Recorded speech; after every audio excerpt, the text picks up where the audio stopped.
Chapter 1501. I need to complete it. Nomiumi. Nomiumi. Several shadow specters coiled around Desert Dust. Grasping ghosts. It dealt damage over time and amplified the damage dealt by the Warlock. When the skill ended, the Warlock would be healed 33% of the total damage dealt to the target during the duration of the skill. It was a skill that dealt damage, debuffed the target, and healed the user. When it first came out, everyone thought it was a completely broken skill. However, after some time, people figured out that while the skill wasn't bad, it wasn't broken because the effects of the skill were rather weak. Even so, it was a must-have skill for Warlocks. Wei Chen knew that he was guaranteed to land a hit, so he started with this skill before continuing his assault. Chaotic Rain continued. Han Wenqing looked completely helpless. Was he going to keep getting played like a trapped animal? Tyranny's fans burst out in fury. When had their captain ever suffered such humiliation? Jump! Everyone thought to themselves. So what if you became confused? The outcome is going to be bad anyways, but being trapped like this and getting trampled on was too stifling. From their understanding of Han Wenqing, they didn't think Han Wenqing would be willing to resign himself to this kind of fate. However, Desert Dust didn't move. Shadow Flames. Windward Formation cast another spell. Dark purple flames began to whirl around Desert Dust. These 6 seconds of flames didn't only burn down Desert Dust's health, but the hearts of every Tyranny fan as well. Why isn't he jumping? They couldn't understand. The Desert Dust in front of them was slowly drifting away from the Desert Dust in their hearts. What self-control? Fang Rui sighed. Yeah, Yi Xiong nodded his head. Not only had Han Wenqing learned the word retreat, he became even more unyielding. His style had changed to the extent that those familiar with him couldn't recognize it anymore. On the playoff stage, these changes only became more apparent. How surprising! I thought you'd jump. Wei Chen poked at his weak spot. Han Wenqing didn't reply. In the meantime, Windward Formation started casting his third spell. With the duration of Chaotic Rain, he knew that his third skill would land. Darkness ripped apart the air. Windward Formation had summoned Death's Door. How shameless! Countless people cursed in their hearts. In terms of ruthlessness, there was nothing to pick at. Wei Chen's methods didn't carry a shred of restraint. He wanted to annihilate his opponent. The tear appeared in the sky, revealing an imposing Death's Door. The Chaotic Rain stopped. Whoosh! A figure jumped from a window sill. Who else could it be but Desert Dust? He had been forced into a location that would provide cover from Chaotic Rain and then forcefully tanked 2 skills. He had looked completely helpless at the time. But when the last drop of rain fell, he immediately jumped. The Death's Door next to him? It was as if Han Wenqing couldn't see it. Desert Dust went straight for Windward Formation. Determined and decisive without any hesitation. In this instant, the Han Wenqing that everyone was familiar with had returned.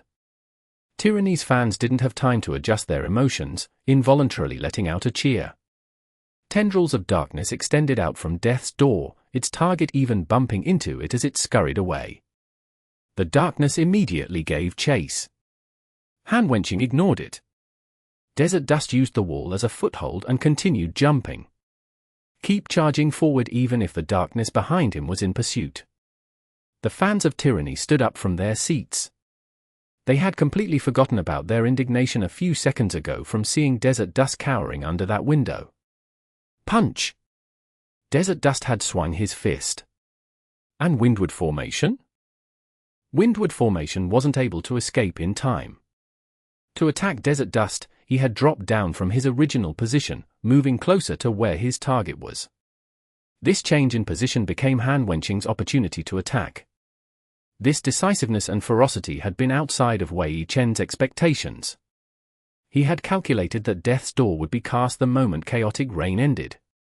He had thought that there was enough time, but now, he discovered that what he thought was enough was far from it in front of Han Wenqing's Veiler. Just a bit more, and the tendrils of darkness would catch Desert Dust, but it was too late. Desert Dust's fist had already reached windward formation. Bang! Hit! A solid punch had landed. However, the slight pause from the punch was enough for the darkness to catch Desert Dust. The tendrils quickly coiled around him. Was this punch just to vent his anger? Everyone thought to themselves. But for Tyranny's fans, even if it was just that, it felt incredibly satisfying. To them, the journey was more important than the destination. But Han Wenqing's thoughts weren't so simple. After the punch landed, Desert Dust grabbed with his two hands. Back throw! Windward formation had been grabbed by him, and Desert Dust had been grabbed by Death's Door. Both of them were dragged away. The two were dragged together towards the Death's Door, which then burst into a cloud of darkness.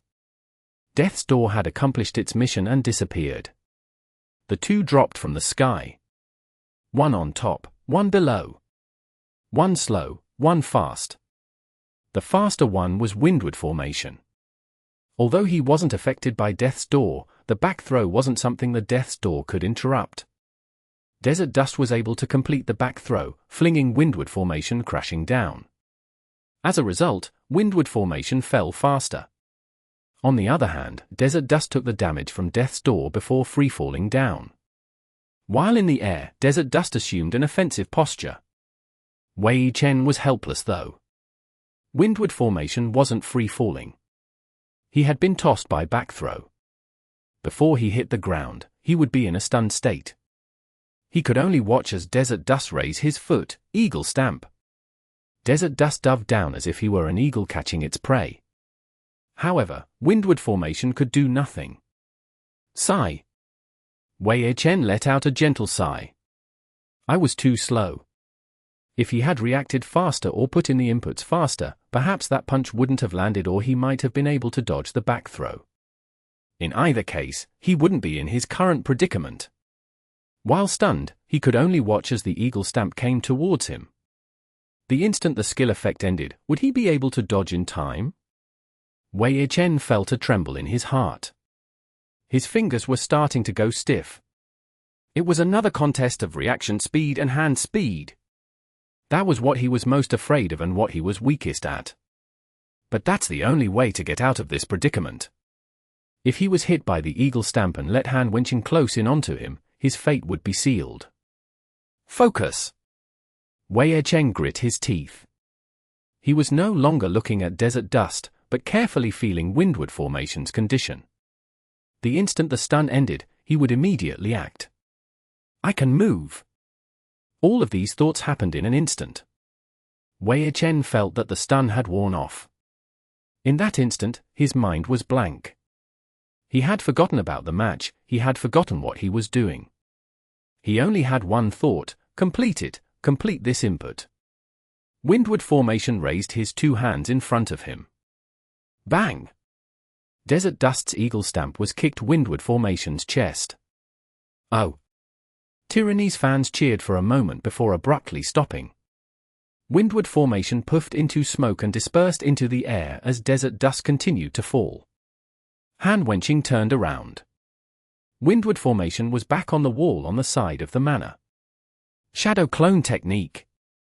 I did it! Wei Chen's heart was beating intensely. The lingering fear from the narrow escape from death made his whole body turn soft. It was just a low-level skill, but because of the focus he had put in, he felt like collapsing from exhaustion. But it's not over yet. The battle had only just begun. Wei Chen immediately continued. Windward formation started casting another spell from the wall.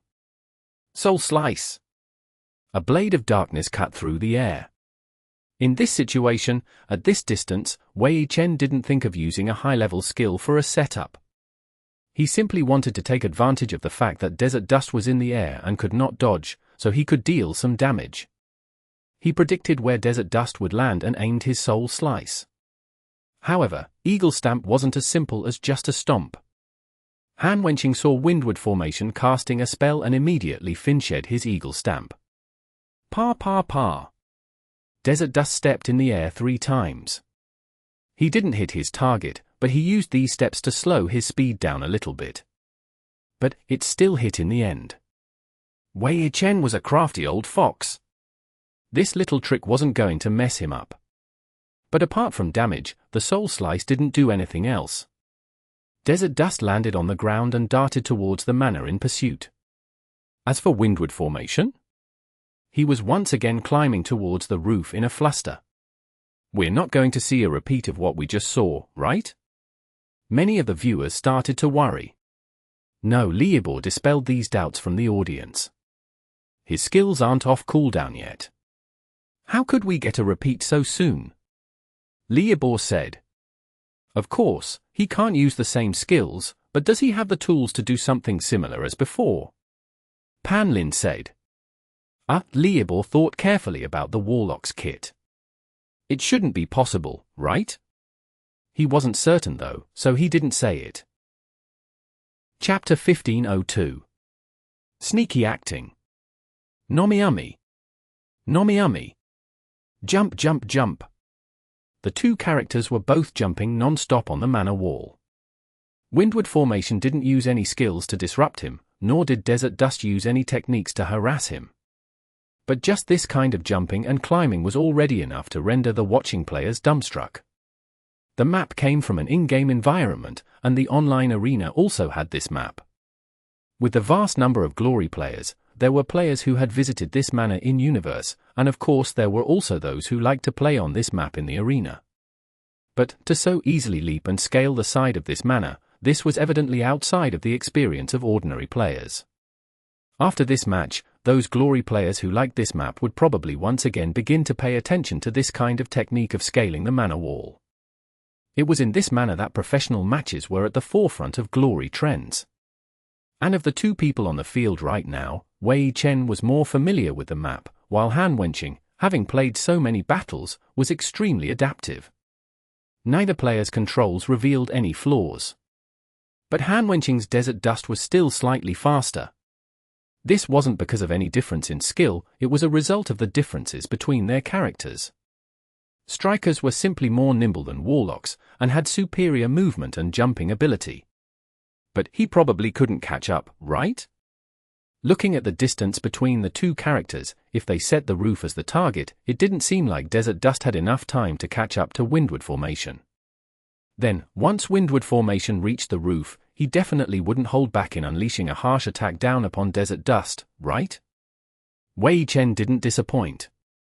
Tossing stones at someone who had fallen into a well, that sort of thing was something he loved to do. Little Han, catch! As soon as he successfully reached the roof, the panic he'd shown earlier completely disappeared. Trash talk was joyfully resurrected in the match chat. Nothing had even happened to Han Wenqing yet, but Tyranny's die-hard fans were already getting nervous. This Wei Chen clearly was limited in his ability, but as soon as he achieved a slight advantage, he simply made people extremely uncomfortable. That sort of completely unconcealed dirty and shameless play, it really made people both annoyed and fearful. Whoosh whoosh whoosh whoosh. Standing on the high ground, Windward Formation waved his death's hand, letting loose curse arrows, and he sent them scattering in various directions, making them fall like chaotic rain. They pattered down, taking advantage of the fact that there were limited footholds on the wall, and very little space to dodge. But Desert Dust's arms trembled, reinforced iron bones. Super armor was activated, and then Han Wenqing directly ignored the damage he took from curse arrows, and continued to use his fastest speed to travel the shortest path. Wei Chen smiled slightly, and Windward Formation continued to sway his scepter. Hexagram Prison. Suddenly, 6 beams of light appeared in the air, falling straight down. And the prediction involved in casting this skill wasn't cheap at all. Wei Chen correctly calculated the path Han Wenqing would take, and predicted where Desert Dust would step. But the skill didn't target the footholds, it targeted the mid-air path Desert Dust took as he jumped. This was naturally harder than locking in on the footholds, but it was harder for the opponent to dodge, as well. Wei Chen's reaction speed and hand speed weren't fast enough, but he was very confident in his accuracy when he stood up here and could calmly cast skills. The pillars of light came down, and it looked like the mid-air Desert Dust had no way of dodging. But just when it looked like he was about to hit, Desert Dust's body suddenly plunged. 1,000-ton drop. Han Wenqing controlled his character to use this skill. Desert Dust plummeted, even faster than the pillars of light were coming down. Just like that, he instantly put some distance between himself and the attack, and his foot landed on another foothold. Hua! 1,000-ton drop was an attacking skill. When his foot hit this foothold, it was instantly crushed by this stomp, and rubble skittered down. But it was enough for Desert Dust to get some force, and he leapt to the side. The 6 pillars of light brushed right past him. Desert Dust successfully dodged this attack, and continued upward without hesitation. TSK, starting to wreck this place again? Careful not to wreck yourself. Wei Chen reproached him in the chat. For Han Wenqing, who still hadn't successfully made it to the top, breaking a foothold really wasn't good news for him at all. Death's hand waved once again. Soul Strike. Black light flashed outward. Warlock skills carried many annoying side effects, and this skill was no exception. Soul Strike, as the name implied, directly attacked the target soul, causing the target to enter a trance state. In-game, this meant that the target's controls had no effect. Even though the effects of this skill lasted only for a very short amount of time, this was undoubtedly a powerful interrupt skill, and it could interrupt not only casts, but any sort of movement. Take the current situation for example. Leaping up the wall required extremely precise controls. Jumping a distance of 3 body lengths versus 4 body lengths certainly required different amounts of jumping force. And this was all dependent upon the player to control and react. At this moment, if someone was about to initiate a 4 body length jump and was currently adjusting the amount of power to put into the jump, and was suddenly hit by a soul strike, then the jump power might only reach that of a 2 body length jump, and the rest of the power would be lost. With that, trying to jump a 4 body length gap with only a 2 body length jump, wouldn't he just fall? And Wei Chen had seized upon this moment exactly. The black light flashed in front of Desert Dust, who was just landing. But his body swung. The black light just barely flashed past Desert Dust. This soul strike, Han Wenqing had actually managed to dodge it. Oh! The Tyranny fans, letting out a breath in relief, were very happy. This time, Wei Chen didn't feel like spitting any words in the chat, his mood grew very serious.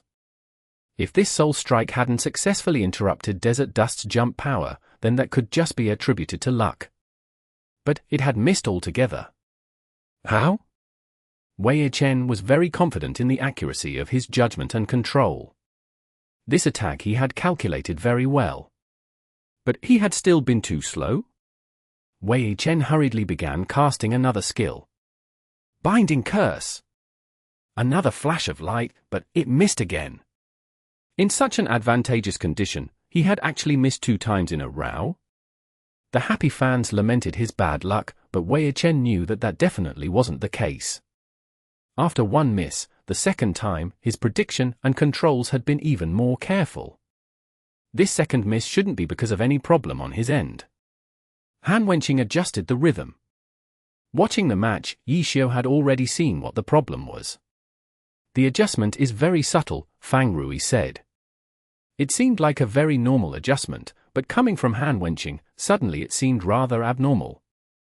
Han Wenqing, who had always been a very open and direct player, would actually use this kind of fine-tuning on his rhythm, so slight that it was extremely difficult to detect.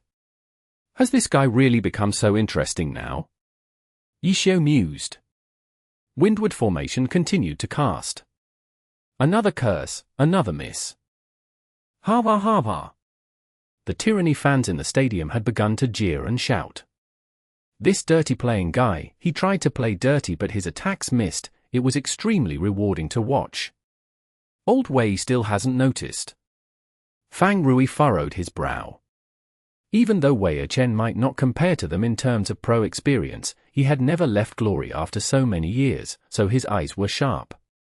Han Wenqing's adjustment might be slight, but not so slight that Wei Chen wouldn't be able to detect it, right? Just as he said this, the 4th spell missed as well. This is bad. Fang Rui shouted, slapping his leg. A curse missing wasn't a big deal, but the key was that this 4th curse, compared to the others, was clearly a bit more rushed. Instead of patiently waiting for the best opportunity, Wei Chen had cast it immediately after the third one missed, and hurriedly released it as soon as it was ready. The panic of climbing the wall was resurfacing. Missing all of these skills in a row made Wei Chen very anxious. After the fourth curse missed, he again hurriedly began casting a fifth. But by this time, Desert Dust was already almost at the roof. This skill was probably Wei Chen's last chance at a merciless attack. If he missed again, Wei Chen would lose his positional advantage. And this time Wei Chen seemed even more panicked, because he used an even faster skill. Soul Slice! A blade of black light flashed outward toward Desert Dust. But just by looking at the moment he released the skill, the experienced players were already sighing. He released it early. Huang Xiaoqian had already texted such a lament to Youve Won, and he was already in the process of writing a new one, too. Boss Wei's a bit too nervous. But just as he was burying his head in the text, an unexpected situation suddenly emerged on stage. The soul slice didn't hit. Desert Dust stepped on the final foothold, but just when he was about to reach the roof, but his character suddenly started falling. How? Everyone was shocked. The broadcast director reacted swiftly, splitting the screen to show a replay.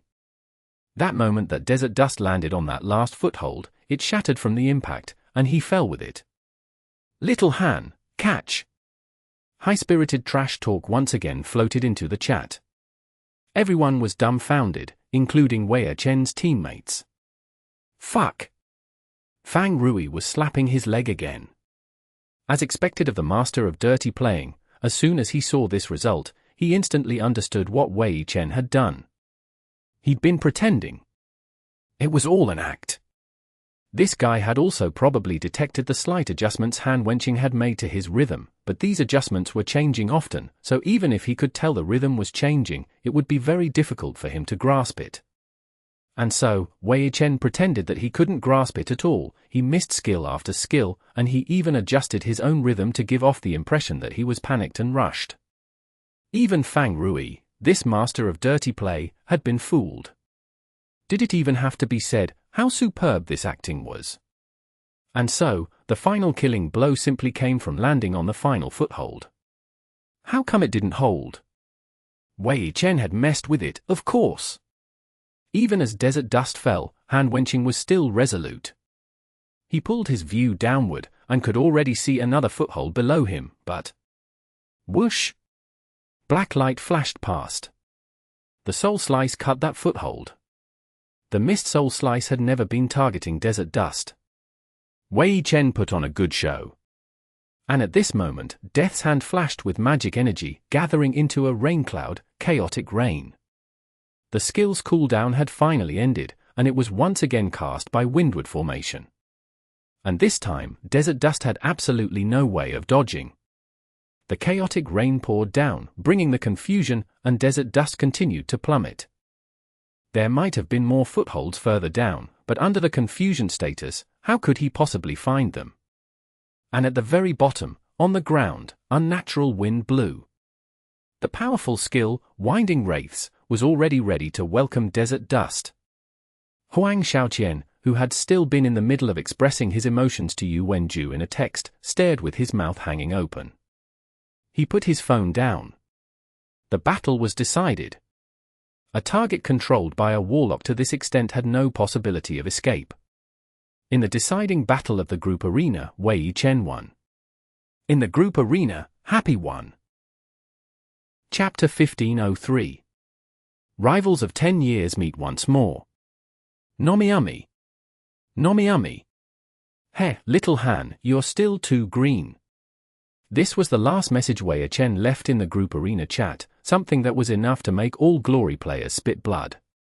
If even Han Wenqing was still too green, then was there even anyone who could be considered a veteran? That boast was just completely illogical. However, this was Happy's home stadium.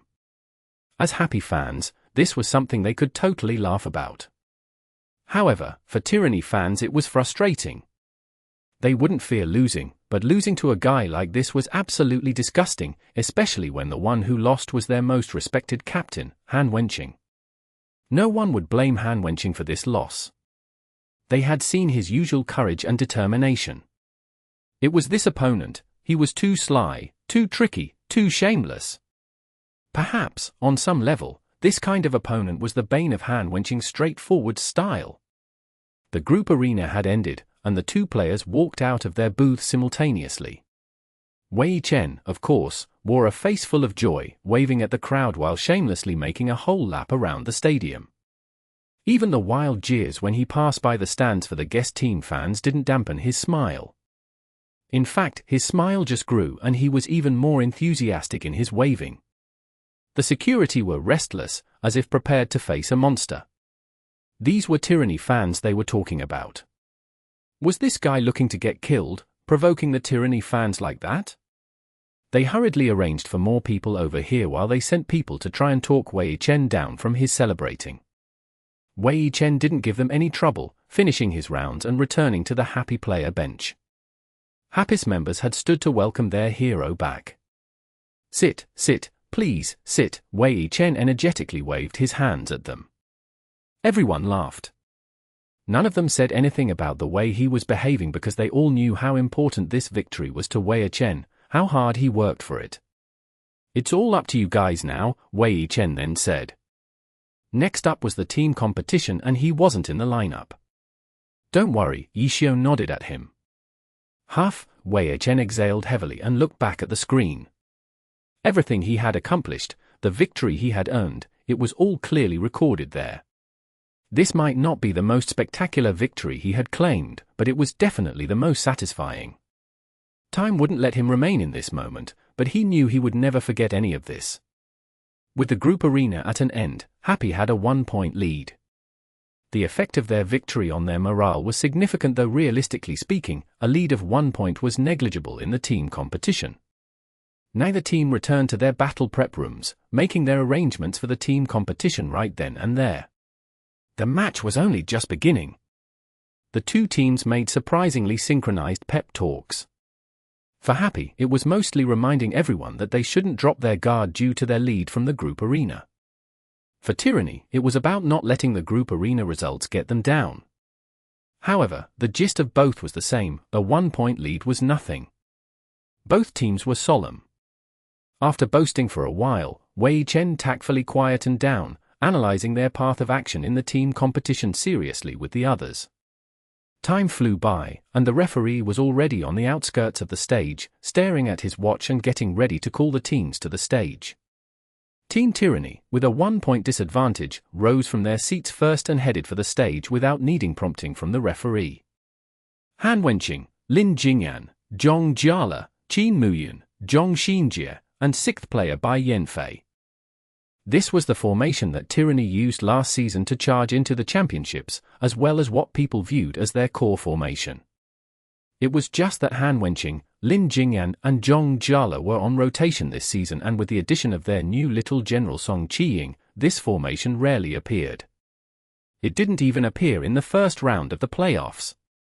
Yet now, against Happy, in their first away game, Tyranny used the formation they had used to aim for the championships last season. Tyranny's fans started clapping, screaming, cheering their team on. And on Happy's side? Captain Yishio merely glanced over nonchalantly when the cheering started before turning back and continuing to speak. However, the match was about to start, so Yishio finished his pep talk with a few last sentences. Let's go! With that, Team Happy's players also stood. Yishio, Su Muqing, Fang Rui, Tang Ru, and Wenny, none of them were unexpected, but the last player. Who is this? Pan Lin inquired in the broadcast, hesitant. Luo Ji? Happy is putting Luo Ji. Pan Lin said, shocked. Luo Ji? The name felt foreign on his tongue because he rarely ever had to say this name in the broadcast. In the regular season, Happy rarely sent Luo Ji up. It was only near the end of the season that he saw more match time. However, Luo Ji was different from Wei Chen. Wei Chen's sudden participation at the end of the regular season was clearly to help him adjust his state in preparation for the playoffs. But what about Luo Ji? Luo Ji was a rookie, a young player. His participation was, everyone guessed, a form of acquiring battle experience while the circumstances allowed it. From these few matches, everyone could see that Luo Ji was special, but he wasn't particularly skilled yet. Perhaps he was a player with potential, with a future ahead of him, but right now, he needed more time to grow. That's what everyone thought. However, Luo Ji had appeared in the second round of the playoffs, in the roster for Happy and Tyranny's team competition. Is there some mistake? Pan Lin wasn't sure if he should believe his eyes. What if Luo Ji just so happened to stand up? But it wasn't so. The team lineups were already being displayed on the big screen. Not only was Luo Ji's name among them, it was in the starting 5 as well. Happy had arranged for Tang Ru to be the 6th player. It wasn't possible that this was just a chance for a rookie to acquire battle experience, not here in the playoffs. On this battlefield, there was no holding back. Then, could it be that Luo Ji was a weapon that Happy planned on using against Tyranny? Discussions erupted in the venue and online. Pan Lin once again asked for Liebor to give his professional analysis. In the end, Liebor managed to avoid a proper explanation by explaining Luo Ji's play style. The two sides lined up, facing each other on the stage. The first to shake hands were, naturally, the two captains. Rivals of 10 years. The two had faced each other in all 4 finals of the first 4 seasons. It was also on this stage that their paths became intimately entwined, pitted against one another. In the next seasons, the 5th, the 6th, the 7th, the two teams didn't clash. Excellent era began their fall from grace, and Han-Wenqing, too, began to fall. Everything spoke to them, telling them that their era had ended. Professional glory had entered a new era of those that came after. Then, in Season 8, Yishio retired, bidding this stage farewell, and Han-Wenqing became the only first-generation player that was still struggling through this battlefield. That season, Team Tyranny was quickly eliminated from the playoffs. The people sighed wistfully, witnessing the end of an era. Who would have thought that in the 9th season Team Tyranny would invite a bunch of veterans and stand once more at the highest stage of glory? Then, in the 10th season, Yishio led his very own team back into the league. Now, these two once again were shaking hands on this very stage where their rivalry grew. Had that era returned? Seeing this scene, some older fans of Glory found their minds wandering. The battles between these two, it was the memories of that past era. Everyone thought that era had ended, but how come these two were meeting here once more? You've improved, Yishio said, shaking Han-Wenqing's hand. They were rivals, but perhaps it was he that understood the one standing in front of him the most. Once upon a time, Yishio had put his everything into defeating this man. He was familiar with Han-Wenqing's awareness, mechanics, methods, and he would be the first to notice the slightest change. Your unspecialized isn't bad either, Han-Wenqing replied. He had changed, but he definitely hadn't changed nearly as much as this guy. In the resolution of his pro career, he had given up on his best and most familiar battle mage for the strange class known as the unspecialized. However, Han-Wenqing understood more than anyone how the unspecialized might suit Yishio so, because like Yishio knew him, he also knew Yishio. Glory textbook, this title was no exaggeration, he was more knowledgeable than one could imagine. It's not too late to surrender, Yishio said. Are you talking to me?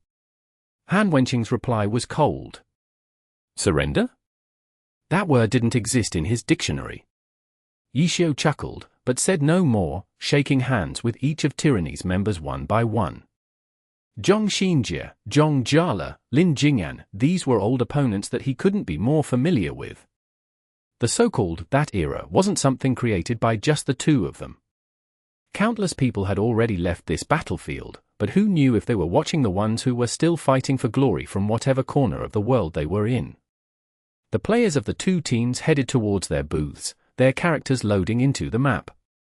Some of these characters were more than familiar to the public, but some had only appeared beginning this season. Perhaps, compared to the players, these characters would be better at preserving the legacy of glory. When the day came that Yishio, Han-Wenqing, Zhong Jiala, and the others left this battlefield for good, the characters that they once used would continue to carry everything they had left behind. The second round of the playoffs, Happy's home game against Tyranny, let the team competition begin. Chapter 1504. A Shift in Style. Nomiami. Nomiami. Team Competition Map, Full Moon Forest. As soon as the name of the map came out, Pan Lin and Li Ibo immediately started introducing the characteristics of the map. Full Moon Forest had the name forest in it, but in reality, the forest set the boundaries for the map. The scenario for the setting was a little village inside a forest. The village had a lot of content, but the layout of the map was relatively simple. It didn't have complicated intertwining alleyways like the larger city maps. The entire village only had 4 buildings. The southwest corner had a blacksmith shop. The northeast corner had a grocery market. The southeast corner had a storehouse and a watchtower. The northwest corner was the residential area. The houses were built on top of trees with drawbridges connecting the trees together. Directly to the south of the village was a small pond. To the north was an altar, which was the most open area in the map. There were several large trees providing shade scattered throughout the village. Although it couldn't be considered a forest, it provided a good amount of cover. In general, the map was not a place for a direct confrontation. Very few teams chose simple maps in the playoffs. Every team wanted to utilize their home game advantage to the fullest and pick a map that best suited their team. After introducing the map, Pan Lin and Li Ibo began analyzing what advantages Happy would have as the home team. This topic was much more complicated than an introduction of the map. Pan Lin mainly became a question asker, giving Li Ibo the main spotlight. Li Ibo could only force himself to analyze the issue at hand. Every few sentences, he would chuckle an awkward ha-ha to cover up his lack of confidence. As the two discussed the topic, the match officially began. Happy spawned at the southwest corner, surrounded on 3 sides by trees. From afar, they could see the blacksmith shop to the northeast. Tyranny spawned at the opposite end of the map at the northeast corner. Their spawn point was the exact same as Happy's spawn point, surrounded on 3 sides by trees. From afar, they could see a grocery market to the southwest. The two teams went along the only path available. Not long afterwards, a brilliant blue pond appeared to the east of Happy, while an altar appeared to the west of Tyranny. Team Happy was the home team. They naturally had a plan in mind. Once the pond became visible, they had more directions to choose from. In the end, Happy moved towards the northwest towards the residential area. On the other hand, once Tyranny had more directions to choose from, they immediately slowed down. As the away team, they weren't as familiar with the map compared to the home team, so slowing down the pace was normal. However, as Team Tyranny, slowing down out of caution was very rare. On one hand, it could be seen how highly Tyranny looked upon Happy. On another hand, it could be seen that it wasn't just hand-wenching adjusting, but rather the entire team. All of them were changing their usual pace under their captain's lead. Li Ibo had once been a part of Tyranny, so he was very acute to these changes and started confidently discussing this topic. As for the home team advantages that Happy had with this map and the logic behind choosing this map, he put them aside for now. The two teams moved on their own accord. Neither of them saw each other. It felt like the calm before a storm. Team Happy's movements were decisive. When they reached the residential area, they began hiding. In the end, Yishio's Lord Grim was the only one who hadn't hidden himself in a residence. Instead, he went along the road, cutting across towards the altar. Everyone was stunned. Because the careful Tyranny just happened to be moving towards the altar as well. Li Ibo was talking about this area too. There was no pressure from the map disadvantage for Tyranny because of the openness of the altar area. But just when Li Ibo was talking about Tyranny's choice, Yishio moved towards the altar a step ahead of them. As a result, Lord Grim soon came into Tyranny's line of sight. Kakaka! Gunfire immediately came from Team Tyranny's side. Zhong Jiala took the initiative and had dazzling 100 Blossoms start their offensive. Han Wenqing was always the first to rush out, but when facing his longtime rival, he remained calm and collected. Not only did he not immediately charge forward, he stopped. It was a 5v1 confrontation, but Tyranny unexpectedly didn't immediately pounce on the opportunity. Tyranny is playing quite cautiously, Pan Lin emphasized the word quite. What? No one's coming? Seeing how Tyranny wasn't coming, Yishio immediately started taunting them. Tyranny's players were old generals, plus with their familiarity with Yishio's personality, no one was bothered by this bit of taunting. Tyranny's 5 players ignored him. Zhong Jiala and Qin Muyun, the 2 gunners, split to the left and right, expanding their team's field of vision while forming a pincer towards Lord Grim. Han Wenqing, Lin Jingyan, and Zhong Xinjie formed a triangle. Desert Dust and Dark Thunder at the front, while Zhong Xinjie's immovable rock stood at the back. The 3 slowly advanced. Tyranny wasn't like before. In the past, the team would have charged forward as if they were trying to cut open a mountain. Now, they were gently carrying out their offense as if they were droplets of water grinding down stone. The current Tyranny was almost unrecognizable. Yishio didn't continue with his trash talk. He had Lord Grim retreat back. He had no choice but to retreat. Tyranny's formation looked to be very simple, but Yishio was able to tell that their formation could cover a large area. At the same time, they could shrink and extend freely, instantly converging into Tyranny's specialty, a frontal assault. Looks like they've got a few new tricks up their sleeves. It seemed to be just a few simple adjustments, but it left a deep impression in Yishio. He could see that this formation was finally bringing out Zhong Xinjie's talents to the fullest. Zhong Xinjie's style conflicted with Tyranny's. After a series of adjustments from the team, they were beginning to assimilate together perfectly. One of the 4 master tacticians, Zhong Xinjie. The Zhong Xinjie who won the championships as a starter in the main roster in his first year. His potential was still far from being cleanly realized. Yishio retreated. He chose to retreat without even attempting anything. He was clear and decisive, leaving the hesitation for Tyranny. Lord Grim came alone. He obviously couldn't 1v5, and it was obvious what Happy was planning. Tyranny wasn't familiar with the map, so they didn't know what sort of ambushes Happy could set up. Zhong Jiala and Qin Muyun scouted their 2 sides and confirmed that there was no possibility of a pincer. Tyranny had just come from the back. From how much time had passed, it wasn't possible for Happy to have circled around them. In that case, Yishio had come alone to bait them into an ambush. Now that he had retreated, if Tyranny advanced forward, they would certainly be caught in an ambush. However, if they did not advance and stalled for time, they would give an opportunity for Happy to circle around them. Zhong Jiala and Qin Muyun had confirmed that their left and right sides were safe. The altar itself was a flat area, but there were numerous ambush spots in the surroundings. The altar wasn't that large either, so using the surroundings as cover to set up an ambush was a big threat. If Tyranny didn't move, would Happy seize the opportunity to surround them? No one could tell what plans the 2 teams had in mind. Everyone could only wait and see. Tyranny didn't move.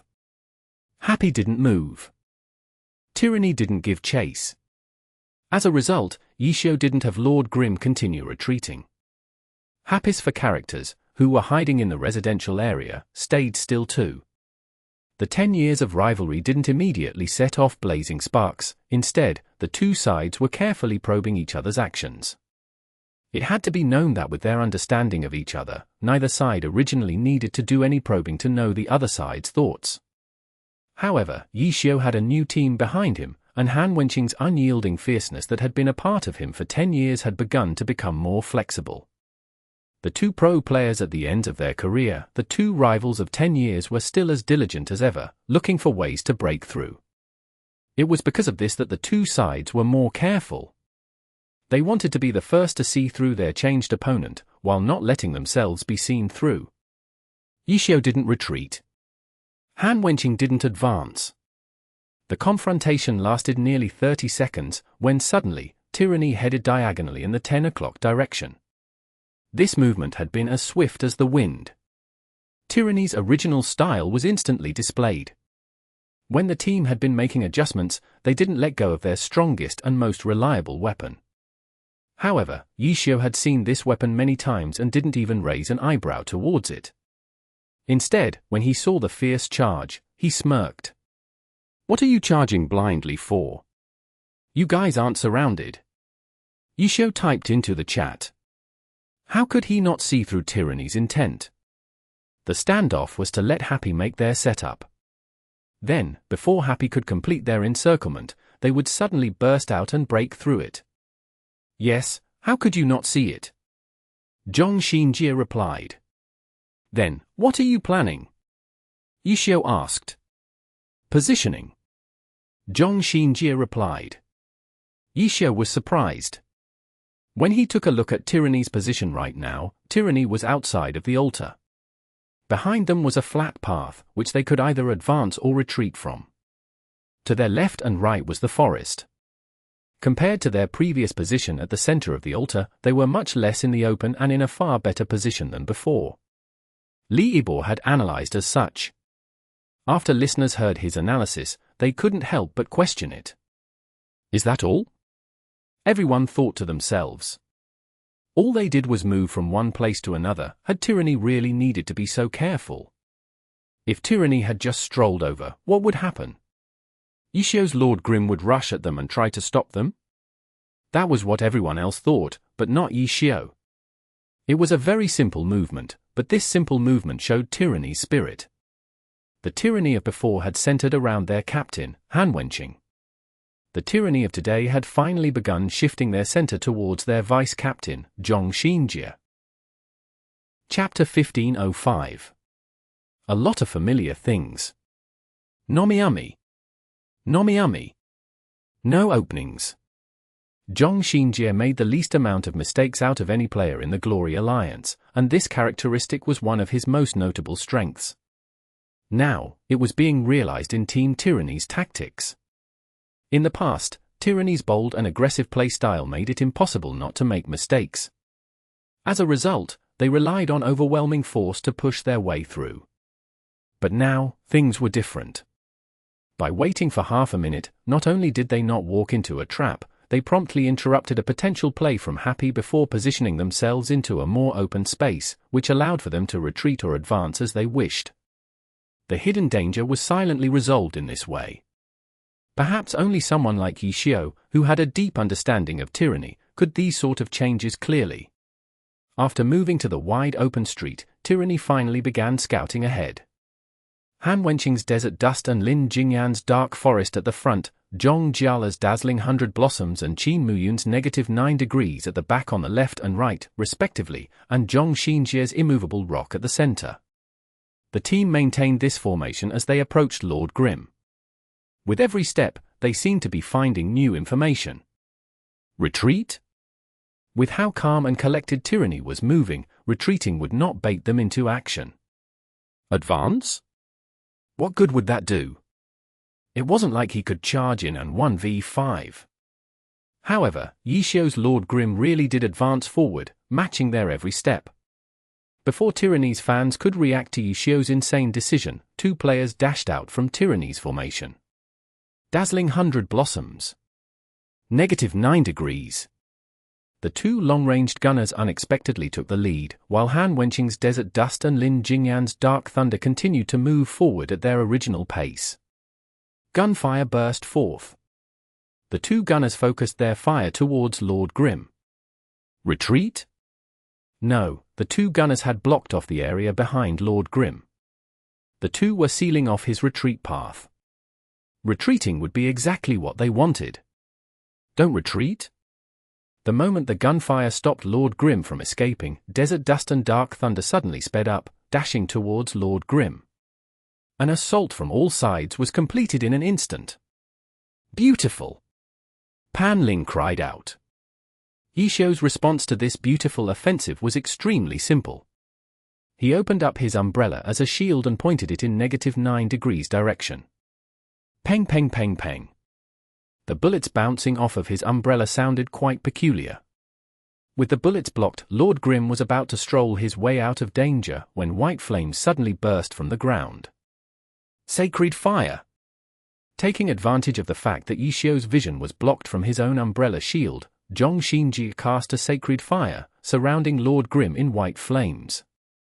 3 seconds of silence, 3 seconds of opportunity. In an instant, dazzling light swallowed the area. Lord Grim's figure became blurry as Desert Dust and Dark Thunder dashed into the light.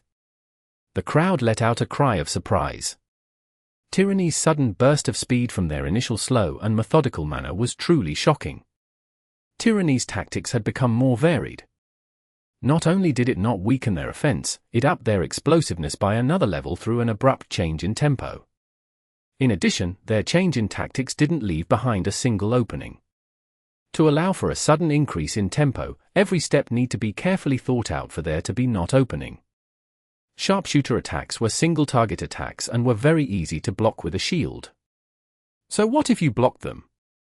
There's a sacred fire laying in wait. Facing such a watertight arrangement, even if the experienced Yishio could see through it, what could he do? There was simply no way to break out. Yishio got careless. Even Liabor, who had become even more careful for this match, dared to criticize Yishio. That was what everyone else was thinking too. Going alone to challenge an entire team was brave, but challenging the team and then getting killed for it was embarrassing. Yishio was in an extremely dangerous and embarrassing situation, yet there were still no signs of movement from the rest of Happy. The broadcast had split the screen to show the perspectives of the 4 players on Happy, and they could definitely see Lord Grimm's predicament. However, to everyone's surprise, they stuck to their original plan and didn't go over to help. They can't be that inflexible, can they? It was hard to avoid asking this question.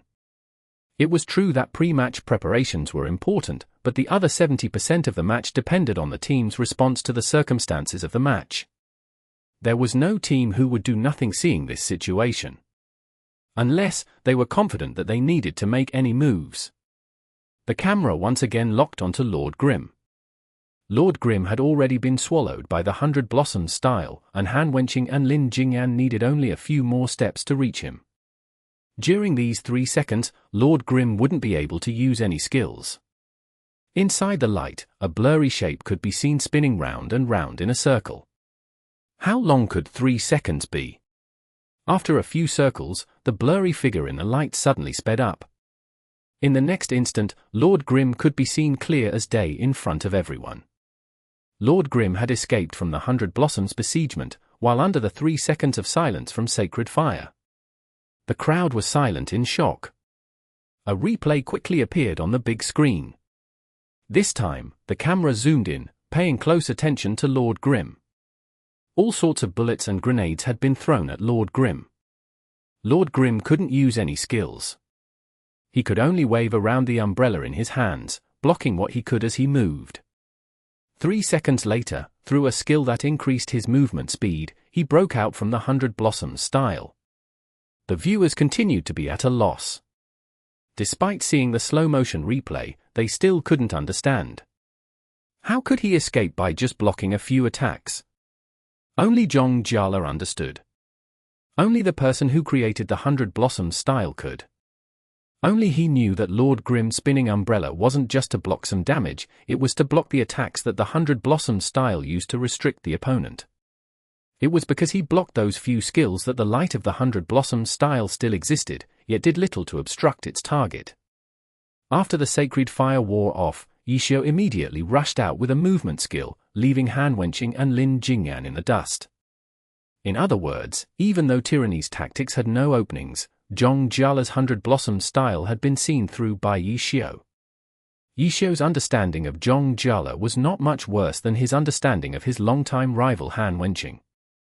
The 100 Blossoms style? Not just this season, just counting the past, it had been around for a whole 6 years. As Zhong Jiala's attitude changed, the 100 Blossoms style had also changed, but no matter how much the style changed, there were only so many Spitfire skills. By understanding the purpose of each skill, it was often possible to counter the style. The theory sounded simple, but there were only a handful who could do it in practice. Yishio had done it because of his understanding of the style and his experience. After seeing the role of each player in Tyranny's formation, he was able to immediately deduce Zhong Jiala's aim during this period of time. As for how Zhong Jiala would use his skills, with how diverse the 100 Blossoms style was, there was no way for Yishio to predict it 100%, but he could at least make the mental preparations to defend against the most important attacks. The other part was that Lord Grimm had a very big shield. Lord Grim rushed out from the encirclement and swiftly retreated. Tyranny's two long-ranged characters chased after him, but the tempo of the two fighters immediately slowed. They didn't pursue him relentlessly because they didn't forget that the other four members of Happy were very likely lying in wait for them here. As a result, once Lord Grim escaped from Tyranny's attack range, Tyranny slowed down as a whole. They went back into a stable formation and slowly approached one step at a time. Patience. They were playing very patiently. They had been dreaming of winning the championships for so many years. What was a few seconds of patience to them? Tyranny steadily pushed forward, making Ishio's challenge towards them seem childish. Even if had escaped from what Liebor thought as impossible to escape from, in terms of energy, Tyranny had the upper hand. Liebor had just been slapped in the face. His mood wasn't good, and he didn't want to speak anymore. The majority of people in the stadium were Happy fans. They had been worried seeing that scene. They couldn't understand why no one in Happy did anything to help. What was Happy's plan? No instructions had been typed into Happy's team chat, which meant that everything so far had been a part of Happy's pre-match plans. Their strategy seemed to be to lure the opponents deep into their territory, but seeing Tyranny now, they definitely weren't going to fall into that sort of trap. Even so, Happy was insistent on following with their plans. What are they doing? Even Huang Xiaoqian couldn't understand. He messaged Yu Wenju. Maybe they wanted to have a better feel for Tyranny's tactical structure. Yu Wenju wasn't certain either. In that case, did they need to do that? If they didn't do it that way, who else besides Ishio could escape from that sort of predicament? Yu Wenju replied. Huang Xiaoqian held his cell phone in his hands for a long time, but he didn't reply. Everyone would always ask this question to themselves subconsciously. Escape from the 100 Blossoms style the way Ishio did? Extremely difficult. Huang Xiaoqian had a certain level of understanding of the 100 Blossoms style, but not to the same level of depth as Ishio. Troubling Rain didn't have a shield either, so it would be much harder for him to block attacks. Break through the 100 Blossoms style while silenced, only by dodging and blocking? Extremely difficult was one way to put it, but that was because there was no such thing as impossible. If he had been in Ishio's position, he would most likely have died. Chapter 1506. Waiting at the ambush area. Nomiumi. Nomiumi. Was Ishio trying to get a feel for the new tyranny? After the discussion with Yu Wenju, Huang Xiaoqian began observing Lord Grim more closely. Tyranny did not react in the slightest towards his provocation, playing extremely patiently. As a result, Ishio had also slowed down. Retreat. Lord Grim retreated. The pace of his retreat just happened to match the pace of Tyranny's advance. Not everyone could see this point, or at least, when Pan Lin and Liebor talked about this topic, they simply said that Ishio was starting to become more cautious. Yes, he was being cautious, but for what reason? To continue getting a feel for Tyranny.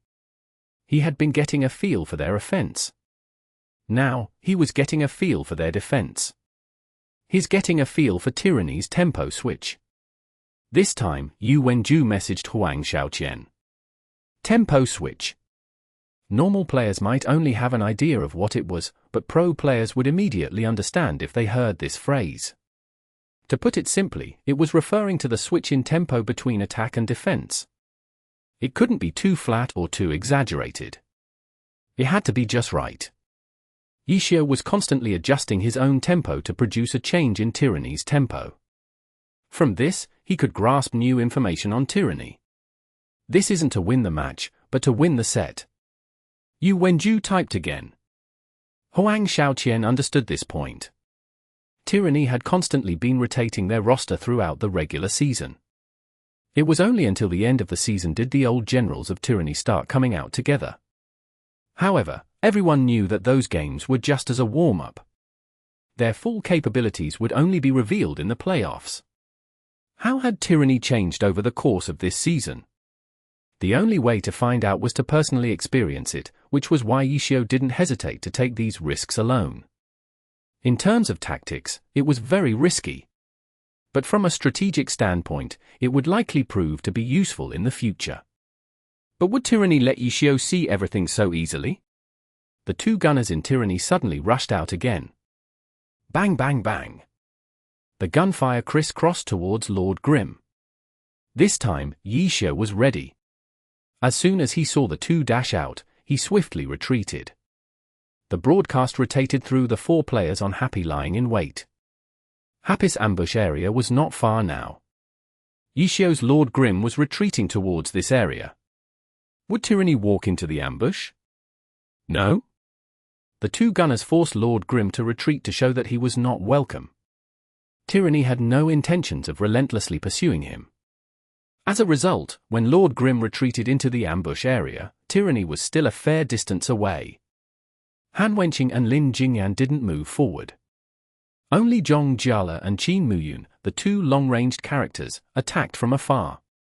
The team didn't enter into the ambush, instead using their long range to harass Lord Grim. Even though Lord Grim had long-ranged attacks too, how could he compare to two genuine gunners? There was no way he could compete with them. He could only continue retreating. Team Tyranny was unexpectedly using long-ranged classes to open their path forward, while the melee classes stayed at the back to provide support. Even so, this unconventional formation worked perfectly in this situation. Even if the long-ranged characters fell for an ambush, they wouldn't be as deep into it as the melee characters. Lord Grim had retreated deep into the ambush. The houses in the residential area were established on verdant and lush trees. Many of the houses on the trees were covered by leaves and were well hidden. With one glance, it was obvious that this place was perfect for setting up ambushes. After Zhong Xinji gave a warning in the chat, even Zhong Jiala and Qin Muyun stopped chasing after Lord Grim. "You're not going to heal?" Zhong Jiala asked Yixiao in the public chat. "Not rush," Yixiao replied. Don't look at how he had never directly engaged in a prolonged fight with Tyranny. He had lost a considerable amount of health during his retreat. He only had 47% of his health left, not even half. He was half dead, yet Tyranny still didn't push forward to kill him. Their patience and perseverance were terrifying. Zhong Xinji's immovable rock moved to the front. He looked around. Just like this, he stood outside of Happy's ambush range and calmly observed his surroundings. Happy's overreaching themselves, Pan Lin said. Even if this was a team competition map, it wasn't so large that it couldn't be explored. If Tyranny continued to slowly take in their surroundings, they would quickly see what areas to look out for. The person making the observations was the master tactician, Zhong Xinjie, the Zhong Xinjie who never let out an opening and never missed details. Immovable Rock suddenly raised his hands, pointing towards a direction. Dazzling 100 Blossoms raised his arms and tossed a grenade in that direction. Boom! The grenade flew in a beautiful arc, but halfway through, the grenade suddenly exploded. Fire rained down. Dazzling 100 Blossoms had tossed a burst grenade. "Ha, sorry."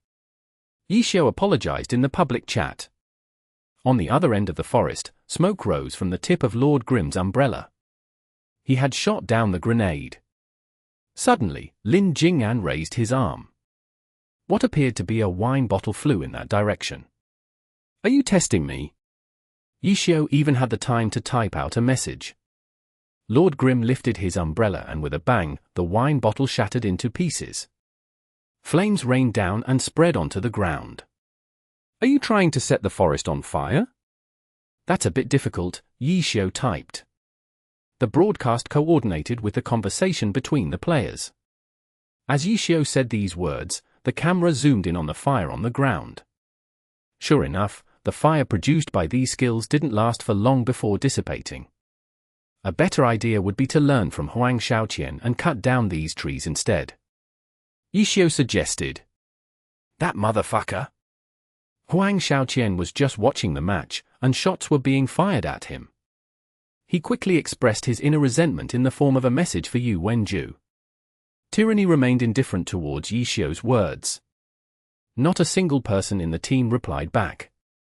Zhong Xinjie's immovable rock continued to observe his surroundings, while communicating the information he got into Tyranny's team chat. Ishio didn't know, but the viewers could see it. Not only did the viewers know what Tyranny was discussing, they even knew where the other 4 members of Happy were hiding. Tyranny was discussing where the other members of Happy were likely hiding at. Usually, they would analyze it based off their classes to see what locations would be most advantageous for them. The likely hiding spots of Happy's for characters were being deduced. The viewers checked, all correct. Happy's current hiding spots were within Tyranny's analysis. From there, they took the analysis a step further and eliminated the less probable hiding spots. They did this step by looking at the habits and styles of each player. The player's style would also decide what type of position best suited them. After eliminating half of the possibilities, the viewers checked again, all correct. Terrifying. Too terrifying. The stadium was completely silent. Let alone fighting, there was almost no movement whatsoever. For little squares were sectioned off on the screen, showing each of Happy's for characters. Whenever Tyranny mentioned the location of these Happy members, the camera would immediately zoom in on the square. The broadcast seemed to be coordinating with Tyranny's team chat, drawing a diagram for the viewers to see. However, by doing this, the viewers felt an even stronger sense of chilliness. Tyranny's strong logic had unraveled Happy's ambush. After filtering out the hiding spots by player style and class, they filtered it even further by their offensive and defensive coordination, formation, etc. In the end, they concluded 6 possibilities for the 4 hiding spots. They couldn't be certain about the 2 extra, but this was already incredible because Happy's true hiding spots were all within these 6 possibilities. As Tyranny narrowed down the search, the audience members in the away team seats were clapping wildly. Every time the analysis was spot on, the applause would reach a new high. As for Happy's fans? They were dead silent. Happy's opponent stood right in front of them, unraveling Happy's plans bit by bit, yet not a single sign of movement could be seen coming from Happy. Was this a contest of patience? But the other side isn't competing with you in terms of patience. You guys are waiting patiently, but the other side has already completely seen through everything. If the ambush was seen through, then it was no longer an ambush. Tyranny quickly formulated an attack plan based off of their deductions. Bang bang bang.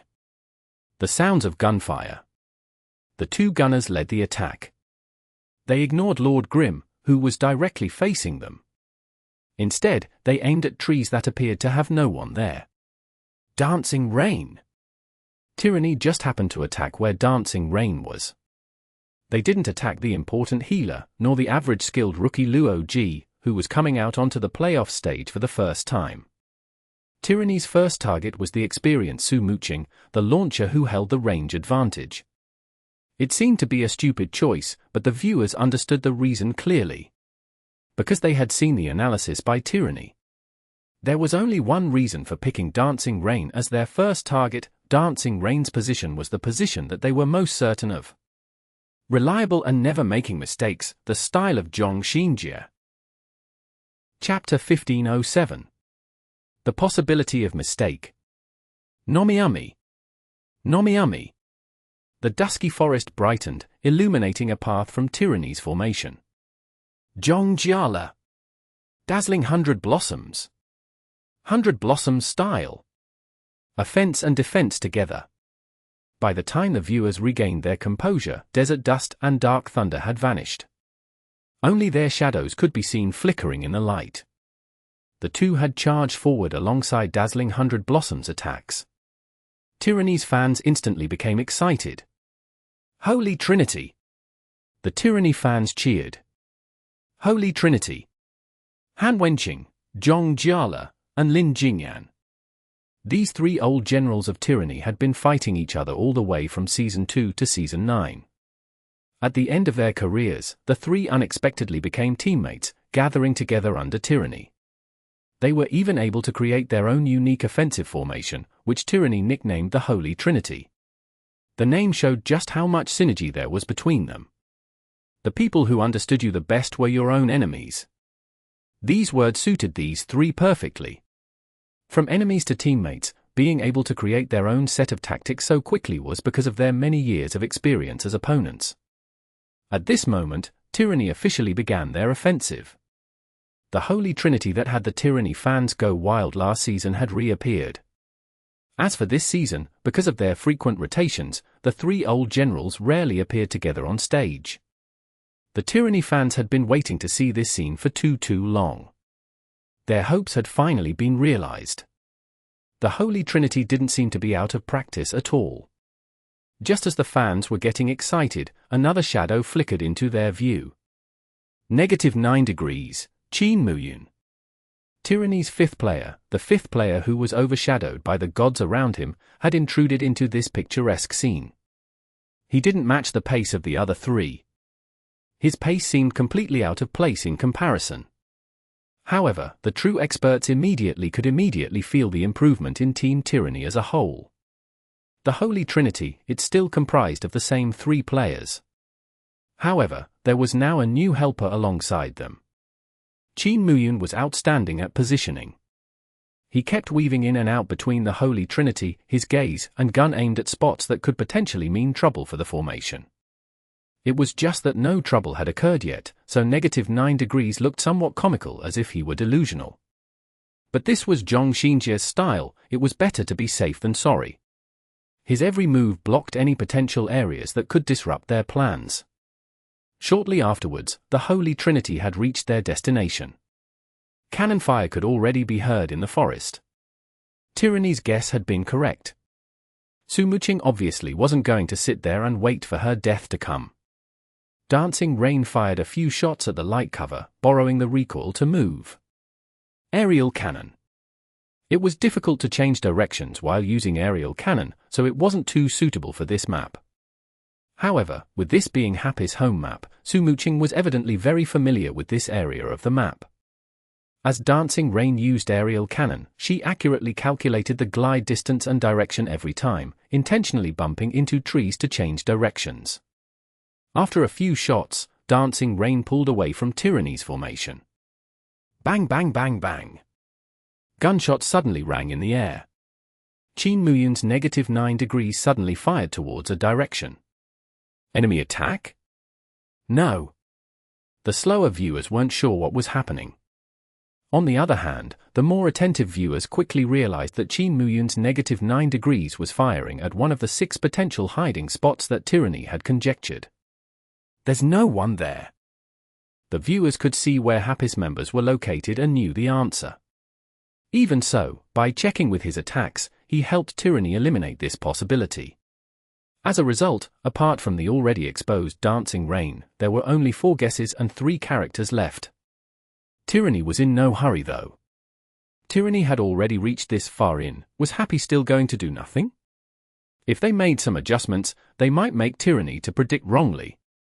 Thus, Tyranny didn't make any rash movements and focused on Dancing Rain. Dazzling 100 Blossoms offensive kept her under control.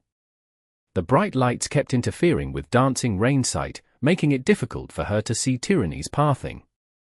Han Wenqing and Lin Jingyan quickly closed in under this light cover. Be careful of Yi Xiu. Zhong Xinjia reminded everyone. Yi Xiu moved. He saw that Su Muqing's situation wasn't looking too good. Lord Grimm went over to provide support. Bang bang bang bang. Another round of gunfire. It was Qin Muyun's job to stop Yi Xiu from helping her out.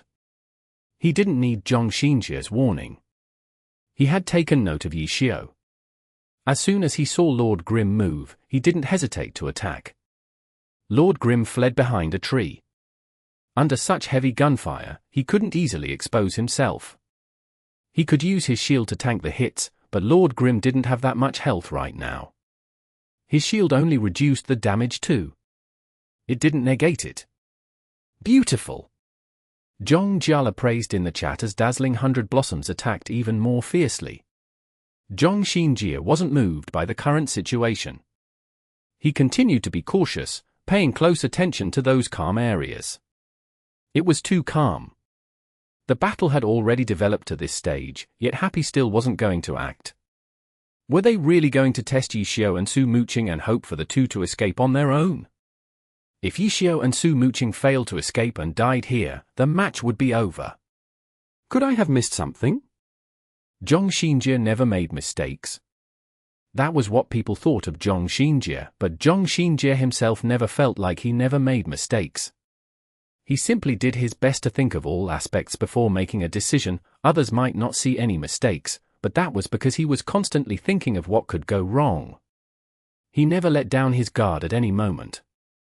He always thought of what could go wrong at any moment. The calmness from Happy gave him that sort of feeling. Zhong Xinjie wasn't someone who made decisions based purely off of intuition. This feeling was based on logic. If Happy didn't make any changes, they would certainly lose, so it didn't make sense that Happy would make no changes. Where? Zhong Xinjie made sure to keep up with the team's tempo, while continuing to observe his surroundings. Over there. Just when Zhong Xinjie turned to look over there, he immediately turned back and had Immovable Rock perform a roll. There was no sound, no light, but did that mean nothing had happened? The moment Immovable Rock left that spot, the branches and leaves on the ground were suddenly swept up by the wind. Cloud-grasping fist. The Qi Master's cloud-grasping fist. Happy's Fang Rui, the master of playing dirty, had begun his own individual operation as soon as Tyranny entered their ambush area.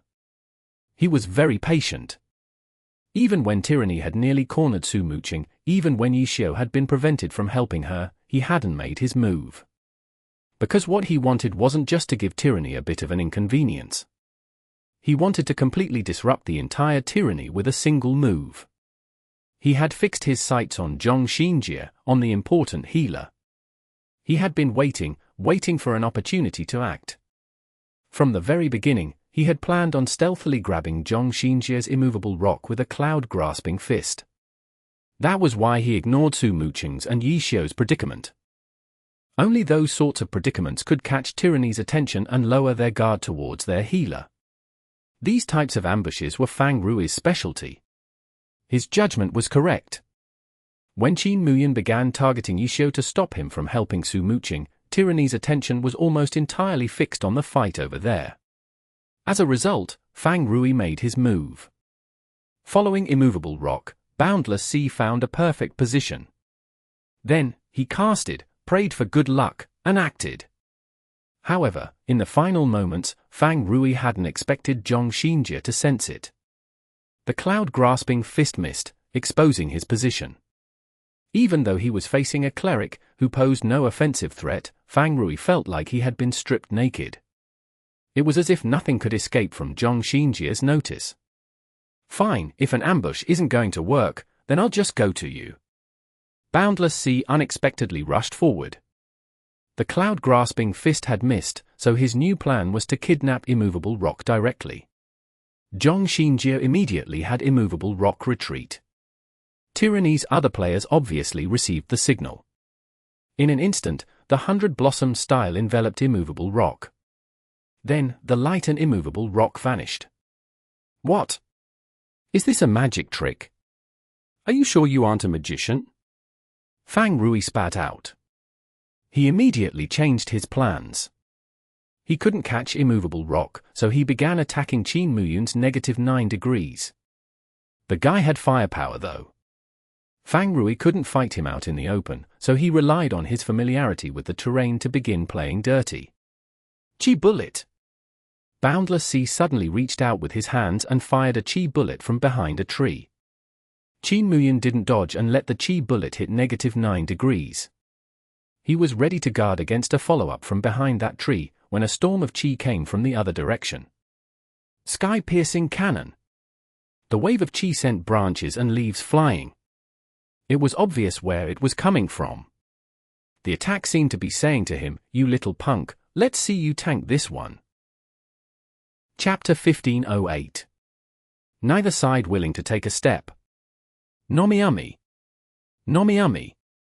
Sky-piercing cannon. You could ignore the damage dealt by the skill, but you could not ignore its knockback. If you tanked the skill without super armor, you would certainly be sent flying. Qin Muyan had -9 degrees dodge and counterattack simultaneously. But when he glanced behind him, his heart tightened. He had dodged sky-piercing cannon, but the surging chi was now heading towards one of his allies. Dazzling 100 Blossoms. Zhong Jiala's dazzling 100 Blossoms. Sure enough, Fang Rui's harassment was shameless and dirty. If the attack onto -9 degrees missed, there was a fallback. It was very clear why he picked those two targets too. If he hit -9 degrees, he would reduce the pressure on Yi Xiu. Hitting dazzling 100 Blossoms would be even better. The 100 Blossoms style was a hindrance towards both Yi Xiu and Su Muqing. Qin Muyan didn't know whether Zhong Jiala noticed it or not and quickly warned him. He didn't have time to type any words. Zhong Jiala hadn't noticed it, but Qin Muyan's warning was prompt enough. Not just Zhong Jiao, but Han Wenqing and Lin Jingyan dodged as soon as they saw the warning. Dazzling 100 Blossoms flopped like a fish and rolled, dodging the sky-piercing cannon. Qin Muyan let out a sigh of relief. However, Fang Rui's boundless sea had disappeared. He didn't know where he would come out from next time. Qin Muyan started feeling nervous. This was his responsibility, but Fang Rui's dirtiness was difficult for him to deal with. It took a long time for talents to grow. Compared to other rookies, he was more mature and rational. From the day he became part of Tyranny's main roster, he knew that he would not be the lead role on stage.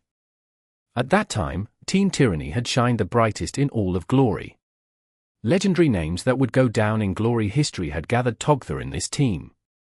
Qin Muyan became the fifth player alongside them. Other rookies might feel pressured under these circumstances, but Qin Muyan did not. He figured out his own role in the team. In this group filled with stars, he didn't need to shine any brighter. Perhaps being put out of the spotlight would allow him to bring out more of his potential. As a result, Qin Muyan began his career as an invisible existence. For the rookies of this day and age, perhaps none of them would be happy about such a situation. They wanted to hurry and show everyone their talent, so that everyone would recognize their worth. Qin Muyan was different. Just like this, he finished an entire season in the dark. His numbers weren't spectacular, and he never made any highlight plays in the regular season. However, he was still a part of the main roster. No matter how invisible he may seem, Qin Muyan was confident in his own contributions to the team. His own value would not be neglected. Team Tyranny had Zhong Xinjie, who would never overlook anything. With this vice-captain, Qin Muyan could safely compete with his own style. He didn't need to worry about whether the team would forget about him. Qin Muyan succeeded. Even if he hadn't received any attention for a long time, as part of the main roster for a season, just that fact alone was enough for people to no longer ignore him. Qin Muyan continued to hide under the radiance of the gods around him, but his existence was no longer ignored. As a result, his playstyle was no longer as suitable this season because their opponents were taking note of him. A player with a steady position in Tyranny's main roster could not be neglected. The space that he had due to being ignored was gone. Qin Muyan had no choice but to adapt to the new circumstances. He could no longer hide. He needed to use his own abilities to make the gods shine even brighter. His role was to patch up the gaps in the Holy Trinity. But facing Fang Rui, Qin Muyan was worried whether he would be able to complete this task. This master of playing dirty was too crafty. Although Lin Jingyan, who's used to be old partners with Fang Rui, had told him much of Fang Rui's methods and habits, his class change made it difficult to rely on just these to keep up with Fang Rui. Tyranny's heroes were incompatible with his dirtiness. They couldn't keep up with Fang Rui's thoughts. Where is he? -9 degrees kept looking. He had outstanding positioning and was good at finding potential trouble spots, but after his misplaced judgment of Fang Rui's previous move, his confidence was starting to falter. Don't panic. Zhong Xinjie's message popped out in the chat. He could tell that Qin Muyan was nervous. Tyranny mainly consisted of experienced veterans. However, their one inexperienced player's spirit had been disrupted by Fang Rui's sneak attack. I'm coming. Another person typed. Lin Jingyan's Dark Thunder ran towards that area. The Holy Trinity formation had been temporarily disbanded. Han Wenqing and Zhong Jiala were enough to pressure Su Muqing. When he saw that Qi Muyan was having trouble dealing with Yixiu and Fang Rui, he chose to stop what he was doing and help him. Fang Rui was undoubtedly a target that he was familiar with. Dark Thunder turned towards a certain direction. Sure enough, Boundless Sea was in that direction. Fang Rui was helpless. His old partner knew him too well. Boundless Sea suppressed the rising qi that he had gathered and examined the situation again. Fang Rui was observing the situation. It was the same for Zhong Xinjie. 3 of Happy's players were visible. Su Muqing had been isolated. Yixiu was trying to re-establish contact with her, while Fang Rui was trying to disrupt Tyranny's tempo. There was no tactical coordination between any of them. Su Muqing, Yixiu, and Fang Rui were doing their own thing. This clearly wasn't the purpose for setting up an ambush. Had the ambush already been resolved? In that case, what about Luo Ji? And Wenyi? Zhong Xinjie didn't neglect the potential hiding spots that they had ascertained, but there were no movements from there. The battle on this end had fully developed. There was no extra manpower to check those spots. Should we continue with our offensive? Zhong Xinjie's immovable rock had shifted towards this end. No large changes had occurred yet. However, Yixiu's and Su Muqing's abilities weren't just this.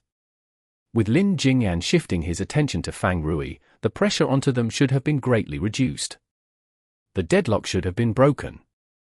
It was true that Lin Jingyan was an effective answer for Fang Rui, but at the same time, Zhong Xinjie took another look at Happy. Happy still had 2 players who had not yet showed their faces, so the hidden dangers had not been completely eliminated. Fang Rui's harassment gave Happy some space. He wanted to use this time to observe Happy's movements and hopefully reveal all of Happy's cards. With support from Dazzling 100 Blossoms, Han Wenqing's Desert Dust was getting closer and closer to Dancing Rain. Even though he hadn't launched any attacks yet, his push forward was far more threatening to Su Muqing than Zhong Jiala's attacks.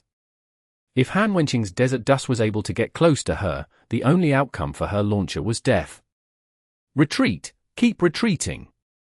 Su Muqing didn't seem to have found a way to escape. She could only keep on retreating and maintaining a distance between them. As she retreated, Han Wenqing and Zhong Jiala advanced. Zhong Xinjie's immovable rock also had to follow his team.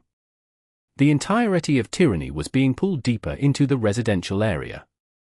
The players could already see numerous treehouses on top of the trees.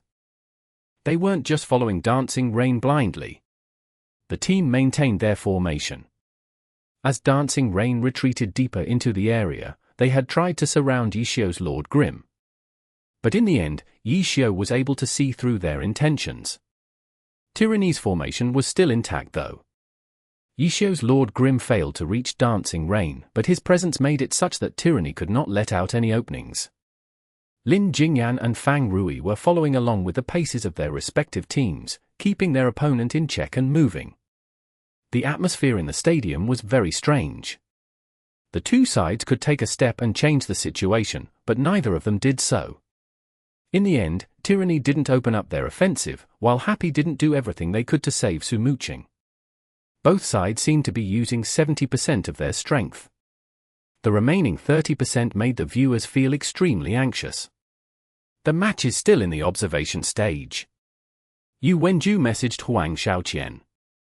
Previously, he had felt that Yixiu wanted to get a feel for Tyranny for the sake of the set win. But now, from the looks of it, Tyranny's Zhong Xinjie also wanted to get a solid grasp on Happy before making his move. What is Happy planning? Yu Wenju was also puzzled. Unfortunately, even having an omniscient view of the battle didn't help. The commentators could not see the problem either. Who would be the first to break the balance? This was the crucial question. Both sides wanted to react to their opponent's actions. It depended on who would be more patient. However, from the current situation, even if Happy wanted to be patient, the situation might not let them. This was the terrifying part about Zhong Xinjie. His tactics were never dirty. He used oppressive strength to pressure the opponent to force the opponents into doing what he wanted. This tactical style had grown relying on Tyranny's powerful offensive capabilities. Is Happy not able to think of a solution? Pan Ling cried out. For the people who weren't able to see deep enough, Happy was at a disadvantage. Tyranny was forcing them back step by step. If Happy could not find a way to break through the situation, they would be forced into action. Come. Show me your cards. Happy's plan couldn't just be an ambush, right? Why bring a summoner in this map? Zhong Xinjie was looking forward to what awaited him. Chapter 1509. Instant after instant. Nomiumi. Nomiumi.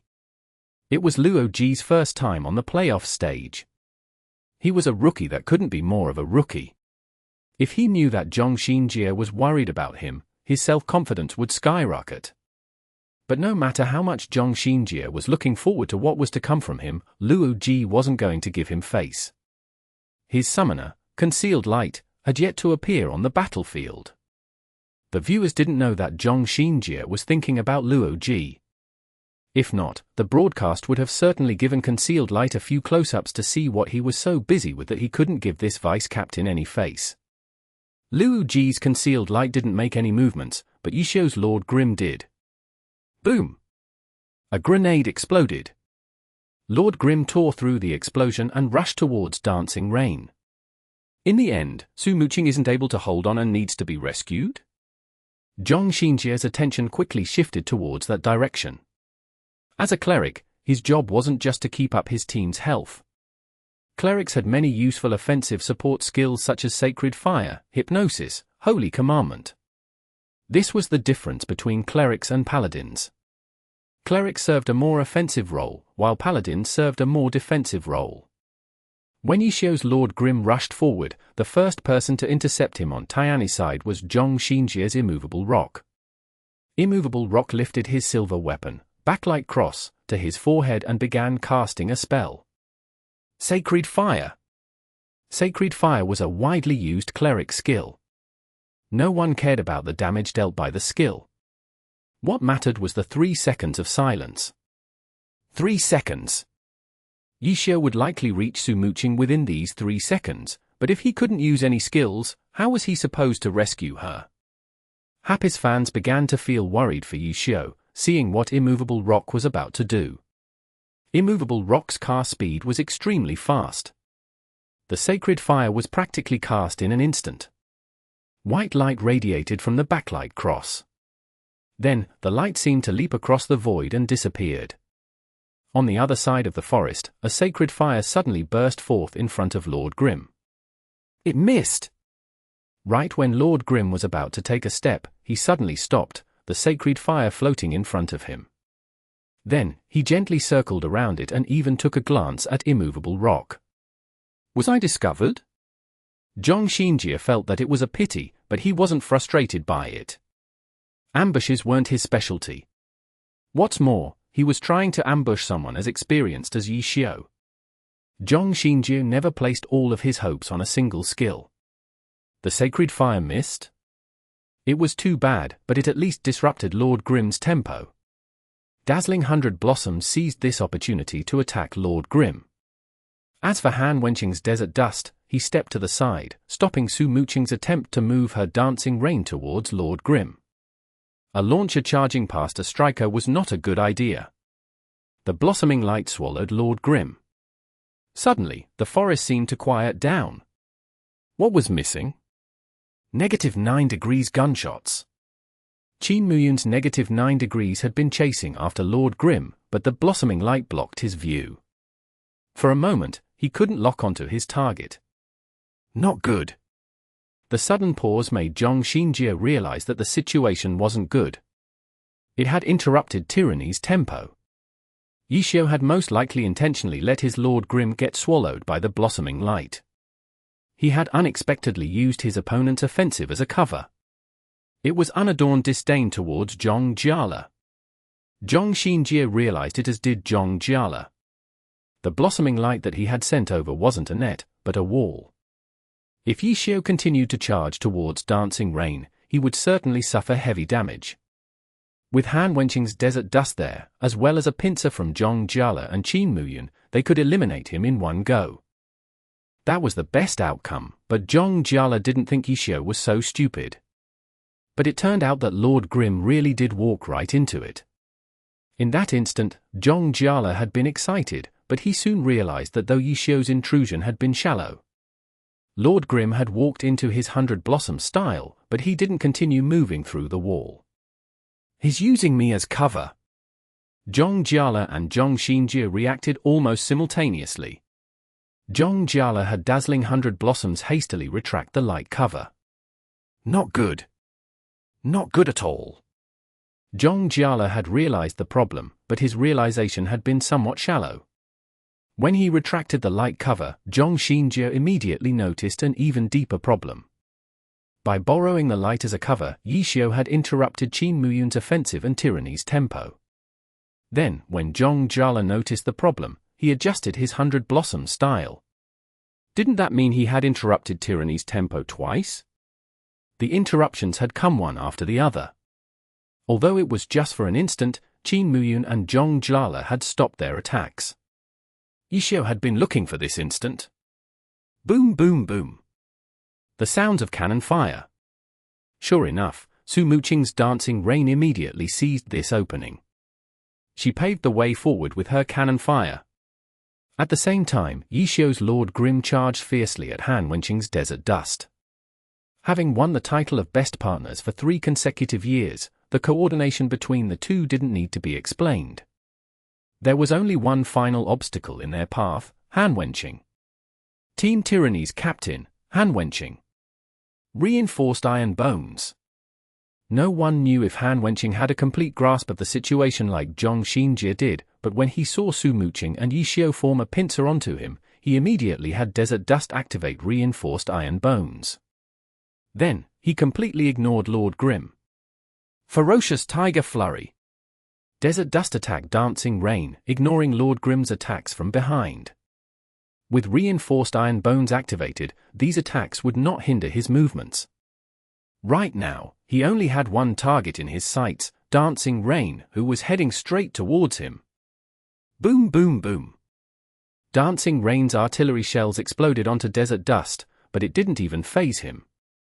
At this moment, everyone experienced the ferocity of a tiger that had rampaged through the battlefield for 10 years. The wind from his fists whistled by. Su Muqing clearly hadn't expected Han Wenqing to do this.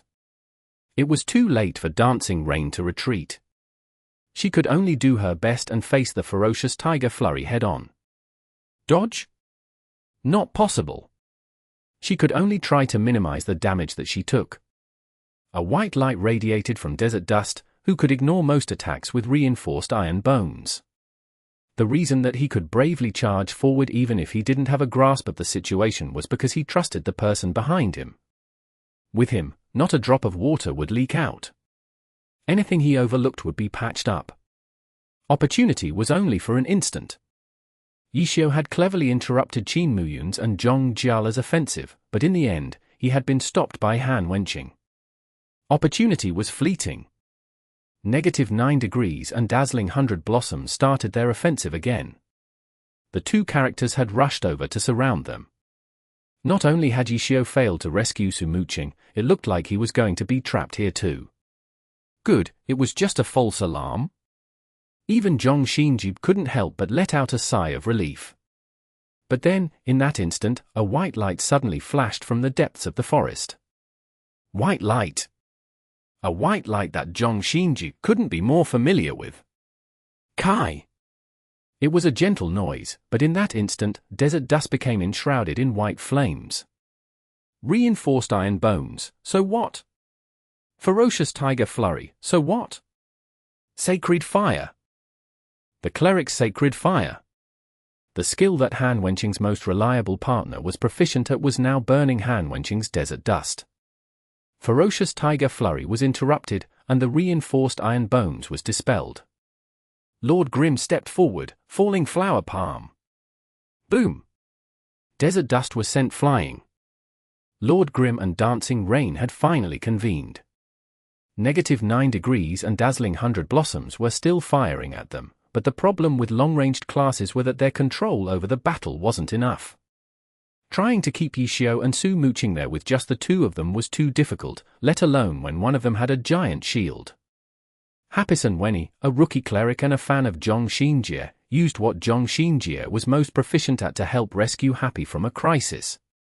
A pity. Zhong Xinjie could only say that it was a pity. He rarely made mistakes because he faced his mistakes. He wouldn't get frustrated by his mistakes. It only made him work harder. Fights were always back and forth.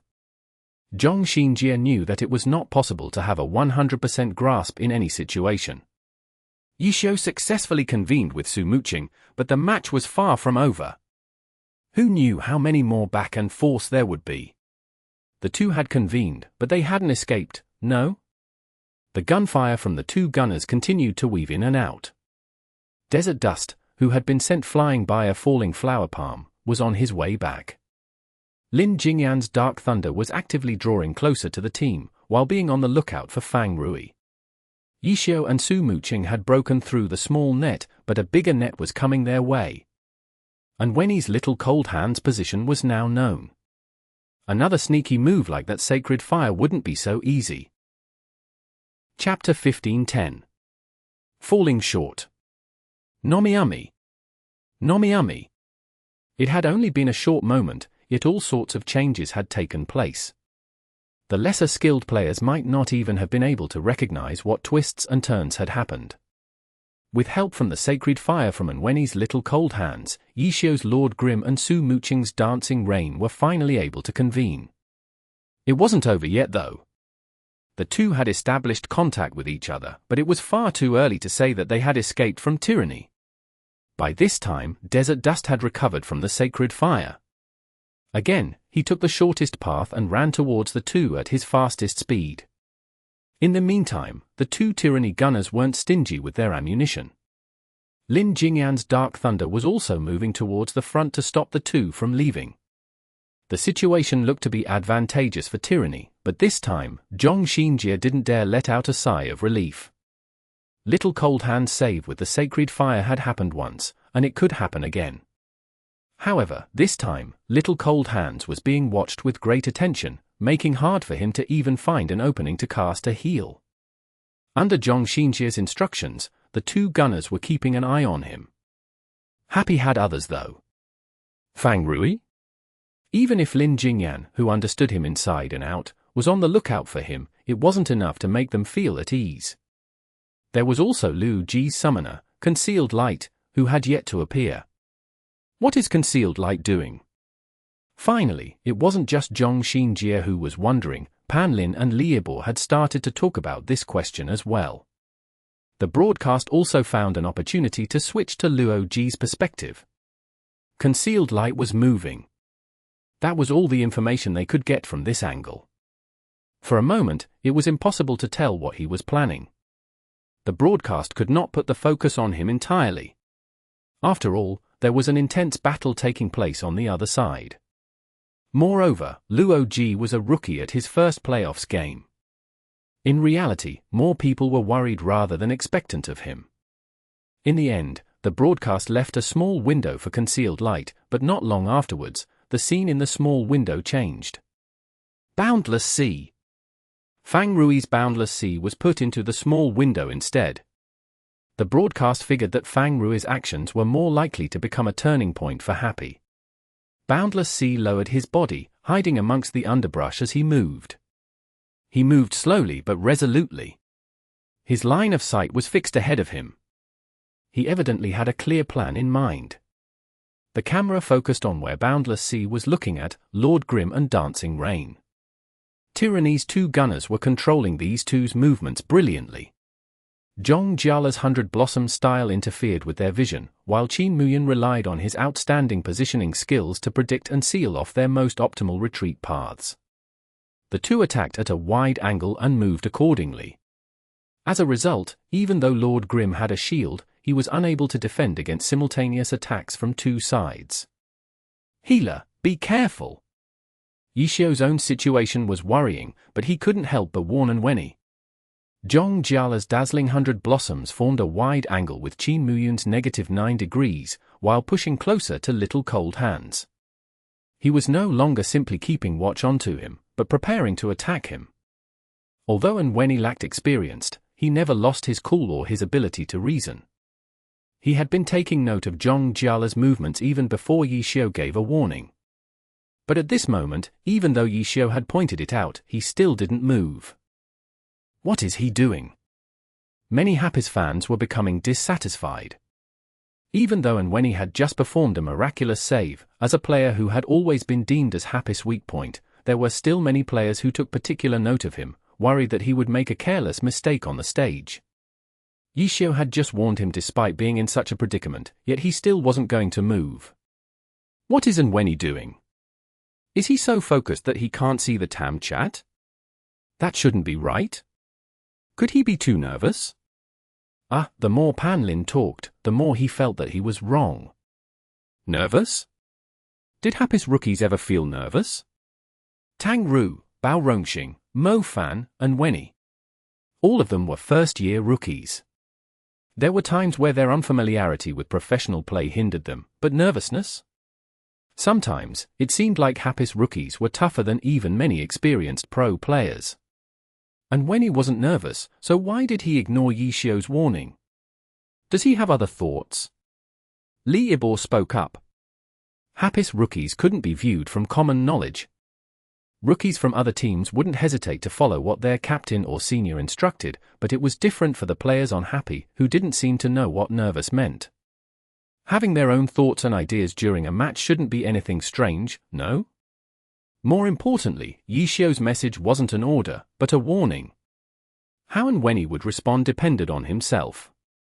The camera switched over to Unavoidable's little cold hands. Jingyan's dazzling 100 blossoms was speeding up. The others on Tyranny had noticed this new target and started towards the direction as well. All of them were experienced seniors who had gone through hundreds of battles. This sort of tacit understanding between them was easy. They didn't need anyone to remind them.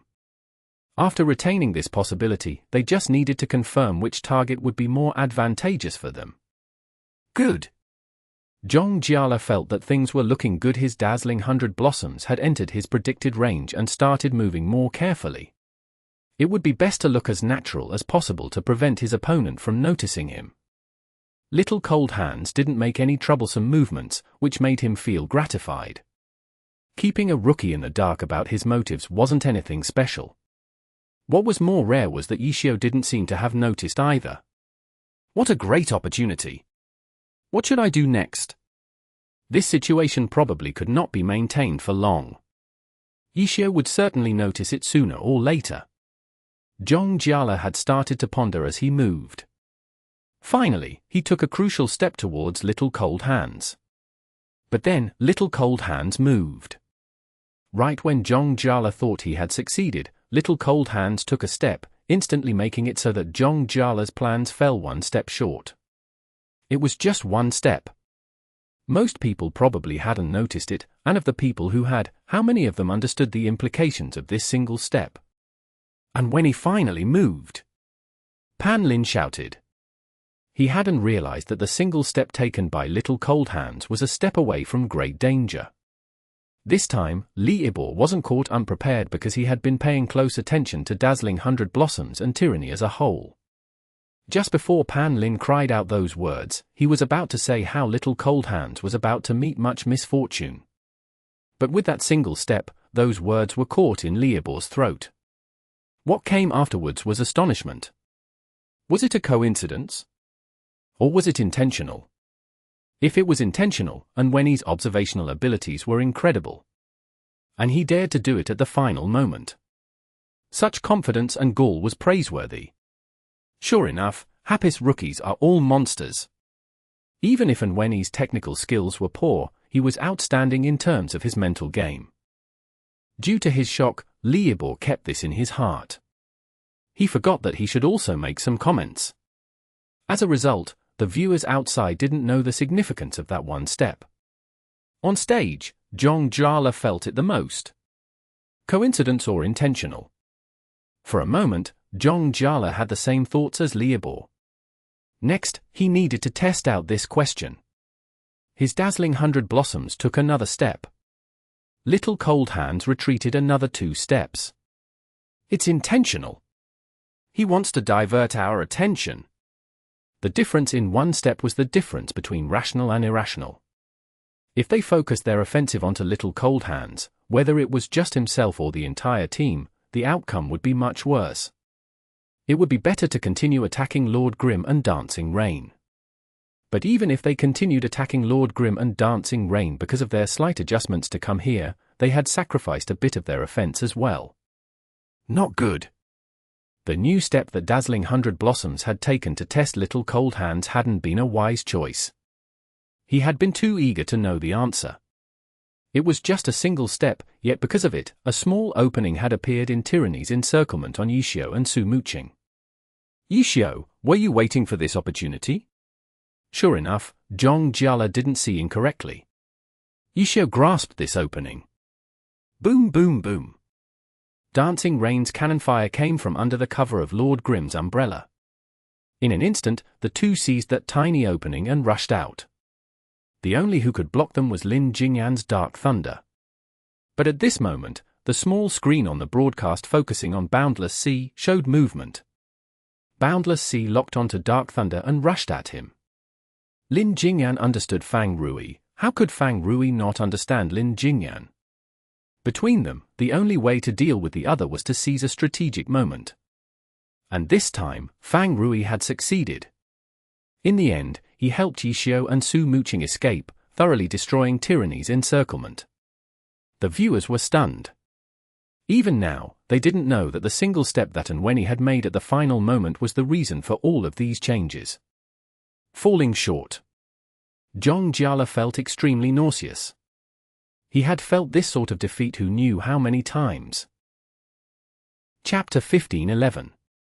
Stubborn people who refuse to change. Nomiami. Nomiami. Small trick. 2 words popped up in Tyranny's chat. Before Zhong Xinjie gave any orders, Han Wenqing's Desert Dust rushed out.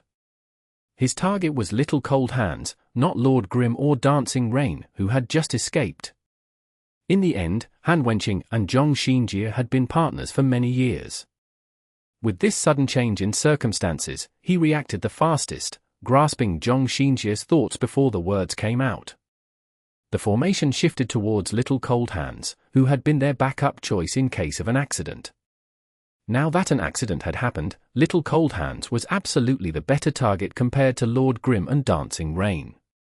Those two had broken through their encirclement and convened together with Fang Rui. If Anweni supported from the side as well, Happy could contend with Tyranny directly. On the other hand, Anweni's Little Cold Hands was separated from the other 3. Desert Dust took a big stride forward. It looked as if he were planning on attacking Little Cold Hands, but at the same time, he cut off contact between Anweni and the others on Happy. Reliable. He followed Zhong Xinjie's reliable strategies. If this had been the old Tyranny, he would have chased after Lord Grim and Dancing Rain, fighting until his last breath. Han Wenqing's Desert Dust would have certainly been at the forefront of the pursuit. The others on Tyranny saw Zhong Xinjie's orders and immediately reacted. They were slightly slower than Han Wenqing, but they weren't too late. They immediately began coordinating with Han Wenqing. Anweni immediately had Little Cold Hands retreat, but when Li Yibo saw this scene, he couldn't help but sigh. "What's wrong, Coach Li?" Pan Lin asked. It was very rare for Li Yibo to express such clear emotions during the playoffs. He's not experienced enough. In the end, Anweni is too inexperienced. He could have waited for a bit longer to see if Yishio and the others could open up the situation and convene with him, but by running away, he's pulling away from Yishio and the others, making it more difficult for them to help him. Li Yibo explained. Right. Pan Lin thought about it and realized that Li Yibo was correct. Tyranny's Han Wenqing was fast, but surrounding Little Cold Hands in a short amount of time was impossible. Their intent was to set up an offensive towards Little Cold Hands, restricting Happy's movements and seizing the initiative. By having Little Cold Hands immediately run away, Anweni was actually helping Tyranny. If they were able to completely separate Anweni from the rest of Happy, it wouldn't just be taking the initiative, but taking the win. How could Tyranny's old generals miss such an opportunity? Burst! After conserving their energy for an entire season, if they didn't burst forth facing such a key opportunity, when else would they? Boom, boom, boom. Explosions would always be the loudest sounds on the battlefield. Zhong Jiala's dazzling 100 Blossoms went all out, not holding back on any of his attacks. A beautiful symphony of light and shadows was put on display. Lin Jingyan's Dark Thunder immediately became more agile. He kept his distance from Lord Grim, Dancing Rain, and Boundless Sea, using brawler skills like Provoke to harass them. Using a tiger's mouth to unsheath the blade was a phrase that suited his actions perfectly. Qin Muyun's -9 degrees attacked Little Cold Hands the most directly. However, his offense wasn't to block him but to urge him to move faster. Tyranny hoped to see Little Cold Hands run faster. The faster the better for Tyranny. At this point, all of the viewers understood what Liebo had been talking about. The important healer had been cut off from the rest of his team and was in danger of being chased down and killed.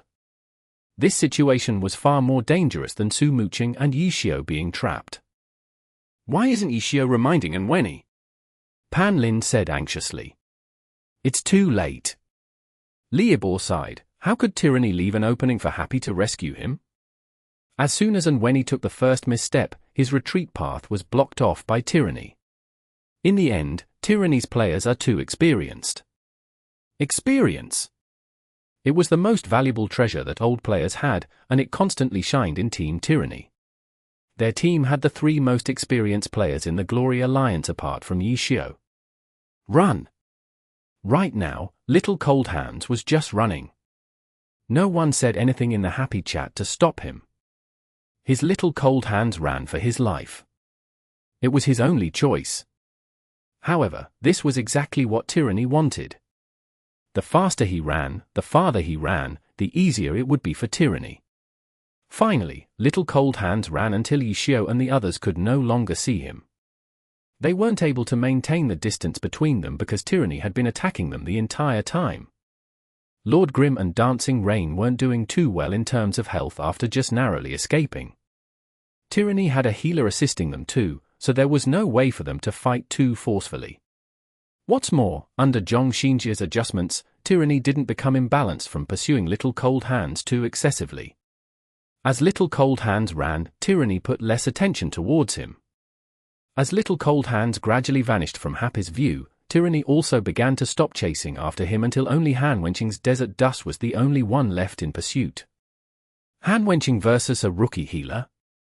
On the other side, Yishio, Su Muqing, and Fang Rui, who weren't in the best conditions, had to fight against 4 players from Tyranny, among them a healer. It's over? Liebo really wanted to say these words. If this were the regular season, he would have made the conclusion. However, this was the playoffs. There was mystery all around, and he didn't dare hastily reach a verdict. What else could happen? Liebo carefully pondered over this question and thought of Happy's Luo Ji. The battle had reached this step already, yet Luo Ji still wasn't going to make his appearance. He wasn't sent to the stage just to watch on the sides, could he? Wait! A thought flashed through Liebo's mind.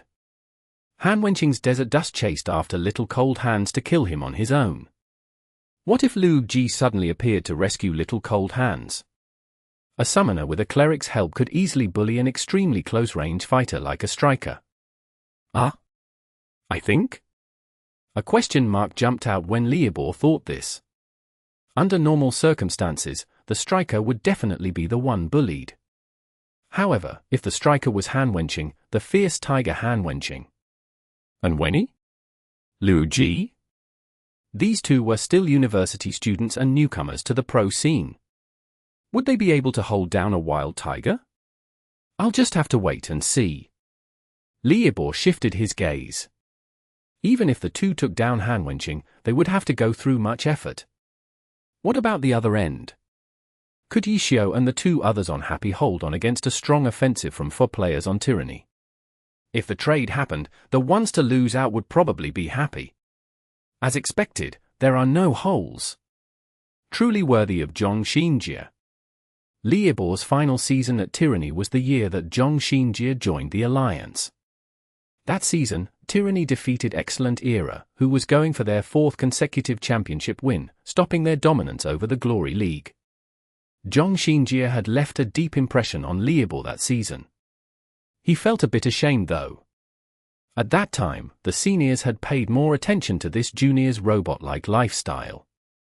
Zhong Xinjie's talent at Glory had been overlooked due to his peculiarities. It wasn't until they won the championships with this healer, who never made mistakes, did they finally realize how incredible of a talent he was. Separated by many years, Liable looked at Zhong Xinjie again. Zhong Xinjie was more skilled and more experienced, but his style hadn't changed one bit. Everyone talked about Han Wenqing's 10 years of perseverance, but in reality, what never changed in Tyranny was Zhong Xinjie, no? It'd be easier to kill him than change his habits. Two stubborn guys who refused to change had paired with each other despite their incompatibilities, yet they stubbornly persisted for so many years. They had won a championship, but they didn't start a new era of dominance. Perhaps this was where the issue lay. They made a few changes, but there were places where they never changed. And now, one of them had finally made some adjustments. Even though much of it was out of helplessness due to the passing of time, it wasn't a bad thing.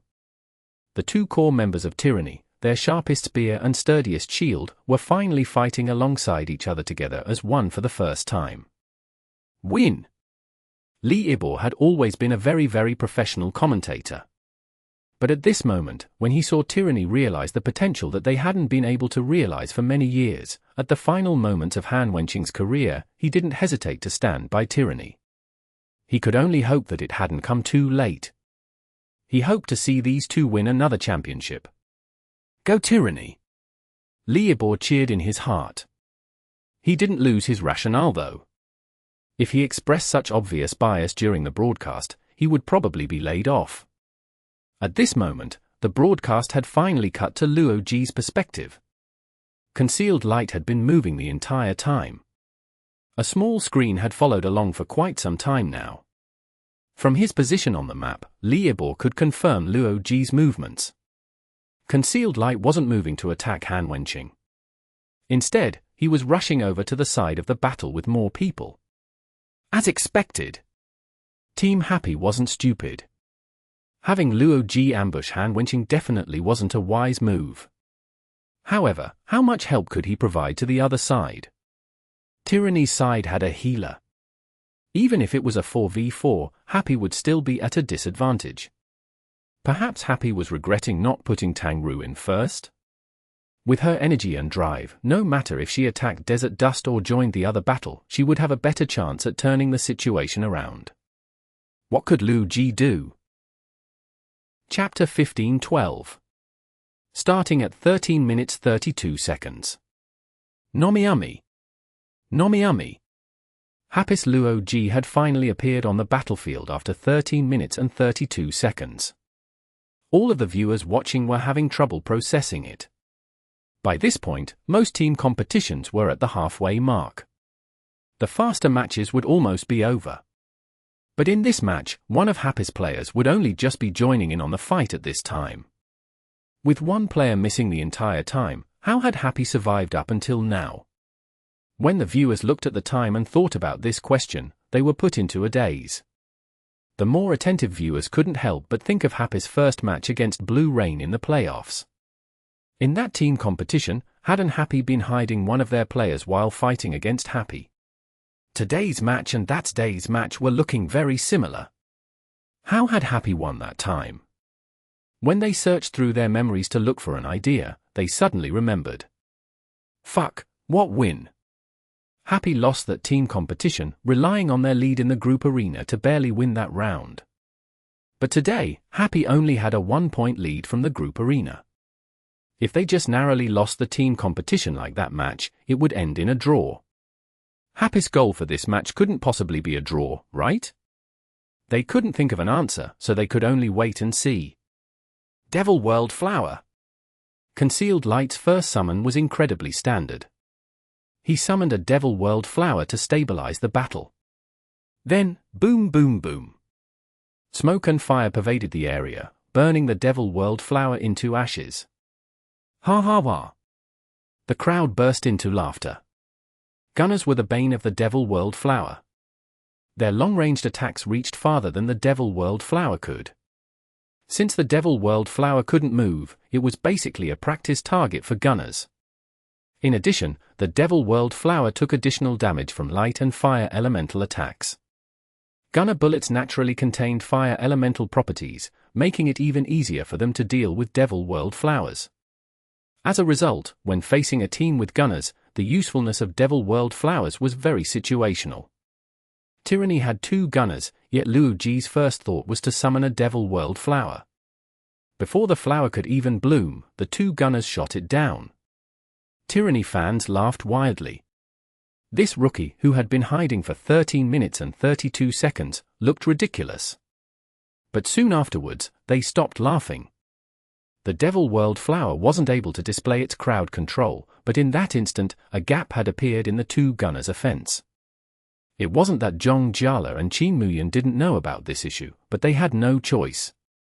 The placement of the Devil World Flower had been very tricky. If they hadn't eliminated it instantly, it would have interfered with Lin Jingyan's Dark Thunder, creating a gap in Tyranny's offense.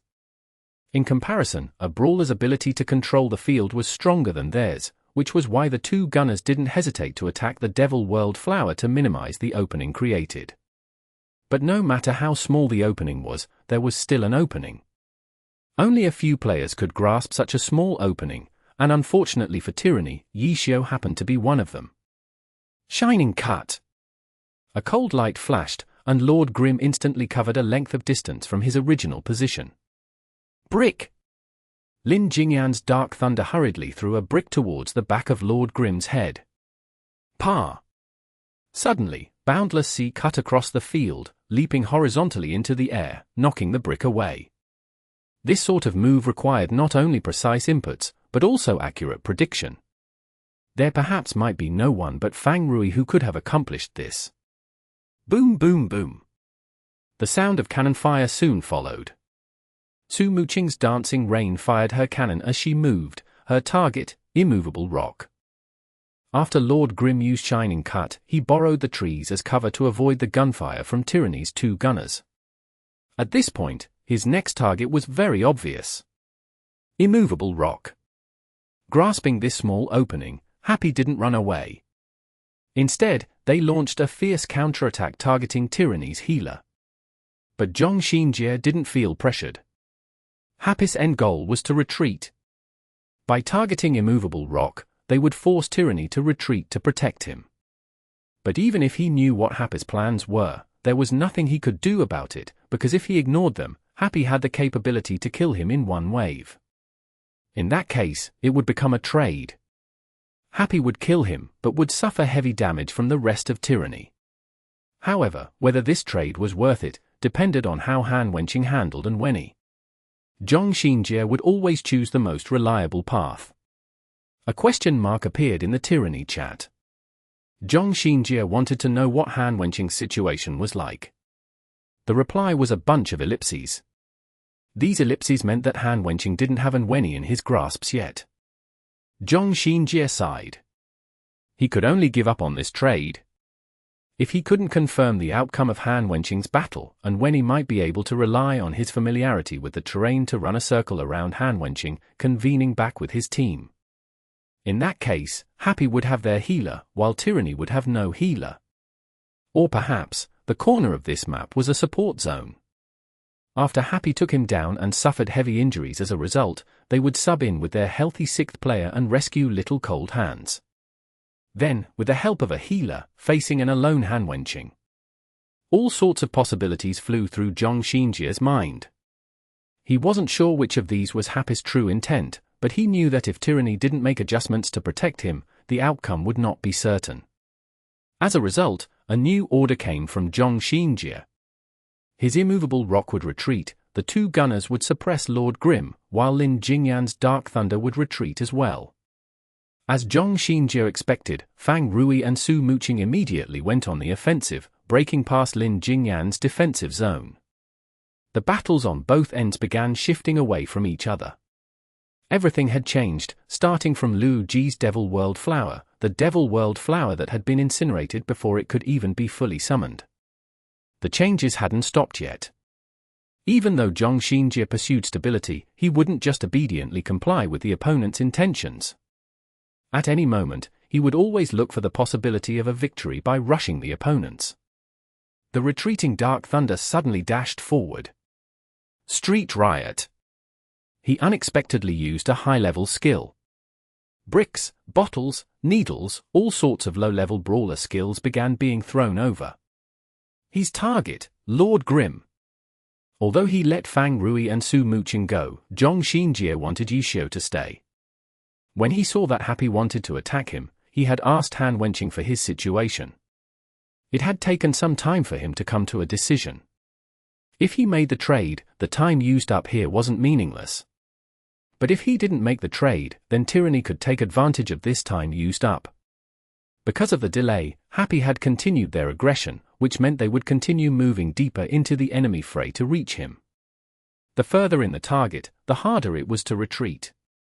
Fang Rui and Su Muqing had been let go. But once Tyranny focused on Lord Grim, because he had ventured a bit deeper into their territory, trying to escape now would be much more difficult. Happy could try to loop around and rescue him, but if they did that, Tyranny would still have the initiative. Yishio, who was trapped, would be their bargaining chip. You better not think of leaving. Dark Thunder's Street Riot threw out a bunch of CC skills. Yishio could not ignore it. Shua. The myriad manifestations umbrella opened. Yishio wanted to use the shield to force his way past it. Rumble. A wave of energy split apart the air in front of him. Lord Grim was pushed back. Implosion Grenade. The instant Zhong Jiala saw Lord Grim open his umbrella, he tossed a grenade. Once the umbrella propped open, a dead angle would appear.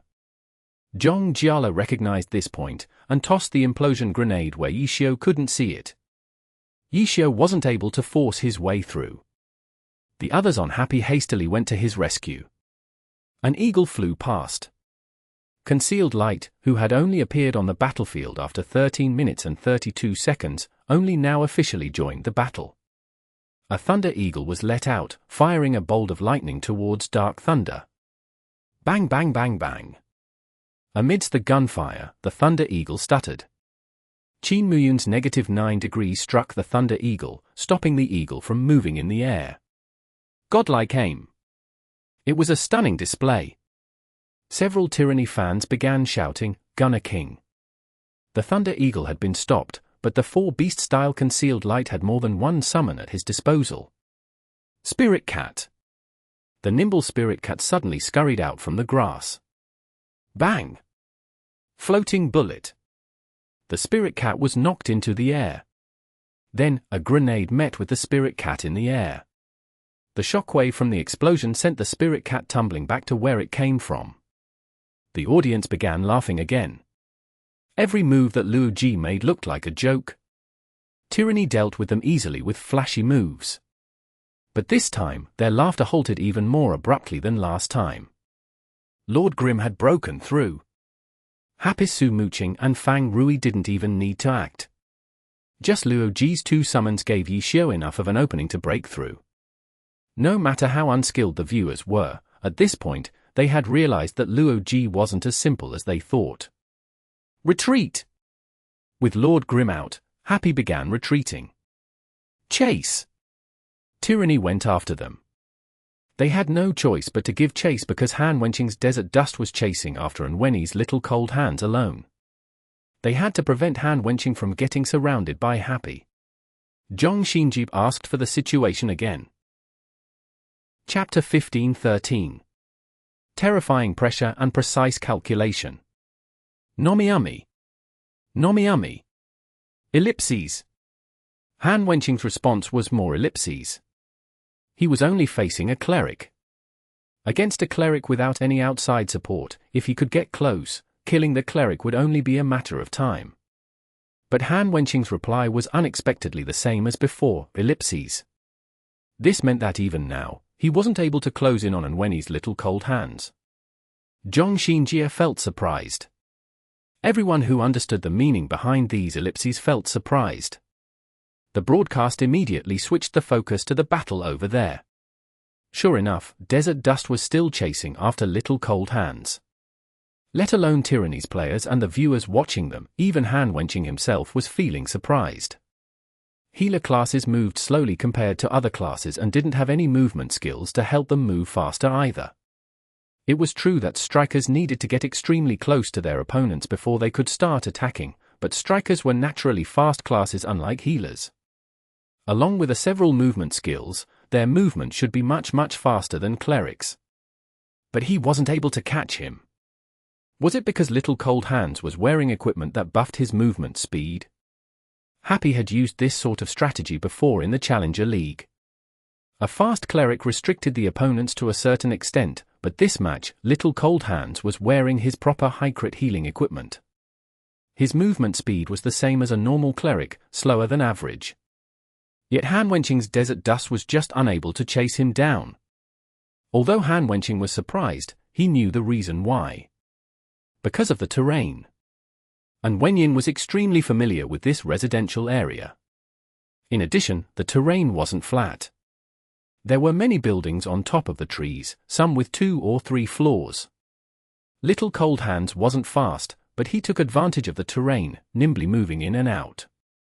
At first, the audience had felt astonished that Han-Wenching wasn't able to catch up to Happy's weak point, their healer. But after the broadcast showed his pursuit of him, everyone felt that it was the opposite. Han-Wenching not being thrown off by Wenyi and sticking so tightly to him was truly impressive feat. It was indeed impressive. However, the one who was shocked the most wasn't Han-Wenching, but Wenyi. He thought that he had studied and practiced this area more than enough. Losing an opponent here shouldn't be hard at all, but it turned out that he was wrong. Han-Wenching. Even though Wenyi admired Zhong Xinjie the most, as a Tyranny fan, how could he not respect Tyranny's captain, Han-Wenching? He had watched Tyranny for many years and was very familiar with the team. But after entering the pro scene, he quickly understood that the might he saw while sitting in front of the TV was very different from personally experiencing it for himself in a match. The feeling of oppression that he got from Han-Wenching chasing after him made Wenyi's palms sweat, but he didn't dare take a pause to wipe it away. Under this enormous pressure, the confidence that he had from his familiarity with the terrain was gradually being whittled away. Wenyi didn't know how much longer he could endure. Han-Wenching had the time to respond to his team with ellipses, but for Wenyi, the only thing that he had the time for was to keep running for his life. He had no time to do anything else. He didn't even dare to blink at this point. He needed to carefully and quickly make decisions. To think he hasn't made a mistake yet. Han-Wenching's astonishment towards Wenyi gradually shifted from his familiarity with the map to his calmness under heavy pressure. The public's evaluation wasn't wrong. Even if Happy's rookies didn't have the skill, their spirits were incomparable. A rookie was being chased so closely by him, yet the rookie was still able to keep a clear head, quickly and accurately making the right decision every time. Han-Wenching couldn't help but think of another player, his partner for many years, Zhong Xinjie. Although the two were partners, when Zhong Xinjie first joined Tyranny in Season 4, Han-Wenching's outlook towards him was as a senior player towards a new rookie. However, the Zhong Xinjie at that time was similar to this Wenyi. No matter the situation, there was no sign of panic. Calm and careful were the characteristics of this rookie, becoming the sturdy shield for Team Tyranny. Wenyi's technical skills couldn't compare to the rookie Zhong Xinjie of that time, but his mentality and his willpower gave Han-Wenching a feeling of déjà vu. But he wasn't going to let up. Let alone a player similar to Zhong Xinjie, even if Zhong Xinjie had transferred to a different team and were in Wenyi's position, he would still chase after him with everything he had. To him, that was the greatest respect he could give. Chase. Continue chasing. After replying to Zhong Xinjie's inquiry, Han-Wenching wasn't swayed. He didn't feel embarrassed because he couldn't even catch a rookie. He wholeheartedly focused on this one goal. No matter what, he would chase down Little Cold Hands. At this moment, Little Cold Hands suddenly moved horizontally. Suddenly changing directions was a common method to escape from an opponent, but up until now, Unwenny had never used such a method. A sudden turn tested the opponent's reaction speed. If the opponent's reaction speed was fast enough and adjusted prompt enough, it also gave the opponent an opportunity to catch up. That was why Unwenny had never used this sort of risky method, because he clearly knew his value as a healer in a team competition. No matter how poor his technical skill was or if he was the weakness of the team, as long as he was alive, he would be a huge threat. As a result, Unwenny had always been exceptionally cautious. But at this moment, he suddenly took a risk that he had never taken before. Soaring Tiger. Han Wenqing's Desert Dust immediately used a powerful skill, ferociously pouncing on him. The entire stadium erupted into cheers. But it missed. It was just by a bit, but the Soaring Tiger missed its mark. But when Han Wenqing chose this skill, he had thought of what came after. The Soaring Tiger missed, but he hit the tree. He crouched down and borrowed the tree to shoot forward. With this, Desert Dust's speed increased sharply, moving like a flying artillery shell. But Unwenny seemed to have known as little cold hands rolled to the side. Desert Dust missed again, and this time, he could not immediately turn like before. 1,000-ton drop. Han Wenqing could only use this skill to let Desert Dust fall faster. However, by leaping off the tree and then using this skill to fall, Desert Dust had moved a large distance. When he turned back to find his target, Little Cold Hands had widened the distance between them. I fell for it. Han Wenqing continued to give chase, while sighing helplessly. He wasn't a brainy player who was proficient at planning. Although his opponent was a rookie, it looked like he was better at these sorts of schemes than him. Unwenny once again took advantage of the terrain, calculating what Han Wenqing would do, and then courageously took the risk to widen the distance between them. Unwenny had been a fan of tyranny before. He was familiar with Han Wenqing. And after becoming a pro player, this familiarity as a fan naturally became an understanding of an opponent. This time, he used what he knew about Han Wenqing to succeed. The viewers and even Pan Lin and Liebo weren't thinking as much. However, compared to Han Wenqing, they knew more clearly why Unwenny took such a risk. Happy had sent a message in the team chat. Yishio had called for Unwenny to convene with them. Would they succeed? When Yishio sent out the call, everyone had been watching Desert Dust sticking closely to Little Cold Hands and let out a big question mark. But Unwenny immediately completed a beautiful escape, dispelling their doubts. But good things don't last. After having a specific direction to move towards, Unwenny's escape choices weren't as flexible anymore. He needed to follow a general direction and make a decision. As for Han Wenqing, he also received a message from Zhong Xinjie, telling Han Wenqing their coordinates and asking Han Wenqing for his coordinates. With this, Han Wenqing was able to see through Unwenny's intent. Now that he knew Unwenny's aim, he could make predictions. Han Wenqing was no longer chasing after Unwenny brainlessly like before. Desert Dust's pursuit became more orderly. Sometimes, people felt like he wasn't chasing Little Cold Hands. Instead, it looked like he happened to be following the same route as him. And Unwenny's attempts at feints gradually lose their effectiveness too. I've been seen through. Seeing Desert Dust getting closer step by step, Unwenny suddenly realized where the issue lay.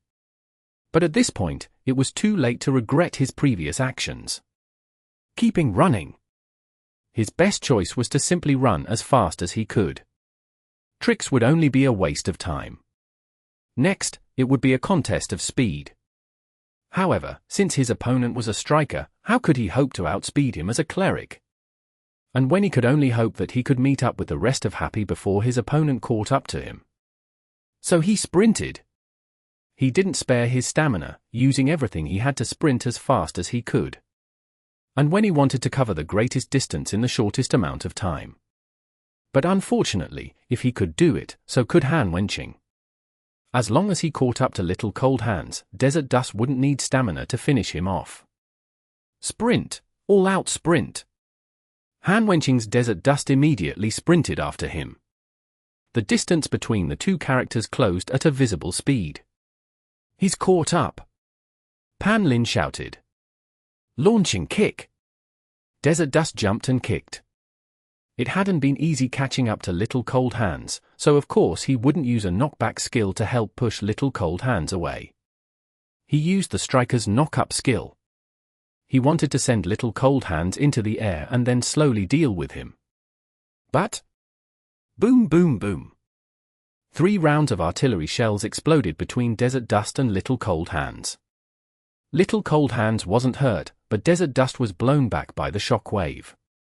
A figure stepped out of the forest and then instantly reached Desert Dust's side, cold light flashing. When did you ever become so shameful, bullying a little kid like that? A merciless message from Yishio popped up in the chat. Chapter 15-14. The resolve of both sides. Nomiami. Nomiami. Team Happy and their healer had convened at an opportune time. The Happy fans let out a cheer, while the Tyranny fans let out a sigh of despair. But what about after?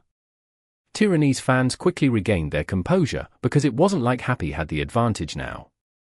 Happy had convened with Unwenny, but Tyranny had convened with Han-Wenching as well. Previously, it had been Han-Wenching chasing down Happy's healer. In the other battle, it had been Tyranny with a healer suppressing Happy without a healer. Happy had the disadvantage in both of the battles. Now, they were on an equal playing field with Tyranny. However, with the disadvantage carried over from the previous battles, how would they win on an equal playing field? Happy didn't continue fighting. Yishio's Lord Grim rushed out, and with help from his teammates, he sent Desert Dust flying away. Then, Happy immediately turned around to retreat. Of course, Tyranny wasn't going to let them go so easily. This was a perfect opportunity. When it came to direct confrontation, Tyranny had no fear. No more hiding, no more holding back. In an instant, they transformed into the Tyranny that everyone was familiar with, and pounced fiercely onto the retreating Happy. Happy didn't fight back. Trees, grass, houses. Happy utilized what they could to hide and avoid Tyranny. A team retreat had its advantages and disadvantages compared to an individual retreat. The advantage was that they could help each other, opening up more varied options. The disadvantage was that a mistake from a single teammate could affect everyone. 2:11. A message suddenly appeared in the Tyranny chat. It wasn't from Zhong Xinjie, but Lin Jingyan. 2:11 pointed to the hour hand positions on a clock. When the others on Tyranny saw Lin Jingyan's message, they immediately locked onto those 2 directions. The characters at the front of the team rushed towards those 2 directions. Although Lin Jingyan wasn't the shot caller, there had to be a reason for him giving out these instructions. Desert Dust turned towards the 2 o'clock direction, while Dazzling 100 Blossoms turned towards the 11 o'clock direction. The 2 soon locked onto their next target. Boundless Sea. Fang Rui's Boundless Sea. Lin Jingyan relied on his understanding of his teammate to grasp this opportunity. Han-Wenching and Zhong Jiala didn't question him and immediately carried out his plan. Boundless Sea was now surrounded by the 3 of them. Holy Trinity! The 3 attacked without hesitation. Lin Jingyan was too familiar with Fang Rui's style. His dirty play style wasn't something that everyone could keep up with, which was why on the team competition stage, Fang Rui would often wander off from the team on his own. Lin Jingyan understood this point and watched for such an occasion to take place. In one move, they surrounded Boundless Sea, and the rest of Happy could not rescue him immediately because he had separated himself from the team. Rescue him now? Of course they could, but Boundless Sea was already surrounded. If they turned to rescue him, they would have to abandon their original plans to retreat. What's more, whether they could quickly rescue Fang Rui was another question altogether. This was the danger of a team retreat. If you caught one player, you caught the entire team. The 3 generals attacked Boundless Sea decisively. However, Happy was even more decisive. Tyranny had focused 3 of their members onto Fang Rui, reducing the overall pressure on Happy. Zhong Xinjie's immovable rock was just a cleric, his individual threat was limited. Qin Muyun's -9 degrees was not enough to keep Happy's other 4 members there. As a result, Happy ran away. They didn't even stop to pause, decisively abandoning the trapped Fang Rui. They regarded their trapped ally not as a restriction but instead as an opening. How determined! Youve couldn't help but shout. Happy's insistence on running away was rather surprising.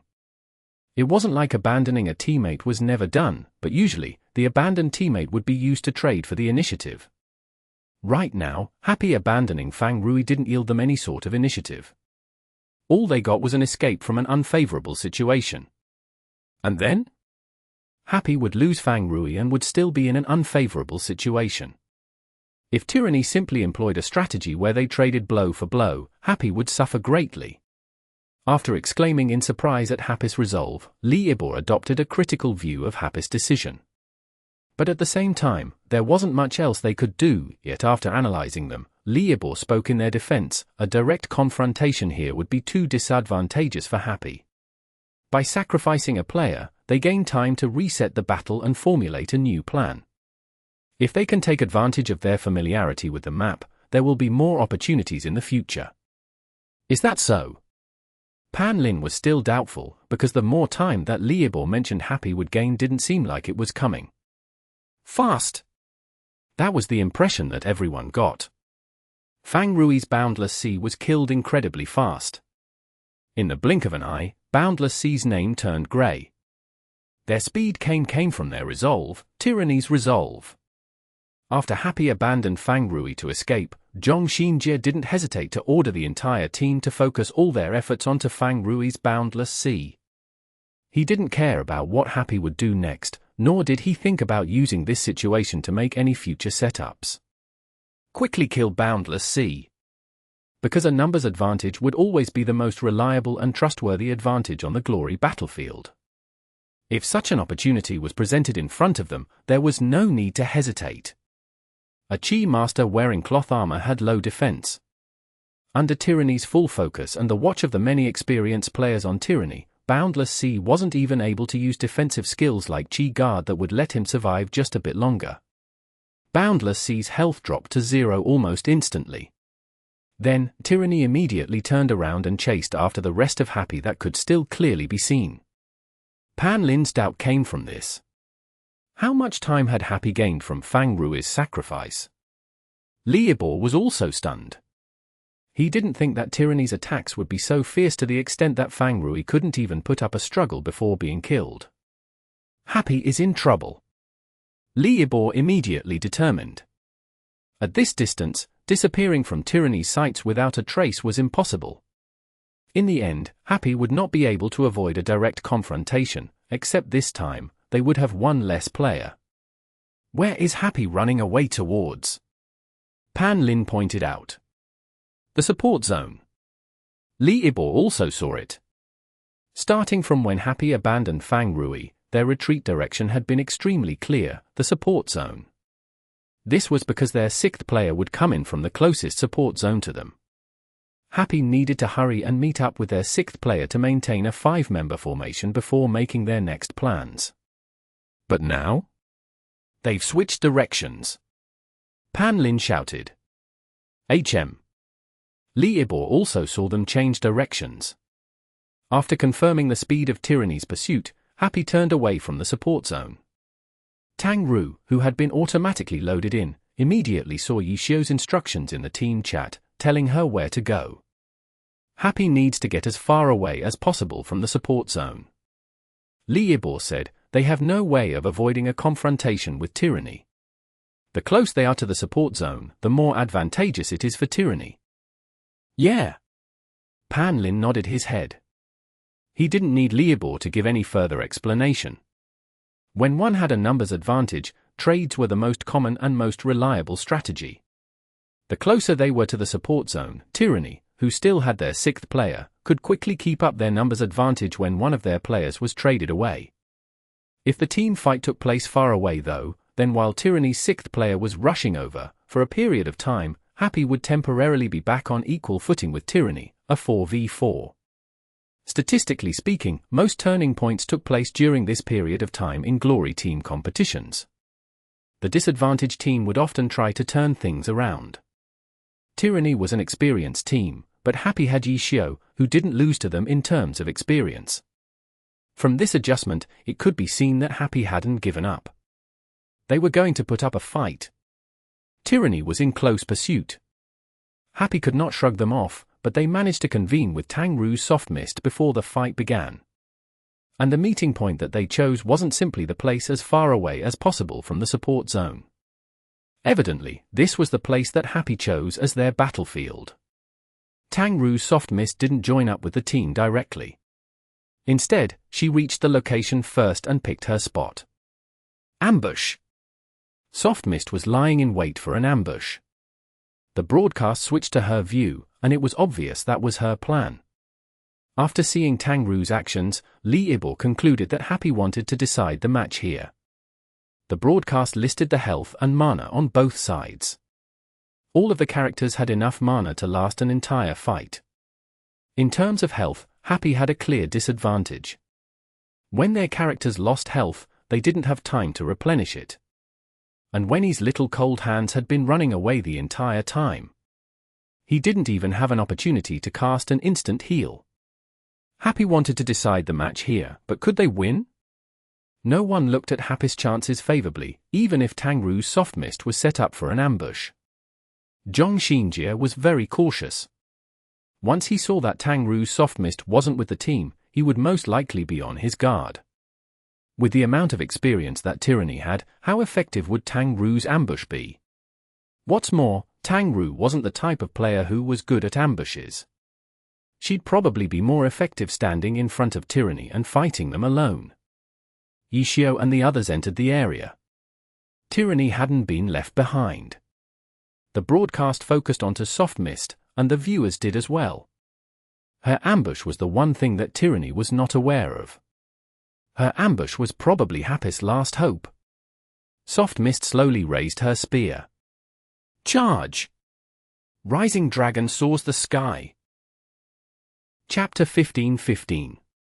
Favorable terrain. Nomiami. Nomiami. Starting with a rising dragon soars the sky instead of a dragon breaks the ranks was quite a surprise to the viewers. Those familiar with Tang Ru knew that she loved to initiate with dragon breaks the ranks, and it would have been a very suitable move for her present situation, too.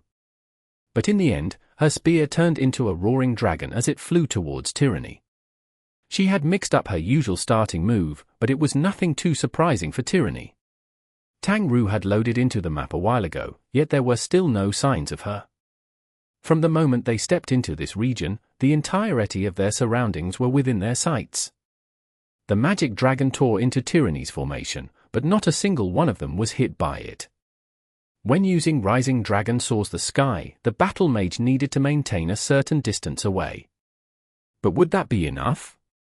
Due to the long ending lag of the skill, with this skill missing, the counterattack wasn't something that could be resolved through that bit of distance. Zhong Xinjie was watching for Tang Ru's next moves. At this point, the dragon was already dissipating. The Rising Dragon Soars the Sky was unable to show its might before being forcefully cancelled. A cancel would result in ending lag as well. However, compared to using the skill to completion, the ending lag would be reduced by half. Careful! Tyranny's two gunners had begun firing at soft mist. Zhong Xinjie didn't forget to warn his teammates. For Happy, relying on that Rising Dragon Soars the Sky would have been a bit overconfident. He doubted that Happy had placed their hopes onto that skill landing. The real assault would come during these next moments. What will they do? Zhong Xinjie quickly thought up several possibilities, and Soft Mist's next moves were indeed within his expectations. Shattering the lands. Soft Mist jumped into the air, swinging her spear heroically. Although the Rising Dragon had missed, it had disrupted Tyranny's formation. In the end, that high-level skill was just a ruse.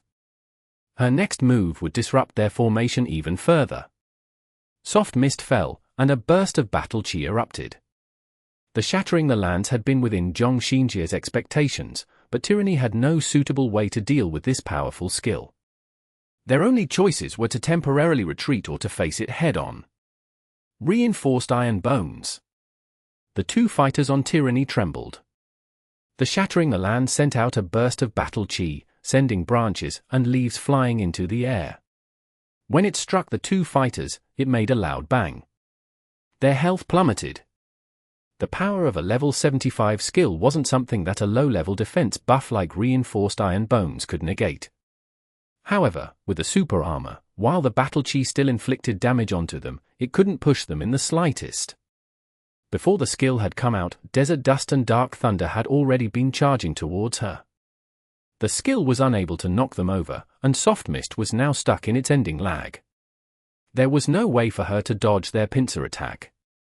Two streaks of blood flew into the air. The whirlpool of battle chi created by shattering the lands instantly dispersed. Had Soft Mist been struck down? When the audience took a closer look, they were dumbfounded. There were, inside the shattering the lands area of effect, not 3 players, but 4. What happened? The audience felt dazed at the scene in front of them. The more experienced audience members immediately looked towards the big screen. Sure enough, a replay was being shown.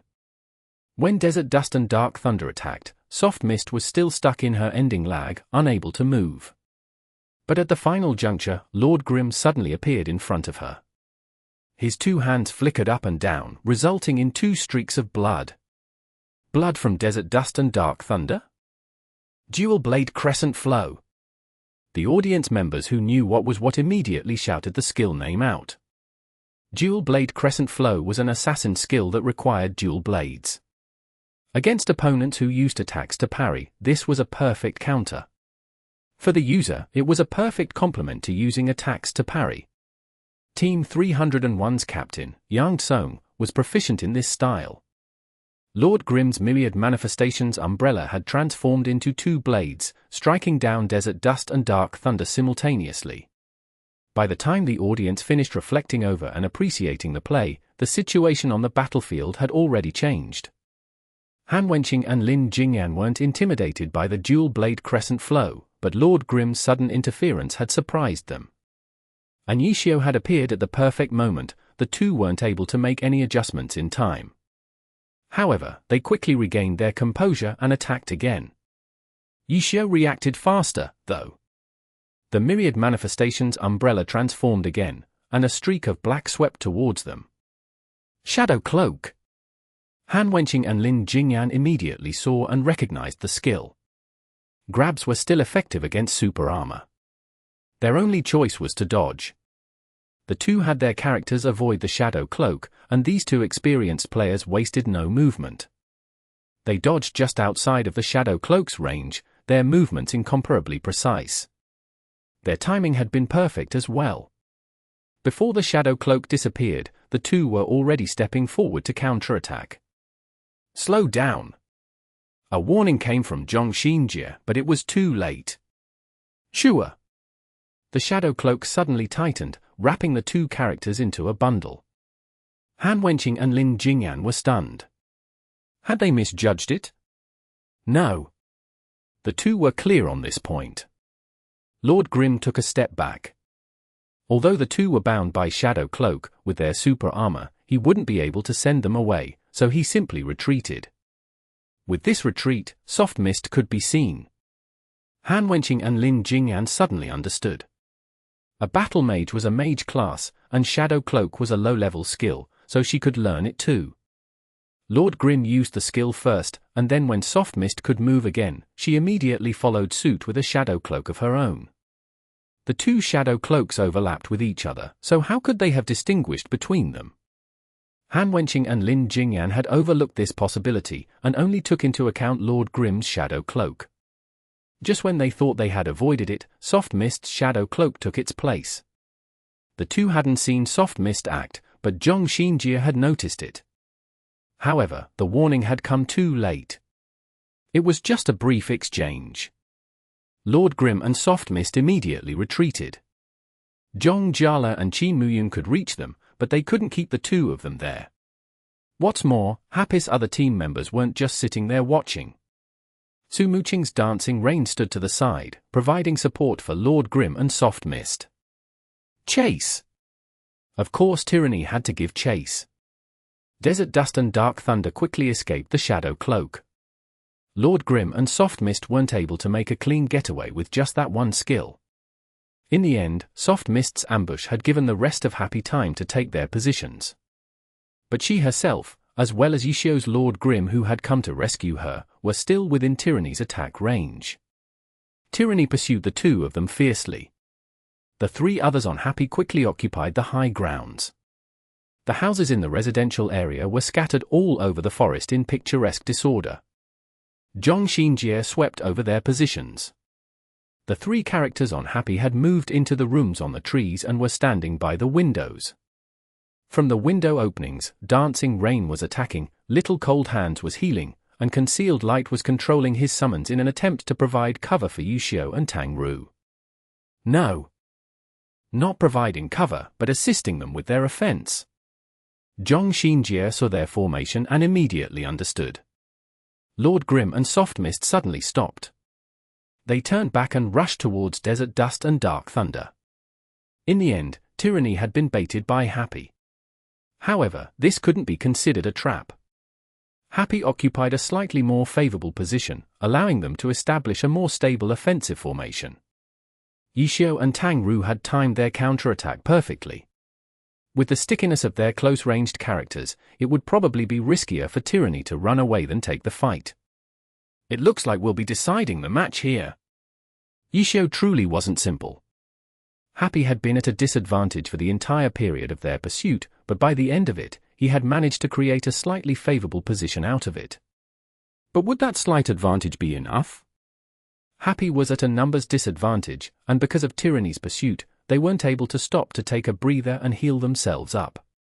How could it be so easy for Happy to catch up to Tyranny's lead? Zhong Xinjie saw through Happy's biggest weak spot and mercilessly set up arrangements to target it. Attack! Just attack. Tyranny's expertise was in attacking, and the most suitable target at the moment was Lord Grim. The four focused their fire onto Lord Grim. So mean. Yishio typed into the chat. Lord Grim turned around and ran. Zhong Xinjie wasn't surprised.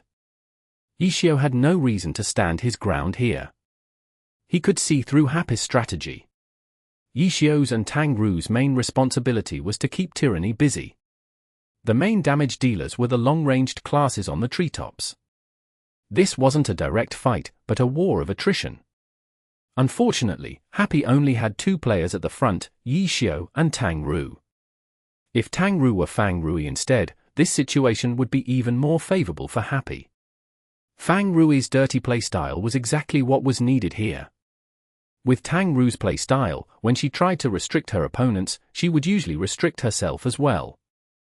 All of these points need to be utilized well. Zhong Xinjie thought about what methods would be the most reliable and adjusted his plans accordingly. Tyranny suddenly turned their focus towards Soft Mist. You guys really think you can do as you please, huh? Yishio typed into chat as Lord Grim returned back. Push towards 1 o'clock. Zhong Xinjie ordered. Su Muqing and the other two on Happy were in an extremely good position, avoiding practically all dead spots. However, even if they individually had no dead spots, they would have a few as a coordinated whole. The 1 o'clock direction was one such hole that Zhong Xinjie had noticed. The entirety of Tyranny forced their way over. However, Tang Ru's next moves thwarted Zhong Xinjie's intentions. She jumped twice, leaping onto what could be considered the second floor in this area. Pincer! Zhong Xinjie was unmoved. How could he overlook the different heights in this terrain? This change was within his expectations. The second floor? There was limited space there. Her options instantly became limited, making it easier to trap her. Tang Ru's decision exposed her lack of experience. Yishio evidently realized that the situation wasn't good. Lord Grim hastily went over to rescue her, but with the simplicity of the second floor space, Tyranny was able to quickly complete their encirclement. Be careful of the long-ranged classes, Zhong Xinjie reminded. Dancing Rain's gunfire could reach her. The two old generals that had rushed onto the second floor didn't need his reminder. They could clearly see the circumstances, knowing where Happy's main attack points were. Boom boom boom. Under the cover of Dancing Rain's artillery fire, Tang Ru wanted to escape. Soft Mist, Dragon breaks the ranks. Dodge. This skill had to be avoided. Soft Mist rushed out, striking nothing but a tree. Zhong Xinjie frowned. Dragon breaks the ranks couldn't be blocked. She could break through from any direction, but the direction she chose seemed too stupid. But the moment the dragon breaks the ranks struck the tree, an enormous crash could be heard. The second floor on top of the tree suddenly collapsed. Chapter 15-16. An unbelievable collapse. Nomiami. Nomiami. What happened? Everyone was stunned. Countless people in the crowd stood up, looking around in a panic. Dust and smoke was scattered all around the stage. The lifelike projections caused many people to misunderstand what had happened.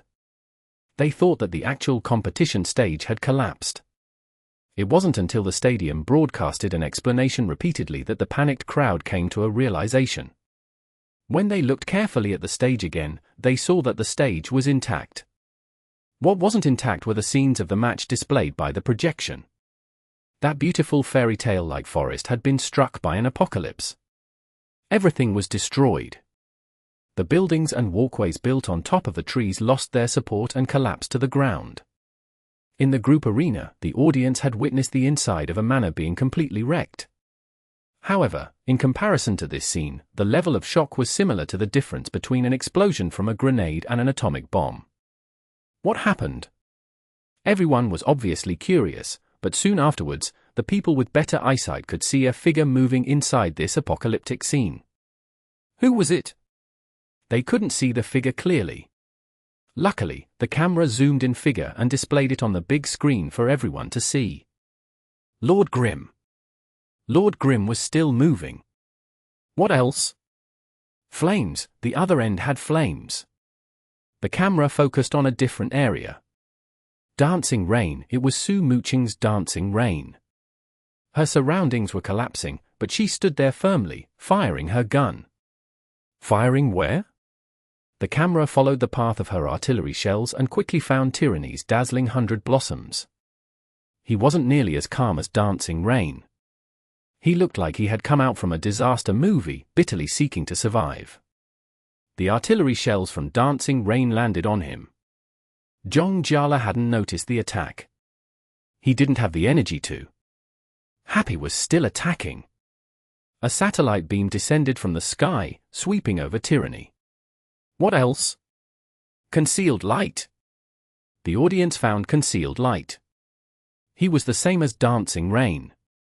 The collapsing surroundings simply served as a backdrop. It was as if he didn't even see it. He calmly waved his staff, placing 2 symbols on the ground, controlling his summons. Thunder Eagle. Young Wyvern. Summons with flight had a huge advantage in these situations. These 2 summons followed Luo Ji's commands, unobstructed by the terrain. Their attacks weren't towards Tyranny. The fireballs and thunderbolts swept through the forest, exacerbating the collapse. Could this apocalyptic scene have been created by this rookie, Luo Ji? After realizing this point, everyone thought of the word strategy. Had all of this been a part of Happy's strategy? They couldn't help but examine the outcome of this strategy. How should they examine it? By looking at the health on Tyranny's characters. A devastating sight. Tyranny's situation was too horrible to describe. Tyranny originally held the advantage in health, but with one move, the sky and earth had reversed. All 5 characters on Tyranny had experienced a massive drop in health.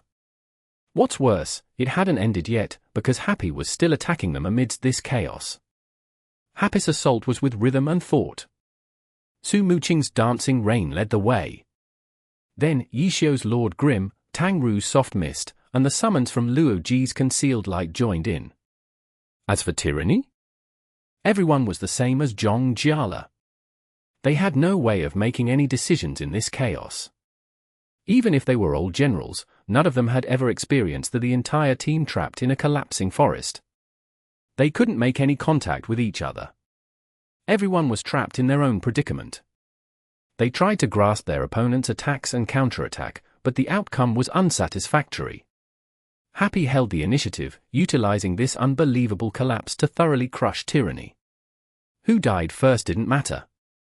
The names of Tyranny's 5 characters turned grey one after the other. They had a 6th player, but did it matter? Happy had 5 and not a single one missing. Lee? Coach Lee?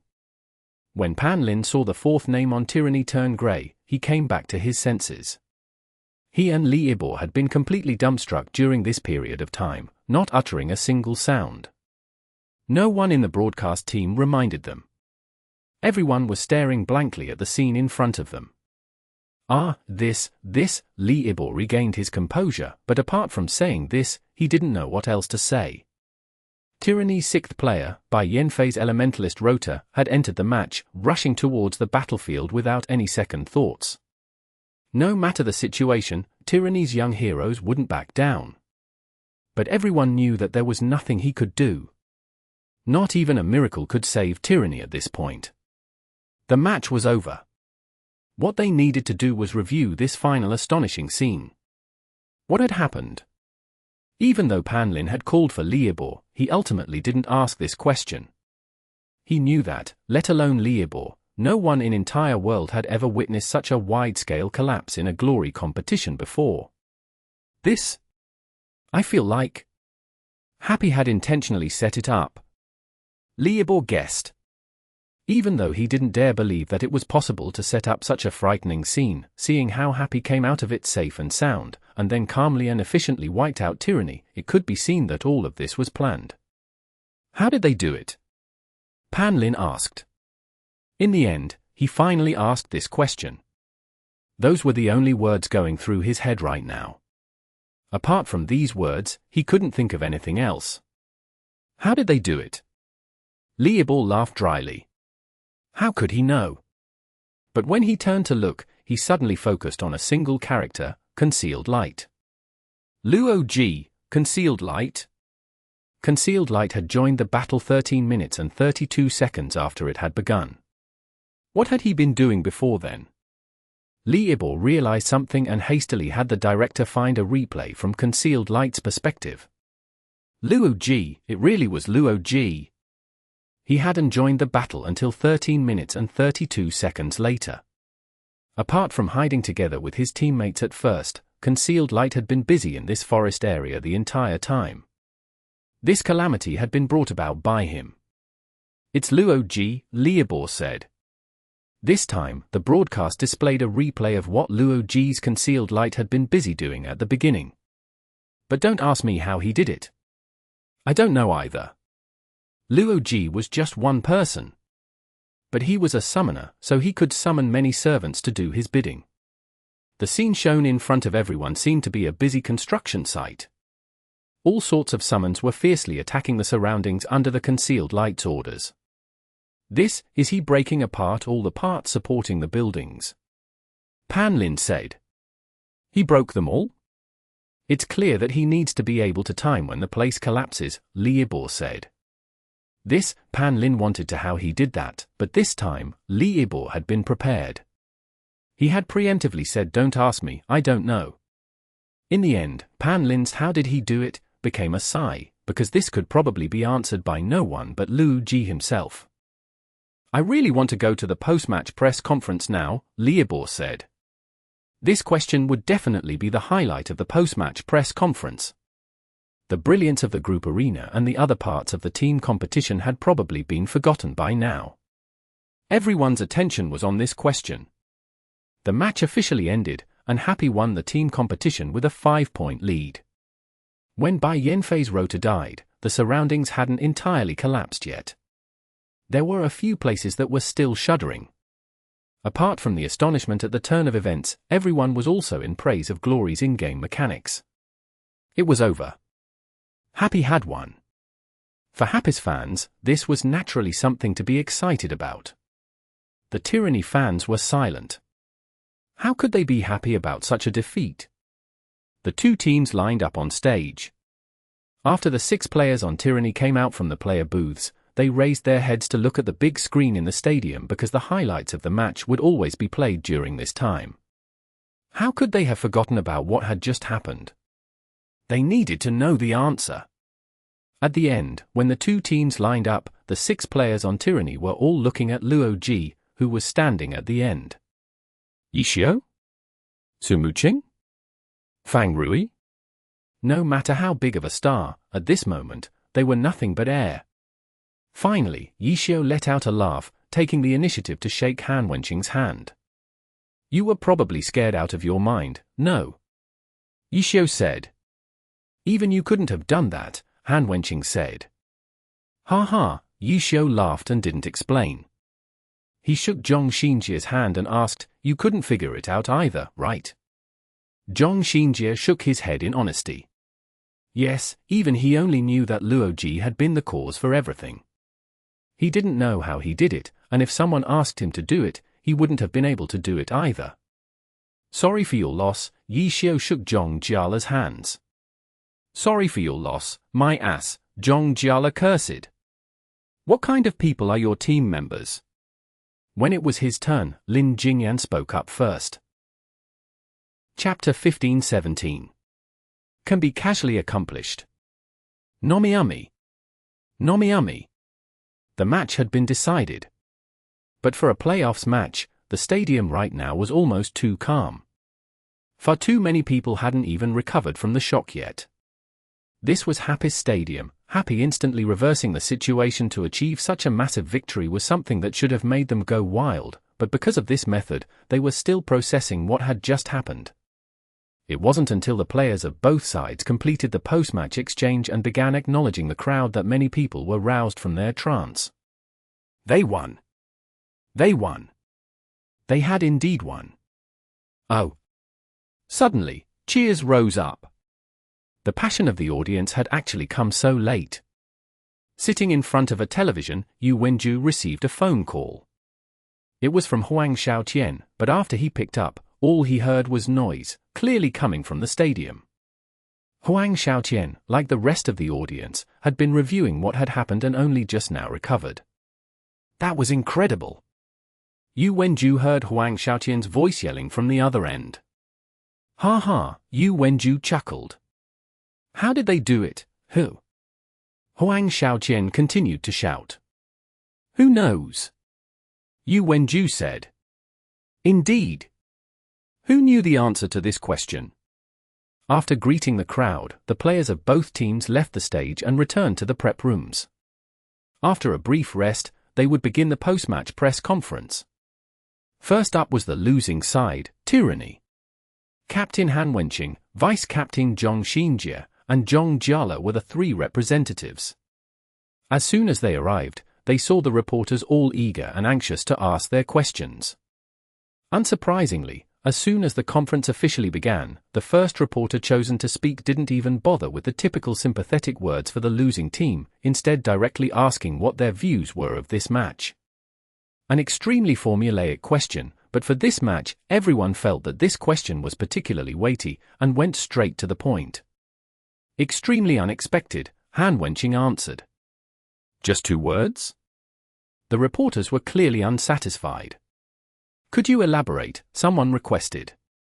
Happy's plan in the team round was indeed unprecedented and surpassed all imagination. We had completely neglected this possibility. An elaboration came from Tyranny's vice-captain Zhong Xinjia. Even though he was known for his minimal error rate, it was impossible for him to never make an error, and he himself never claimed that title, nor was he ever ashamed to mention his own mistakes. He had categorized this team match as their negligence, but even if he defined it this way, most people probably wouldn't agree with him. That scene shook and shocked the entire glory world. Tyranny shouldn't be blamed for failing to anticipate this possibility. The reporters of course didn't pursue this point. Immediately afterward, another reporter asked, this loss, will it affect Tyranny's upcoming match? I don't believe so. Zhong Xinjia's words were always that precise. I believe that this kind of large-scale and accurate plan requires a large amount of preparation. Next match is our Tyranny's home game. 2 matches. This time it was Han Wenqing who added some words from the side. Zhong Xinjia smiled. Han Wenqing's 2 matches was equivalent to declaring that next match was Tyranny's victory. This, of course, was what Zhong Xinjie expected and hoped for as well, but he wouldn't say these kind of words without confirmation, and besides, he needed to correct Han Wenqing's statement for the point he wanted to make. Next match is Tyranny's home game, and in the case that we win. Not in the case, we're winning for sure, okay? Next match and next match, both of them. This time, Zhong Jiala just mercilessly cut him off. Zhong Xinjie was helpless, but the reporters were all looking at him, clearly still waiting for him to finish his thought. Zhong Xinjie didn't bother to emphasize his in the case, and instead said, if we advance to the third match, with the randomly chosen map, Happy still will not be equipped to deploy such a strategy again, so for the upcoming matches, we do not need to worry about facing a situation like today's. To the side, Zhong Jiala curled his lip. Evidently he was still rather dissatisfied by Zhong Xinjie's usage of if in referring to the third match. Zhong Xinjie's analysis was rational and rigorous. Based on this kind of analysis, everyone discovered that indeed, even though Happy had produced a frightening scene this round, all they accomplished was this one round's victory. It had no strategic impact on the upcoming battles. As long as Tyranny adjusted their attitude and didn't let this loss affect them too much psychologically, they would be fine. And would this be difficult for Tyranny? They were all war veterans. With Zhong Xinjie's analysis, this match was just an ordinary away game loss. How could it affect their morale? Tyranny's mood was extremely stable. As the background of the frightening events of this battle, they seemed to have completely adjusted their mood by the end of the match. They were already focused on the next match and even the next match.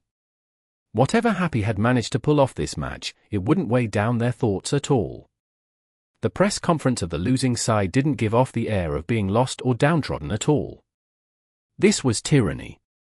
Nothing could stop them from lifting their chests and advancing forward. Afterward, the three members who participated in the press conference returned to the prep room. Once everyone gathered their things, they could leave the stadium.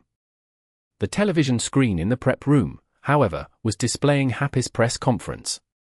No one purposely tried to avoid it, they would occasionally glance over, wanting to hear what Happy was going to say. For their press conference, Happy sent out Yi Xiu, Fang Rui, and Luo Ji, 3 people. It didn't even need to be said who the star of today's show was. As soon as the 3 of them walked out, the cameras flashed non-stop. 80% of them were close-ups of Luo Ji, who felt like he was going to go blind. He had certainly never experienced this sort of greeting before. Congratulations to Happy on a 3rd straight victory.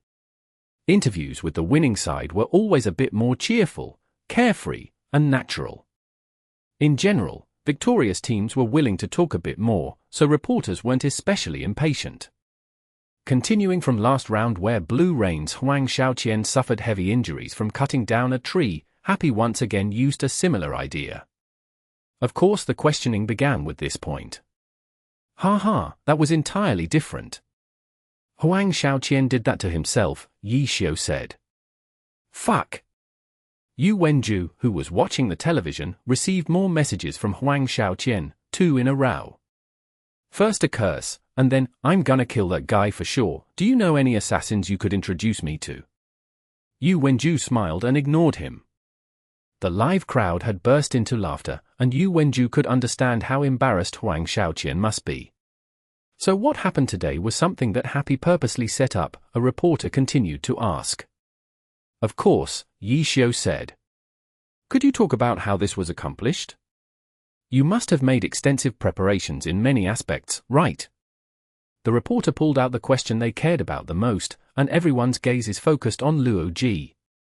But unexpectedly, Yi Xiu answered this question first. It wasn't necessary. Our player here has an exceptionally sensitive intuition for maps. After just one look, he can instantly figure out how to do it. What? All of the reporters were dumbstruck. The press conference actually quieted down completely. Luo Ji was sweating. Luo Ji was sweating waterfalls. Luo Ji was sweating Iguazu Falls. They were actually just going to say this. A bit unsettled, Luo Ji snuck a glance at Yi Xiu, only to see a completely calm and honest expression. After just one look he can instantly figure out how to do it? Since when did he have that kind of demonic ability?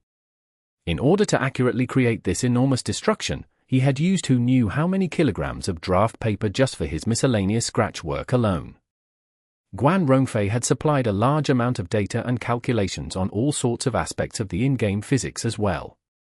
This was a strategy that had been prepared for a very long time.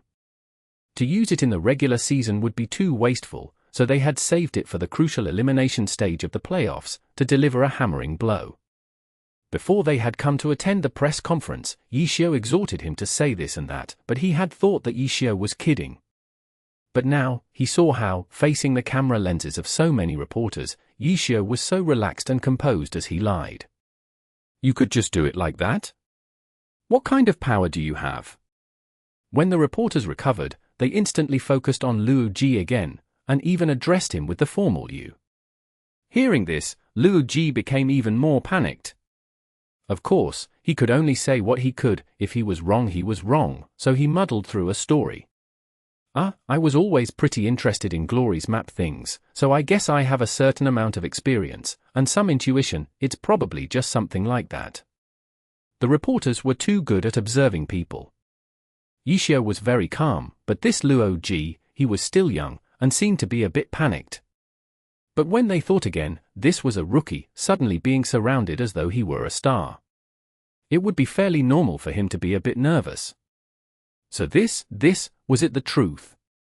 The reporters were wavering between belief and doubt. Watching the television, though, Yu Wenju was already laughing. How could such a thing be possible? As soon as you heard what he said, it was clearly something just to fool them. What kind of idiot would actually believe that? In the away team prep room, Tyranny hadn't yet left. When the conference reached this point, the prep room instantly quieted down. Song Qiying hurriedly made his way next to Zhong Xinjie. Vice Captain, Senior Yixiao just said that they hadn't prepared this beforehand, it was just an on-the-spot plan. Then, even in their away game, they might be able to do it again. Idiot, how could you believe that? That guy Yixiao is purposely trying to make this a mystery. Zhong Jiala immediately came over to teach Song Qiying. Is that so? Song Qiying was at a loss. He continued to watch the television and heard Luo Ji's speech. Experience and intuition. Song Qiying muttered, sneaking a glance at Zhong Jiala.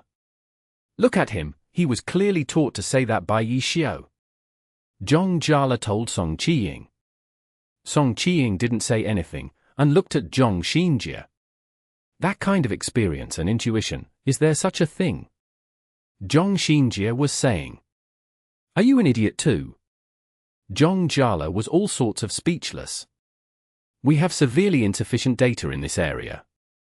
It may be necessary to re-evaluate, said Zhong Xinjie. Chapter 15-18. Next round. Nomiami. The post-match interviews from Happy led to a heated debate. There were people who believed it, but there were many who didn't. The reporters asked for the logic behind their reasoning, wanting to earnestly understand what they meant by experience and intuition of the terrain. But Happy pushed all of their questions away, even those from Esport Home's Chang Xian, who had a very close relationship with them. Happy stated, a great battle is imminent. As Happy's secret weapon, Luo Ji does not have the leisure to play around. He needs to use his time to continue tempering his experience and intuition of the terrain. He wasn't able to display his true strength last round. It was our home game after all. Next round will be the true test. Yixiao told Chang Xian, who had come to him directly to talk. Are you serious?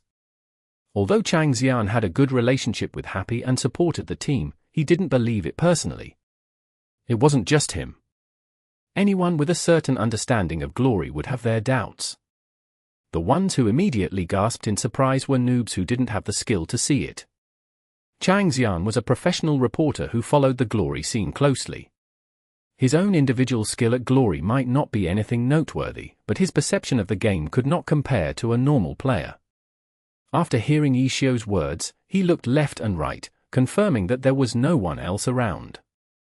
He lowered his voice and asked, "Is this psychological warfare?" "Ha ha, yes, it's psychological warfare." Yishio nodded his head and laughed. Chang Xian wanted to cry. Yishio told him yes, but he had said it half-heartedly. Was he supposed to believe it or not? Sure enough, his minuscule skills were far from enough in front of this god.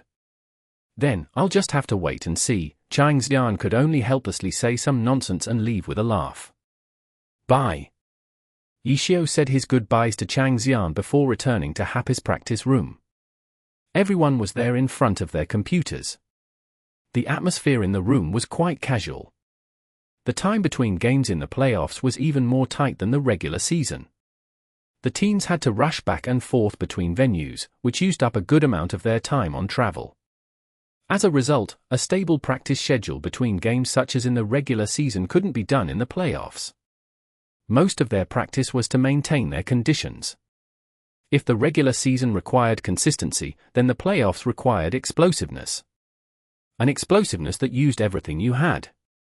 The ones who could persist until the end would be the winners. The ones who relaxed would likely be the ones to fall in the playoffs. Happy had won the first match of the second round.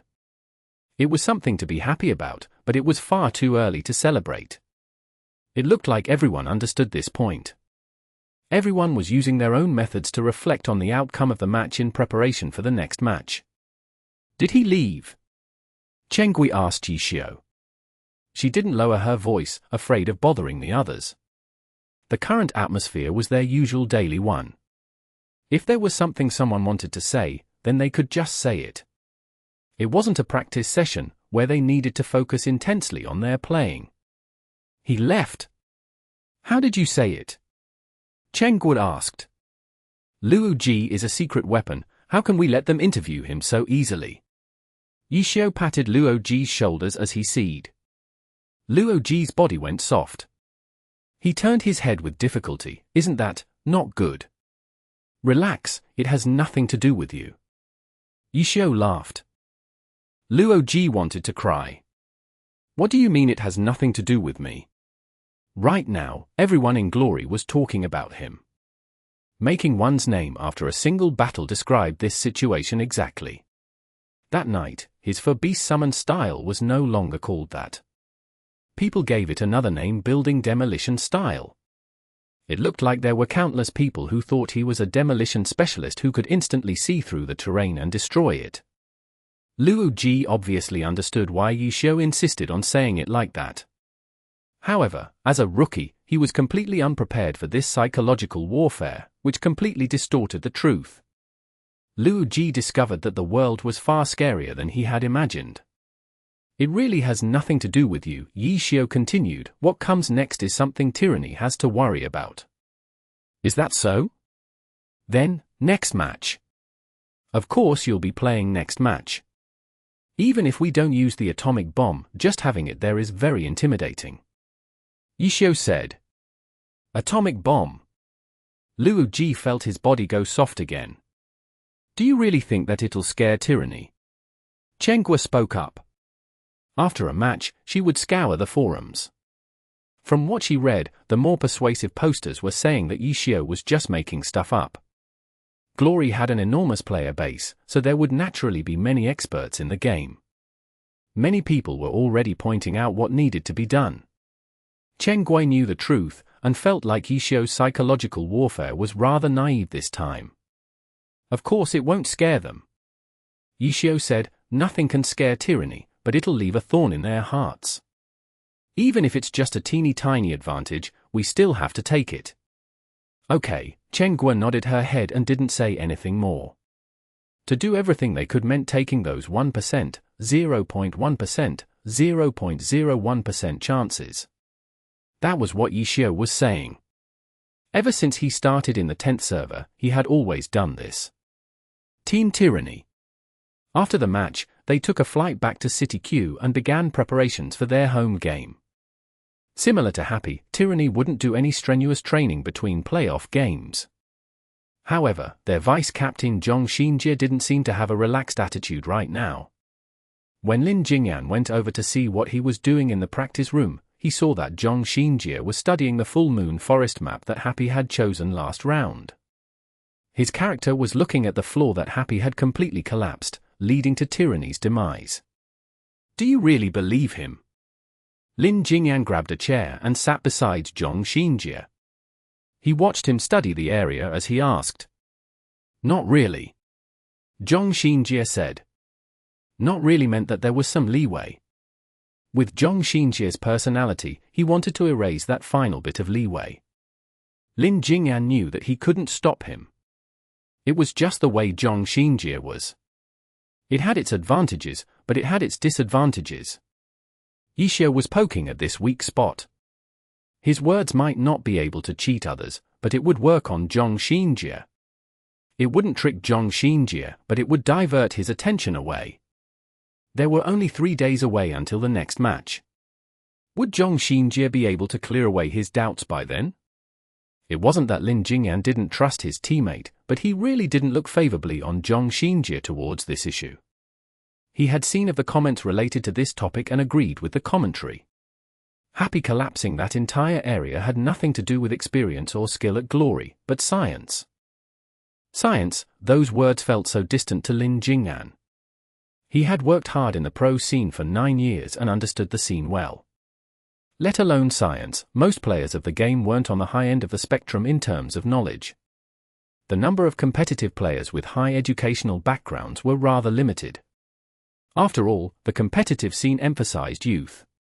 University graduates would be considered elderly when thrown with new players. Zhong Xinjie. Zhong Xinjie may be called a master tactician with an intelligent mind, but in terms of academics, he was probably at a high school level, no? Last night, he had looked at some very detailed analysis. The poster had included higher-level math like differential equations. Just looking at it gave Lin Jingyan a nightmare. Wouldn't it be better to give it to the R&D department to look at? Lin Jingyan advised. The R&D department is already looking into it. Zhong Xinjie was Zhong Xinjie. He had already done what Lin Jingyan had thought of. Oh, Lin Jingyan nodded his head, then there was no then. The R&D department was already analyzing it, but Zhong Xinjie was still analyzing it himself too. That was it. Lin Jingyan didn't say anything more. He turned on the computer nearby. The 2 playoffs team that had finished their matches were preparing for the next round. That night, it was the match between Tiny Herb and Samsara, which would be taking place in City B in Tiny Herb's home stadium. In the end, Samsara won their away game, beating Tiny Herb 11-7.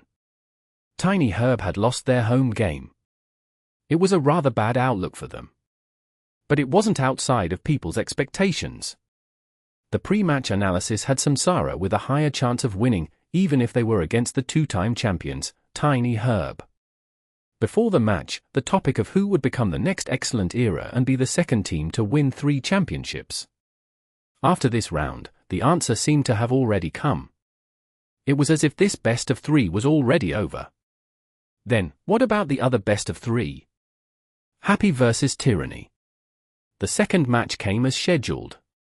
But looking at the online polls, Happy's home game win didn't increase Happy's winning chances this round. In fact, it actually went down. Because this match would be Tyranny's home game.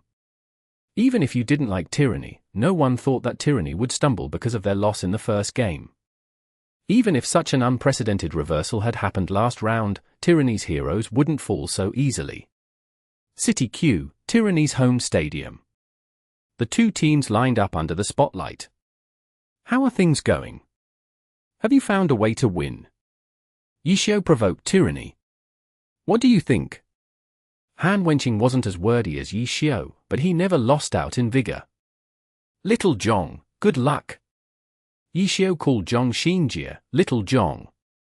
There were only a few players in the Glory Alliance that had the qualifications to say that. Zhong Xinjie chuckled. This sort of psychological attack would do nothing to him. You're really boring. Zhong Jiala talked back to Yishio soon after.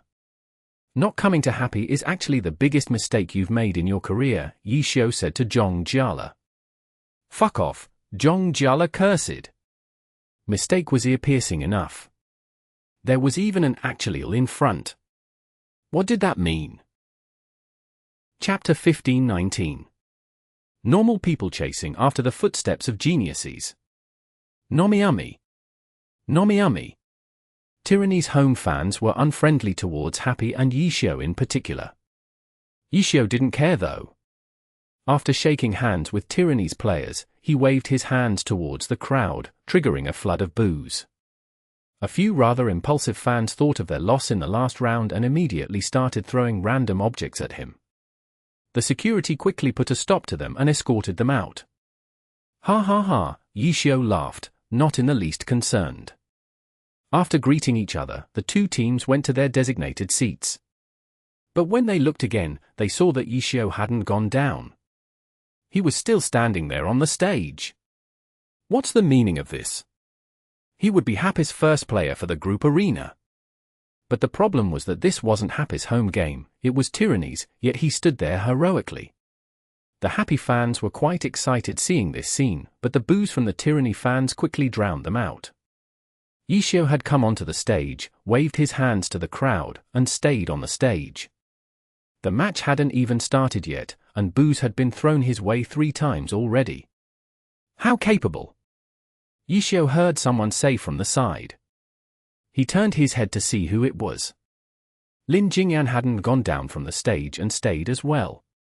Ha ha, Yishio laughed, I can hear it. They're booing you, booing your lack of creativity.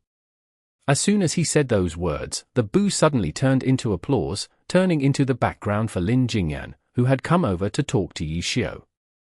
It became even more obvious who the booing was for and who the applause was for. Thank you for the applause. Yishio turned around and waved his hands enthusiastically to the crowd. Tyranny's fans suddenly didn't know what to do.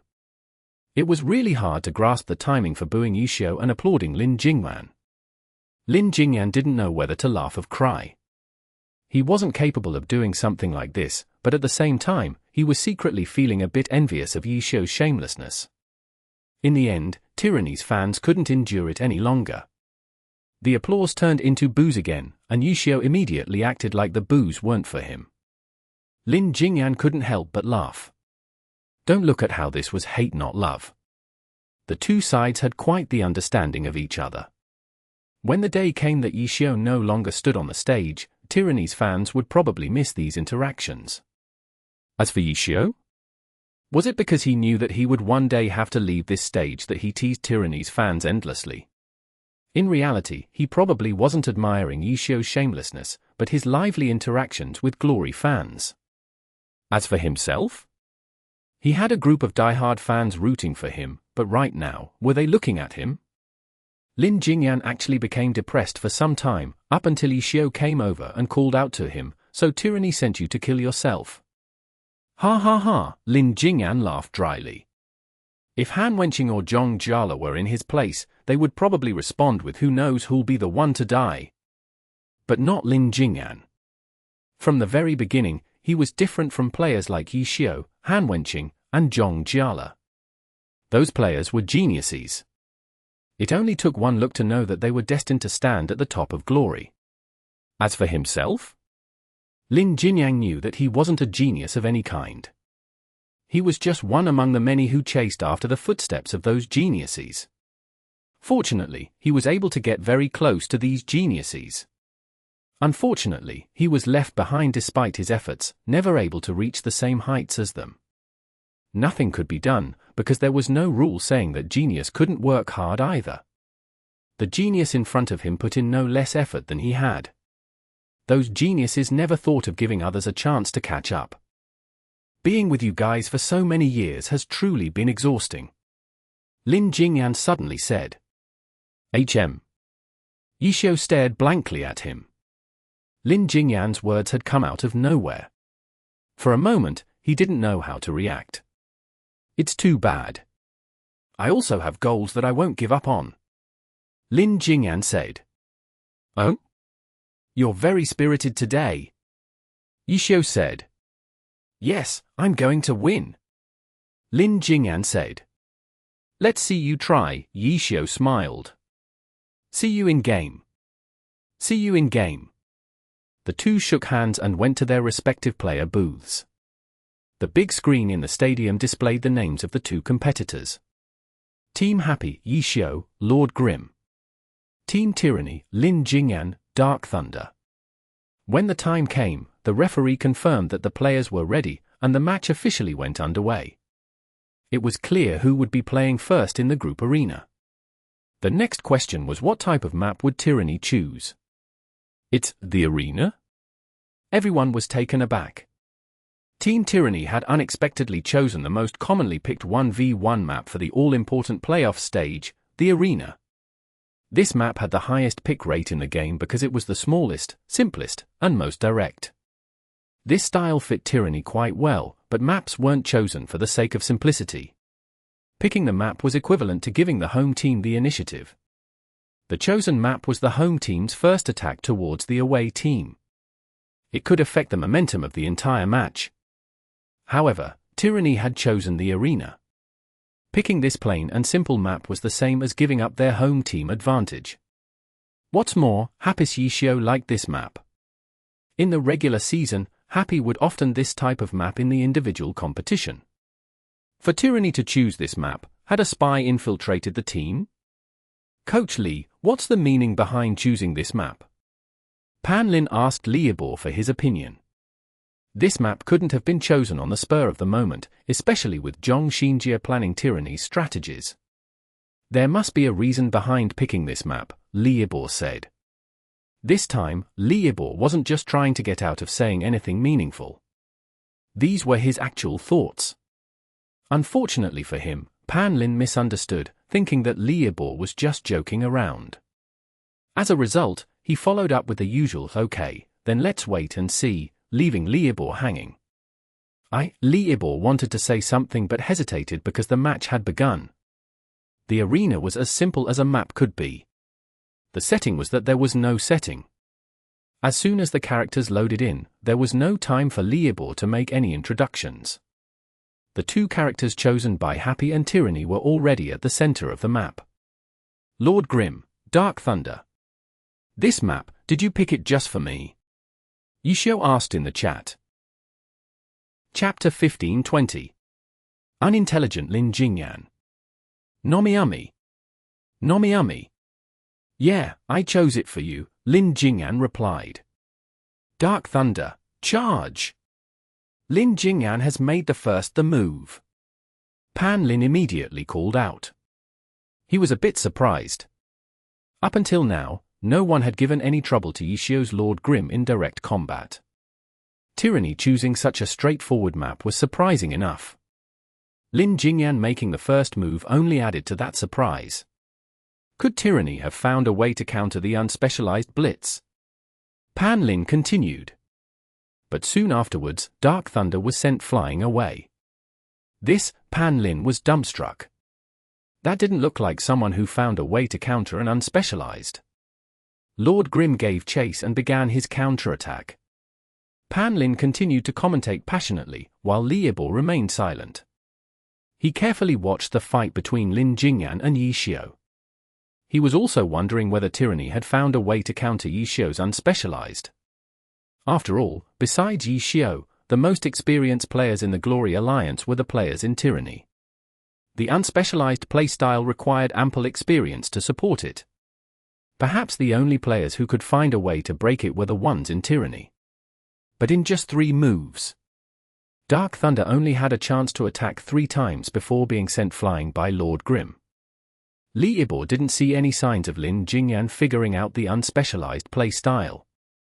Instead, all he felt from Lin Jingyan was that the fast unspecialized playstyle was rendering him helpless.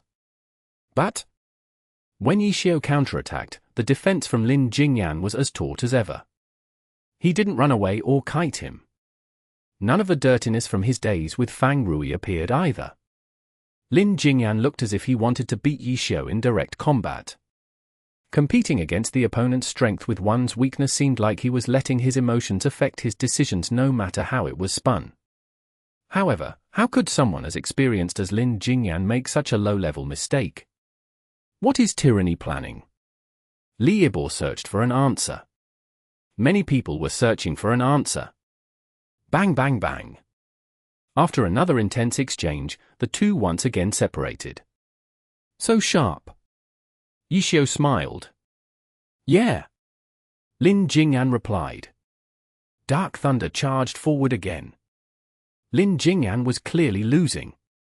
Dark Thunder had lost more than 20% of his health, while Lord Grim had lost less than 10% of his. However, Lin Jingyan didn't make any adjustments. He kept doing the same as before and fought him directly even if it looked like there was no chance of him beating Yishio this way. Lord Grim dodged, turned around, and ran away.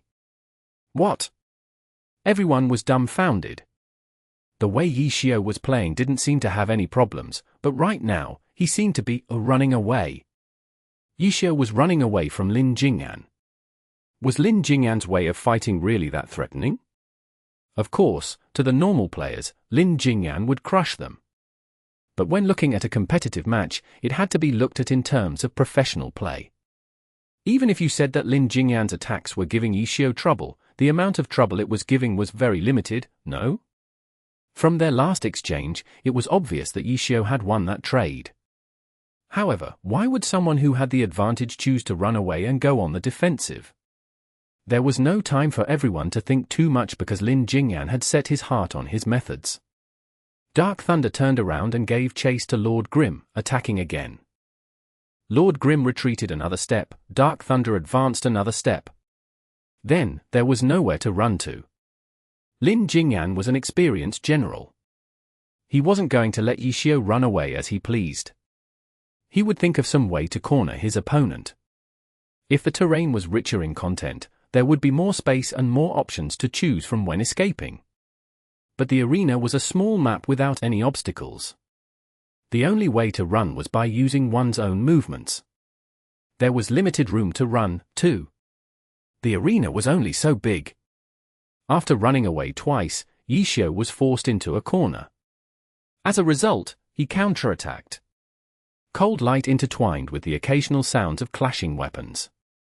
Dark Thunder's weapon was the most common brawler weapon, a claw, which consisted of sharp blades.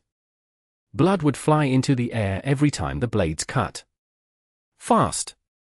The two were attacking and defending extremely fast. This was a contest of hand speed and reaction speed. The viewers could only watch the spectacle in awe.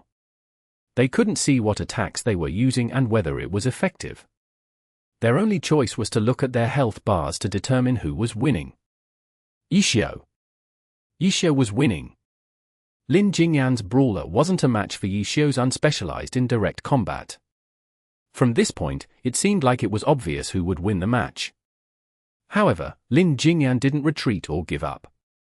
He persisted, insisting on using this sort of method to decide the winner. Applause! The crowd applauded. Brawlers could fight close range or long range, they had CC and burst damage, they were an extremely versatile class. Fang Rui was Lin Jingyan's most important and reliable partner for many years. To synergize with him, he had adjusted his play style, and that was during the later parts of his career. Before that, Lin Jingyan was an aggressive player who liked direct combat. Demon Subduer. Just hearing his former brawler's name, how did that sound like someone who sneaked around and used dirty tricks? The Lin Jingyan of that time had been chasing after the footsteps of the geniuses. When fighting against them, Lin Jingyan didn't want to show fear. Even if he lost, he would stand straight until he fell. Now that he was thinking about it, he had fallen numerous times. But he had never cowered. Even when he had adjusted his play style to not be as aggressive, he had never cowered. He had ambitions too. For his dream to be the champion, he could give up on everything. To bring back the wild days as Demon Subduer, he could do that too. Tiger flips the mountain. Double crescent. Pain of scars. A bright red streak of blood blossomed into the air. As Lord Grim retreated, blood poured out from his right shoulder. Oh? Demon Subduer, it's been a long time, Yishio said. Are you scared? Lin Jingyan spoke as if he were Yishio. Dark Thunder, charge! The Demon Subduer here wasn't referring to the one that Tang Hao was using in Team Wind Howl, but the three-hit brawler combo that Lin Jingyan often used back in the day. It was precisely because of this three-hit combo that he included the name 3 in the name Demon Subduer. His team saw this connection, and so the three-hit combo was named Demon Subduer as well. CTL note at the end of the chapter. However, as glory developed and levels increased, more skills became available. Lin Jingyan's famous three-hit combo gradually became outdated. Nowadays, it was rarely used and couldn't be considered a signature move. If his opponent wasn't Yishio and a younger generation player, they might not have recognized the three-hit combo from Dark Thunder. Ha ha, I was never scared. You know that, Yishio said. Lord Grimm faced him again. Lin Jingyan's move had been sudden. Yishio had been caught off guard. But if it was this skill, then even when Lin Jingyan had used it in the past, he indeed had never been afraid of it, let alone now when it had fallen behind the times. Take a look at it again. Lin Jingyan called out. You still want to use it? Yishio disapproved. Get ready. Lin Jingyan wasn't going to use it again. He already knew that suddenly using this skill to catch him off guard might give him some benefit, but using this secret weapon again would be a joke. The reason it had become outdated was because it had no value anymore. He didn't mind bluffing though. I'm ready. If you use it, I'll beat you to death, Yishio said. On the other hand, he wasn't bluffing. He was threatening him, and it was a real threat too. Nowadays, if Lin Jingyan used it, it would be considered an opening. Taking advantage of an opening to kill the opponent was the duty of a player. Sure enough, Lin Jingyan didn't use it again. The two continued to trade blows, and the applause continued. Lin Jingyan's strategy was somewhat stupid. The current him could definitely play smarter. Perhaps by doing so, he would be able to contend with Yishio to the end. But this was Tyranny's home stadium, and the ones supporting him were Tyranny's fans. Lin Jingyan's strategy might not be smart, but it was exactly what they wanted to see. People might say that playing smarter would give them a higher chance of winning, but sorry, Tyranny's people love to use this sort of brute force method to win. This was what the fans wanted and what they hoped their team could prove. Team Tyranny was changing, and they couldn't control it. However, Lin Jingyan's fighting style right now was something they enjoyed from the bottom of their hearts. It was because of this that they liked Tyranny. Go! Beat Yishio! Lin Jingyan didn't hold the advantage, but Tyranny's fans didn't care. From their energy, it seemed as if Lin Jingyan was suppressing Yishio. Can you see what Tyranny is trying to do? Huang Xiaoqian, who had run to Tyranny Stadium to watch the game, messaged Yu Wenju. They're trying to wear him down, Yu Wenju replied. Wear down, Huang Xiaoqian was no stranger to this word. It was a rather painful phrase to him. That was their strategy in their game against Happy, wear down Yishio in the group arena. But it turned out that Yishio wore down their energy instead. Team Tyranny was doing the same strategy, wear down Yishio. It was just that their method was different. They chose the simplest map and simplest method to wear down Tyranny. Wear him down with brute force. Chapter 1521. Unavoidable Exhaustion. Nomiami. Nomiami. Lin Jingyan fought like a hero and fell like a hero. He had expected this outcome. Having chased after the footsteps of those geniuses for so many years, he knew that these geniuses weren't like the lazy hare in the tortoise and the hare. They wouldn't leave any room for others to surpass them. You can't let me win once, Lin Jingyan said jokingly. You've won before, no? Yishio replied, Season 4, Round 21. Lin Jingyan stared blankly for a while before saying, I lose to you even in memory. The first round of the group arena ended in 1 minute 48 seconds. Between two players with abundant experience, it could be considered an extremely fast battle. In the end, Yishio won with a huge lead. Lord Grimm had 63% of his health left. When Lin Jingyan left the stage, the crowd didn't hold back with the applause. A loss was a loss, but Lin Jingyan's attitude was what they wanted to see. Even though it might not have been the smart thing to do, Tyranny's fans like to see this sort of hot-blooded fervor from their heroes. Go Tyranny! It was as if Tyranny was winning. Their fans seemed even more excited than Happis. Tyranny's second player appeared on the big display, Jingyan, dazzling 100 blossoms. Another old general from Tyranny. Amidst the applause, Jingyan walked towards the stage and met Lin Jingyan midway over. Nice job, Jingyan said. The rest is up to you, Lin Jingyan said. Watch me take him down, Jingyan said. The two bumped fists, and Jingyan walked onto the stage. Soon, the second round began. Go die. Jingyan typed into the chat as soon as he loaded into the map.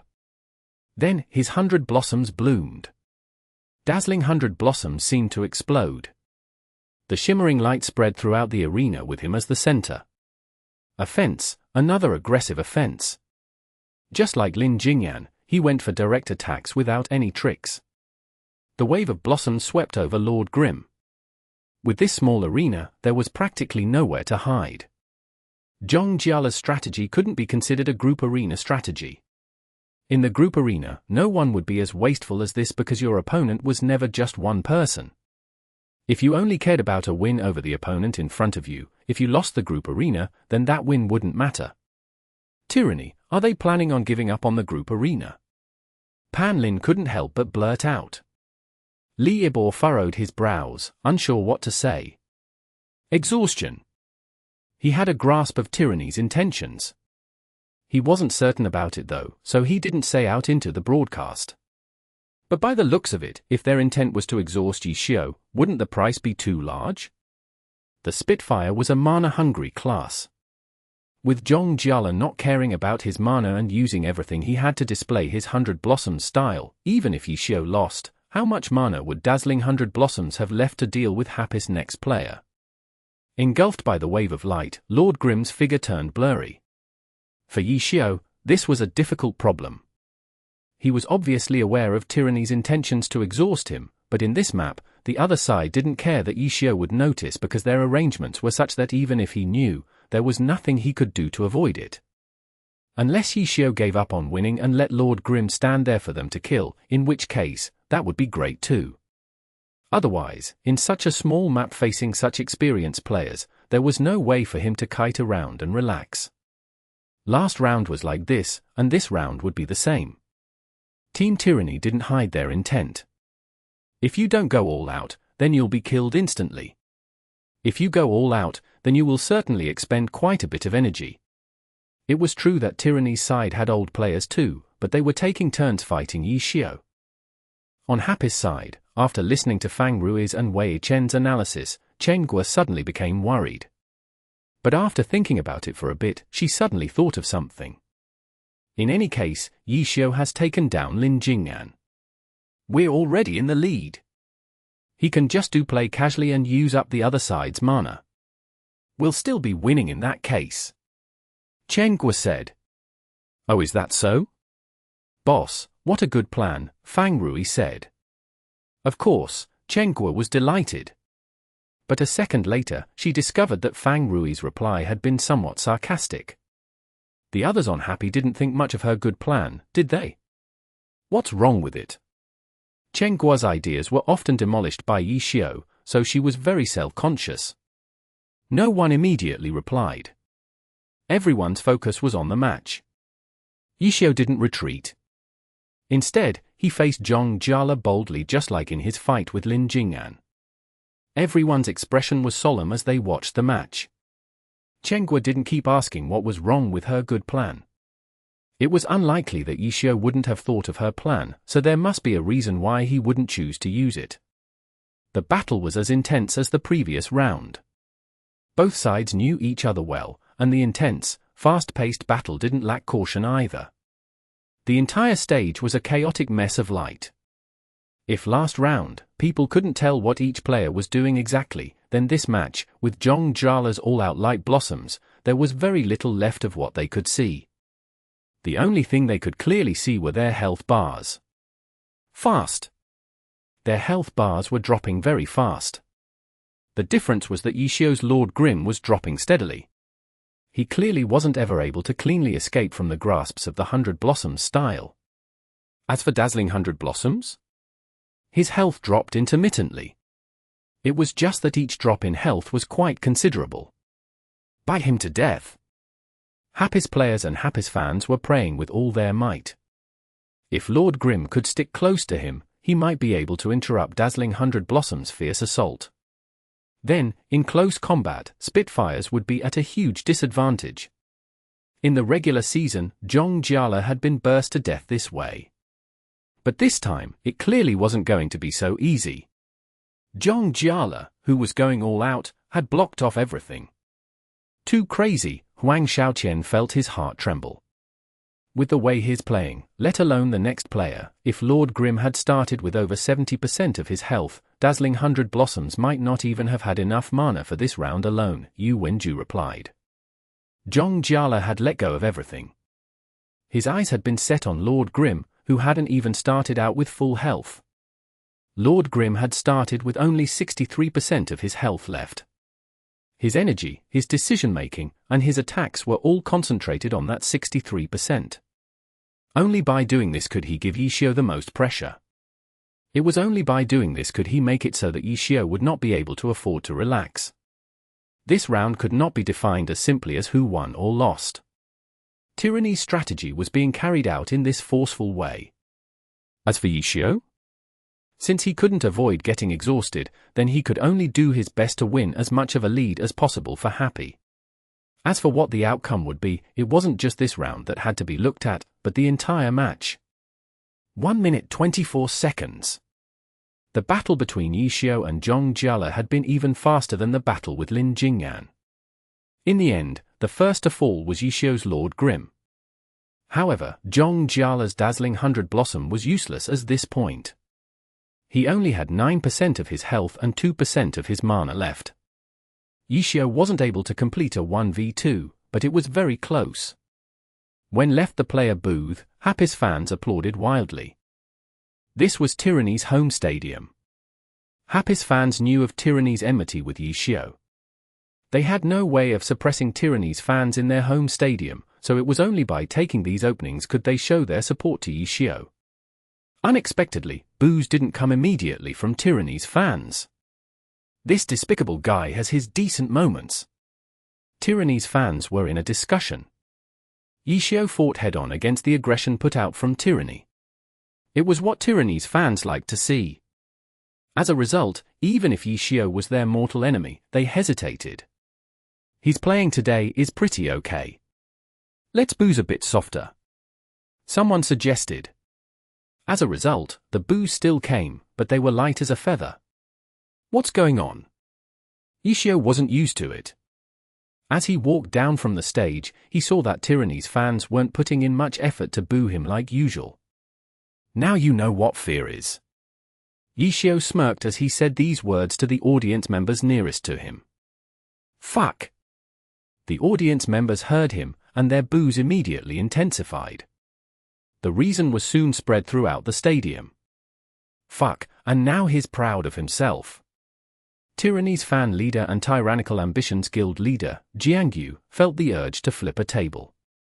Boo him! Boo him! Jiangyu roared. The boos once again echoed loudly throughout the stadium. There were even some "kill him" shouts mixed in. Yishio was as calm as ever. Happy's next player wasn't affected by these sudden boos from Tyranny's fans. Happy's next player was Mo Fan. He had already become an important chess piece in Happy's group arena. Good luck, Yishio said as they passed each other.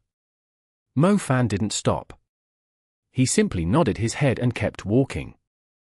Yishio returned to his seat. The others looked at him. Almost a 1v2, Yishio grinned. Chen Gui immediately noticed the weariness in Yishio's smile. He couldn't hide his exhaustion. Chen Gui had seen this appearance before. It was the same as when he had fought against Wind Howl's Tang Hao. And today, Yishio had fought a fierce battle against two players back-to-back. His opponents, Lin Jingyan and Zhong, were experienced players too. Since they came in with a purpose, they naturally knew how best to weigh Ishio down and make sure that Ishio couldn't avoid it. The second round of the group arena ended. Ishio left the stage. Tyranny had a practically useless dazzling 100 blossoms, yet Chenghua felt a bad premonition in her heart. Chapter 1522. One Step Away. Nomiami. Nomiami. The third round of the group arena soon began. On Happy's side was Mo Fan and his deception. On Tyranny's side was Zhong Jiala and dazzling 100 blossoms. He had sacrificed much to win over Ishio. Dazzling 100 blossoms had nearly no health or mana left. He had almost no combat capabilities. This fight would end without any suspense. Even so, Mo Fan played cautiously like he always did. When the round began, he didn't hurry to approach his opponent. However, with how small and simple the map was, even if he didn't hurry over, what else could he do? Chenghua had been keeping up with the matches this season from up close. She also had many glory experts surrounding her, constantly giving her pointers. Her knowledge had improved day by day. Before the two had even begun fighting, she suddenly realized something. Picking this map might not be favorable for Tyranny facing Ishio's unspecialized. However, this map would be used by every player participating in the group arena. Who else did Happy have besides Ishio? Chenghua obviously knew what Happy's lineup was for the group arena. After Mo Fan was Su Muqing, then Fang Rui, and finally Tang Ru. Mo Fan's fireworks style required a lot of space to maneuver around in. As for Su Muqing, the launcher's biggest strength was their ultra-long range. And for Fang Rui, the more complicated the terrain, the more opportunities he had to display his dirtiness. But the arena? There was nowhere to hide, and the map was small. Happy's three players would suffer because this map would restrict their playstyles to a certain extent. This was the complete reason behind Tyranny choosing the arena. Force Ishio into an intense fight to exhaust him. And once Ishio was gone, the arena would become Tyranny's advantage. Zhong Jiala wasn't able to survive for long and quickly left the stage. Tyranny's third player was Qin Muyun. Qin Muyun's -9 degrees was a sharpshooter. This map was slightly cramped for sharpshooters, but Qin Muyun was an expert at picking spots. In a wide open space without any obstructions, movement became crucial for attack and defense. Although Qin Muyun's class was restricted by this map, his exceptional talent at positioning was perfectly suited for this map. The others on Happy watched the match with solemn expressions. They had realized this point earlier than Chenghua had. It was because of this that Chenghua's plan wouldn't work out. Because Happy's next players would be restricted by this map, Ishio could not afford to hold back. He had to do his utmost to win as big of a lead as possible for Happy to reduce the pressure on them. Ishio had done an outstanding job. He had faced Lin Jingyan and Zhong Jiala, two formidable opponents, and nearly completed a 1v2. Happy had a one-player lead, but would it be enough to equalize the disadvantage that three of their players would face? The fight between Mo Fan and Qin Muyun began.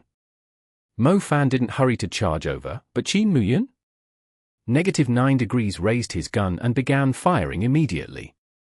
His attack range could cover the distance between their two spawn points. The loud sounds of gunfire reverberated throughout the stadium.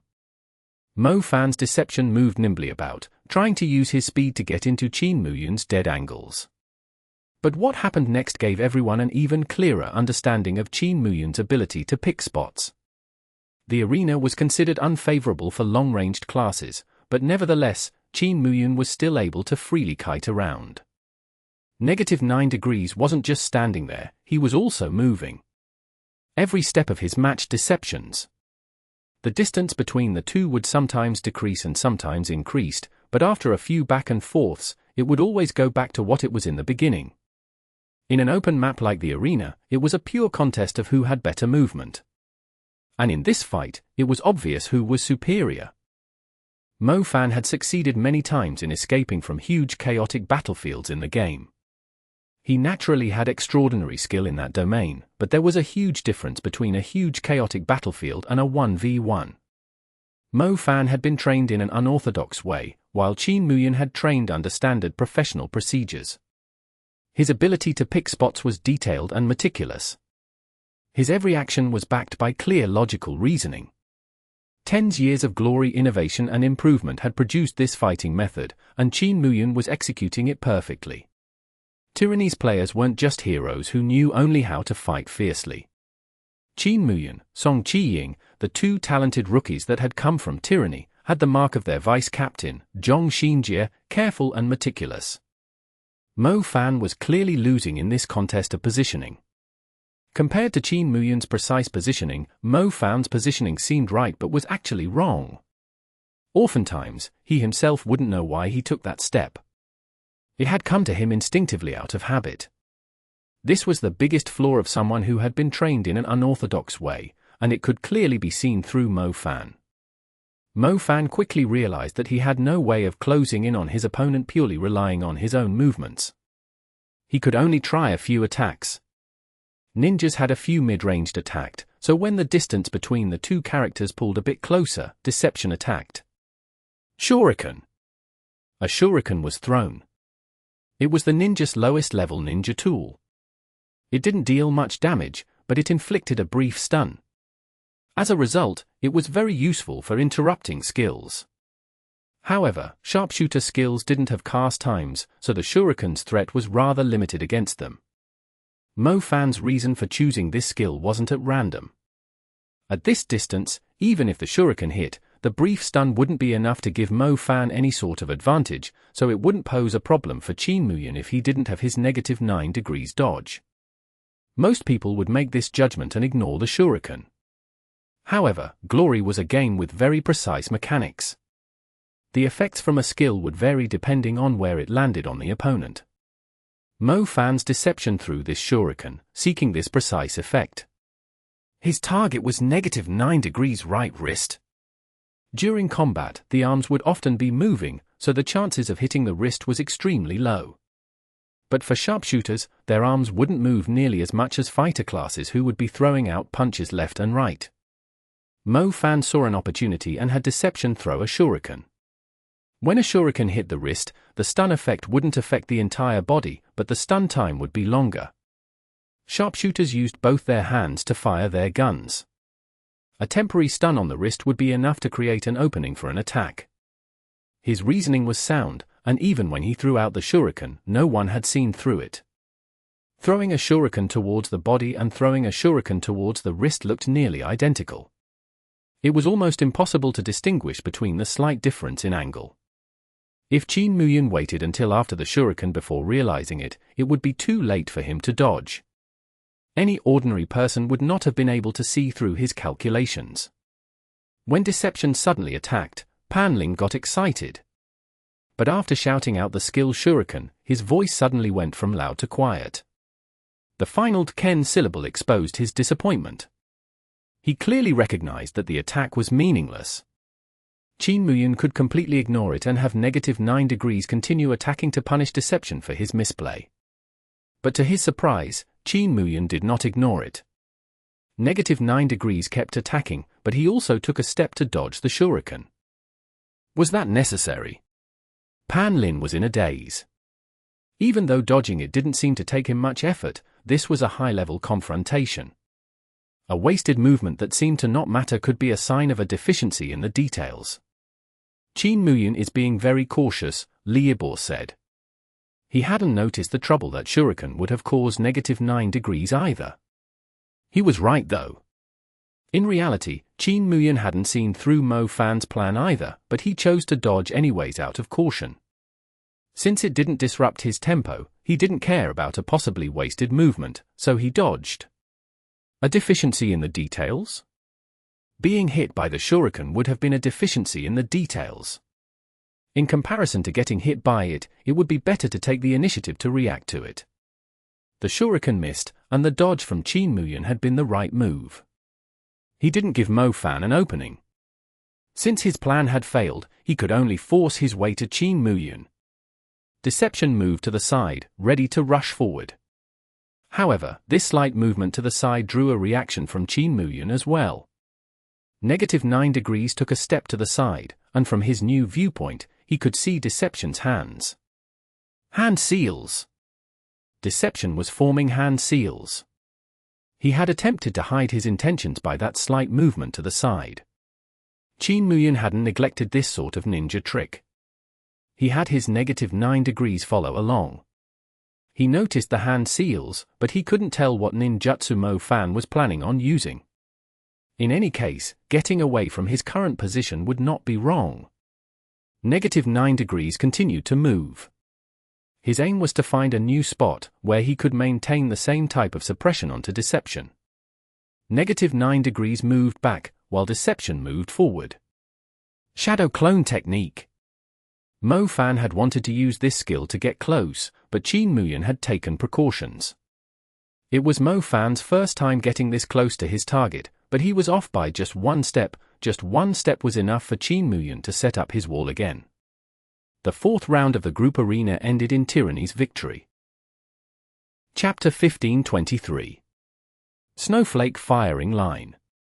Nomiami. Nomiami. A crushing defeat.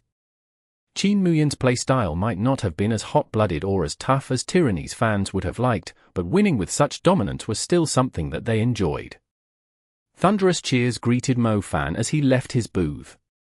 It wasn't his first time fighting against Qin Muyan. Last time, it had been the group arena too.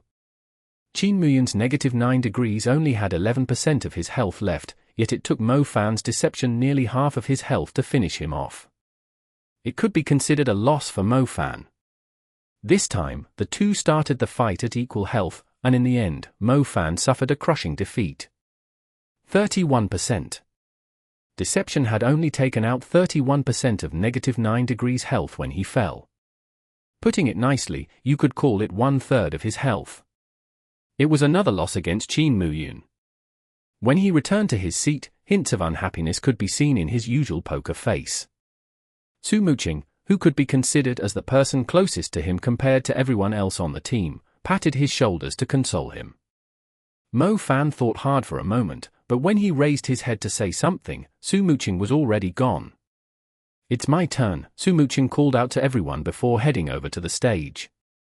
She was Happy's next player in the group arena. Mo Fan stared blankly. He had just been about to say something, but... "Have you got any questions?" Mo Fan suddenly heard a voice from beside him. Mo Fan turned to look and saw Yishio looking at him. Mo Fan turned his head back. He seemed to be struggling whether he should speak or not. Yishio didn't say anything and simply waited patiently on the side. "What should I do?"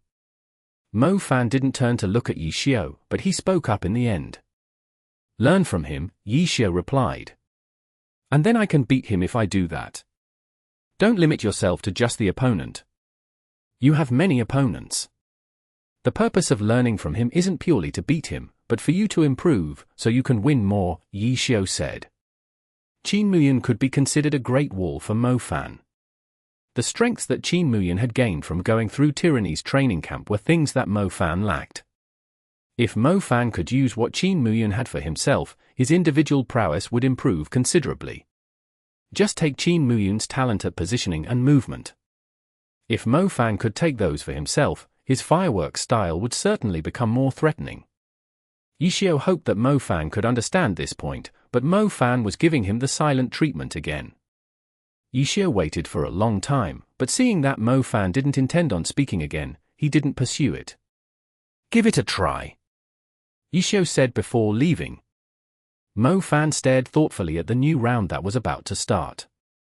The fifth round of the group arena would be Su Muqing versus Qin Muyan, a battle between gunners. The match began with the crisp sounds of gunshots and the loud sounds of cannon fire.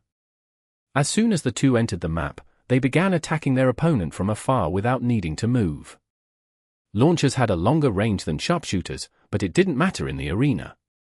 Sharpshooters had a fast and explosive firing speed, so the gunfire from -9 degrees seemed denser and more concentrated. Sparks instantly blossomed all around Dancing Rain. As for -9 degrees, her first artillery shell had only just exploded. Even though the artillery shell dealt AoE damage, -9 degrees had already escaped cleanly from it, all while keeping up a continuous stream of attacks. Unfavorable. For Happy, this was not a favorable map for Su Muqing. -9 degrees moved and attacked without pause. His attack and defense didn't interfere with each other. Compared to Dancing Rain, his advantages were much more threatening. Qin Muyun even moved his -9 degrees closer to her. Launchers needed to play from a long range. But sharpshooters? At close range, they had gun fu. Pushing closer to Su Muqing would put pressure on her. In this map, she didn't have any ways to pull apart the distance between them. The sharpshooter's gun fu might not be as sticky as other close-ranged classes, but the amount of space it controlled was much greater. What should she do? Mo Fan had just been asking himself what he should do, and now he started to worry for Su Muqing. On the battlefield, a myriad of changes could happen in an instant. There was no time for her to wait patiently like Yishio did when talking to Mo Fan. She needed to be decisive, and the answer she gave was, burst. Dancing Rain's attack suddenly sped up several notches. The explosions from her bombardment instantly swallowed -9 degrees. Qin Muyun hastily had -9 degrees move away, but it was as if he had some sort of blinking target light on him. No matter what he did, Dancing Rain's attacks followed -9 degrees closely, refusing to let go. Firing line. Some people could see it. This was the burst from a launcher's firing line, but how could she do it at this distance? The firing line's distance wasn't limited by the player's skill, but rather the slow attack speed of launchers. At too close of a distance, launcher had no way of linking their attacks together.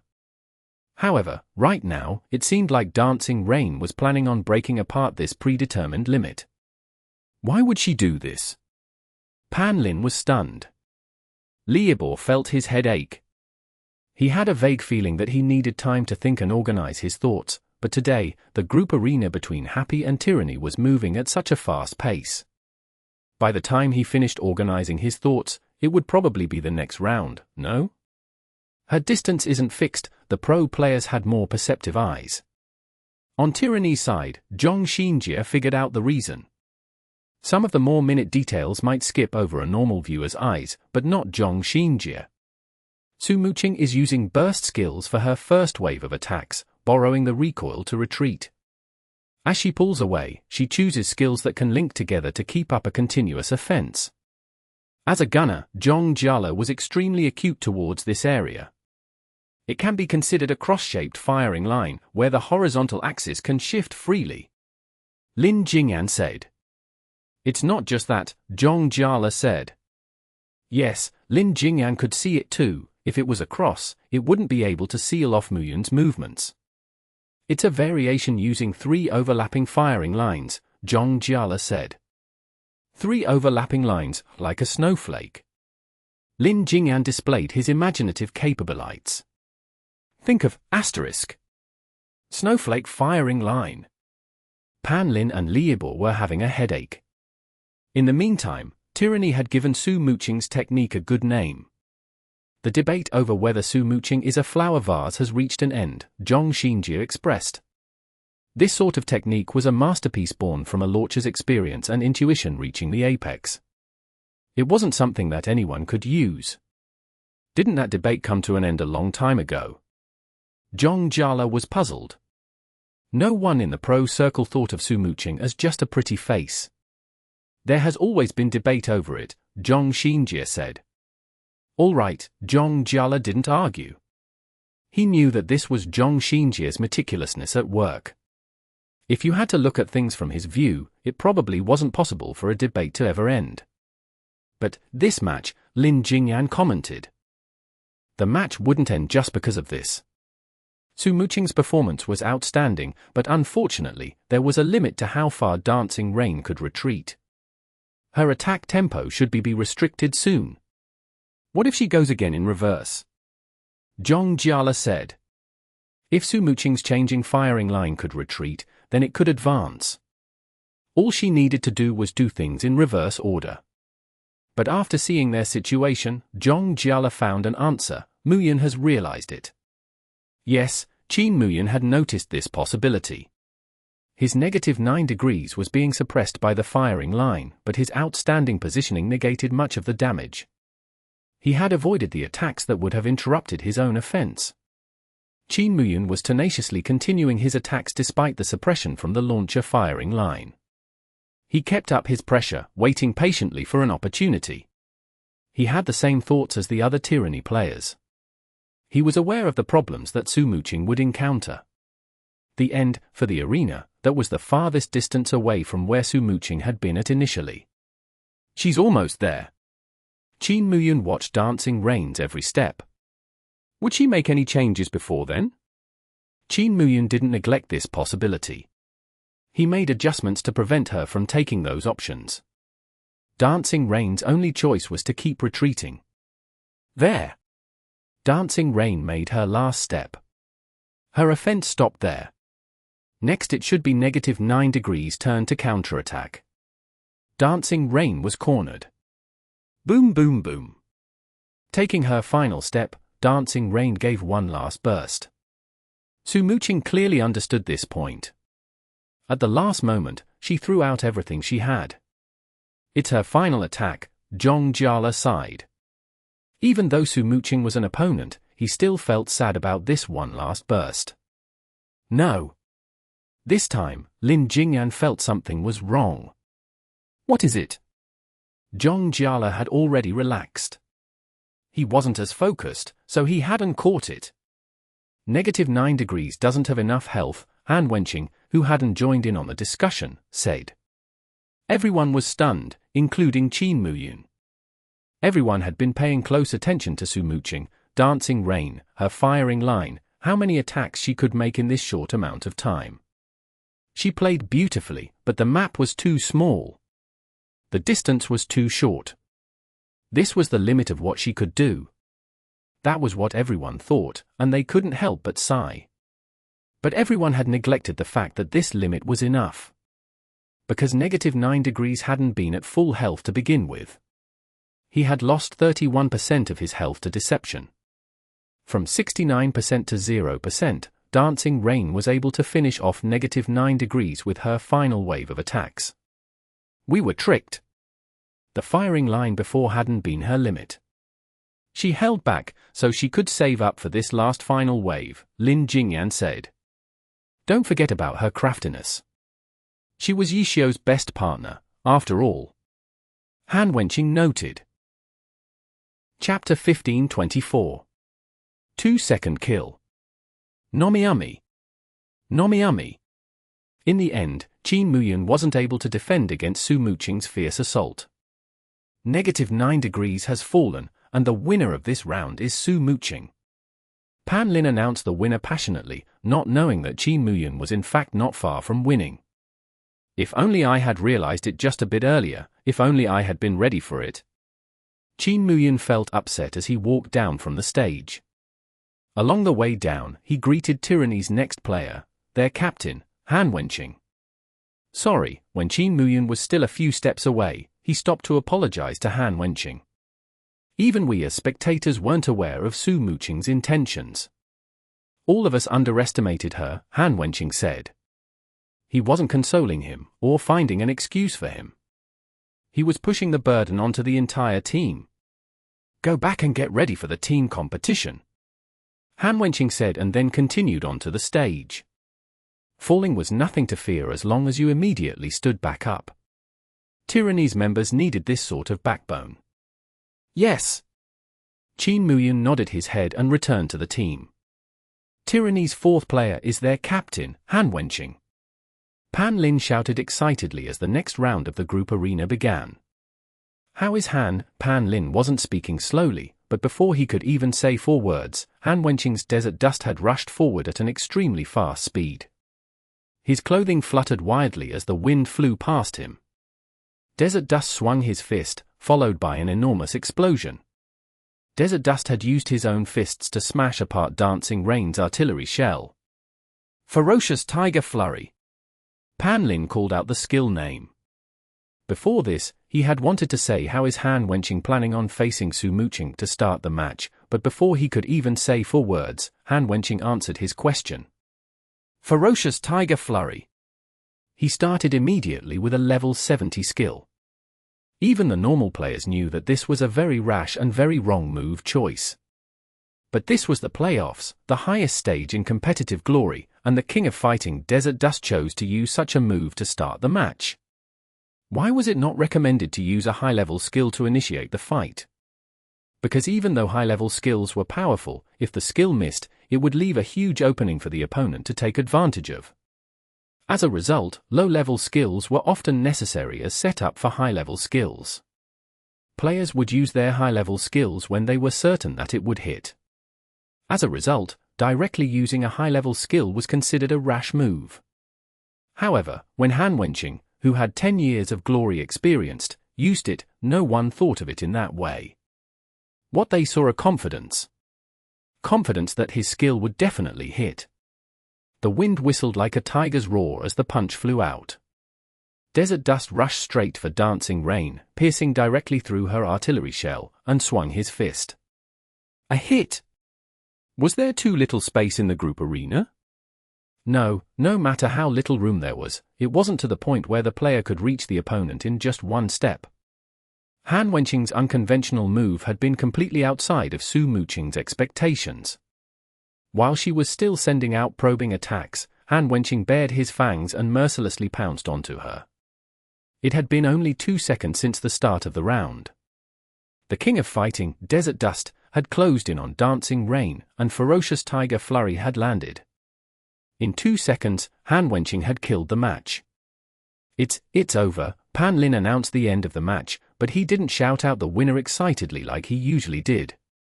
Instead, he just barely managed to squeeze out these few words. How much health did Dancing Rain have left? How much mana did Dancing Rain have left? Pan Lin had planned on slowly going over this information, but it turned out that none of it was important. Right now, Dancing Rain's health had turned to 0. The fight was already over. Pan Lin didn't know what to say. The pace of today's group arena was far outside of his expectations. No fight had lasted more than 2 minutes. Su Muqing left the player booth. Her expression wasn't light-hearted at all. Yishio had given Happy a nearly 1-player lead, but Mo Fan's crushing defeat lost half of that lead. Su Muqing finished off Qin Muyun quite cleanly, but as soon as Han Wenqing came onto the stage, he thoroughly wiped away Happy's lead. Happy and Tyranny both had 2 players remaining. Although Han Wenqing's Desert Dust had just fought a round, he had lost a negligible amount of health. After fulfilling their purpose of exhausting Yishio, Han Wenqing personally pulled the group arena back to the starting line. Moreover, Happy's next player would be restricted by the map. Fang Rui. He had no terrain to utilize. Solely relying on technique, his dirty play style might have some effect on rookies, but against Han Wenqing. Han Wenqing may not be as all-around as Yishio, but the hardships he had gone through weren't any less than Yishio. My turn, Fang Rui said. As he walked onto the stage, he passed by Su Muqing. The two simply nodded their heads as greetings. The fast-patched fights in today's group arena made it so the players were constantly switching in and out. One player came onto the stage, and then before they could be satisfied, the next player came onto the stage. The 7th round of the group arena, Fang Rui vs Han Wenqing, Chi Master Boundless Sea vs Striker Desert Dust. It was a confrontation between 2 fighters, but the play styles of the players were complete opposites. Fang Rui with his dirty tricks versus Han Wenqing with his aggressive attacks. Tyranny's fans obviously detested Fang Rui's play style. To them, Fang Rui's play style was heresy. In their eyes, this fight was to annihilate this heretic. The atmosphere in the stadium suddenly turned ablaze. The match began. It was a simple map, and the characters quickly loaded in. As soon as the match began, Boundless Sea immediately rolled. This was to prevent Han Wenqing from initiating the same way he did last time. But this time, Han Wenqing's Desert Dust didn't move. Boundless Sea rolling away made him look like a startled mouse. The crowd burst into laughter. Compared to Desert Dust, who stood there straight as a javelin, Boundless Sea looked too hilarious. Fang Rui didn't care though. If Desert Dust wasn't going to move, then he should continue moving. Boundless Sea spun round and round, rolling several times. Desert Dust turned around, his gaze fixed onto Boundless Sea. Fang Rui was feeling annoyed.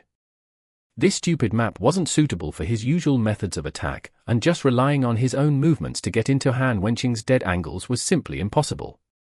Boundless Sea made a few turns, but not a single opening could be found on Desert Dust.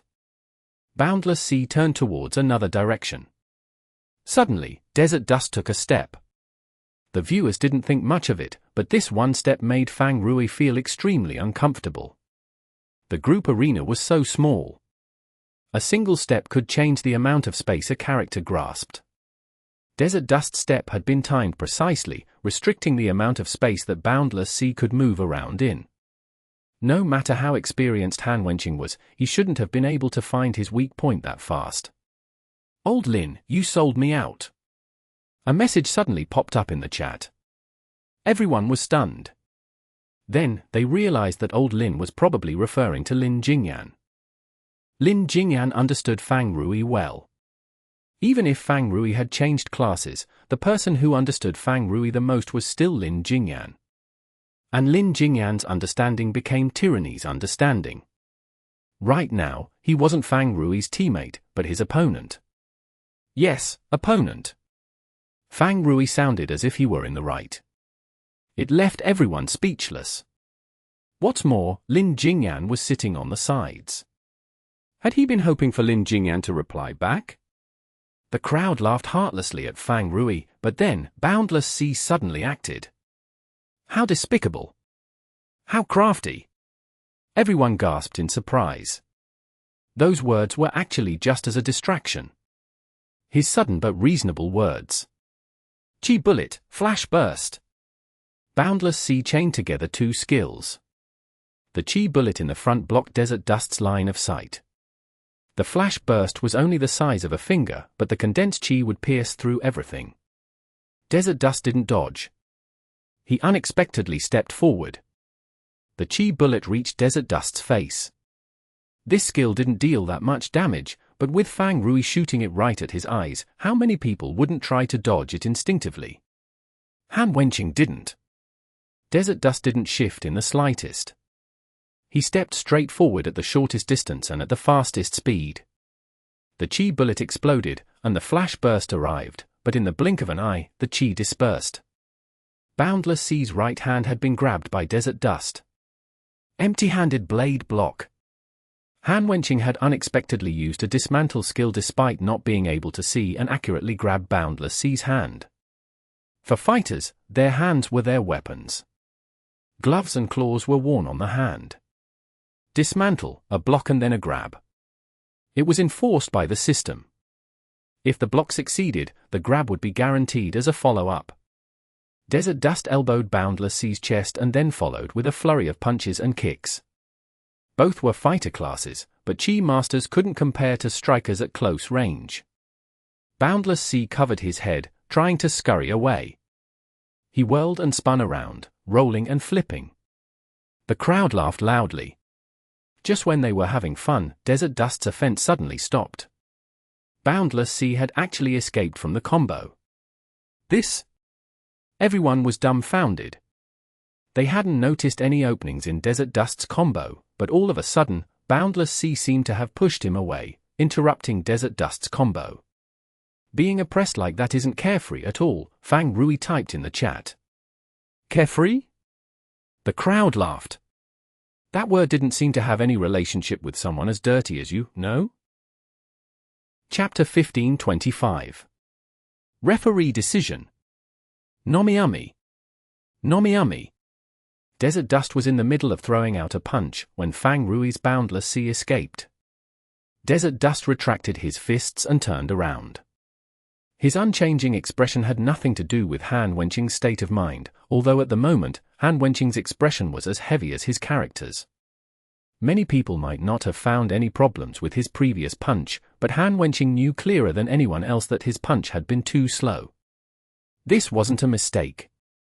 Han Wenqing knew that his punch needed to chain together faster, but there was nothing he could do. Perhaps if it were 5 or 10 years ago, that punch would have been unavoidable and would have definitely hit his opponent, but now, some things couldn't be accomplished with just effort. For the current him, it was truly difficult to keep up such a fast pace. When he slowed down just a tiny bit, an opening appeared, and Fang Rui immediately grasped it. What fast reactions! Han Wenqing sighed. Even if he refused to give up, he couldn't help but feel how he was past his prime. He was past his prime, but he didn't hesitate. Desert Dust turned around, facing Boundless Sea. Han Wenqing was already preparing for his next wave of attacks. It hadn't been easy for Fang Rui to get Boundless Sea to escape. He didn't dare provoke Han Wenqing so easily anymore. Boundless Sea swayed left and right, drawing in his opponent's attention, waiting for an opportunity. But Desert Dust unexpectedly stepped back. Everyone was shocked. If Desert Dust had charged forward, even if it was at a bad timing, no one would have been surprised because that was Han Wenqing. Going against the flow, daring to face the dangers, he had done it far too many times. But he retreated. Fang Rui hadn't shown any attempts at an attack, yet he chose to retreat. Perhaps Han Wenqing had realized something. However, retreat had never been a part of Han Wenqing's toolkit. But Boundless Sea swaying suddenly stopped as well. What's going on?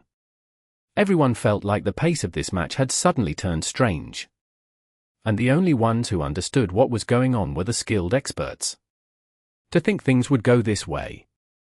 How boring, Yi Xiu mumbled. What do you mean? Cheng Guo asked. She needed an explanation. Fang Rui's purpose in having Boundless Sea sway left and right was to repeatedly display his intentions to attack. In a high-level confrontation, you have to determine what options are available depending on how the opponent moves. Although Fang Rui's movements look simple, if they go on for a while, it's very exhausting for Han Wenqing, Yi Xiu explained. So you're saying, Fang Rui was planning on wearing out Han Wenqing? Chen Guo said. Yes, Yi Xiu nodded his head, but he probably didn't think that he could just sway his way to victory. With Han Wenqing's personality, once Han Wenqing saw through his intentions, he thought that Han Wenqing would try to break through it by force. He was baiting Han Wenqing to continue with his fast-paced offense, but it looks like Han Wenqing simply decided not to take it and retreated. So what if he retreats? Cheng Guo asked. By retreating, he widens his vision and opens up more space between them. That way, he can observe Boundless Sea's movements from a more general perspective, which requires less of his attention, Yi Xiu said. Oh, then why not just have Boundless Sea move forward and keep swaying? Cheng Guo said. Then all he needs to do is keep retreating. It's not like he'll be forced into a corner. Fang Rui's move has no value anymore. Insisting on it isn't stylish at all, Yi Xiu said, but when he looked back to the stage, well, it looks like I underestimated his shamelessness. Stylish?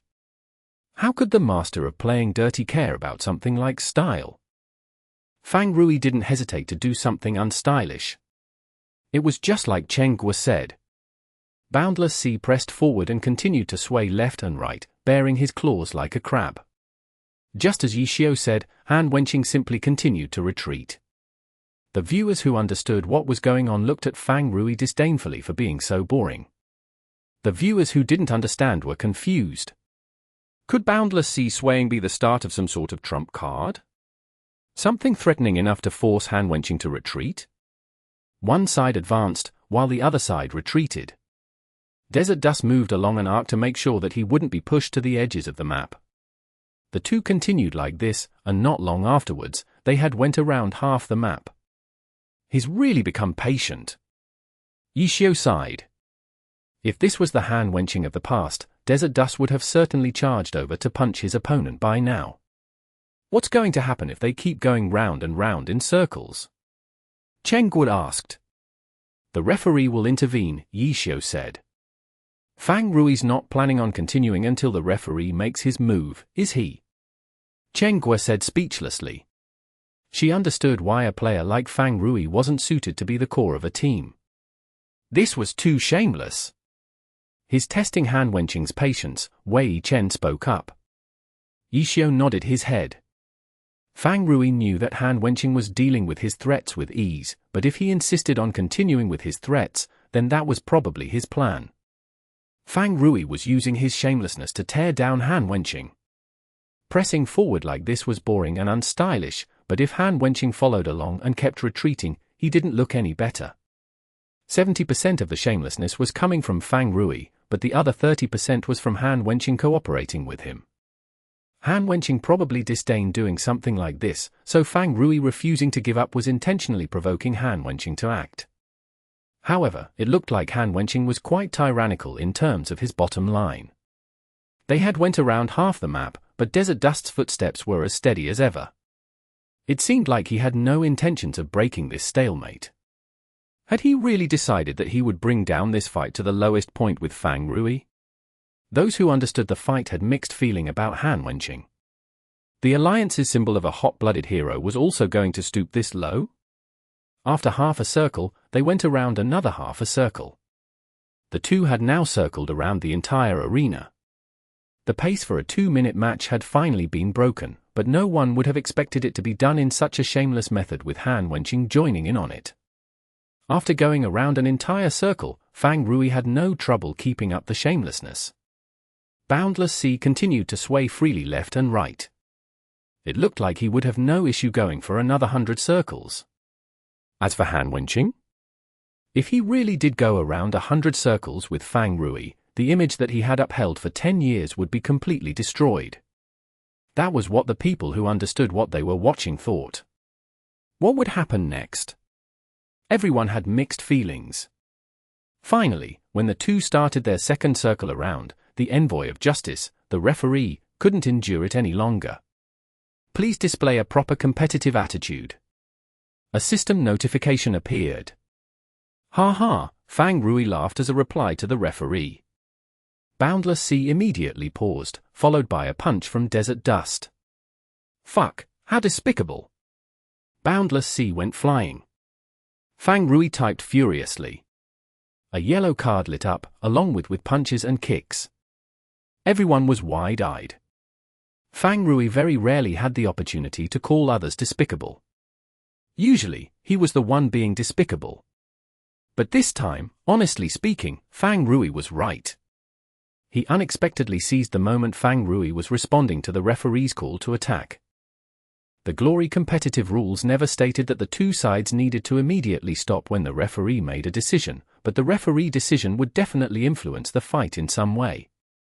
During this time, the players would make certain adjustments. Han Wenqing decisively launched his fiercest attacks, strike Fang Rui while he was responding to the referee with a ha-ha. This was most definitely a dirty move. Fang Rui had even used it at the start of the round. He had sent a message to Lin Jingyan, who wasn't even playing, in an attempt to distract his opponent and use that as an opportunity to attack. And now, Han Wenqing had used the referee's decision instead. Han Wenqing, Pan Lin didn't know what to say. What rich experience! He anticipated that the referee would intervene. The moment the referee intervened, there would be a change in tempo, and he used this opportunity to attack. Li Ibor didn't hesitate, immediately explaining the situation to Pan Lin. He made it sound like the move from Han Wenqing wasn't a dirty sneak attack. Li Ibor used to be from Tyranny, after all. Han Wenqing had been his captain. This time, Li Ibor clearly showed his bias in defending him. Ah, yeah, what rich experience. To anticipate even something like this, Pan Lin instinctively agreed with Li Ibor. In the end, Han Wenqing won the battle of patience. Fang Rui wasn't focused enough, even responding to the referee with a ha-ha. This superfluous act led to him losing the initiative. Li Ibor was playing favorites today.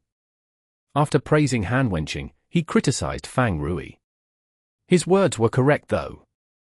It was just that he intentionally overlooked how dirty such a move was. He should be able to win, Pan Lin said. Strikers were exceptional at close combat. It was common for them to kill their opponents in one go after getting close to them. Fang Rui had been able to escape from Han Wenqing previously, and this time? By launching a sneak attack when Fang Rui's attention was elsewhere, he put himself in a very favorable position. Fang Rui, who had been baiting Han Wenqing, had been mentally prepared initially, but when the referee decision came, he indeed got careless. Because of the referee announcement, his previous plan stopped there. He hadn't thought that Han Wenqing would actually take advantage of the referee to launch his offense that he had been waiting to do. Whether or not a move was dirty had never been something Fang Rui was concerned with. When he cursed at Han Wenqing's despicableness, Fang Rui had been upset with himself.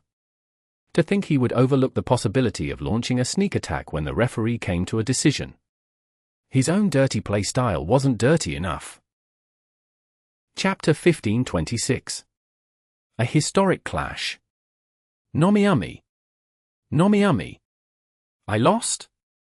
Fang Rui shook his head as he walked down from the stage. His greatest strength was his dirtiness, yet he actually lost because of a dirty move from his opponent. Like a swimmer drowning, it was too disgraceful. Fuck, Han Wenqing. When he returned back to the player bench, he took the towel that his teammates handed over, but he didn't wipe his hands. Instead, he threw the towel hard against the seats as if Han Wenqing was sitting there.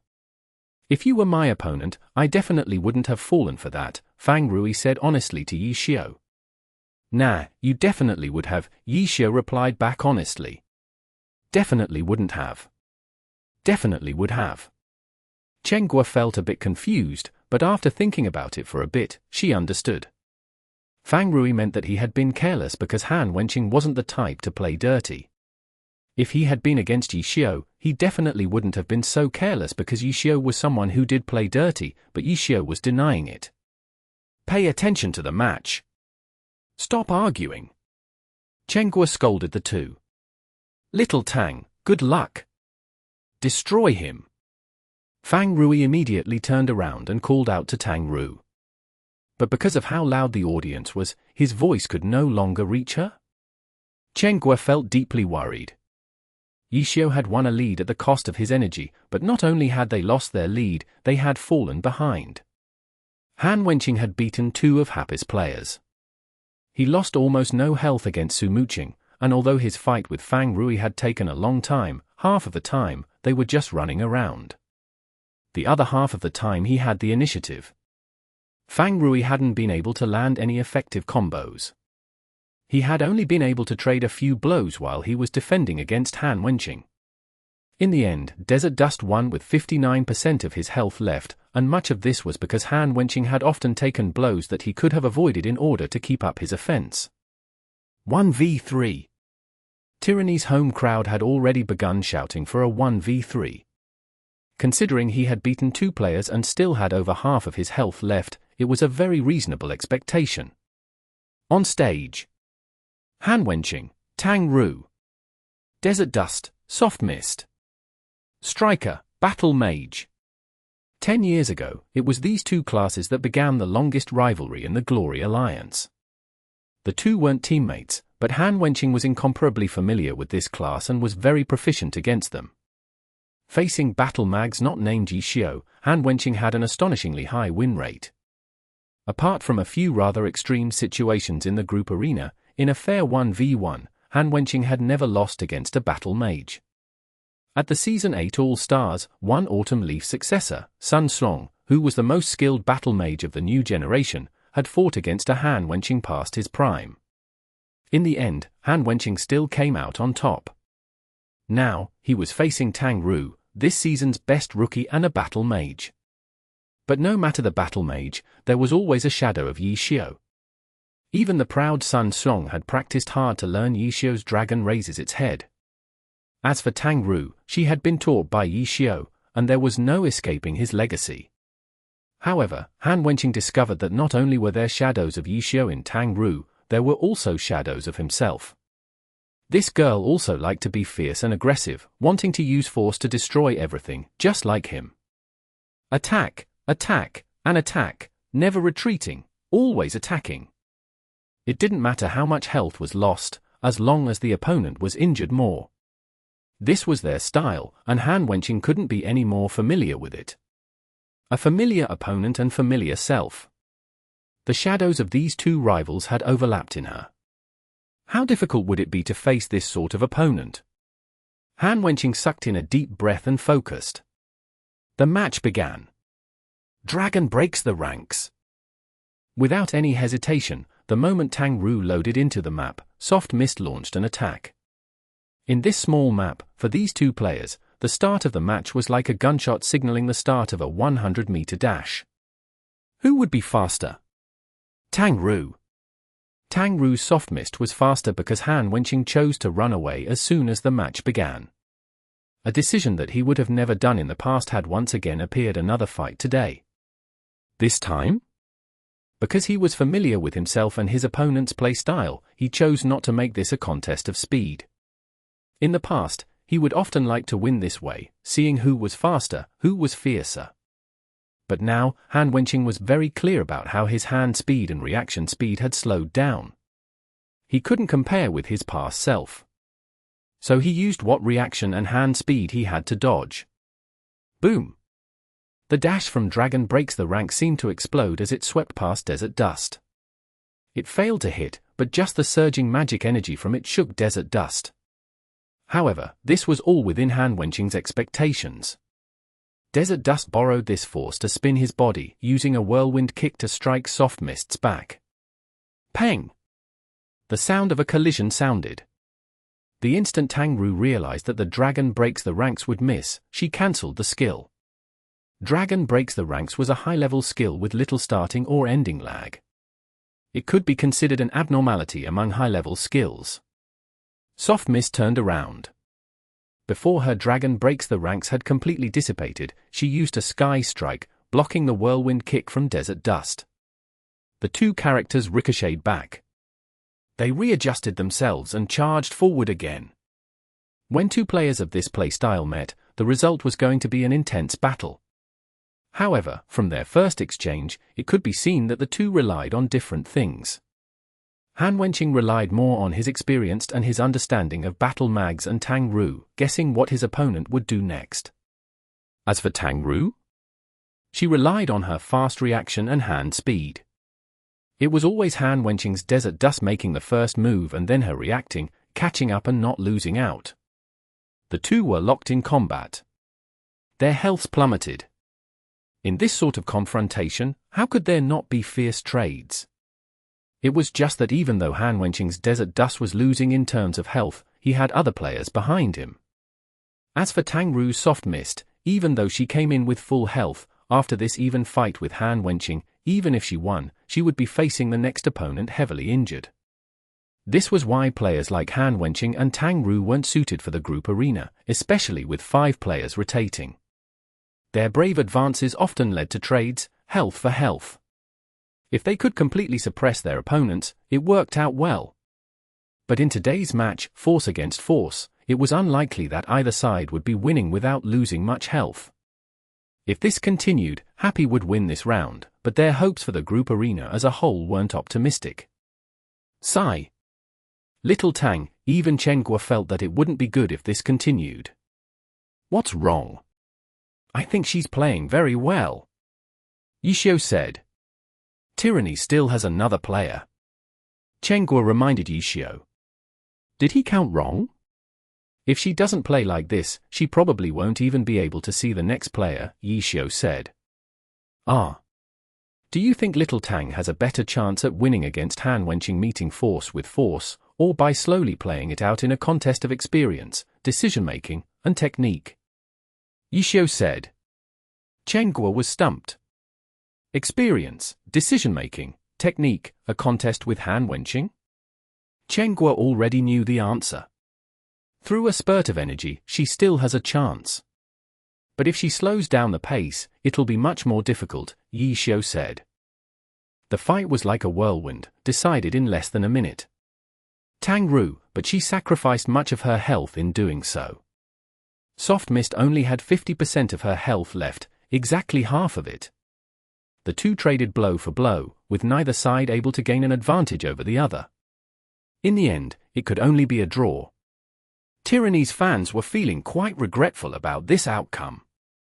They had hoped to see a 1v3 from their captain on this playoff stage. It would truly be too amazing of a comeback. However, doing this much was already an outstanding performance. When Han Wenqing walked down from the stage, the applause was thunderous. Apart from that, Tyranny's fans also felt that Tang Roo was quite admirable, daring to face their captain so bravely. Of course, if she had been a different class, it would have been even more admirable. They had a subconscious hate for battle mags. The group arena was at the final match point. Tyranny's fifth player appeared on the big screen. Song Chi-ying, striker, River Sunset. A new generation battle mage against a new generation striker. The two would be facing each other on the stage. However, they didn't have the personalities of their seniors. Although Tang Roo's battle mage had absorbed much of Yi Xiu's techniques, her style was a complete opposite of Yi Xiu's. As for Song Chi-ying, he was rumored to be Han Wenqing's successor, but his playstyle was more similar to his vice-captain's. It was the complete opposite of Han Wenqing's. But no matter how much their styles had changed, the subject of this confrontation would never change. Victory! Only victory mattered. As soon as the match began, Soft Mist rushed forward. She didn't use Dragon Breaks the Ranks, instead running to start her offense. With only 50% of her health left, she needed to gain the upper hand. And Tang Roo? She was most proficient at establishing advantages through aggression. And in this simple map, there was no better method. Song Chi-ying was very calm. Although he wasn't as experienced as Han Wenqing, he knew what Tang Roo needed. He calmly avoided her rush. Then, he didn't immediately counterattack like Han Wenqing did. Such a forceful counterattack would quickly result in the two sticking together. Even though trading blows would be an effective strategy for him since he had the health lead, it wasn't his style, so he didn't do it. Perhaps this was Tyranny's true style. It wasn't just pressing onward relentlessly, but tenaciously persevering with one's own path.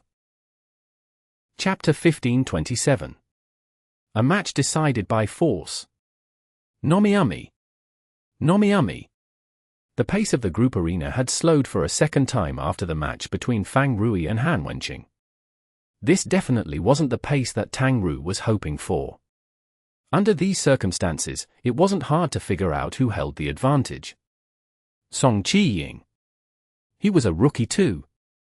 Compared to Tang Roo, he had started playing Glory much earlier. He had also gone through the same training camp as Qin Muyun and had a solid foundation. He controlled the pace of the fight extremely well, ruining Tang Roo's plans. She wasn't able to break open this 1v1 situation. The pro players watching were discussing the battle. This was a battle between a spear and shield, and right now, the sturdy shield was blocking the sharp spear. If the sturdy shield couldn't be broken, it would rebound back. As a result, in this confrontation between attack and defense, it would end up as a trade. Song Chi-ying's strategy was to trade using a dense defense. Compared to Team Blue Rain, who could launch an explosive counterattack at any moment while defending, Song Chi-ying's defense was more simple and pure. To think a player like this could come out of Tyranny. Countless people were clicking their tongues in wonder. Tang Roo obviously wasn't thinking the same. It was depressing. Song Chi-ying's control over the pace of the match felt oppressive. It wasn't that she wasn't thinking of a solution, but no matter what she did, her opponent would quickly figure it out and then eliminate it. It looked like Soft Mist was attacking, while River Sunset was defending, but for Tang Roo, it didn't feel like she was attacking. She felt like she was hitting against a wall. She would hit it again and again, and every time, she would bounce back. So far, she had lost 30% of her health. As for her opponent, he had only lost 15% of his health. It was an exact 2-to-1 trade, as if everything was precisely calculated. If this continued, when her opponent lost 10% more health, wouldn't it be the end for her? Tang Roo was unwilling to lose. Being unable to win would always be something she would be unhappy about. Soft Mist's attack suddenly stopped, and she retreated several steps back. Oh, many people sighed emotionally. She should have stopped a long time ago. Being reckless isn't a solution, Pan Lin also said. It looked as if she had the initiative, but in reality, she was being led around the nose by Song Chi-ying. She should have taken a pause and looked carefully for an opening, Liebor said. He had gone back to his fair and unbiased commentary, earnestly giving advice to Tang Roo.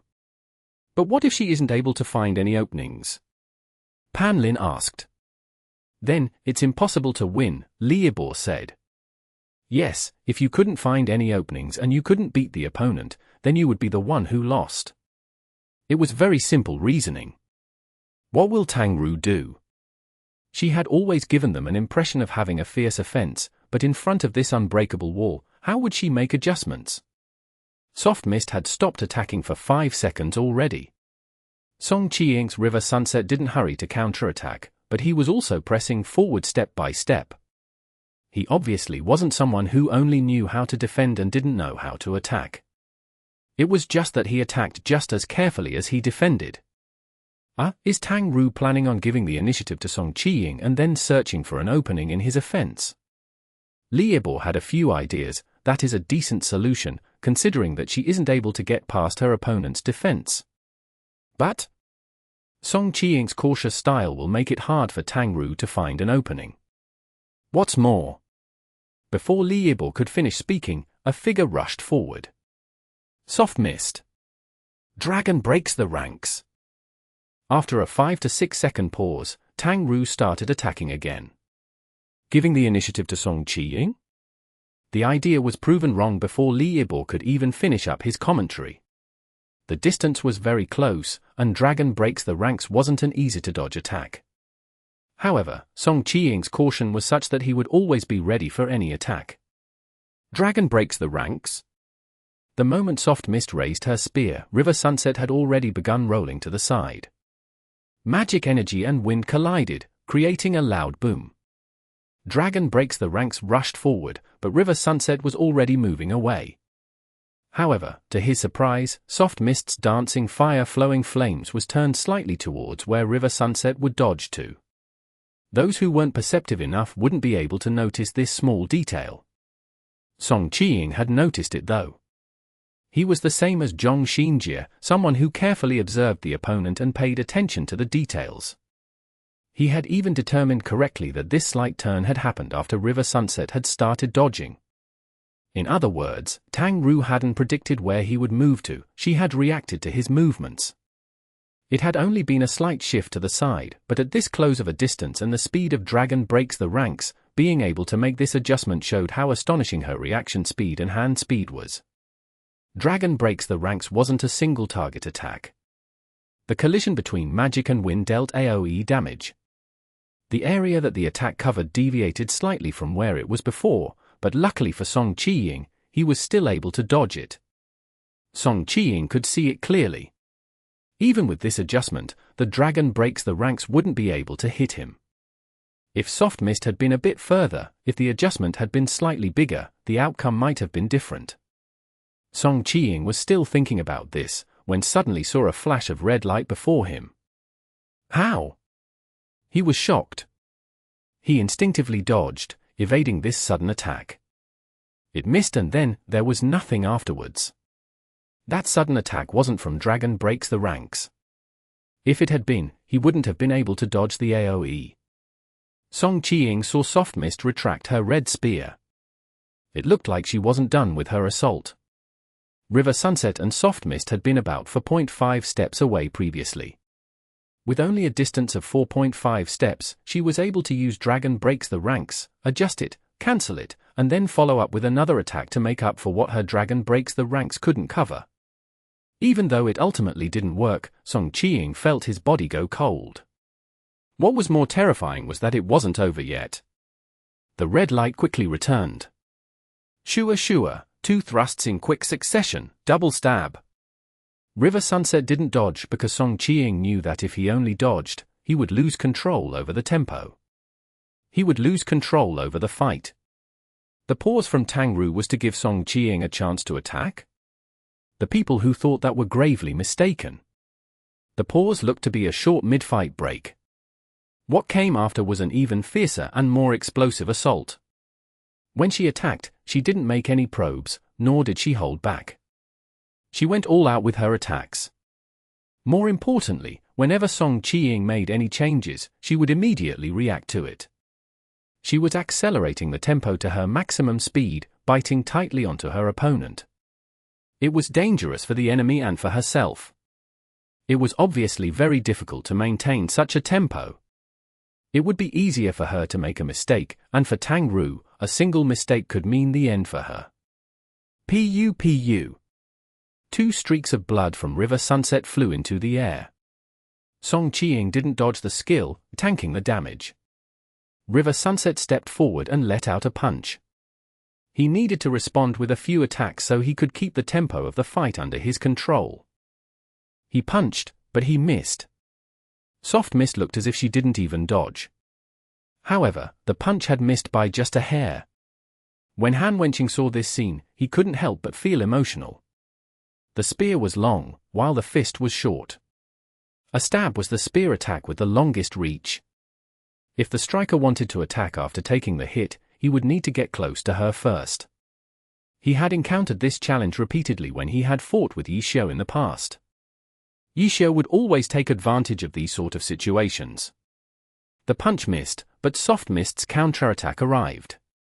Song Qiying was able to found an opening to use reinforced iron bones and had River Sunset take the hit again to continue his attacks. He needed to control the tempo, and he could no longer rely on just defense to do so.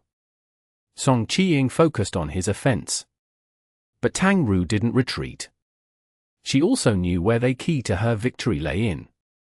She couldn't stop. If she stopped, she would lose without a doubt. The pace of the fight soared, quickly following the style of today's group arena again. Fist and spear clashed, making everyone think of the former rivalry between Han Wenqing and Yi Xiu. What made many Tyranny fans annoyed was that the battle mage played the way they liked. Fortunately, Song Qiying wasn't bad either.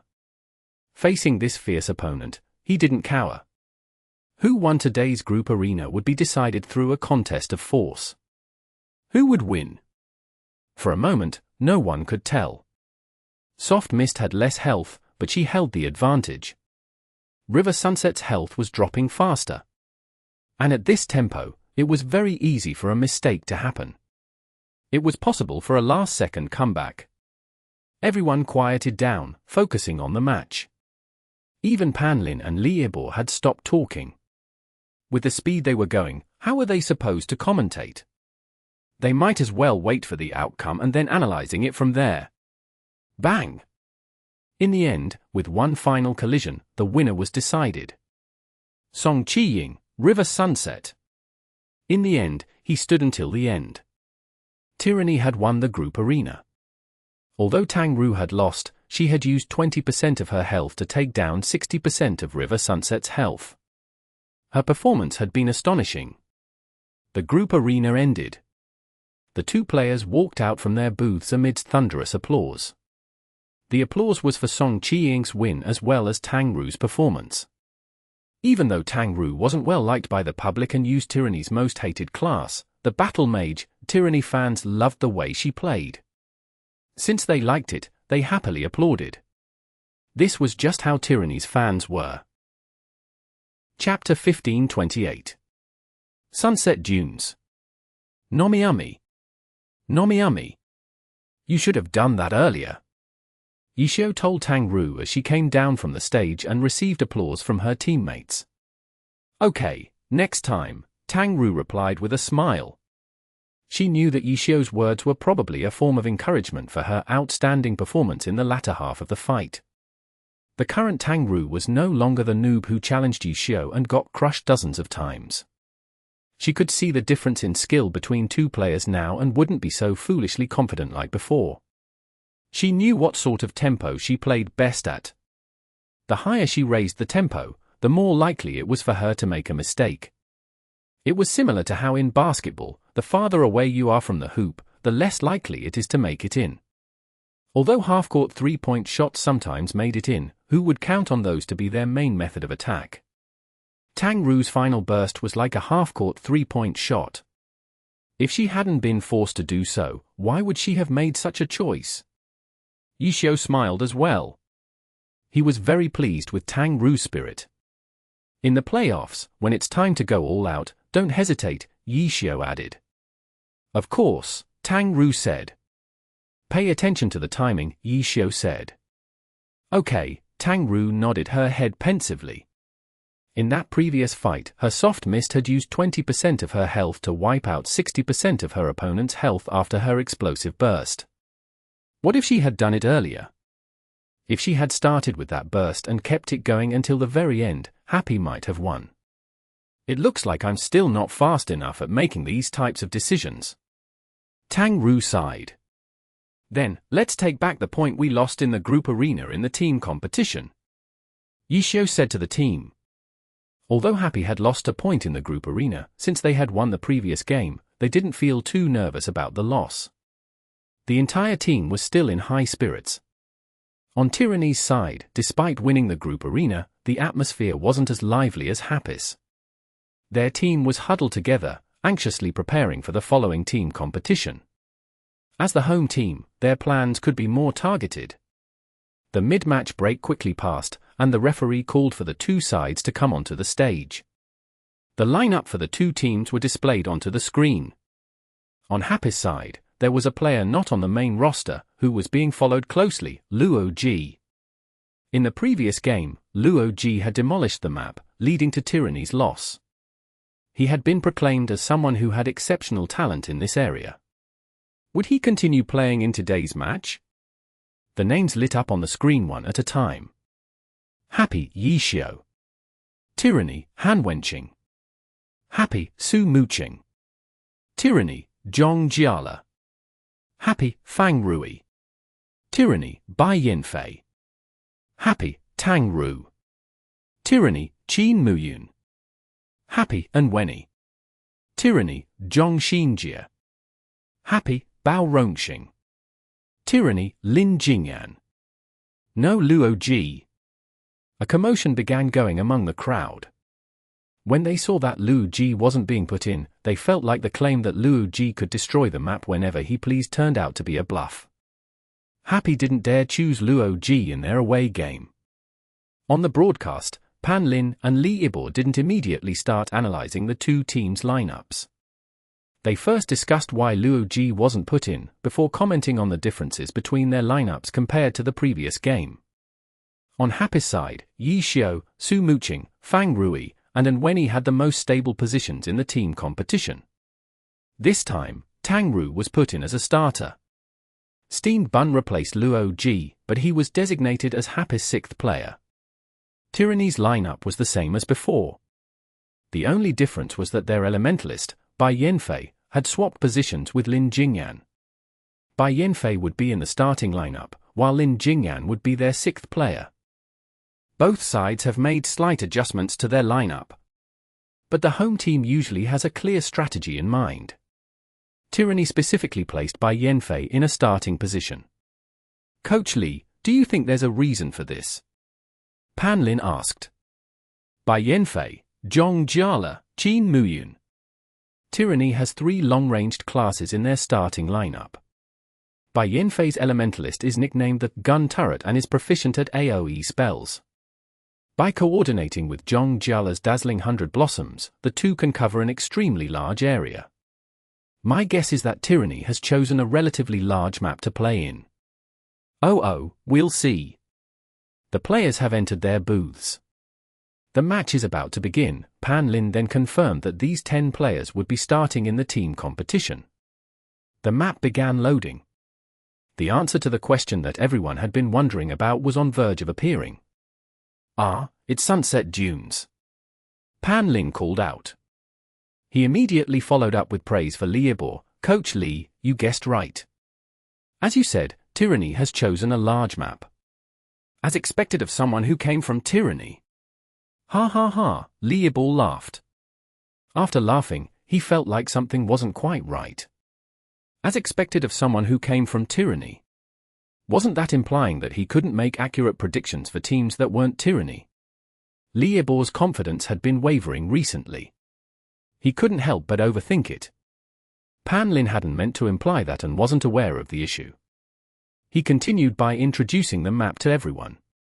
Sunset Dunes was a desert under the light of the setting sun. The main features of this map were the sand dunes and the oasis at the center of the map. The map was indeed quite large. Happy's decision not to field Luo Ji was the correct decision, Pan Lin said half-jokingly. Who would have thought that as soon as the match started, Yishio would type into the chat, "Just as I thought. Not putting in Lu Ji today was so smart of me." There were no buildings in this map. The sand dunes were the only parts of the map that weren't flat. The oasis at the center was really just a small puddle. The lonely tree near the oasis and the cacti scattered throughout the desert were the only objects in this map. Lu Ji's demolition style would be useless here. The two teams spawned at the north and south ends of the map. Tyranny was more proactive, immediately pushing forward as soon as they spawned. As for Happy, they were a bit slower than Tyranny, but they quickly set out as well. The two teams didn't take a roundabout route, heading straight for the center. Tyranny didn't stop after moving past a sand dune. As for Happy, they paused slightly. The 5 characters were looking left and right, observing their surroundings. The sand dunes weren't mountains and weren't that tall. Just standing on the slope gave them a fairly good view.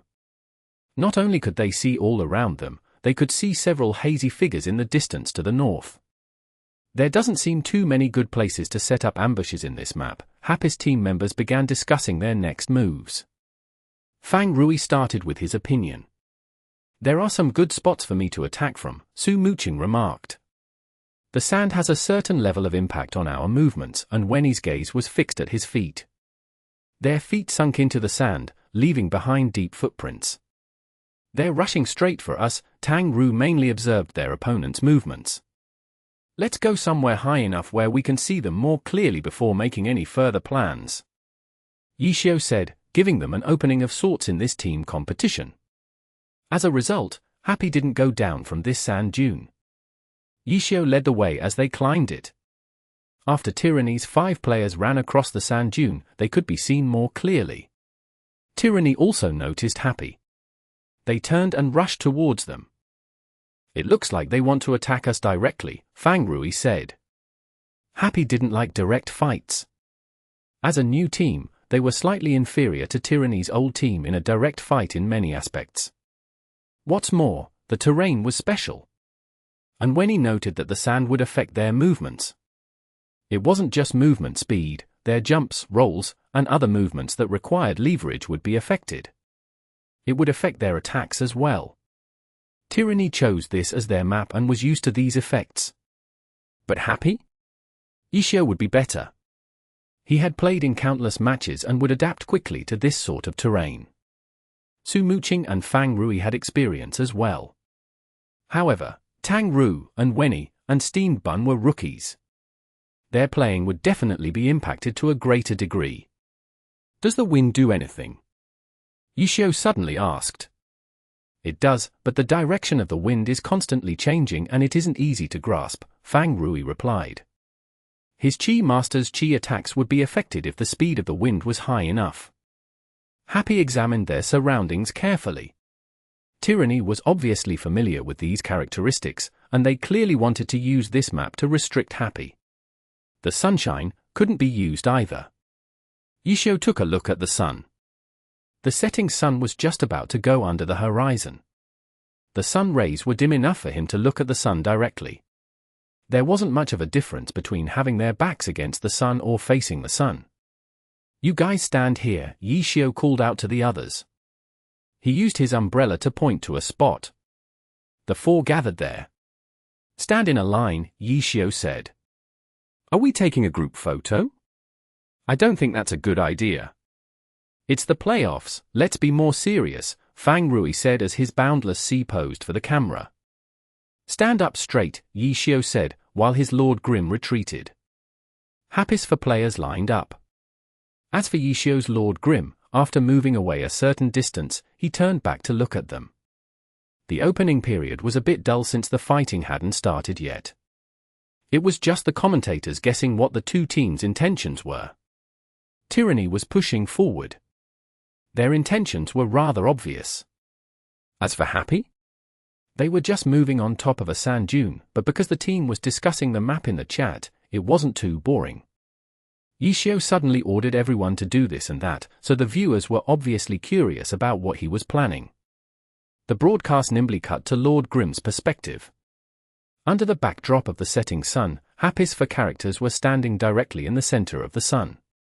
It looked rather imposing. Were they really taking a group photo? Everyone was puzzled. Chapter 1529. Flowing Sand Dunes. Nomiami. Nomiami. What? Not just the spectators, but Happy's teammates were having trouble understanding what Yishio was doing. Fang Rui had his boundless sea posing for a camera, but he obviously didn't actually think that Yishio was lining them up for a picture. If you're standing in the sunlight, it's hard to differentiate between you guys at a glance, Yishio said. The others on Happy immediately understood what he was getting at. If Yishio couldn't differentiate between them, then their opponents wouldn't be able to either. This meant that it would be hard for Tyranny to determine what attacks they were planning on using. It was a characteristic of the map that could be taken advantage of. The viewers could see Happy's chat, so they quickly caught on as well. Everyone loved to see the players communicate their goals in the chat. Teams with too much synergy wouldn't speak much, often leaving the viewers puzzled. Let me see, Su Muqing's dancing rain walked over to Lord Grimm's spot and turned to look at the setting sun. Amidst the warm red sunlight, only the silhouettes of the characters could be seen. Under these circumstances, it was indeed very difficult to tell what attack or move was being used. Yes, Fang Rui's boundless sea walked over to take a look and expressed his approval. Maybe we can set something up over here to take advantage of it. Fang Rui suggested as he watched Tyranny come closer and closer. I doubt Tyranny would overlook this possibility. We just need to be on guard against them taking advantage of it. Apart from that, if a chance arrives, we can try taking advantage of it too, Yishio said. The countless viewers looking at Happy's chat felt somewhat ashamed. They had thought that Happy could set something up using this discovery, but when they saw Yishio's words, they realized that they had looked down on Tyranny too much. To think they would feel as if Tyranny would overlook an important detail in the map that they had chosen themselves. How are we going to fight them? Fang Rui asked. They had made several insights into the map, but in the end, they hadn't come up with a plan. Yishio finally issued out orders telling them where to stand. No one questioned him. The rest of Happy immediately went into position according to Yishio's instructions. Tyranny was about to reach the bottom of their sand dune, but when they saw Happy's arrangements, they immediately changed directions. Fang Rui looked behind him and saw the setting sun. From Tyranny's actions, it looked like Tyranny knew about the effects of the sun on the map. Yishio's arrangements had been to take advantage of the sunlight, but Tyranny noticed it and immediately made adjustments. Tyranny no longer faced the sun, instead choosing to rush in from the side. Let's go! Yishio led the team forward. Tyranny stopped. Happy stopped. This time, the others on Happy didn't need Yishio to instruct them. They understood what he wanted to do and carried it out themselves. Yishio wanted to take advantage of the sun behind them, using it to stop Tyranny from approaching. This time, Tyranny didn't give chase. They simply waited at the bottom of the sand dune. There was no communication in the chat, so the viewers didn't know what they were thinking. Coach Li? Pan Lin was starting to make Liebor feel sick. Liebor felt his head hurt.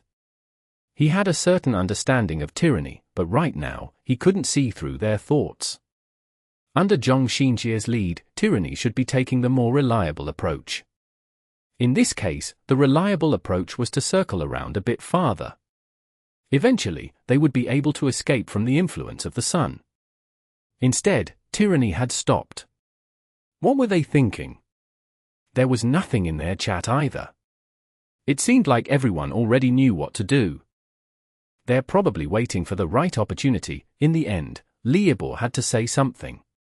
He had to resort to using a word like probably, implying that he wasn't sure. What will this opportunity be? Let's wait and see, Pan Lin spoke tactfully. When he heard Liebor's uncertainty, he immediately knew that he shouldn't continue pursuing this topic. Tyranny stood still at the bottom of the dune. Happy stood still at the top of the dune. Tyranny wasn't communicating, but Happy was.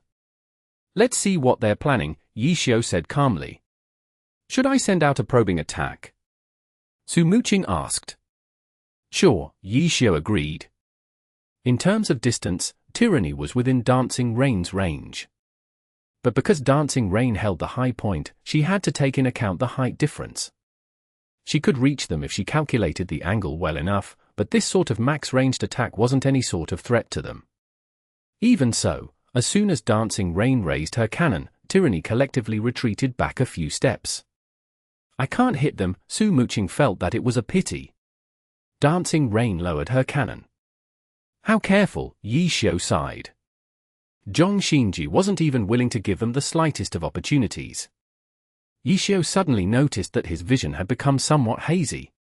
Just when he was wondering what it could be, there was finally some signs of movement. The movement was the wind, blowing from the north to the south. The sand seemed to be like a wave as the wind swept it up, slowly gathering beneath the sand dune. Tyranny wanted to use the wind to start the fight. Although Yi Xiao didn't have a deep understanding of the map, he had much experience. He had guessed what sort of medicine Tyranny was brewing. Bang bang bang bang, the sound of gunfire could be heard. Zhong Jiala and Qin Muyun, the two gunners, open-fired at the sand. The sand lifted up from their attacks was swept up by the wind, adding to the growing whirlwind of sand. How big could it get? Big enough to completely cover an entire team? Yi Xiao wasn't sure, but more and more sand was building up, and the whirlwind was getting denser and denser. More importantly, the wind was picking up as well. This was Tyranny's biggest assurance for their plan. It's coming. The sand that had gathered reduced the visibility to only a few steps distance, which was more than enough to cover up Tyranny's movements. Happy could no longer see Tyranny as the whirlwind of sand quickly approached them. That was what Happy thought at least. However, the viewers could see that Tyranny wasn't in a hurry. They weren't in a hurry to use this sandstorm to approach Happy. Although their movements were already covered, they controlled their pace as if they were waiting for something. What are they waiting for? No one knew. The viewers only knew that Happy had started moving. The sandstorm passed over the sand dune, swallowing them up. Right when Lord Grim stepped to the side, he immediately realized that something wasn't right. Be careful beneath you, he quickly warned, but the others on Happy had taken the step already and lost their balance. The sand was moving down from the sand dune. The ground beneath them wasn't stable. The movement of the sand wasn't slow either, and it couldn't be seen from the surface. To think they hid such a move! Yi Xiao knew that they wouldn't be able to escape from Tyranny. Sand filled the skies and silently flowed beneath them. The entire sand dune seemed to be collapsing. Everyone on Happy was struggling to keep their balance. This wasn't a situation that could be kept under control through normal movements. Rotor wings! Yi Xiao realized it the earliest and reacted the fastest. Lord Grim flew into the air, dispelling the effects of the sand. Boom boom boom! The sound of cannon fire rang. Su Muqing used aerial cannon, and Dancing Rain seemed to hop across the sand like a dragonfly touching water. Not far from her, little cold hands floated into the air, using angel wings to rise. Fang Rui and Tang Ru used skills to deal with the sand. However, since they didn't have any way to directly avoid it, they could only forcefully blow away the sand around them to disrupt the flow of sand and give them an opportunity to adjust themselves. Happy's 5 players each used their own methods to resist the sand and looked to be doing it skillfully. However, Yi Xiao knew that this wouldn't last long. For example, the skills that Lord Grim and Little Cold Hands used had a time duration. They couldn't keep using it forever, and the movement of the sand couldn't be seen from the surface. They didn't know where to land. What's worse, it was about time for Tyranny to start their attacks. Sure enough, Yi Xiao's judgment was correct. Gunfire! Tyranny's 2 gunners had started firing at them. Even if Yi Xiao had predicted it and warned everyone to be careful, what could they do? Bang bang bang bang! The wings on Wenny's Little Cold Hands was instantly riddled with holes. When he fell, he was immediately swept up by the sand, and Wenny didn't have any other methods to escape from it. He was their healer though, and he had to be saved. Yi Xiao's Lord Grim immediately headed towards him. Tyranny wasn't in a hurry to strike Little Cold Hands, firing towards Lord Grim instead. Yishio cancelled rotor wings in midair and plummeted down. He had determined the direction of the bullets and figured out Tyranny's location.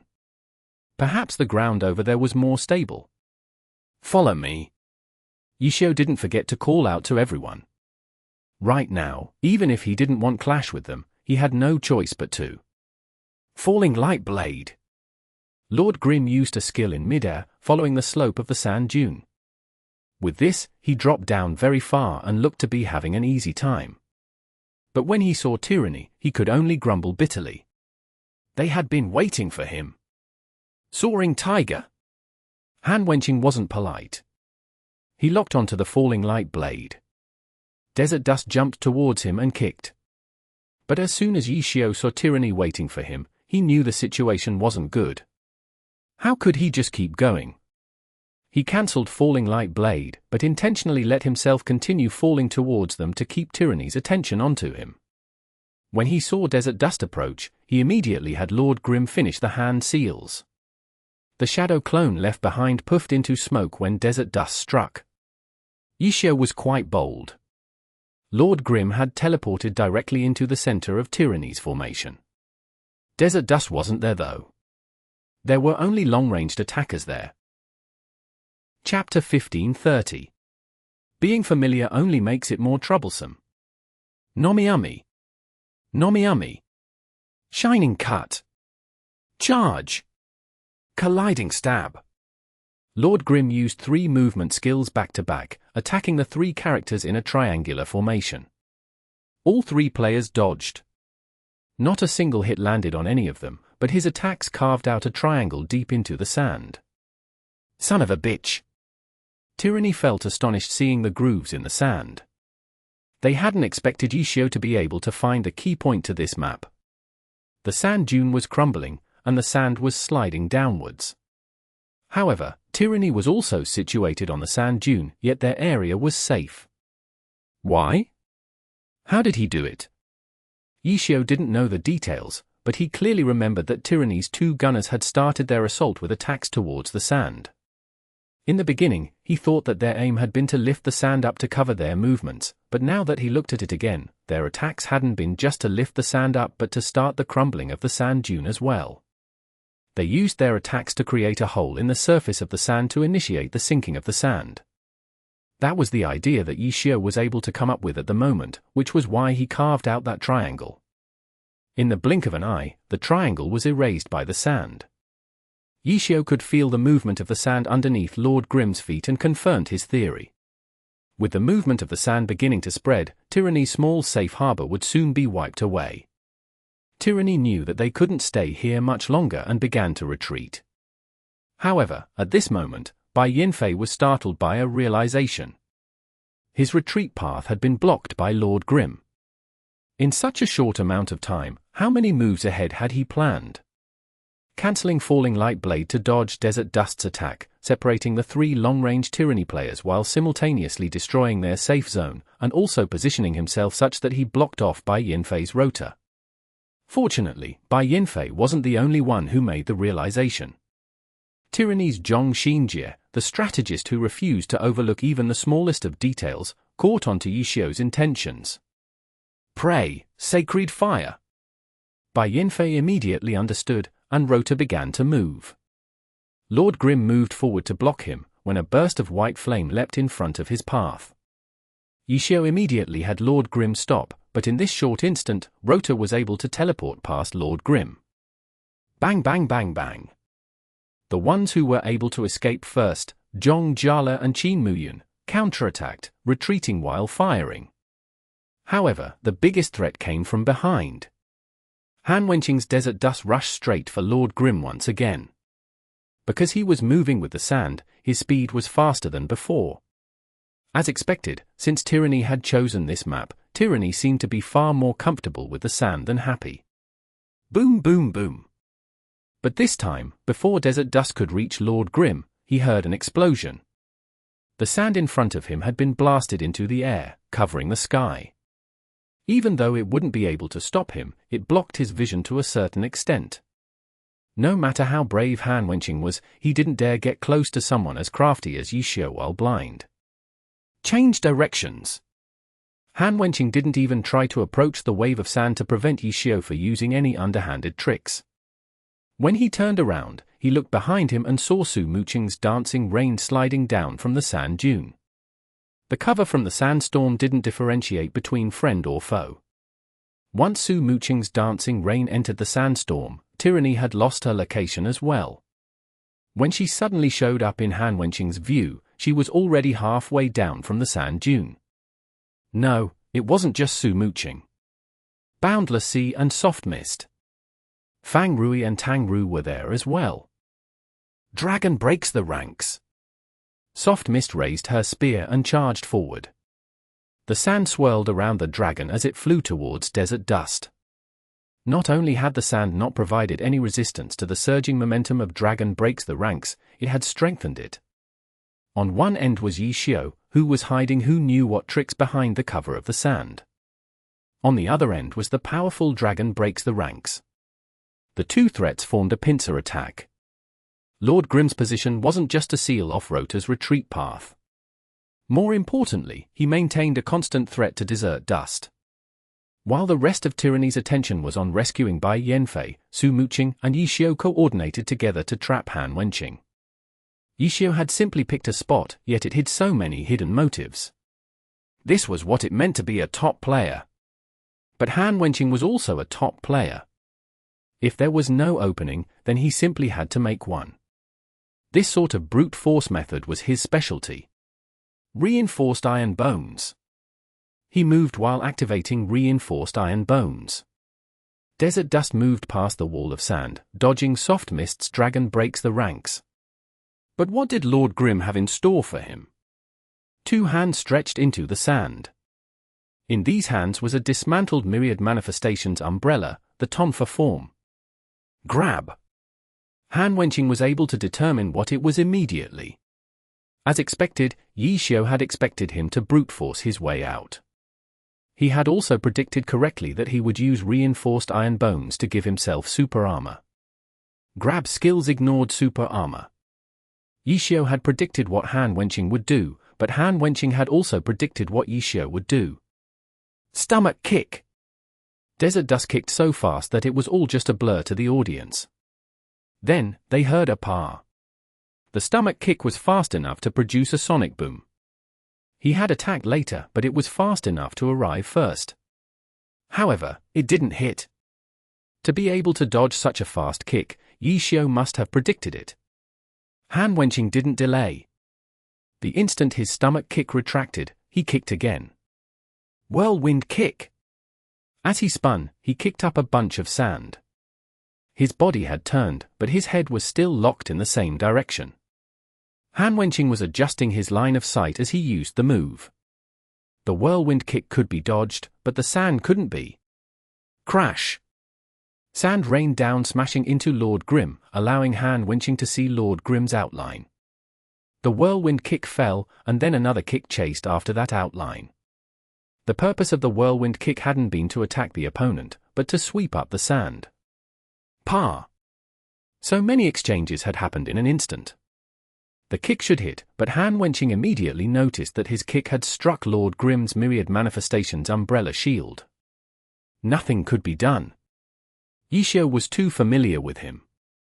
Yi Xiu knew that he would use the kicked-up sand to attack. The attack had been too quick for him to dodge, but using his umbrella shield to block it wasn't a problem. Jump off the umbrella and then eagle stamp. Han Wenqing instinctively wanted to use this move, but a thought suddenly flashed into his mind. Wasn't Yi Xiu able to predict what he would do because of his instinctive habits?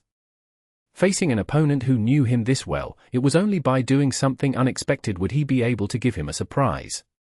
But with this slight hesitation, Han Wenqing immediately noticed that the moment Desert Dust missed, Lord Grimm's Myriad Manifestations umbrella had retracted. A cold light flashed as a sword swung towards him. It was only then did Han Wenqing realize that his Desert Dust was in a situation no different from being knocked up into the air. It had only been an instant, yet in this instant, Han Wenqing had lost the initiative. He didn't panic though. His Desert Dust straightened up in the air, 1,000-ton drop. His reinforced iron bones was still active. With 1,000-ton drop, no matter how powerful the attack, it wouldn't be able to make his desert dust budge. Han Wenqing was prepared to take the sword slash. But when he saw the sword light spinning, Han Wenqing suddenly realized that something wasn't right. It didn't deal much damage, but wherever the sword light passed, space itself seemed to warp, giving it a different type of strength. Because of the yellow sand, it wasn't until it got close that Han Wenqing was able to recognize it. But it was already too late to react. Spellblade skill, Wave Wheel Slasher. Sword light cut apart the void. The spell waves formed a seal, locking the target in place. For swordsman classes, whether or not you were a spellblade, it was a must-learn skill to deal with super armor. Facing a swordsman, Han Wenqing would have been 100% on guard against it. But because he was facing Yi Xiu, an unspecialized, in such a fast-paced fight, Han Wenqing had overlooked this possibility. The difficulties of the unspecialized lay here. No matter how familiar he was with Yi Xiu, he wasn't familiar with this class because of its uniqueness. The more experienced the player, the more the player relied on what possible options their opponent's class had in a given situation. However, this sort of intuition didn't work facing an unspecialized. And Han Wenqing was an old rival of Yi Xiu and understood him incomparably well. However, he would instinctively think of him as a battle mage. He had to force himself to unlearn his habits against him because he wasn't facing one autumn leaf. After that, he had to comb through what possible options an unspecialized had. But because each form of the myriad manifestations umbrella could have a bonus skill added to it, in theory, it meant that apart from class advanced skills, Yi Xiu had access to any skill in glory. Han Wenqing wasn't a robot. No matter how big-brained he was, how could he sort through so many options in an instant? The unspecialized was indecipherable. You had no experience against the class. Your intuition would fail you. The transformations that Lord Grimm's weapon had access to broke through the limits of what a player could think up. And because of the extremely fast-paced combat, there was simply no way to predict what skills an unspecialized might use. Even if he understood Yi Xiu's style and his habits, he couldn't pick out what Yi Xiu would do next. There were simply too many options to consider. This familiarity became a burden. His familiarity made him instinctively react a certain way, which gave out an opening. Han Wenqing had been trying hard to remind himself that he was no longer facing a battle mage. But just telling himself that couldn't stop the battle habits and intuition he had built up through 8 years of rivalry. In a crisis, his instincts had been polished through many years of experience, and that made his skills incomprehensive. How difficult! His evaluation from 10 years before never felt closer today. Chapter 1531. Response, Negligence. Nomiami. Nomiami. Dancing rain, boundless sea, and soft mist rushed forward together. Desert Dust, who was trapped by Wave Wheel Slasher, looked to be in a dire situation. However, no one forgot that this was a team competition. The broadcast no longer focused on Desert Dust and switched over to the others on Tyranny. Dazzling 100 Blossoms, -9 degrees, and Rota. Sure enough, the 3 long-ranged attackers had already set out. They moved like the wind, focusing their long-ranged attacks on Happy's healer, Little Cold Hands, who was standing far away at the back. He hadn't rushed over to attack Han Wenqing like the others on Happy. Sacrifice Han Wenqing for a trade? Tyranny's choice was truly brave, decisively abandoning their captain and their core player. As for Little Cold Hands? When he had been using Angel Wings, he had already been the main target for Tyranny's long-ranged attackers. Later, the sudden death charge directly into their formation from Yi Xiu's Lord Grimm had destroyed their little safe zone, leading to a slight strategic shift from Tyranny. As soon as they regained their footing, they continued to bite at Little Cold Hands. It was as if they didn't even see Desert Dust's predicament. What to do? Tyranny had been decisive. Now, it was Happy's turn to be troubled. With this trade, even though Happy would be able to eliminate Tyranny's captain, it would be at the sacrifice of their healer. In a 1-to-1 trade, the healer had to be prioritized. In the team competition, this was practically an established rule. Understanding this rule, Su Muqing had dancing rain shift targets. Boom boom boom. Her explosions lifted a cloud of sand into the air, reducing the visibility that Tyranny's long-ranged attackers would have. But after those artillery shells exploded, it also led to a sudden change in the flow of the sand. Little Cold Hands, who had been standing there, felt the ground beneath him slip, and he fell onto his butt. The launcher's heavy firepower was far more destructive than the likes of a sharpshooter or Spitfire. On the other hand, elementalists dealt magic damage. Their destructive abilities couldn't compare to physical attacks. Dancing Rain had created a wall of sand, obstructing the long-ranged attacks from Tyranny, just like she had intended. However, by blowing up a hole in the sand dune, the flow of sand suddenly accelerated. Careless! When Pan Lin saw Little Cold Hand slip and fall onto his butt, he criticized Su Muqing. But that wasn't what Tyranny thought. Don't underestimate Su Muqing's cunning. This was the lesson that they had just learned in the group arena. Tang Ru's soft mist had switched directions. And Little Cold Hands, who was sitting on the sand dune, was now sliding down the sand dune. Anyone with an eye for tactics should be able to understand. By accelerating the downward flow of the sand, Little Cold Hands would be able to get under the protection of his teammates faster. Blowing a hole into the sand dune and accelerating the flow of the sand definitely wasn't out of carelessness. It had been intentional. As for Little Cold Hand slipping and falling onto his butt, that had been intentional from Unwenny as well. He wasn't as technically skilled as Yi Xiu and the others on Happy. Trying to control his character in the moving sand was very difficult for him. He understood Su Muqing's intentions, but he wasn't confident in being able to adjust to the sudden increase in speed. As a result, he didn't force himself to. Instead, he fell down, letting the sand carry him. It was quite clever, and in a match, cleverness and decisiveness were often needed.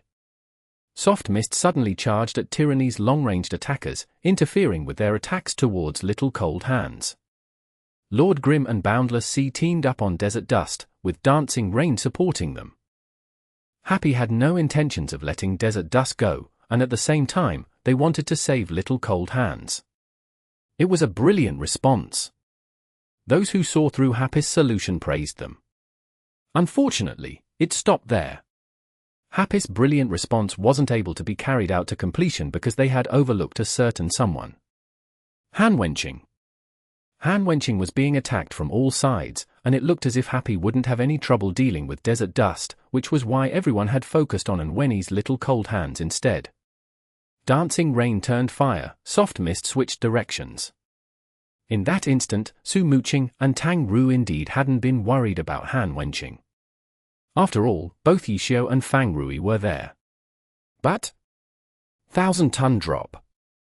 Desert Dust crashed to the ground, pressing on the loose sand with 1,000 tons of force. His two legs sunk deep into the sand. Following afterwards, a whirlpool seemed to be created. The surrounding flow of sand above it all changed directions towards the deep pit smashed out by Desert Dust's 1,000-ton drop. Of the four surrounding him, only Lord Grim who was below him had firm footing. The three above him, including Soft Mist who had switched directions, instantly lost their balance. 1,000-ton drop ignored grab skills. Even if Yi Xiu had used a toss or a back throw, Desert Dust wouldn't have budged. Only a move like Wave Wheel Slasher, which used magic to create its own space, could seal Desert Dust's movements. However, Wave Wheel Slasher only lasted for so long, and it didn't interrupt 1,000-ton drop. As a result, when Wave Wheel Slasher ended, 1,000-ton drop continued. Happy's brilliant response was disrupted just like this by the trapped Desert Dust. Yi Xiu immediately had Lord Grim attack. With Desert Dust's legs stuck in the sand, he wasn't going anywhere. Lord Grim's myriad manifestations umbrella transformed into a spear. A circle swing was just about to nab Desert Dust when he twisted around. Not good. Yi Xiu's instincts were telling him to retreat. Cancel and jump back. Yi Xiu reacted extremely fast. The circle swing was cancelled, and Lord Grim jumped as far back as possible. However, the other three on Happy who were still regaining their balance couldn't react in time. Desert Dust finished turning around, and all three characters were pulled into his grasp. Spiraling Whirlwind.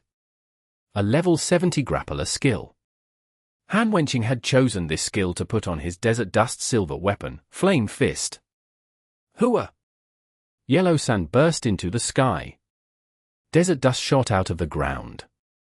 The spinning force produced by his two arms held tightly onto the three from Happy. They rose into the air along with Desert Dust, flipped upside down, and then crashed to the ground. Pu. Grab skills could not be quick recovered. The three slammed into the ground, creating 3 craters in the sand dunes and 3 waves of sand. Yishio's Lord Grim was in this area, but he didn't go and rescue his teammates. Instead, Lord Grim ran towards a different direction. It looked like he was in a hurry, yet he didn't use any movement skills. It wasn't that Yishio didn't want to, he couldn't. He could not save Su Muqing and the others, and he could not increase his speed with a skill like Shining Cut. Because the moment he dodged that spiraling whirlwind, he stepped onto a sacred fire. Zhongxinjie, immovable rock. Han Wenqing's most trusted partner had his back. Yishio's choice was out of helplessness. Unable to use any skills, he didn't dare fearlessly charge towards the enemy cleric. If he moved any closer to Desert Dust, Han Wenqing would probably give him 10 years' worth of revenge. The tides instantly shifted. The 3 unhappy had been thrown into the sand, while Desert Dust calmly landed. Trapping and suppressing him wasn't going to be possible anymore. However, the one in the most danger was Unweni. Happy's response had been crushed instantly. Little Cold Hands was now sliding down into the mouth of the tiger. Unweni needed to get up and run away. This time, Unweni being called Happy's weakness were no longer empty words. He tried his hardest to move his character in the river of sand. In the end, it looked like he was trying to doggy-paddle his way up. The crowd laughed loudly seeing this scene, but not Tyranny. Unweni looked to be in a sorry state. Little Cold Hands wasn't moving gracefully at all, but his judgment was correct. The direction he chose to run away to was the worst possible direction for Tyranny. He had chosen to move towards the Lord Grim and immovable rock. But Tyranny wasn't worried at all. Previously, Happy had neglected the trapped Han Wenqing. This time, they had neglected Zhongxinjie. Tyranny's 2 core had actually been overlooked. All 3 long-ranged attackers fired at Little Cold Hands. Multiple people targeting with a flustered rookie was much more efficient than Yishio targeting an experienced Zhongxinjie. Tyranny's reasoning was that simple. They had confidence in themselves and in Zhongxinjie. Unweni had picked the best possible option, but it wasn't enough to shake Tyranny. Happy's other 3 players had gotten up. When they saw the situation, they knew that they had to save Little Cold Hands. However, an imposing figure stood in their way. Han Wenqing, Desert Dust. One person, ready for a 1v3. The crowd erupted. This was their captain. When they needed him the most, 1v2, 1v3, 1v4, he wouldn't retreat. This bravery had never faltered no matter how much time had passed. Even if he was beginning to play more flexibly, when brute force was needed, he would proudly stand at the front. 10 years, just like the past. Chapter 1532. Dependable Scheme. Nomiami. Nomiami.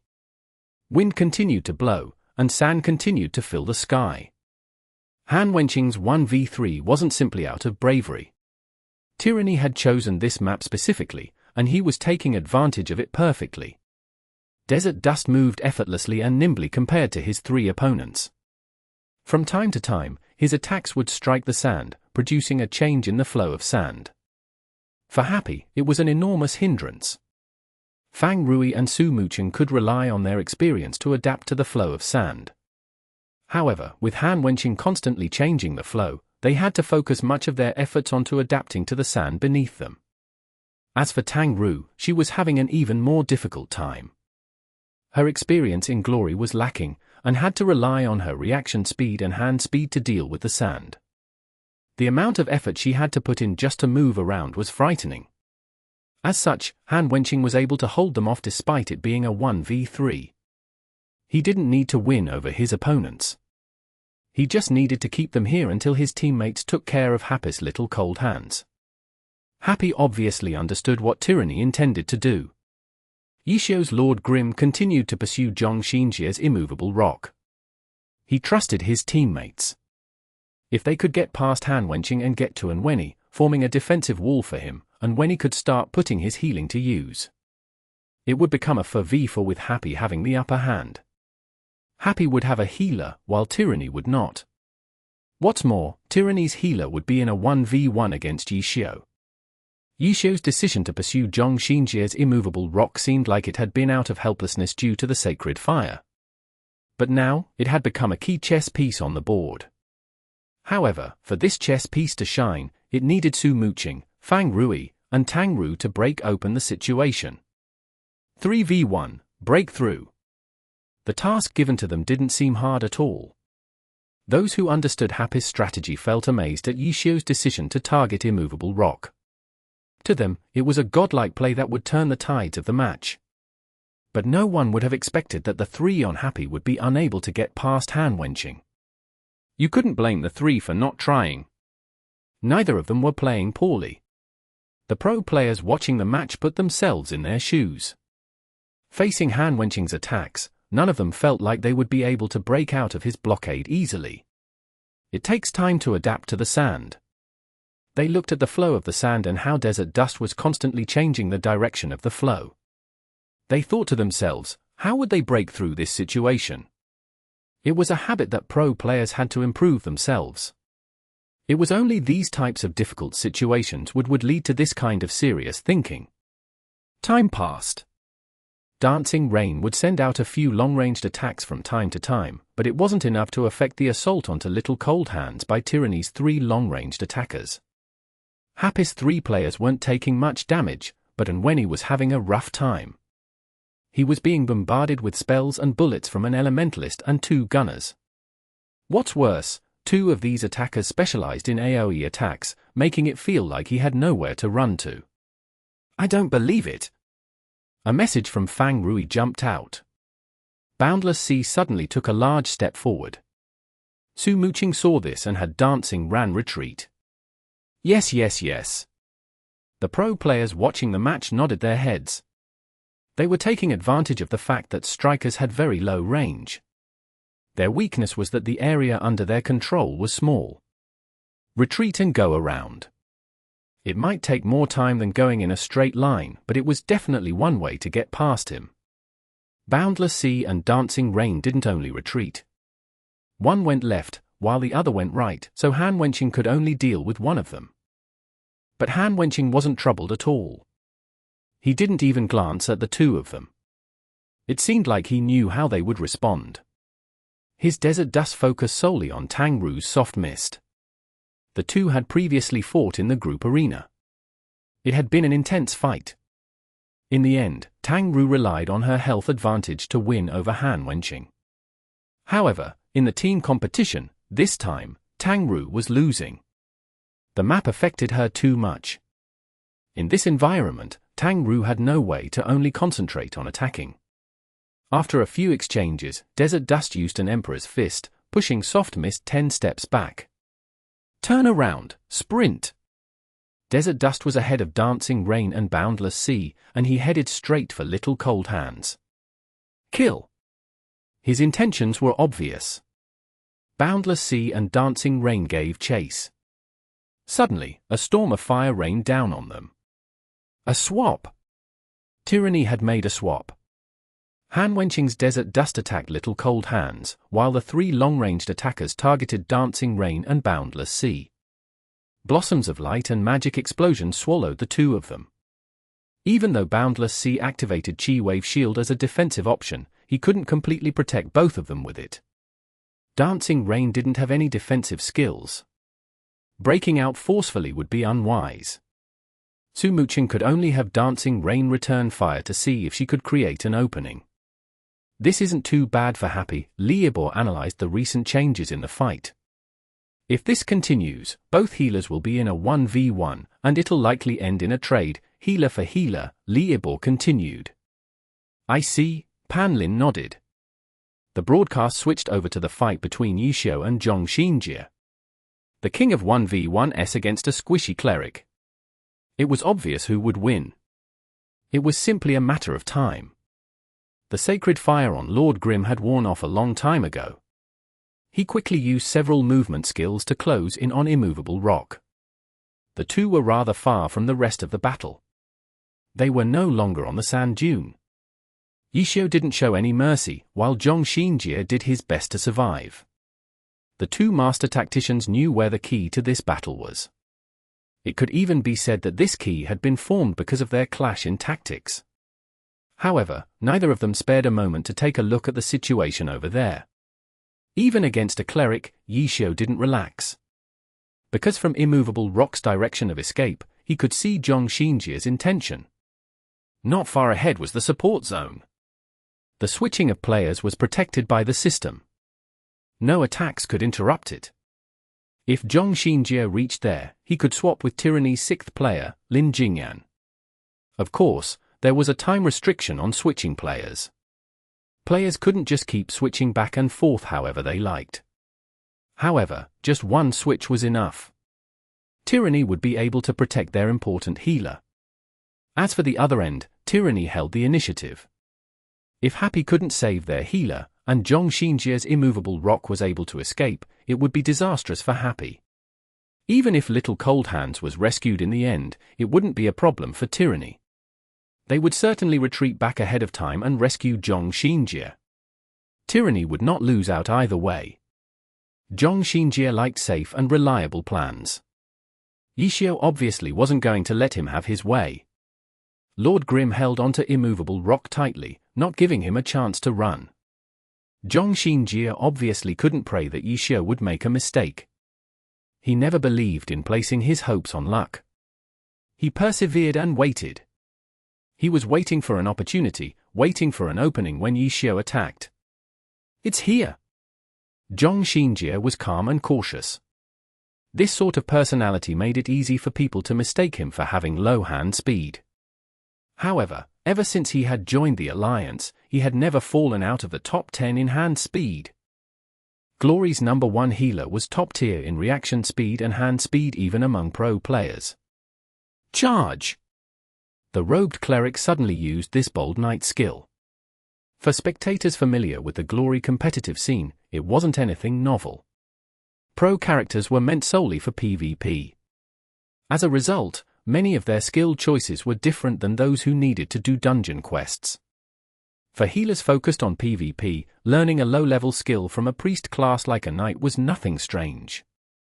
When the opponent closed in, this sort of movement skill was very useful.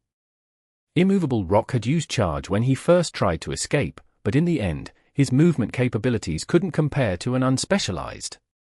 He was quickly caught. Zhong Xinjie didn't hastily use charge as soon as he could. He couldn't underestimate Yishio. Even if it was an instant cast skill, it required the right timing. He finally found an opportunity.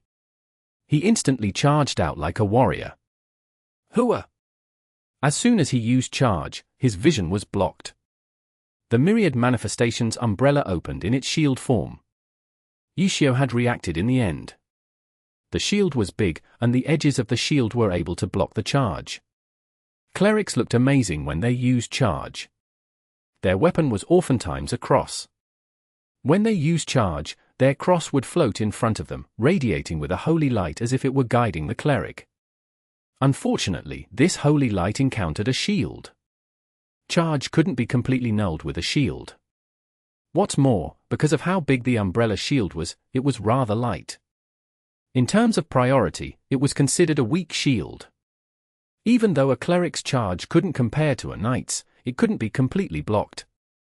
Immovable Rock's silver weapon, backlight cross, shined with white light, pulling Immovable Rock forward.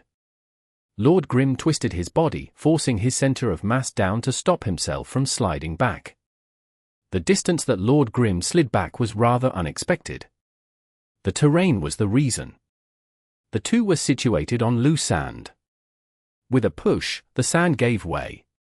The friction from sand couldn't compare to that of solid ground. By the time Lord Grimm's feet had sunk far enough into the sand to create enough resistance to stop the charge, the skill duration was almost over.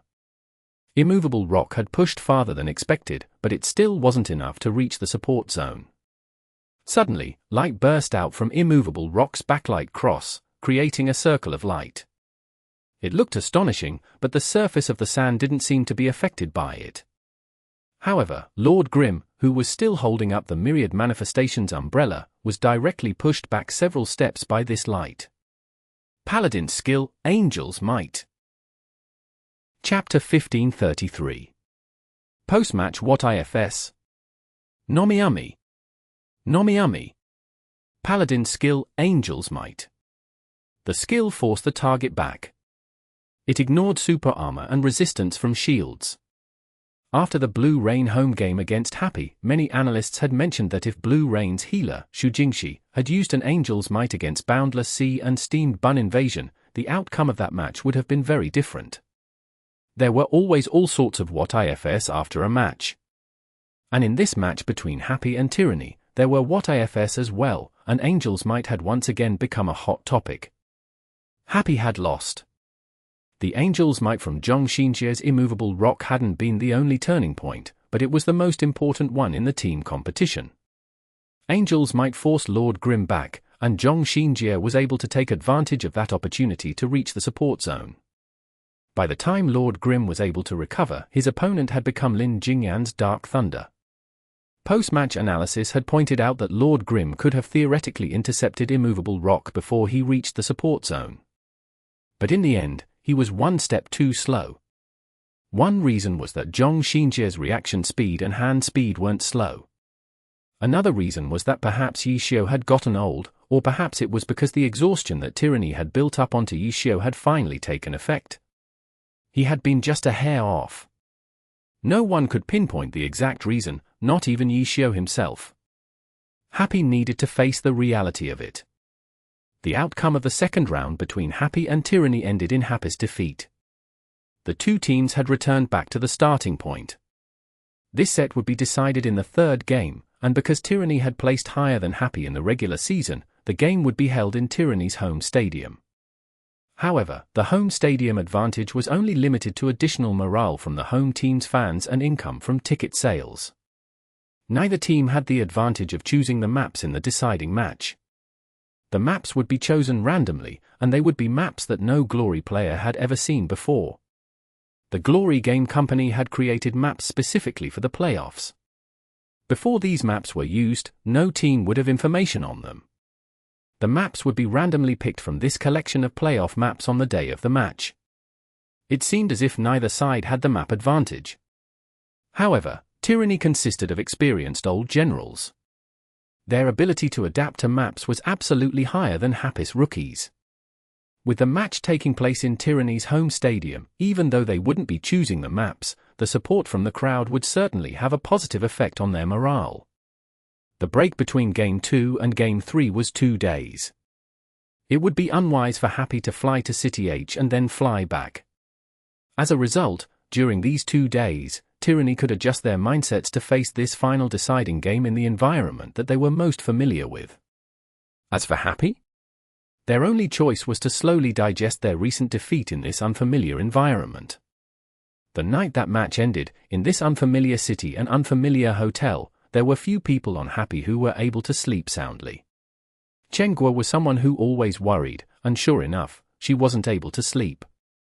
She rolled around in her bed, wanting to find someone to chat with, but at the same time, she didn't want to bother anyone else. Unable to calm down, she browsed the internet for 3 or 4 hours. Half the time, she was simply staring at a blank page. There was still one more game left. It could be said that the battle had only just begun. Why did she need to be so nervous? Chenghua consoled herself, and then took a look at the page she had just opened. What a coincidence, it was a poll showing their chances in the next game. Tyranny, 87.3%. Happy, 12.7%. Fuck. Chenghua couldn't help but curse. The poll was too lopsided.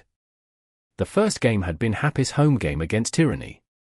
At that time, people had favored Tyranny, but in the end, Happy had won. As a result, in Happy's away game against Tyranny, although people still favored Tyranny, the support for Happy had been considerably higher. Why did it suddenly become this lopsided for the third game? Chen Guo was irritated, thinking that it was unfair. But in her heart, she knew that her uneasiness and worry was because she might be unconsciously thinking the same thing. Even though half of those 3 or 4 hours were her staring blankly at the computer, she had still looked over quite a few comments on their prospects. Chen Guo had a certain level of ability now. She was no longer the same as before, where she simply believed anything that seemed somewhat reasonable. When she read commentaries online, even when it was by a well-known analyst, she wouldn't blindly believe it. She would think on her own and come up with her own opinion. But the more she looked, the more nervous she became because she agreed with many of these opinions. She couldn't come up with anything to refute them. Such as the advantage that Tyranny had with the random maps. Such as Happy having trouble adjusting in an unfamiliar environment. Such as the blow to Happy's morale after their recent defeat. These were all valid points. No matter how much Chen Guo didn't want to think about them, they would still be there. Especially the part about morale. Chen Guo had personally seen the disappointment and listlessness from Happy after the loss. Everyone in Happy is strong. After a night's rest, they'll be back to normal. Chen Guo kept telling herself this, but she herself couldn't fall asleep.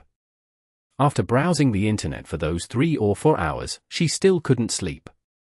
After seeing how big the gap was between the two teams in the poll, she definitely couldn't sleep. Chen Guo furiously gave a vote for Happy. Nothing changed.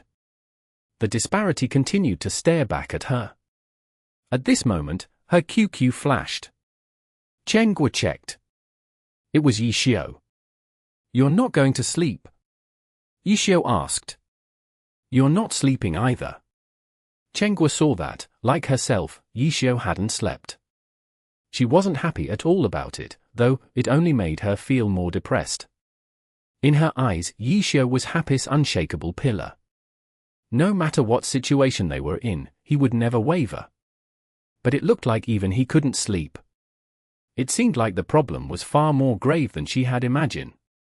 "Oh, I got up to steal veggies," Yi Xiao said ***. Chen Guo was speechless. She had been with the guy for 2 years. When had he ever cared about veggies? "Why can't I steal your veggies?" Yi Xiao asked. Chen Guo was furious. She hadn't taken care of her farm for many years and hadn't harvested her veggies in a long time. Once someone stole your veggies, you wouldn't have any veggies left for anyone else to steal. These were the basics. Did he really think he could trick her, saying that he got up to steal her veggies? "Go to bed. Everything will be fine," Yi Xiao said. Chen Guo really wanted to ask what he meant by fine, but in the end, she simply typed out an OK. ***TLN, the author is talking about Happy Farm, which was a very popular farming social network game in China that came out in 2008. You can steal other people's veggies in this game. The most notable clone ripoff of Happy Farm is Farmville, released in 2009. She turned off her computer and went to bed. Chen Guo tossed and turned restlessly. She would go to sleep for a bit and then wake up. Who knew how many times she had woken up during the night? When she got up to take a look at herself in the morning, she had 2 dark bags under her eyes. Our morale. Chen Guo thought to herself. How was she supposed to see everyone? Her nervousness and uneasiness were obvious. It might infect the others. Chen Guo was still feeling gloomy when she heard a knock from the door. "Who is it?" Chen Guo asked. "Are you up, Guo Guo?" Tang Ru answered. Chen Guo opened the door. Tang Ru was standing outside in her pajamas. When Tang Ru saw Chen Guo, she immediately let out a laugh. "Looks like you didn't sleep well again," Tang Ru said. "Why do you mean again?" Chen Guo mumbled unhappily. It was true, though. Ever since Team Happy had become official, Chen Guo had often lost a lot of sleep. Every night before a match, she would toss and turn, unable to sleep. Whenever Happy won a match, she wouldn't be able to sleep because she was too excited. Whenever Happy lost a match, she wouldn't be able to sleep because she was too depressed. Back when she was an excellent era fan, it would only happen occasionally. Now that she was completely invested into Happy, from the Challenger League to the playoffs, Chen Guo had countless sleepless nights. Hurry up and get ready. Let's get breakfast, Tang Ru said. Chen Guo went to wash her face and asked, what about everyone else? Yishio told everyone that was up to go to the practice room, Tang Ru said. Why wasn't I told? Chen Guo was puzzled. Tang Ru bent down and picked up a slip of paper from under Chen Guo's door. She handed it over to Chen Guo for her to take a look. A slip of paper? How crude. Chen Guo looked down on it in disdain. He was afraid of disturbing the others. Tang Ru said. Chen Guo stared blankly. It was a good method to communicate with them without disturbing anyone. There was no set time either. It was simply whenever you got up. Chen Guo wasn't in the mood to try go back to bed. She quickly tidied herself up. She didn't bother putting on any makeup to hide the bags under her eyes and dragged Tang Ru out the door with her. She wasn't in the mood to eat breakfast, but since Tang Ru wanted to, she couldn't just let her starve. After eating breakfast, the two went to the practice room. In away games, the home team would provide them practice rooms. The big teams would have practice rooms specifically for away teams. In the early days, when teams sought victory by fair means or foul, teams used to intentionally make the away team practice rooms worse to affect the away team's practice and mood. Later, the Alliance took charge and eliminated this sort of underhanded move by investigating the practice rooms given to away teams ahead of time. Nowadays, no team would suffer from this sort of practice. Happy had used Tyranny's away team practice room before in the regular season and the previous game. The room was quite nice. With Tyranny's personality, they would never fall so low as to engage in these types of dirty practices. When the two arrived at the practice room, Yishio was already there. There was also Su Muqing, Qiao Yifan, Luo Ji, and An Wenyi. The others weren't there. Chen Guo looked around. She couldn't tell how they were doing from their expressions, but at the very least, no one had dark circles under their eyes like her. She casually gave them a greeting. Chen Guo and Tang Ru went to find their seats. No one said anything. Only the sound of keyboard tapping and mouse clicking could be heard. Yishio got up and waved to Tang Ru. Here's a video I want you to take a look at. Sure, Tang Ru nodded her head and opened the video that Yishio sent her.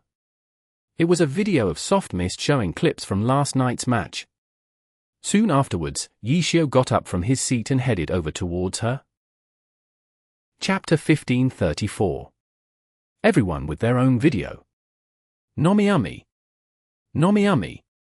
Chen Guo's attention immediately shifted to Tang Ru's computer screen. Yishio must have compiled the video last night to help Tang Ru improve. How is it? Yishio went behind Tang Ru and watched the video together with her. Tang Ru didn't answer back, watching the video carefully. Chen Guo was also thinking, but even at her skill level, she could tell that the video didn't quite look like the usual analysis clips that Yishio gathered after a match. The angle, distance, and rhythm didn't look right. Tang Ru's brows were beginning to furrow. It seemed like she was also having trouble understanding what she was watching. You're not going to listen to the sound? It'll be better that way, Yishio advised. Oh. He recorded his own voice? So that's the case. Yishio had never done that before. Chen Guo suddenly understood. Even though she was curious, she didn't fight over the headphones. She watched as Tang Ru take the headphones and put them on. Her expression became even more puzzled. Then, she stopped looking at the clip and turned her head to look at Yishio. How was my music choice? You play music. What do you think? Yishio was in high spirits. Pretty good. Music choice. Chen Guo was starting to feel puzzled again. Tang Ru removed her headphones and handed them over to Chen Guo. Chen Guo immediately put them on. Hype music started playing as she watched the video. The video became more fun to watch, but at the same time, it also indicated that this wasn't a video reviewing her mistakes in last night's match. It was a compilation of highlights showing off her skill. It's pretty good, right? Yishio asked Chenghua for her opinion. This was what you were working on all of last night? Chenghua asked. Yup. Yishio nodded his head. Amazing, right? Yeah, amazing. Chenghua struggled to nod her head. She had hoped that Yishio would give her an explanation, but... Ha ha, Yishio laughed and then left. Hey hey hey. Chenghua couldn't bear it anymore and caught up to him. HM. Yishio dragged Yishio to a corner and lowered her voice. You spent all of last night making this type of video? What are you planning? I'm planning on showing it to everyone. Yishio said. What's the point? Chenghua asked. For them to watch. Yishio was starting to get confused, seeing Chenggua's expression. Just to watch, nothing else. Yishio thought about it. Well, there's music to accompany it, so they can listen too.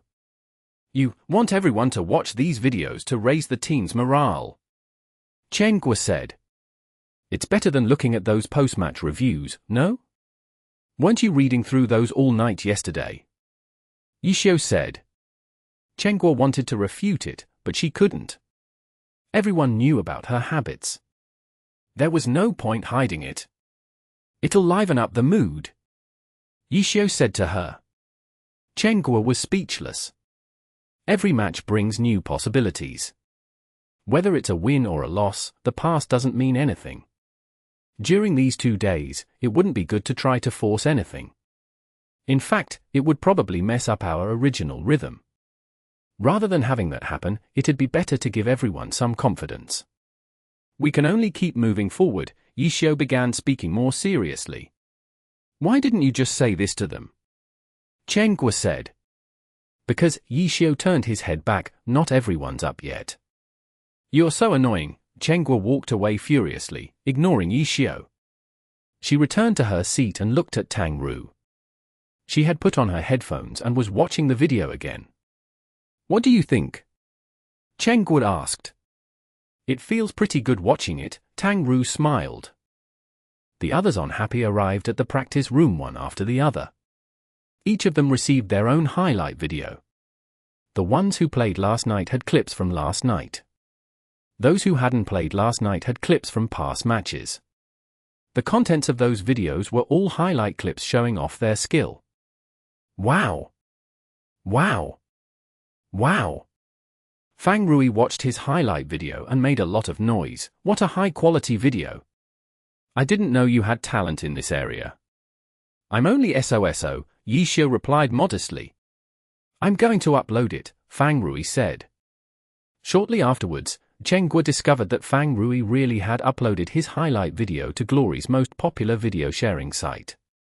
Most of those videos were players trying to show off. A god wanted to squeeze in there too and fight them for the top spot? The outcome was obvious.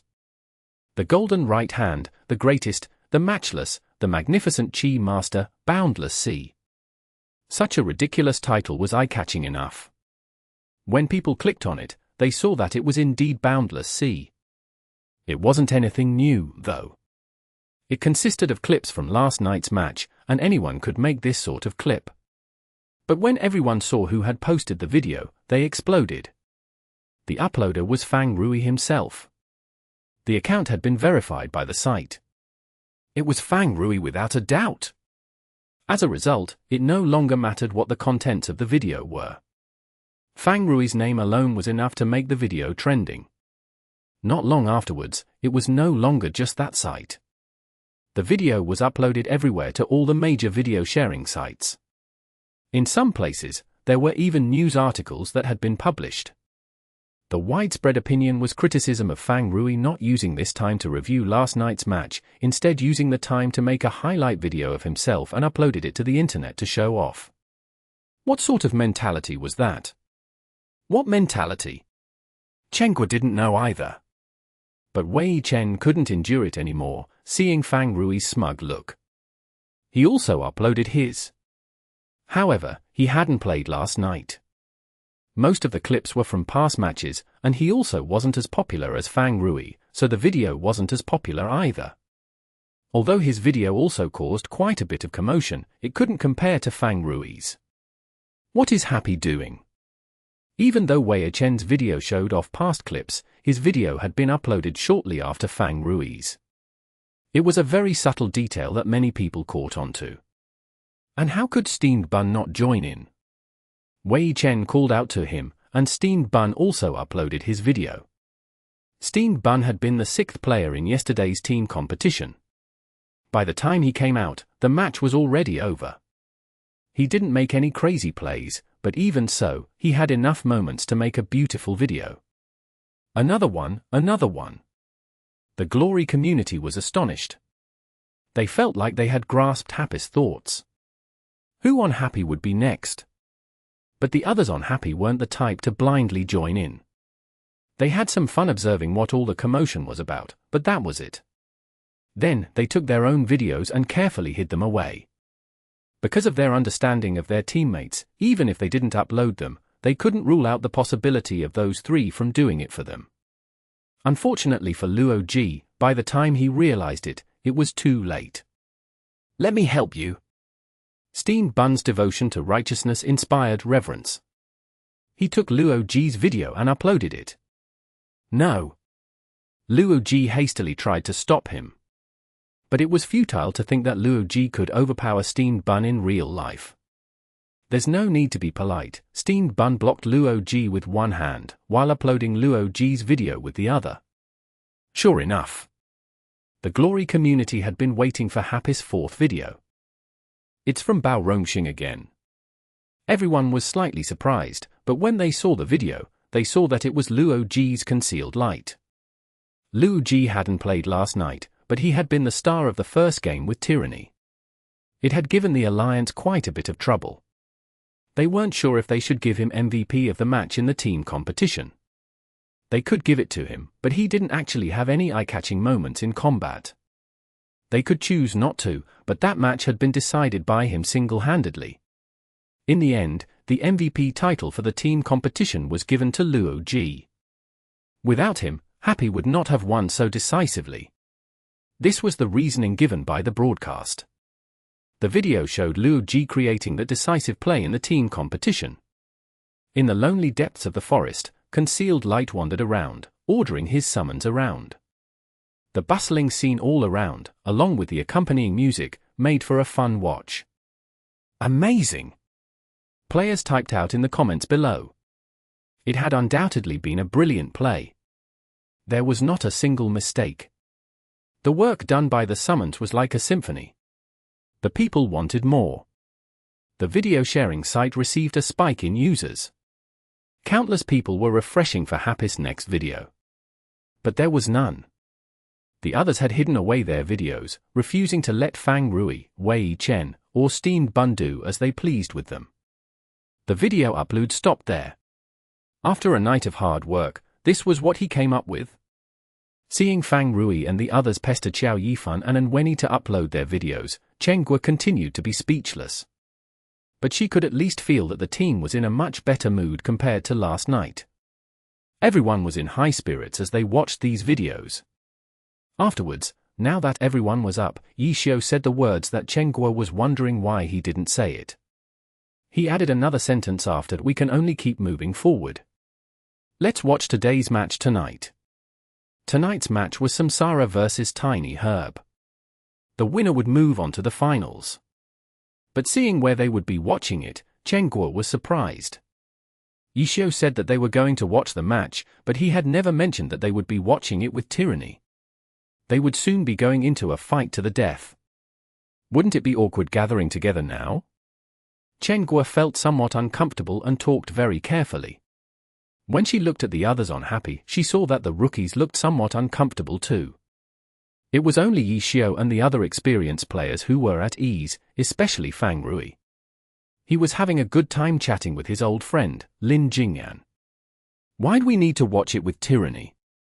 Chen Guo tried to understand. She felt like there was some purpose to it, but it wasn't convenient to ask Yi Xiu right now. The match began. I'm betting on Samsara winning.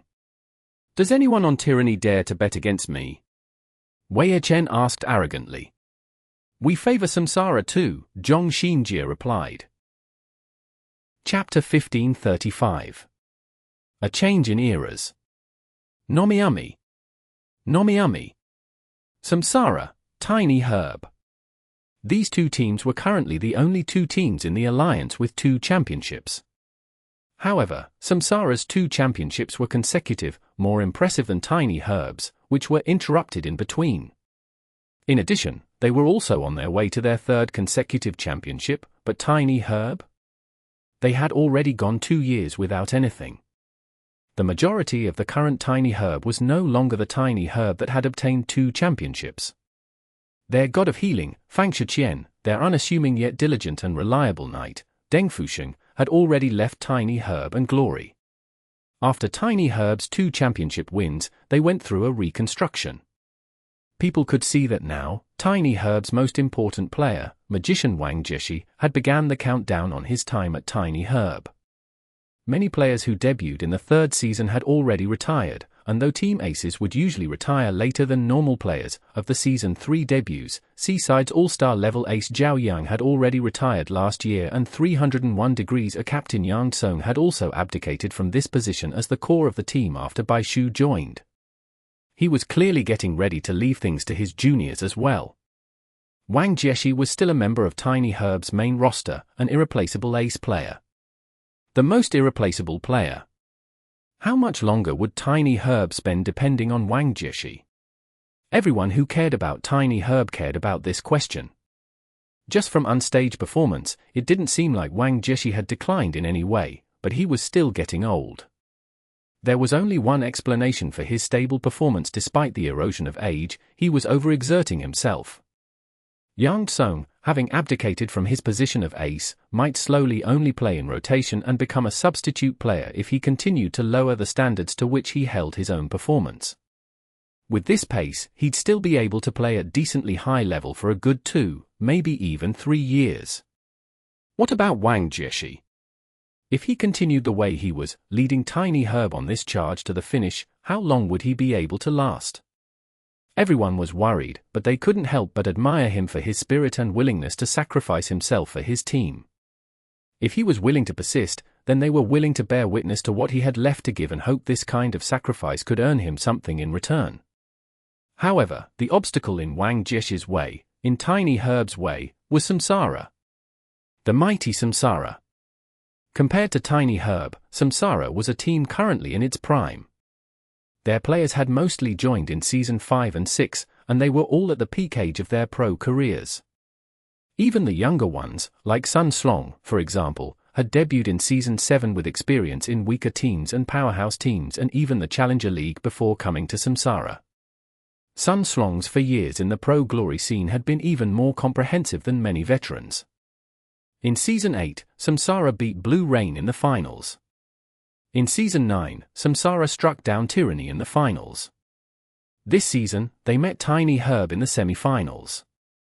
Samsara was going through these former championship teams one after the other. It seemed like they were using this method to announce to the people of Glory that a new chapter had begun in the alliance, and Samsara was the author of this new chapter.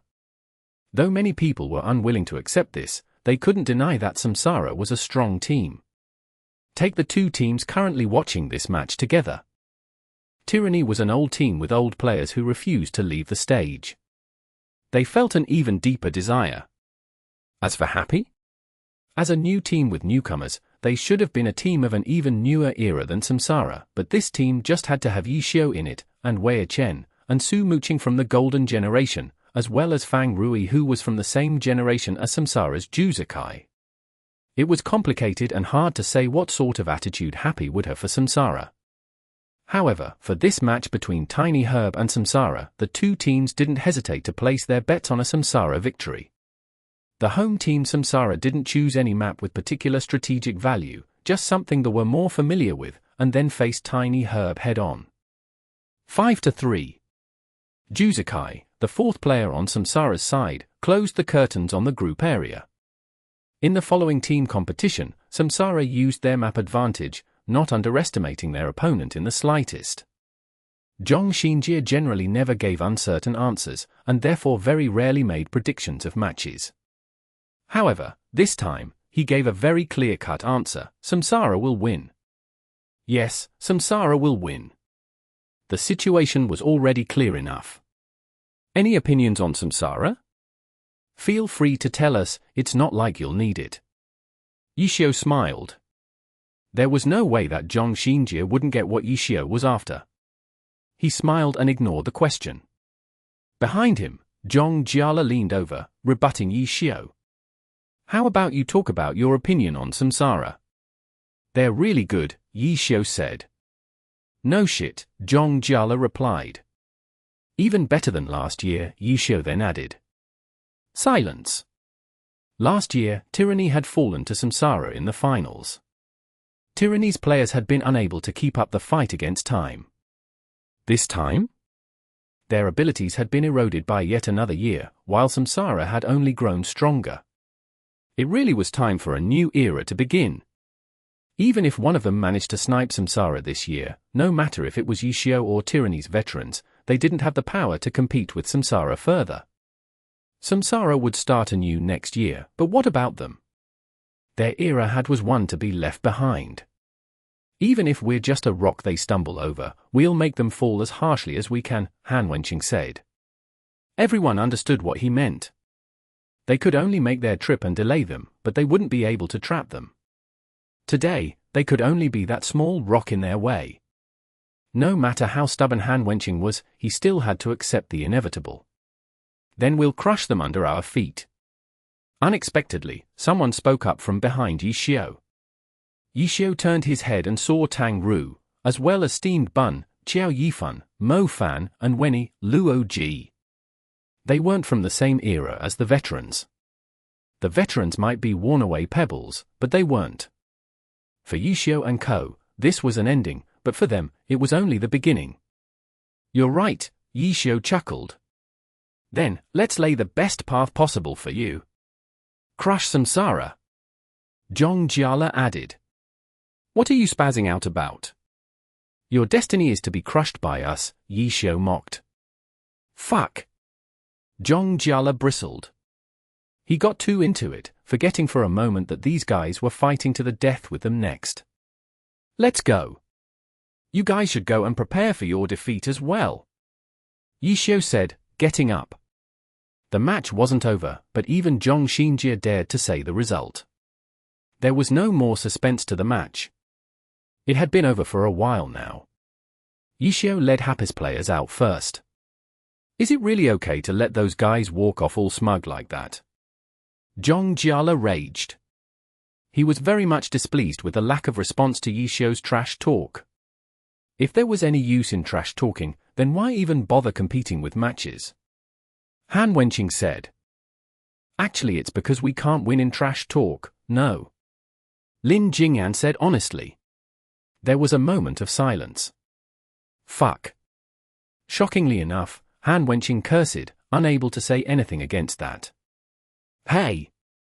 That was when Song Qiying, attention still on the match, suddenly gave a cry of surprise. Everyone looked over. The match that they had thought was set in stone had suddenly rippled. Though in the end it didn't manage to change the final result, but I made too hasty a judgment, Zhong Xinjie decided. That meant that while those ripples made by Tiny Herb's new generation players Liu Xiaobie, Jiao Yingjie, and the others didn't manage to turn the tables, it did create the hope of a comeback. Samsara won, one step closer to their goal of 3 consecutive championships. Tiny Herb lost, but people unexpectedly saw in this match that Tiny Herb had a future that wasn't as simple as it seemed at first glance. Perhaps it wasn't as people had feared, that Tiny Herb would crumble with Wang Jie's departure. Tomorrow. Everyone had a tomorrow. For Happy, tomorrow was the last day off before the deciding match of the quarterfinals. Well, what must be said must be said. Happy's members gathered in the practice room once again in the morning, with Yishio making a speech. Never mind all of you, even I've never played in the third game of a set before, Yishio said. Neither have I, Wei Chen added. You haven't even done this for as long as I have. Fang Rui retorted. "Shut up, all of you!" Chengwa yelled. Silence fell. "Continue," Chengwa directed at Yishio. Yishio let out the breath he had held in, as he was used to thinking that the "shut up" was also directed at him. "We don't know the map beforehand, so there's no way of making arrangements for it. Even the lineup will be decided last minute. So we all have to prepare to be called up at any moment. I want you all to keep that in mind," Yishio continued. "Understood." Everyone nodded. "We won't make arrangements today. You should all take time to prepare yourselves however you want. Either way, we need to be in top shape for tomorrow's match. You heard what we said last night. Since tyranny's hand-wenching has casted tyranny as a pebble, then we have no choice but to adhere to that and kick them aside," Yishio said. Everyone laughed. They had all heard hand-wenching's words, but they all knew that this wasn't a role he had casted tyranny for, just musing over things from the perspective of a veteran. Yishio had obviously been included as part of the pebble metaphor, but now Yishio had decided to go off from that. It was obviously a joke. "Kick them aside!" Steen Bun cheered. Happy's members face-palmed. "Okay, so it wasn't that obvious to some people. Our target is the championship. Did anyone take a look at what happened last night after we left?" Yishio asked. "I saw some comments online and went to finish watching the match, and when he said, Tiny Herb almost made a comeback." "Oh." Many of them made noises of surprise. As expected, most of them hadn't bothered to pay the match any attention after leaving. "See that? That's competition. Nothing is certain until the very last moment. Even like last night when we were all certain of a steady victory on Samsara's side, miracles can still happen," Yishio said. "To most people, our victory in the Challenger League was a miracle, and winning the championship will be even more of a miracle. Since they like miracles so much, then we have no choice but to create another miracle for them to witness," Yishio said. They all laughed again. Miracles were miracles. He was joking again. "Let's create our miracle." However, this joke gained everyone's support. Whether out loud or silently to themselves, they all cheered. Chapter 1536. Settling the 10-year rivalry. Nomiami. Nomiami. The day of the decisive battle between Happy and Tyranny finally arrived, and this showdown was drawing a great deal of attention. The other semifinals match between Samsara and Tiny Herb had already been decided, with Samsara entering the finals. The victor of today's match would be the team competing against Samsara for this year's championship. Tyranny was the team that had met Samsara in last season's finals. This season, many people thought that they weren't doing well, but unexpectedly, having curbed their domineering attitude, they were able to quietly kill their way to this level. The other team, Happy, a new team that had killed its way here from the Challenger League, was already standing at the doorstep of the finals. Even if their path ended here, this was a sight that had never been witnessed before in Glory history. Yishio, this name with which everyone was both familiar and not.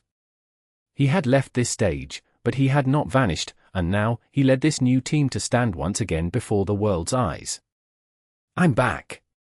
Just like he had said after winning the Challenger League, he had indeed returned here, his sword pointing toward the highest stage. But now, he first needed to conquer this city. The final match, Tyranny's home game. There was not an empty seat in sight. The two teams had only just entered the stadium when the audience rose up in a surging roar, as though this was already the highlight. Tyranny's fans made use of their numbers advantage, rallying and cheering on their team with vigor. The small bit of noise from Happy's fans in the away team section was completely smothered. Even though this was a life-or-death match, the pre-match customs were still the same. The two teams entered, acknowledged the crowd, and then headed toward their respective player areas. But those who watched these matches often all knew that one person would stay behind at this time. Yishio. Regular season, playoffs, he was always Happy's first player. After the necessary greetings before the match's start, he usually just stayed on stage, directly going to compete in the first battle. This time was no different. Yishio once again remained unstage. In that short moment, Happy's fans proudly burst forth with especially loud cheers. Yishio, first to battle, the invincible symbol. From the regular season to the playoffs, not a single person had yet managed to refute that. But just a moment later, the proud cheers of the Happy fans were once again drowned out by the roars of the Tyranny fans. Because this time, Team Tyranny made a tit-for-tat response. They, too, had a player remaining unstage. Their captain, Han Wenqing. After avoiding Yishio in the group arena for 2 matches of this season's playoffs, this time, he avoided no longer, heading straight forward to stand before Yishio. Hee, Yishio chuckled. If you back down from this again, that really wouldn't be like you at all. Stop talking nonsense, Han Wenqing said. The two of them turned around, heading in opposite directions. It seemed as though they were walking away from each other, but in reality, they were both stepping toward that battlefield. That battlefield where one of them would have to die. First match of the group arena, Happy, Yishio, Lord Grim, Tyranny, Han Wenqing, Desert Dust. The judge was taken aback. The roster for this third match was decided on the spot, and after deciding, they were supposed to notify this judge. Now, seeing the actions of Yishio and Han Wenqing, they were undoubtedly the first players of the two teams, but the problem was, neither of them had reported to the judge. If this process wasn't followed, then strictly speaking, this match between Yishio and Han Wenqing would be invalid. But these two people were walking so steadfastly toward their own competitor booths, without the slightest sign of turning around. And the atmosphere of the stadium had truly been ignited. These 10-year opponents, in this match where the fates of their respective teams would be decided, completely and violently collided together at last. To settle these 10 years, there was perhaps no scene more perfect than this. So perfect, that even the judge couldn't bring himself to break the atmosphere over a technicality. Just let it be. The judge compromised, skipping past this step and treating it as though the two players had already reported to him. Only now did the giant display screen light up with the names of the first group arena combatants. Yishio, Han Wenqing. Even though they had already seen the answer when these two names were displayed, the crowd couldn't help but become excited once again, especially those old fans who had been following Glory for many years now. For them, there was simply so much weight behind a showdown between these two names. Captain! Destroy him! Even though that was the case, the manly men of Tyranny were resolute and determined. They weren't hoping for this 10-year culminating battle to be interesting enough to live up to the two players' fame or anything. They were most looking forward to seeing their captain's Desert Dust knock Yishio's character to the ground in one punch. Bang bang bang. Bang bang bang. A number of Tyranny's fans had brought props to cheer their team on, and they now began drumming them. All sorts of bright sounds mixed together into a cacophony in the stadium. But it didn't matter what it sounded like, it was all to cheer Han Wenqing on. The countdown to the battle began, and the system began to randomly select the map. The large question mark, representing the random selection, rotated around and around. Selected. Group Arena Map, Lava Arena. Because it was a map specially designed by the Glory developers for the playoffs, it didn't exist in the Glory map. Just from the name, no one was sure what kind of map this was. Now that the map was announced, they had to give some introduction and description of this map. The large display and the projection in the stadium, as well as the broadcast, quickly gave everyone an overview and described some of the map's features. The map as a whole was very easy to describe.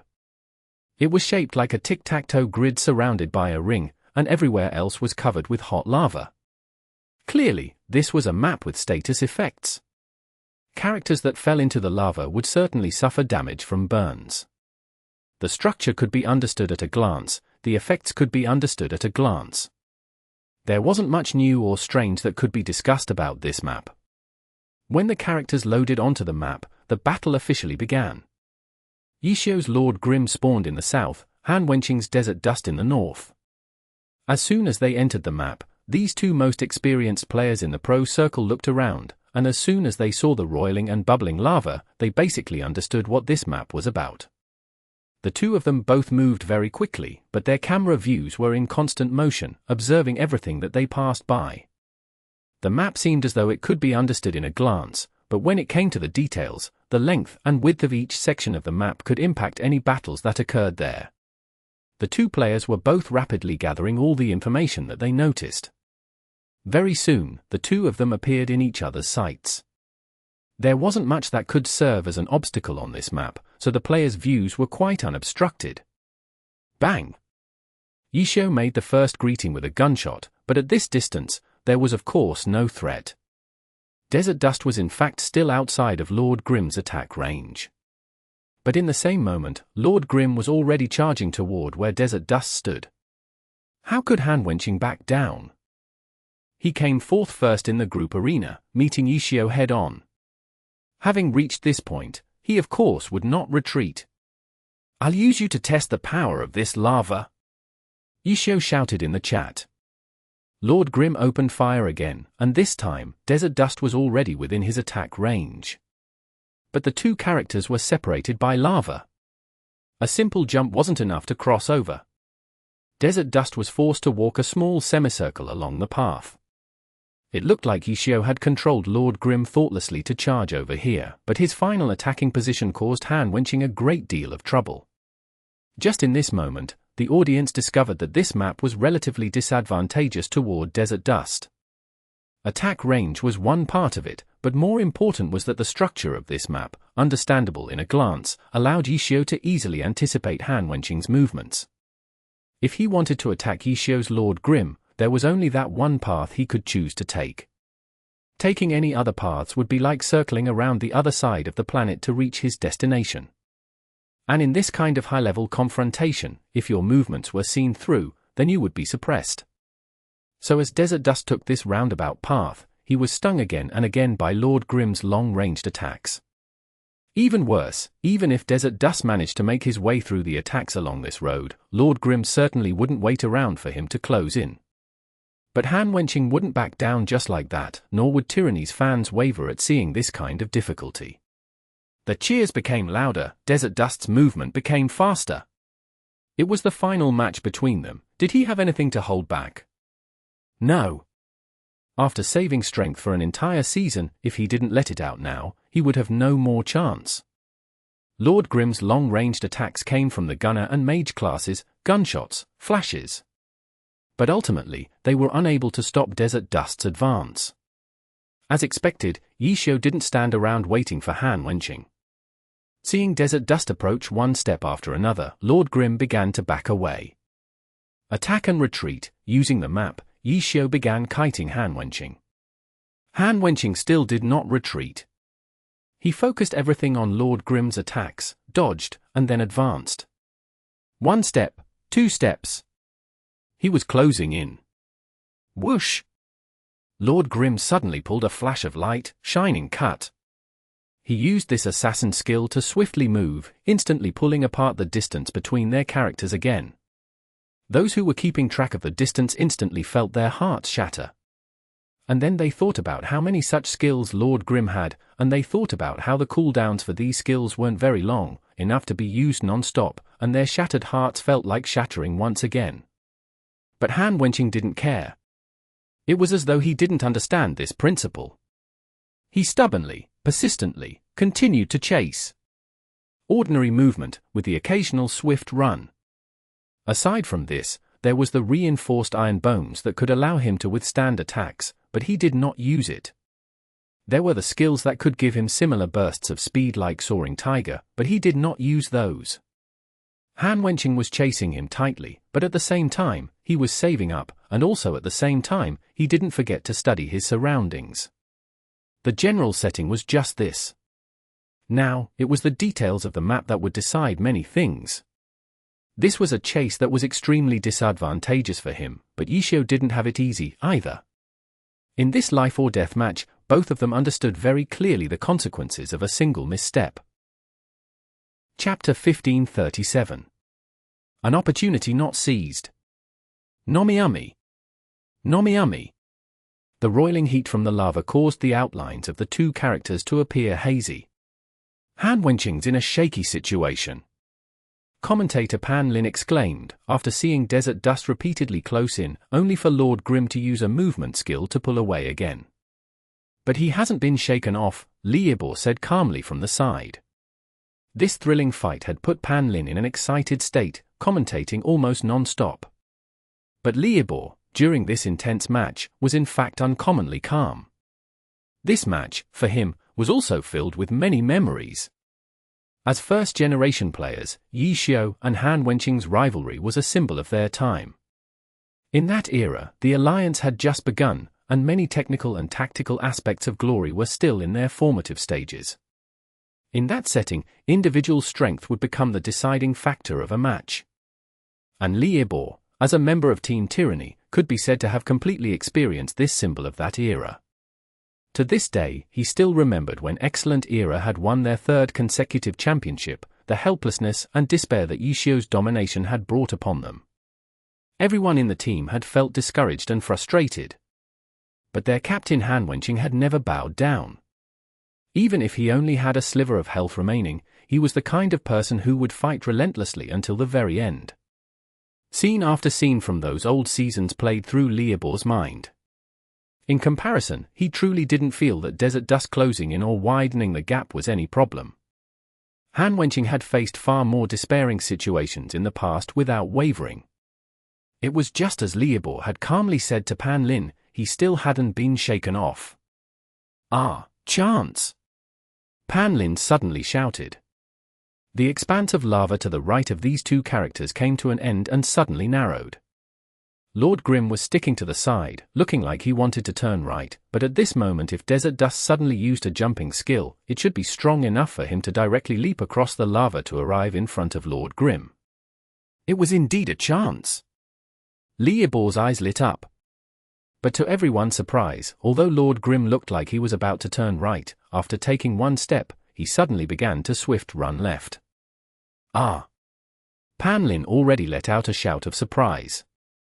If Desert Dust had leapt like he thought he would, never mind catching Lord Grimm, he would simply be 1,000 miles off. But Desert Dust hadn't moved, as though Han Wenqing hadn't detected that chance at all. It was a feint, but unfortunately he didn't fool Han Wenqing, Liebor said, as though nothing had happened. With regard to this match, his position couldn't be clearer. He resolutely supported Tyranny's Han Wenqing. But he couldn't let it show too obviously, so he pretended to be very calm. Right now, Lord Grimm is heading left, Desert Dust continues to chase him. But Coach Li. If Han Wenqing had seen through Yi Xiu's feint, then he should have also seen that Yi Xiu was preparing to control Lord Grimm to move left, right? Then why didn't he make any anticipating movements? If he had, then he'd be able to catch him, right? Pan Lin asked. Liebor hesitated. That was right, why hadn't he? Desert Dust also had a few explosive instant movement skills, and Han Wenqing had been saving them all this time. But just now had been a pretty good opportunity. Why hadn't he used them? There was a chance, but it still wasn't good enough. At this time, Yu Wenju was also responding to Huang Shaoqian's message. This still wasn't good enough? I'd say it was pretty perfect. But this time, Huang Shaoqian disagreed with Yu Wenju's analysis. His earlier message had been just like what Pan Lin had said, about how Han Wenqing could have made a predictive movement in that moment. To you, maybe it was enough, but for him it may not have been enough. This was what Yu Wenju replied.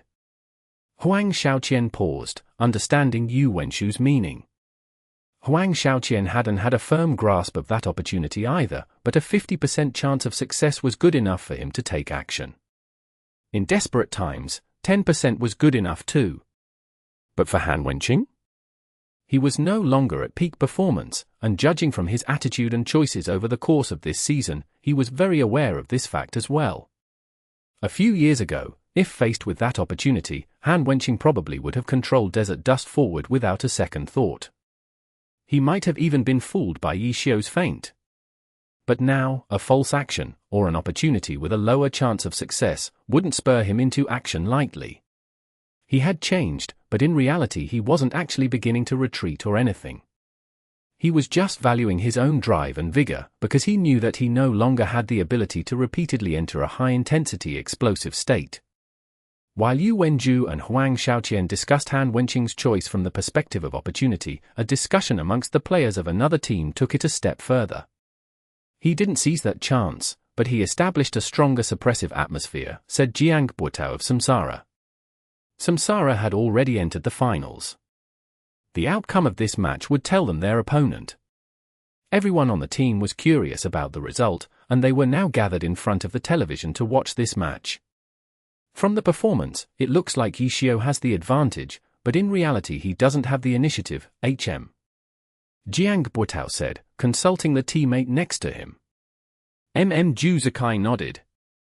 If it continues like this, because he also didn't fully understand the map, Sun Strong couldn't make any particularly insightful predictions either. Who do you think will win? Jiang Buotao, smiling, suddenly asked Sun Strong. Sun Strong was silent for a while, before opening his mouth. I hope Yishio wins. Understood. Jiang Buotao continued to smile. After a year on the same team, he of course understood Sun Strong's personality. He hoped that Yishio would win, and he hoped that Happy would win, but it definitely wasn't because of any feelings of attachment toward Excellent Era or One Autumn Leaf. He hoped for this only because of last year's failure in the Challenger League. He received One Autumn Leaf from Yishio, only for Yishio to turn around with a new character, pull together a new team, and ferociously defeat him. Never mind an arrogant and proud youth like him, anyone in his place would feel incomparably depressed. Even though Samsara had won twice against Happy during the regular season, those matches didn't have the decisive finality that the Challenger League finals or the league playoffs did. Sun Strong's frustration and depression couldn't be soothed by those two victories. He needed a more decisive stage. The playoffs. Seeing that Happy had the chance to make it to the playoffs, Sun Strong was genuinely happy. The reason for this was, naturally, that he wanted to meet them on this stage. And then, when the final rankings and the playoffs bracket came out, it was revealed that there was only one chance for the two teams to meet, in the finals. For Sun Strong, this stage couldn't be more perfect. It was 100 times more decisive than the Challenger League stage had been. But Sun Strong was still a bit worried for Happy, fearing that they wouldn't be able to enter the finals. But now, Happy, Tyranny, this last match's outcome would determine who would meet Samsara in the playoffs. Out of all of Samsara, Sun Strong was the most concerned about this. Half an hour before the match began, he was already waiting in front of the television. Turn around and face him. What are you running for? Sun Strong was much more immersed in the battle than anyone else. But Yishio's Lord Grimm still didn't turn around. The chase continued for another round, and a fork appeared up ahead once again. This was already the end of the map. Straight ahead was lava, so there was no way to continue forward. Only left, or right. All this time, it had looked like Desert Dust was Yishio's kite, only responding to his attacks. But at this moment, he suddenly made a movement before any attack came. Desert Dust suddenly headed left. Just as everyone was wondering whether it was intentional, Yishio's Lord Grimm was already moving right. A mistaken prediction? Even as everyone wondered this, Desert Dust was already nimbly switching directions to head right. But it looked like the path he took wasn't headed directly for Lord Grimm. It seemed to be slanted, leaving him some space. Positioning himself to force Lord Grimm toward the right. The experts all saw through it. Slanting leftward was a predictive move against the scenario that the opponent would go left. Yishio of course could very easily not go left.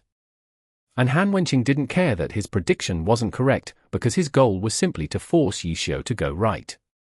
What was the point of going right? Turning right here meant sticking to the very south of this map.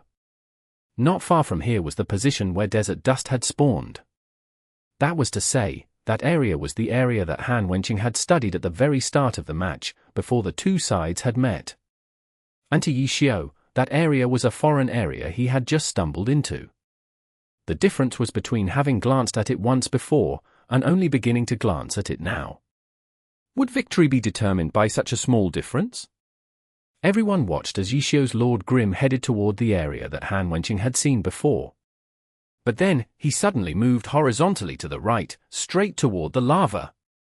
What was he doing?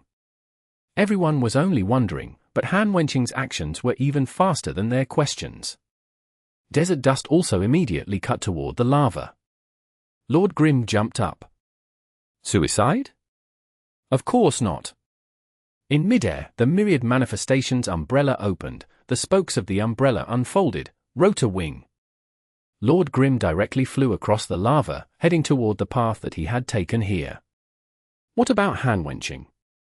He could turn right and see the path he had taken, but this lava in the middle wasn't something he could cross just with a jump. Yishio had clearly waited for him to reach this position before taking that action. What was more awkward was that Han Wenqing couldn't control Desert Dust to immediately turn and run after him. Yishio had full control over his flight path with the rotor wing, so if Han Wenqing tried to seize a position, Yishio could simply turn around in midair. Lord Grim jumped first, then activated the skill, giving him many possible positions to choose and leaving himself this room to breathe. Just a bit of maneuvering, with so much hidden within. The audience couldn't grasp any of this in this moment, but all of the experts understood the difficult situation Han Wenqing was currently in. But the more difficult the situation, the faster Han Wenqing made his decision. Desert Dust resolutely rushed forward. Had he judged where Lord Grim would fly? But after seeing him move like this, Yishio could simply control Lord Grim to fly back. But just at that moment, Desert Dust's legs left the ground. He had actually jumped. Was he crazy? Everyone was shocked. It seemed as though Han Wenqing wanted to directly attack Lord Grim in mid-air, but no matter what, a striker couldn't jump that kind of distance, right? And this jump, wasn't it a bit short? It definitely wasn't at the limit. Wait a second. That thing sticking out of the bubbling lava, what was that? Chapter 1538. Achilles' heel. Nomiami. Nomiami. The audience didn't have time to check closely what the thing floating in the lava was when Desert Dust dropped down. The lava splashed like water where his foot landed. It was only then did they notice that he had stepped onto that thing. His character didn't sink. This time, everyone could see clearly that the thing floating in the lava was a small rock, which could be used as a foothold. With how fast the lava and hot air flowed, it was a wonder how Han Wenqing had discovered this hidden foothold. Nevertheless, they knew that once he landed on the foothold, he would be able to act again. Soaring Tiger. The force from the kick pushed the lava aside as Desert Dust flew into the air. Soaring Tiger didn't allow him to fly, but it was still a powerful jump. Han Wenqing adjusted his jumping angle well. Desert Dust was like an artillery shell as he headed straight for Lord Grim, who had activated rotor wings. After they crashed into each other, where would they land? Perhaps even Han Wenqing didn't know. He was only certain of one thing. Whether he fell into the lava or the water, he would definitely be able to drag Lord Grim together with him. Not good. Yishio felt a bad premonition when he saw Desert Dust leap towards the lava. He didn't think the old rival of his was discouraged to the point of wanting to kill himself. During Han Wenqing's first jump, Yishio had anticipated where he would land. Even though he wasn't able to see the landing spot, Yishio was certain that Han Wenqing had found a place for him to jump again from. Soaring Tiger. Yishio had made the prediction the moment Han Wenqing acted. By the time he realized that Han Wenqing would use this skill, Desert Dust had already landed on that small rock and used Soaring Tiger to rocket towards Lord Grim. However, this prediction was enough for Yishio to react. Life and death in a match depended on these small moments. Lord Grim dropped down. An unexpected response. Forward, backwards, left, right, up, the audience had helped imagine the different scenarios for Yishio. However, no one had expected him to go down. From everyone's perspective, by moving down, Lord Grim would be exactly where Han Wenqing wanted him to be. Maybe it was precisely this reason that Han Wenqing would be caught off guard. Some people thought of themselves as clever coming up with this reasoning. For example, Pan Lin. He was just about to say his thoughts, but the changes in the battle were too fast. There was no time for him to interject. Boom, boom, boom. Explosions suddenly sounded from in the air. Lord Grim had retracted his rotor wings. The myriad manifestations umbrella was held in front of him, sending anti-tank missiles towards the incoming desert dust. Desert dust had no way to dodge these missiles from in the air. Soaring Tiger was still being used though, so his character wouldn't be knocked back by the explosions. Desert dust might not be knocked back, but Lord Grim would. Using the recoil from the anti-tank missiles, Lord Grim dropped even faster diagonally downwards. The lava was still beneath him. However, Lord Grim had plenty of skills in his arsenal. He had methods to move around in the air and get himself to shore. As for desert dust, Soaring Tiger had missed, and he had no way to move around in the air. It seemed like Han Wenqing could only watch as his desert dust fell into the lava. Han Wenqing's play HD been too risky. Countless people sighed. However, the two players on stage didn't think it was over. Han Wenqing hadn't given up, and Yishio didn't think that he was safe yet. Amidst the smoke and fire from the explosions, desert dust dropped down at a speed far faster than Lord Grim. 1,000-ton drop. Han Wenqing had unexpectedly used this skill, and what he wanted was to fall down faster. When he reached Lord Grim's height, he cancelled 1,000-ton drop. Launching kick. Desert dust moved sideways in the air, his legs kicking out. He was falling directly downwards, while Lord Grim was falling down diagonally. There was quite a bit of distance between them. However, Han Wenqing reacted extremely fast. The moment the anti-tank missiles were fired, he had predicted that Lord Grim would fall down diagonally. It was at that moment he used 1,000-ton drop. One was moving diagonally downwards, while the other was moving straight downwards. The two characters had begun moving at slightly different times. However, 1,000-ton drop was faster. In the blink of an eye, Han Wenqing had caught up, and Lord Grim was within launching kick's range. Even if unspecialized characters had plenty of ways to move around in the air, Han Wenqing's response had been too fast. Yishio had no time to use another skill. In that instant, Yishio could only have Lord Grim raise his umbrella above him. He had to at least try to parry it. By parrying it, he could keep control of his character. If he was directly hit by Desert Dust's launching kick, Lord Grim would be sent flying towards wherever Han Wenqing wanted. Their attacks met in the air. Yishio watched the approaching attack carefully. Lord Grim's myriad manifestations umbrella was held at a certain angle, ready to use the force from the kick to move where he wanted to. But Desert Dust had the same idea too. When his launching kick landed on the umbrella, Lord Grim used the force to fall down even faster, while Desert Dust twisted his body in the air, using his other leg to kick. Whirlwind kick. Combo. Despite being in the air, Han Wenqing was able to complete a two-hit combo. His launching kick landed on the myriad manifestations umbrella followed by a whirlwind kick. He was still falling down too, and he was even able to move horizontally again in the air. Everyone was struck dumb. How many inputs had been needed for him to borrow the force from launching kick to position his whirlwind kick? Pa! This time, the sound of a kick hitting flesh could be heard. It hit? Tyranny's fans were feeling excited, but when they took another look... No. Lord Grim had suddenly swung his arm. In his hand was part of the myriad manifestations umbrella. He had actually been able to parry Desert Dust's whirlwind kick. This is? The spectators weren't able to tell what skill Lord Grim had used. It wasn't possible for the parry to be from a normal attack. Whirlwind kick had a higher priority than normal attacks, and Lord Grim would have certainly been sent flying. Pa pa pa pa pa. The audience kept hearing the sound of punches and kicks hitting flesh again and again. Desert Dust had the upper hand? No. It wasn't only Desert Dust punching and kicking. Lord Grim's unspecialized was also using fighter skills to contend with Desert Dust at this close distance. It was close combat at a distance that couldn't get any closer. There was almost zero distance between them. Let alone a sword, even a dagger would be too long. Only punches and kicks could be used at this distance. Tyranny's fans felt exhilarated. If they fought like this, how could their captain not have the advantage? It was true that unspecialized characters had fighter skills, but how could they compare to a true striker?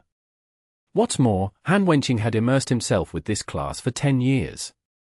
At close combat, if he said he was second, who dared to say they were first? Not even Yi Xiu dared to. This time, they were right. Yi Xiu was proficient at all classes, but even so, his skill in this area couldn't compare to Han Wenqing, who had been perfecting it for 10 years. In addition, there was a difference in their classes. Strikers were specialized in close combat. Desert Dust was outfitted in equipment specifically to buff his close combat capabilities. As for Lord Grimm, even though he had a full set of silver equipment, it was more all-round. So that's the case. The eyes of the various pro players watching the match suddenly lit up. Yi Xiu was very well-rounded. When he came out of retirement with his unspecialized Lord Grimm, he was displaying his knowledge as the glory textbook to the limit. Everyone felt their heads hurt facing him because no one could keep up with the constantly changing unspecialized. As a result, they would often be on the defensive. However, Han Wenqing, Yi Xiu's rival of 10 years, was now forcefully suppressing Yi Xiu because he wasn't competing with Yi Xiu all around, or trying to figure out the constantly changing unspecialized. He was pulling Yi Xiu into his domain. By limiting the fight to close combat, even if Yi Xiu was proficient in all areas, many of his unspecialized skills couldn't be used in these conditions. He could only use the same method of fighting as Han Wenqing to compete. His fundamentals at close combat may be exceptional, but it couldn't compare to Han Wenqing's. The pro players watching immediately thought of ways to pull Yi Xiu into their area of expertise, but as they thought about it, most of the players immediately felt grieved. Even if they fought with Yi Xiu in their own domain, it wouldn't be enough to give them an overwhelming advantage against him. It seemed like only a god like Han Wenqing with 10 years of experience in one area would be able to have this effect. The viewers all had their own thoughts, but the match continued. Everyone felt like Han Wenqing would be able to hold the upper hand with this way of fighting, but they forgot that this situation couldn't continue forever because the two were in the air. Lord Grimm's previous escape route had been cut off by Desert Dust. The two fought as they dropped towards the lava. Han Wenqing didn't seem to notice. He was completely unconcerned. Desert Dust's offense didn't expose any openings, so Yi Xiu was helpless. He wanted to try get away, but at this close of a distance, he could only fight. Skills from other classes? There was no point thinking about them. If those skills were used, Han Wenqing would mercilessly interrupt them because they were too slow. The instant the two characters were about to fall into the lava, Desert Dust suddenly trembled. Reinforced iron bones. He had unexpectedly activated this skill at such a crucial moment. Was he planning on using his increased defense and super armor to find an opportunity after they fell into the lava? Everyone thought those were his intentions, when Desert Dust suddenly used High Kick. High Kick had a knock-up effect. Han Wenqing hadn't used the skill before. He knew that Yi Xiu would definitely tank a movement displacement skill like High Kick and use the opportunity to escape, but even so, he decided to use it at this moment. Why? Even Yi Xiu hesitated. If that kick had come earlier, he definitely would have took the hit. But using it at this moment? No matter how he looked at it, it must be some sort of trap. Block! Yi Xiu reacted based on his understanding of Han Wenqing. He didn't tank this very suspicious kick. He put up his arms to block it, but the kick suddenly changed direction and missed. Then, his leg suddenly swung down. Desert Dust's upper body seemed to want to rise up as a result. This is Eagle Stamp. This strange way of using the skill made Yi Xiu hesitate again. He could only hastily try to block the attack. Pa! The kick struck Lord Grimm's arms. Desert Dust used the momentum to leap into the air, while Lord Grimm dropped down into the lava. Flames immediately enveloped Lord Grimm. The lava constantly dealt damage to Lord Grimm. And at the same time, pa. At max level, Eagle Stamp could be used 5 times. Desert Dust had only used one previously, so he followed again another 4 times. Hand-wenching, this isn't right. At this moment of life and death, Yishio still had the time to trash talk. Lord Grim was half immersed in the lava, the fire damage eating away at his health. As for Desert Dust? He was stepping on Lord Grim again, pogo sticking off his head. By using Eagle Stamp, would Desert Dust be able to get back to land? No. But by doing this, he would fall into the lava later, and Lord Grim would take more damage from the lava. As a result, Desert Dust would have a health lead. The brave hand-wenching only had victory on his mind against Yishio, and he would take these little selfish schemes too. Chapter 1539. The Boiling Rock. Nomiami. Nomiami. Desert Dust looked like an eagle spreading his wings as he used Eagle Stamp. The stadium erupted with applause. They might not understand hand-wenching's true intentions, but the scene in front of them was showing Desert Dust repeatedly stepping on Lord Grim, forcing him into the lava. So what if Desert Dust would soon fall into the lava too? It was more than enough to make the Tyranny fans feel like they had the upper hand.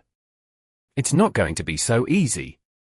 The more perceptive viewers had already noticed that there were movements coming from Lord Grim. How could Yishio be so easy to deal with? Of course not. Just a second ago, he had the time to type out some trash talk. Hand seals. Hidden by the waves of lava from the fall, Lord Grim's two hands moved in a blur. A ninjutsu seal was instantly completed. Even though Lord Grim would certainly fall into the lava, he had been able to escape from Desert Dust's range, allowing him to use other skills. Puff! With a gentle puff, Lord Grim turned into a cloud of smoke. The shadow clone had been instantly destroyed by the heat from the lava. Shadow clone technique. Lord Grim had used the ninja skill commonly used for movement.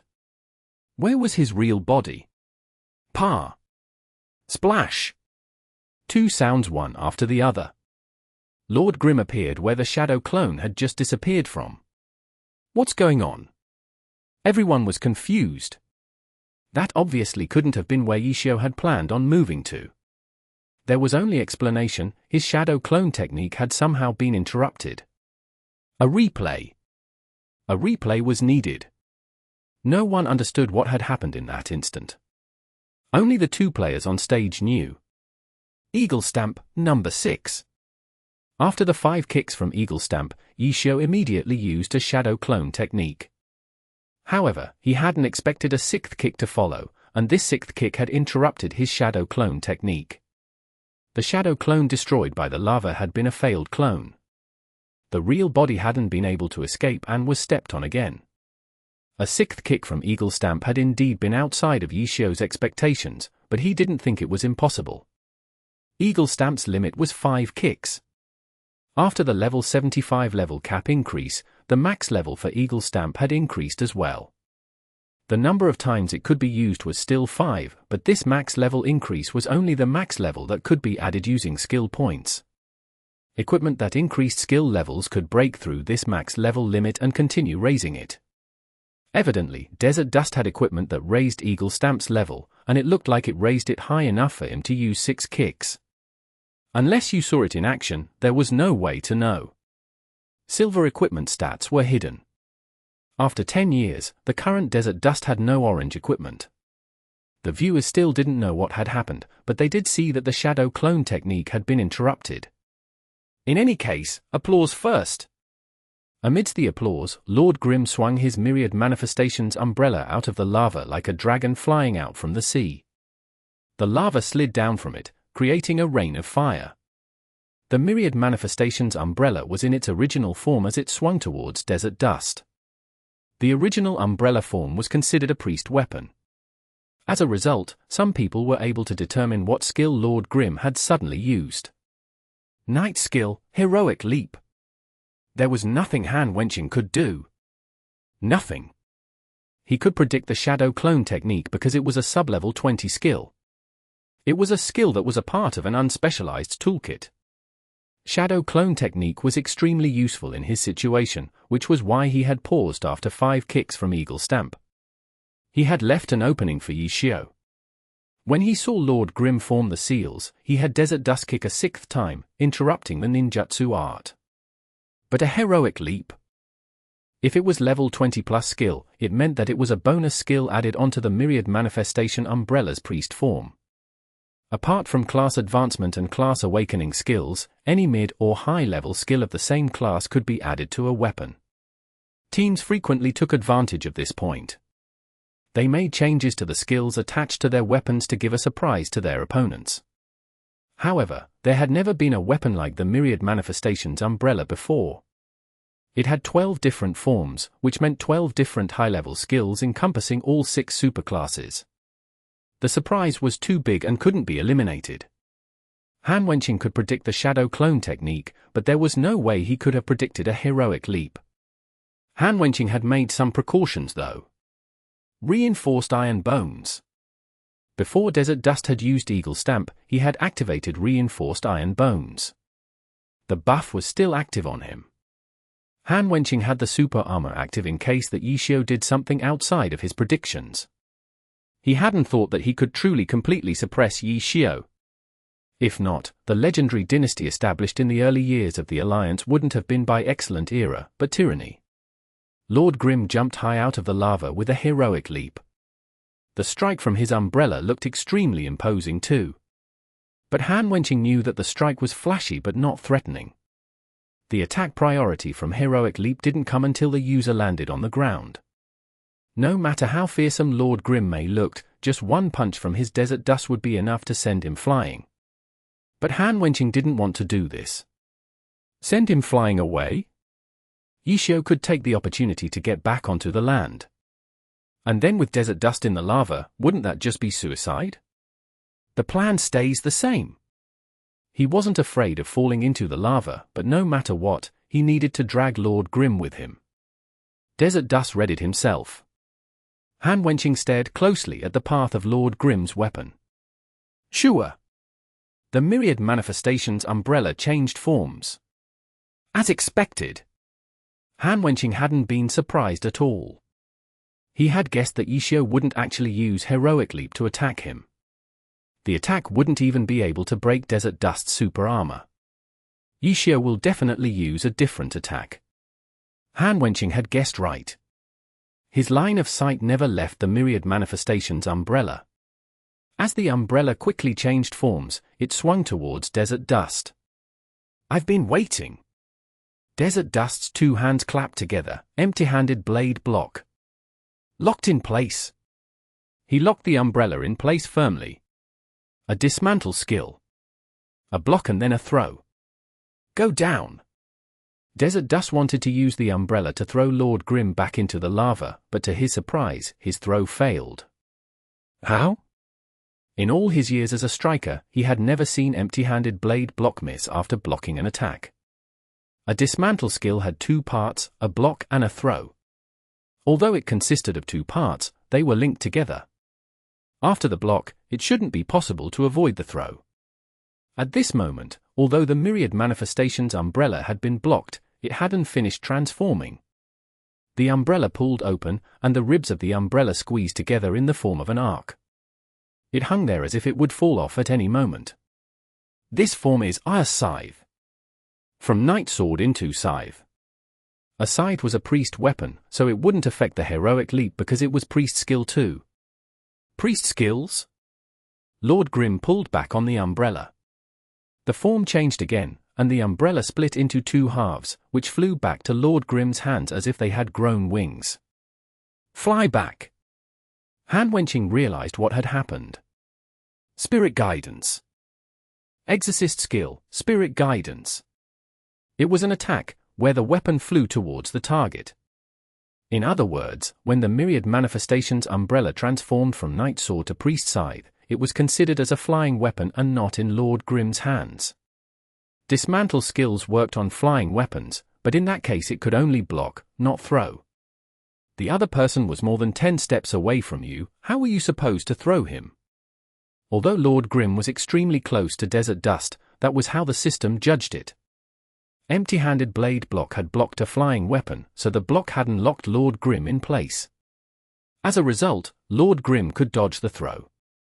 After dealing with Desert Dust's attack, the umbrella split into 2 fars. A cold light glinted. brawler skill, poison needle. Another skill attached to a weapon. At this close of a distance, there was nowhere to run. The poison needle hit. The damage wasn't high, nor was the dot threatening. However, poison needle broke super armor. Lord Grimm's poison needle was only level 1, even so, it removed super armor for up to 5 seconds. For the current situation, it was more than enough. 5 seconds was enough for the two to fall into the lava 8 times. The moment poison needle came out, Lord Grimm took a step forward. There was nowhere to run to in the air, and with his super armor broken, Han Wenqing's desert dust could only try to parry the blows. Pa pa pa. Splash a pa pa. Eagle stamp. Lord Grimm also used an eagle stamp. It didn't matter if it dealt damage or if Han Wenqing parried it. With 3 eagle stamps, desert dust fell into the lava. Lord Grimm finished it with 2 more stamps. The applause was still going. Tyranny's fans obviously didn't want to give Yi Xiu applause. Happy's fans were in Tyranny's home stadium and weren't able to make such loud noises. The applause had been for desert dust breaking Lord Grimm's shadow clone technique, sending him into the lava again. But the reversal had happened too quickly.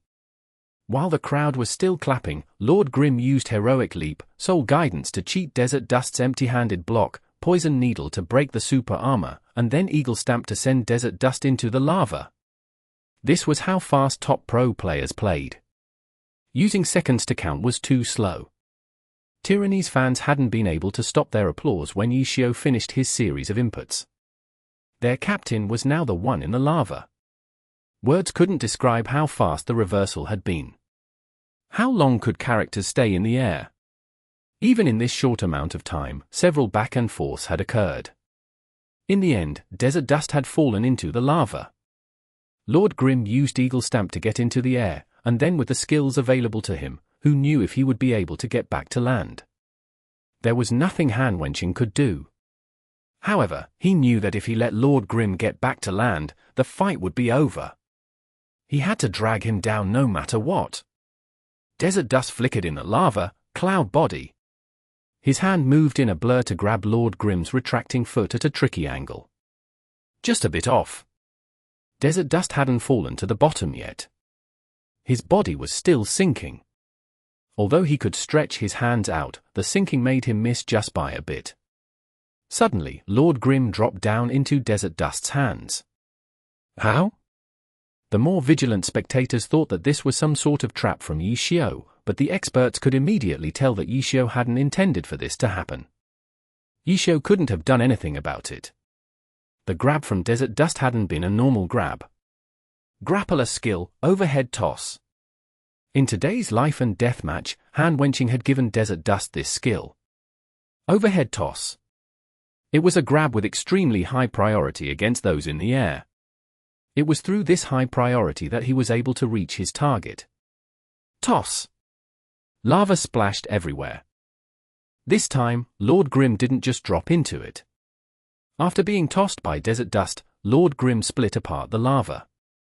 The lava fell back and swallowed Lord Grimm whole. Everyone was dumbstruck. They didn't know what happened when the lava swallowed someone completely. From their intuition, shouldn't the person be burned into nothing but bones? Han Wenqing didn't dare relax though. He stepped forward, relying on his intuition to continue attacking Lord Grimm. But before he could take a second step, a figure suddenly appeared from behind Desert Dust.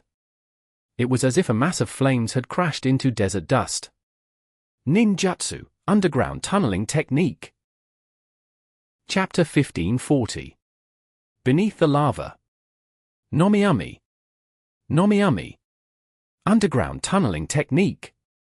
The crowd gaped at the sight of Lord Grimm emerging from the lava, resembling the Human Torch. Even though they knew this was only a game, to see someone drill underneath the lava and then emerge slashing out with their whole body on fire was still an awesome sight to see. Applaud him? We can't. This was Yi Xiu, how could we applaud?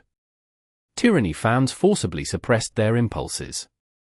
The applause that was originally meant for Han Wenqing when he interrupted Shadow Clone technique turned into background accompaniment for Yi Xiu's retaliation in an instant. Tyranny fans were conflicted.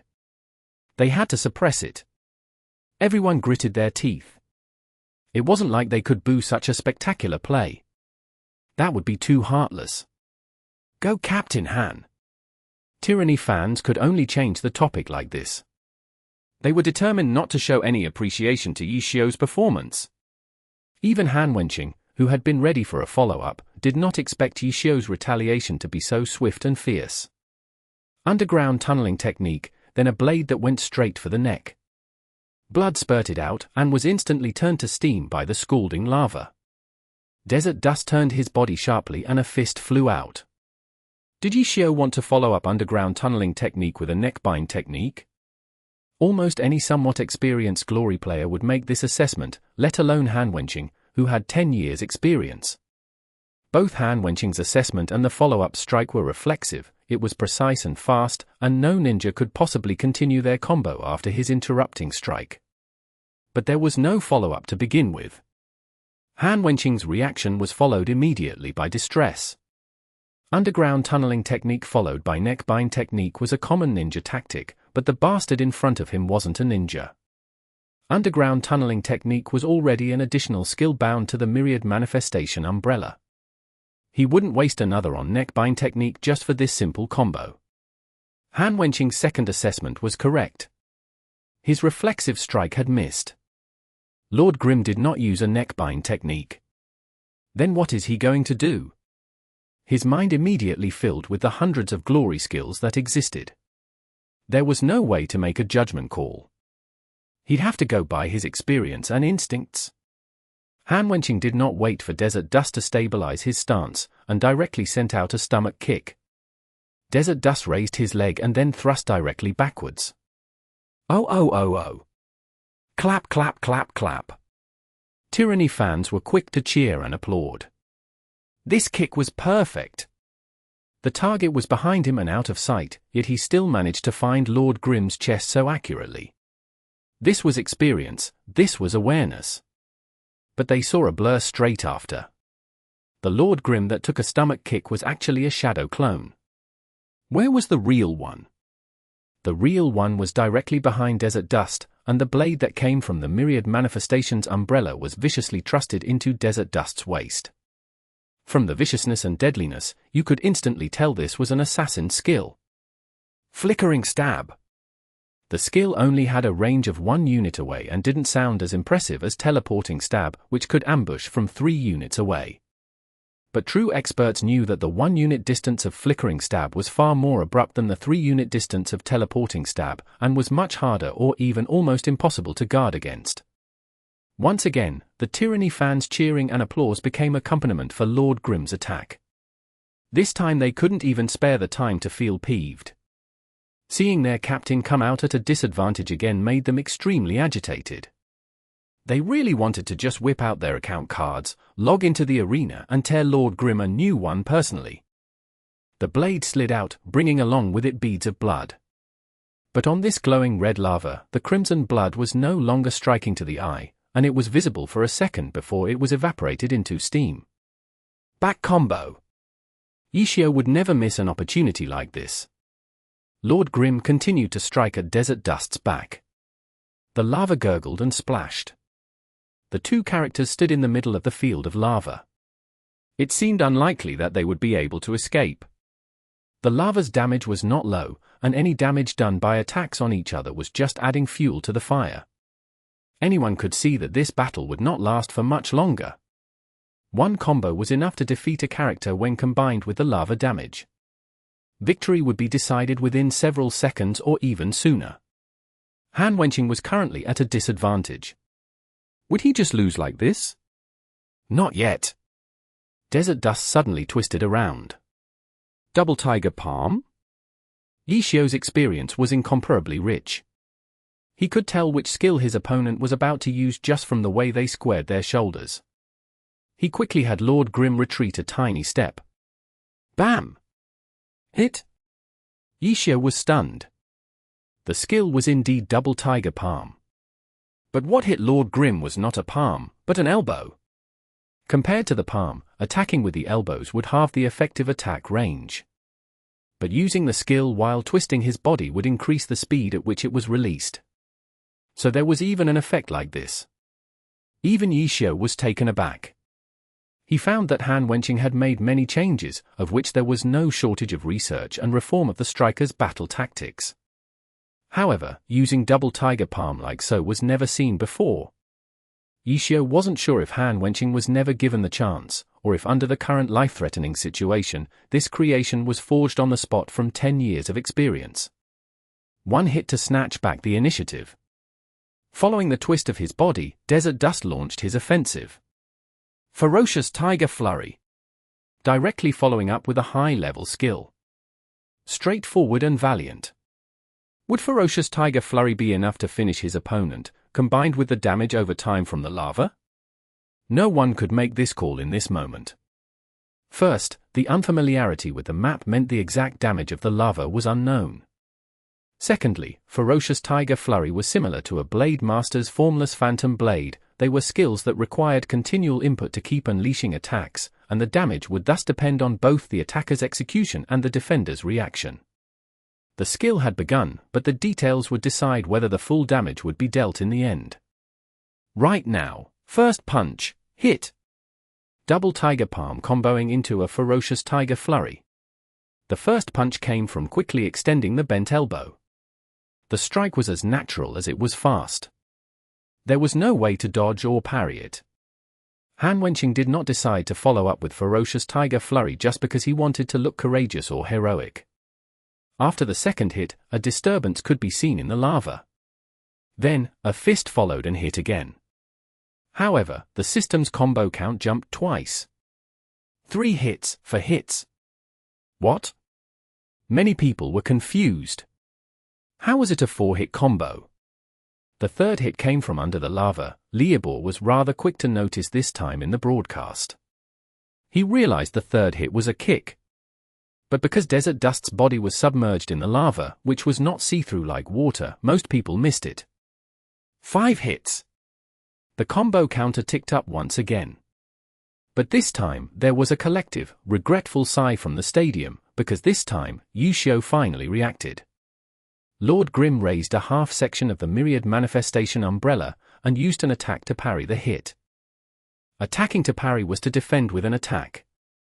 The damage may or may not be fully mitigated, but regardless, it still counted as a hit for the attacker, and was different from directly avoiding the attack. Directly after, 6 hits. This attack was also parried, this time by the other half-section of the umbrella in Lord Grimm's other hand. His dual wielding. Someone yelled. Dual wielding was the counter to parrying. It could also be used very effectively to parry with attacks. In many situations, using a skill to parry while dual wielding could successfully parry an attack which would otherwise have much higher priority than the skill that was used. However, Han Wenqing's Desert Dust unleashed Ferocious Tiger Flurry. His attack speed increased explosively. It was absolutely impossible to dual wield parry the whole skill. At this point, dual wielding can only hope to keep up with the increased attack speed. Using only a single weapon would be able to parry one strike of Ferocious Tiger Flurry, and then leave the defender open to a second hit. Despite this, only using the weapon's dual wield attribute in combination with normal attacks, how could he hope to completely stop the priority of a level 70 skill? Every attack looked like it was parried, but in the end the attack still pressed onto his body. The attack damage was only reduced by tiny amounts. Tiny amounts would still add up when the attacks came continuously. Right now, the major damage over time did not come from the attacks, but rather the lava's burn damage. Lord Grimm had the advantage in health from the initiative he gained earlier. Now, Desert Dust was retaliating, attempting to catch up from the deficit. Yishio doing his best to parry was clearly a method to reduce as much of Desert Dust's damage output as possible. Everyone was fixated nervously on the two characters' health bars. Lord Grimm had more health, but it was also decreasing faster. Desert Dust had less health, but was only taking lava damage right now. If this continued, who would win? Their health bars were both depleting, and the values were getting closer. The attacks from Ferocious Tiger Flurry were coming to an end. They're even. The health bars of both sides were the same right now. The stadium erupted in joy. Tyranny's fans were excitedly anticipating their victory. The health bars were even, but there was the last and strongest hit of Ferocious Tiger Flurry left. This final strike will put Desert Dust in the lead. Although the lead was tiny, the lava damage would decide who would win, because their health bars were so close to being depleted. As long as Desert Dust avoided taking damage after this final strike, victory would surely be his. Bang! The final punch of Ferocious Tiger Flurry sent Lord Grin flying backwards. The distance between the two characters widened, and close combat skills would not have an effect anymore. The lava was about to determine the winner. A flash of sword light was seen. Sword draw. Lord Grim, who was currently flying backwards, somehow managed to send out a sword draw. Desert Dust could not take another hit, and at this moment all the Tyranny fans' hearts jumped to their throats. Right at that moment, they saw Desert Dust roll towards the side. It's all over. Tyranny fans cried out in their minds. In this key moment, how did the captain make such a mistake? Sword draw slash was horizontal. What good would a horizontal roll do? Do you want to hide under the lava? That wouldn't help either. Yishio was crafty. This sword draw had an angle to it and maximized its coverage. Even the lava had been slashed apart. Eh? A spark of hope lit up the fans' hearts. In the lava that was slashed apart by the sword draw, a molten rock was visible. Ching! The sword light landed on this rock. What about Desert Dust? After the roll, he ended up on the other side of the rock. Han Wenqing knew well in advance that Yishio would rush to attack during the knockback and right after the last strike of Ferocious Tiger Flurry. He had an escape route in mind. Sheltering behind that rock would block any attack from the front. He won. Tyranny's fans were already cheering victoriously. The two health bars were sliding towards nothingness, and Lord Grim's was shorter, so it would reach 0 first. Even though securing a win by that tiny margin wasn't meaningful for the group arena, a win was a win. More so, this win was against Yishio, who had never lost an individual round yet. Was there any better feeling? But just at that moment, Desert Dust's life suddenly ticked down a chunk during the steady decrease due to the lava. Glory! When the large letters declared the end of the match, the last one standing was Lord Grim? What? The stadium immediately exploded. How? How was this possible? Where did that burst of damage come from? Did lava somehow have burst damage? If so, why would it suddenly happen at this moment in particular? That would be too cruel of a prank, right? The righteous Tyranny fans all stood up in sync, as if they wanted to charge onto the stage. What the hell was this? There had to be some kind of explanation. What the hell happened? What the hell happened? It wasn't just the Tyranny fans who were confused by this sudden burst of damage. The broadcast team, the referees, the pro players, too many people were baffled. This kind of situation called for an instant replay.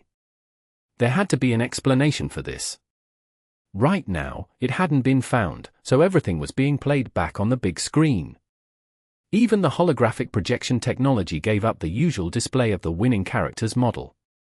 There was no need to draw needless aggro from the crowd. The holograms were also replaying the last moments of the fight. The stadium was quiet as the grave. Everyone's eyes were fixated on the replay of that single moment. Once, twice, 3 times. The moment was very short, and could only be replayed like so. But where to look? Some people were watching Lord Grim's actions. Some were watching Desert Dust. Some were watching the change in the flowing lava. At this moment, the system's final damage summary was pulled out.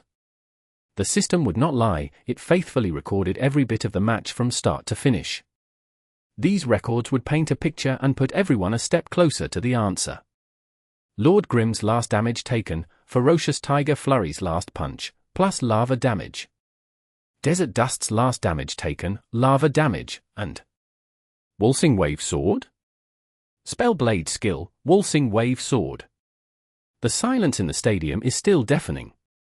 After the system's damage summary appeared, the replay could finally zoom into the area of interest. Under the lava, Waltzing Wave Sword moved soundlessly. Any visible trace of movement was completely obscured by the intense battle of the two characters, which churned the lava furiously. Waltzing Wave Sword actually happened before the sword draw. Just like Desert Dust's kick from under the lava during Ferocious Tiger Flurry, Waltzing Wave Sword was unleashed silently from under the lava. By the time the sword flickered, it was already the sword light from sword draw. The sword draw was blocked by the rock. But Waltzing Wave Sword's attack was not in a straight line, it traveled in an arc. It looped around the molten rock and managed to catch Desert Dust. Turns out it wasn't some burst damage from the lava. It did come from the player's own hand, Lord Grimm's attack. The silence was crushing. The long silence was finally broken violently. Yishio, you're fucking shameless. Yishio, go die in a hole. Kill him. Chapter 1541. No need for comfort. Nomiami. Nomiami. Tyranny's fans could accept defeat. They had always prioritized the process over the end outcome. The 1v1 had been intense and high level. It was absolutely a rare scene, and everyone was more than satisfied with it. Although from Tyranny's perspective, this outcome was truly very annoying. A second earlier, they had thought that Yishio would lose. His 1v1 win streak would finally be broken. This sort of excitement would have reached the same levels as when Tyranny had toppled Excellent Era's dynasty in the 4th season. But it was only for 1 second. Life was a roller coaster. This single second fully embodied this saying. Tyranny's fans could accept the defeat, but they could not accept the sudden drop from excitement to disappointment. The main culprit, Yishio. Tyranny's fans had always hated Yishio. Right now, how could they be in the mood to congratulate the winner? Han Wenqing walked out from Tyranny's player booth. The angry clamor from Tyranny's fans suddenly quieted down. Their hearts hurt for their captain. Wouldn't he be the one who felt the sudden up and down the most? Wouldn't he be the one who felt the worst? The noise from the crowd became quieter and quieter. Everyone was looking at Han Wenqing, who was walking down from the stage. His posture was as straight as ever. His footsteps were firm and powerful. As he walked, he waved his hands towards Tyranny's fans. Then, he waved towards everyone in the crowd. It was the same as he always did every time a match ended. Sure enough, their captain wouldn't fall from a defeat, even if it had been from such an unexpected and disgusting reversal. The crowd instantly erupted again. Instead of wasting their efforts cursing at Yishio, it'd be better to give their captain some applause. Han Wenqing continued to wave his hands amidst the thunderous applause. And just like this, he walked back to Tyranny's seats. Everyone in Tyranny stood up and applauded their captain. Console him? No need. Their captain would never console a teammate who had lost. At the same time, he didn't need any comforting either when he lost. A defeat was nothing special. Tyranny had experienced it many times. Needing someone to comfort them was too shameful. If a man couldn't even accept defeat, how could anyone comfort him? I've calculated how much damage the lava does. I recommend that Lin Jingyan go up next. There wasn't a single word about the battle that had just transpired. Tyranny's vice-captain Zhong Xinjie directly brought up their arrangements for their next battle. Okay, Han Wenqing nodded his head. Okay, I'll go, Lin Jingyan nodded his head. He left Tyranny's bench and headed towards the stage. From the previous fight, we can see that Yishio has added Heroic Leap, Poison Needle, Underground Tunneling Technique, Flickering Stab, and Waltzing Wave Slash onto his weapon forms. When they finally talked about the battle that had just ended, it was from a review perspective. When the skill Waltzing Wave Slash was mentioned, the cause for the sudden reversal, their expressions didn't change in the slightest. That's not even half, Han Wenqing said regretfully. Yes, the tempo is just too fast, Zhong Xinjie said. The fight between the two had happened mostly in the air.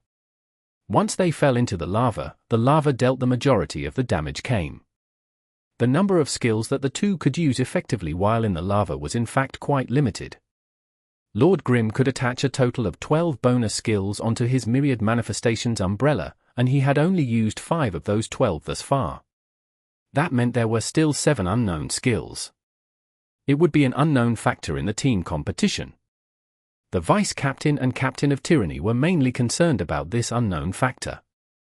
Lin Jingyan probably wouldn't be able to find any more of those bonus skills because Lord Grim's health was almost 0. He was probably at 1 or 2% health. The battle would be over in an instant. At the start of the second round, Yi Xiu even announced in the public chat, "You've won." "Ha ha, I'd be quite happy if you surrendered," Lin Jingyan replied. "I can't do that." "You better hurry," Yi Xiu replied. Lin Jingyan's Dark Thunder set out. Boos from the crowd soon followed. The boos obviously weren't for Lin Jingyan but Yi Xiu. Yi Xiu's words were one thing, but his action showed otherwise. His Lord Grim was healing himself at the moment. Holy light flashed. When the match started, Lord Grim remained where he was and immediately started healing. Although with only low-level skills and no healing buffs, Lord Grim's healing capabilities could only be used as emergency saves. Trying to completely heal himself to full like this wasn't possible. The 1v1 map wasn't large. Even though Lin Jingyan was playing on this map for the first time, he had been watching the previous fight. And with everyone analyzing the map together, they had grasped bits and pieces of the map. His movements were firm, and he headed straight for the enemy spawn point. "Hey, you better not be healing," Lin Jingyan suddenly said in the chat. "You really are going to win." "I've been seen through," Yi Xiu replied. Lin Jingyan was helpless. It looked like he couldn't take the easy way out. He had to be careful too. He couldn't let Yi Xiu take out too much of health. Soon, Lord Grim entered his line of sight. White light was flashing and flashing. Lord Grim had been healing the entire time, no? Yi Xiu soon saw the approaching Dark Thunder as well, and immediately typed out into the chat, "Can't you wait a bit longer?" Lin Jingyan ignored him. They were about to start fighting. He needed to concentrate. He couldn't give Yi Xiu any opportunities. Chat? It was now time for him to ignore everything. In terms of range, Lord Grim had a long range than Dark Thunder, so Dark Thunder had to enter Lord Grim's range first. Lin Jingyan immediately became even more cautious. Dark Thunder started to slow down as he carefully observed Lord Grim's movements and the terrain around him. "I guess that's it," Yi Xiu sighed. During this time, he had been able to heal 6% of his health back. It was now a 7% health Lord Grim against a 100% health Dark Thunder. It was very possible for one touch into death in this map due to the lava. Lin Jingyan subconsciously had his Dark Thunder stay farther away from the lava. If he wasn't careful and was knocked into the lava, it would be devastating for him. As he grew nearer, Lord Grim still didn't act. Dark Thunder only needed 3 more steps for Lord Grim to enter his attack range, when finally, Lord Grim raised his umbrella in front of him. Lin Jingyan immediately moved his mouse back and forth, so Dark Thunder would move erratically. He wouldn't be moving in a straight line nor in a predictable left and right zigzag. He wasn't going to make it easy for Yi Xiu to hit him. Bang bang! 2 gunshots. Yi Xiu had Lord Grim attack. The Myriad Manifestations umbrella's gun form was a rifle, which could fire 2 times in a row. The damage from normal attacks posed no threat, but if he could dodge them, why not dodge them? After dodging the 2 bullets, he looked at Lord Grim again. Lord Grim wasn't facing him, but rather, to the side. He wants to play dirty. Lin Jingyan had been Fang Rui's partner for many years. He was very acute towards this sort of playing. Turning to the side to prevent the enemy from seeing everything. Fang Rui was an expert at it. He hid his character's hands, so the opponent wouldn't be able to figure out what skill he was planning on using. The hand movements were crucial, so what skill did he plan on using? Shadow clone technique? That was Lin Jingyan's first thought. Ninjas had been the first to come up with this technique of hiding their hands. Who made it so most of their skills required hand seals? Shadow clone technique required hand seals, and Yixiao often used it.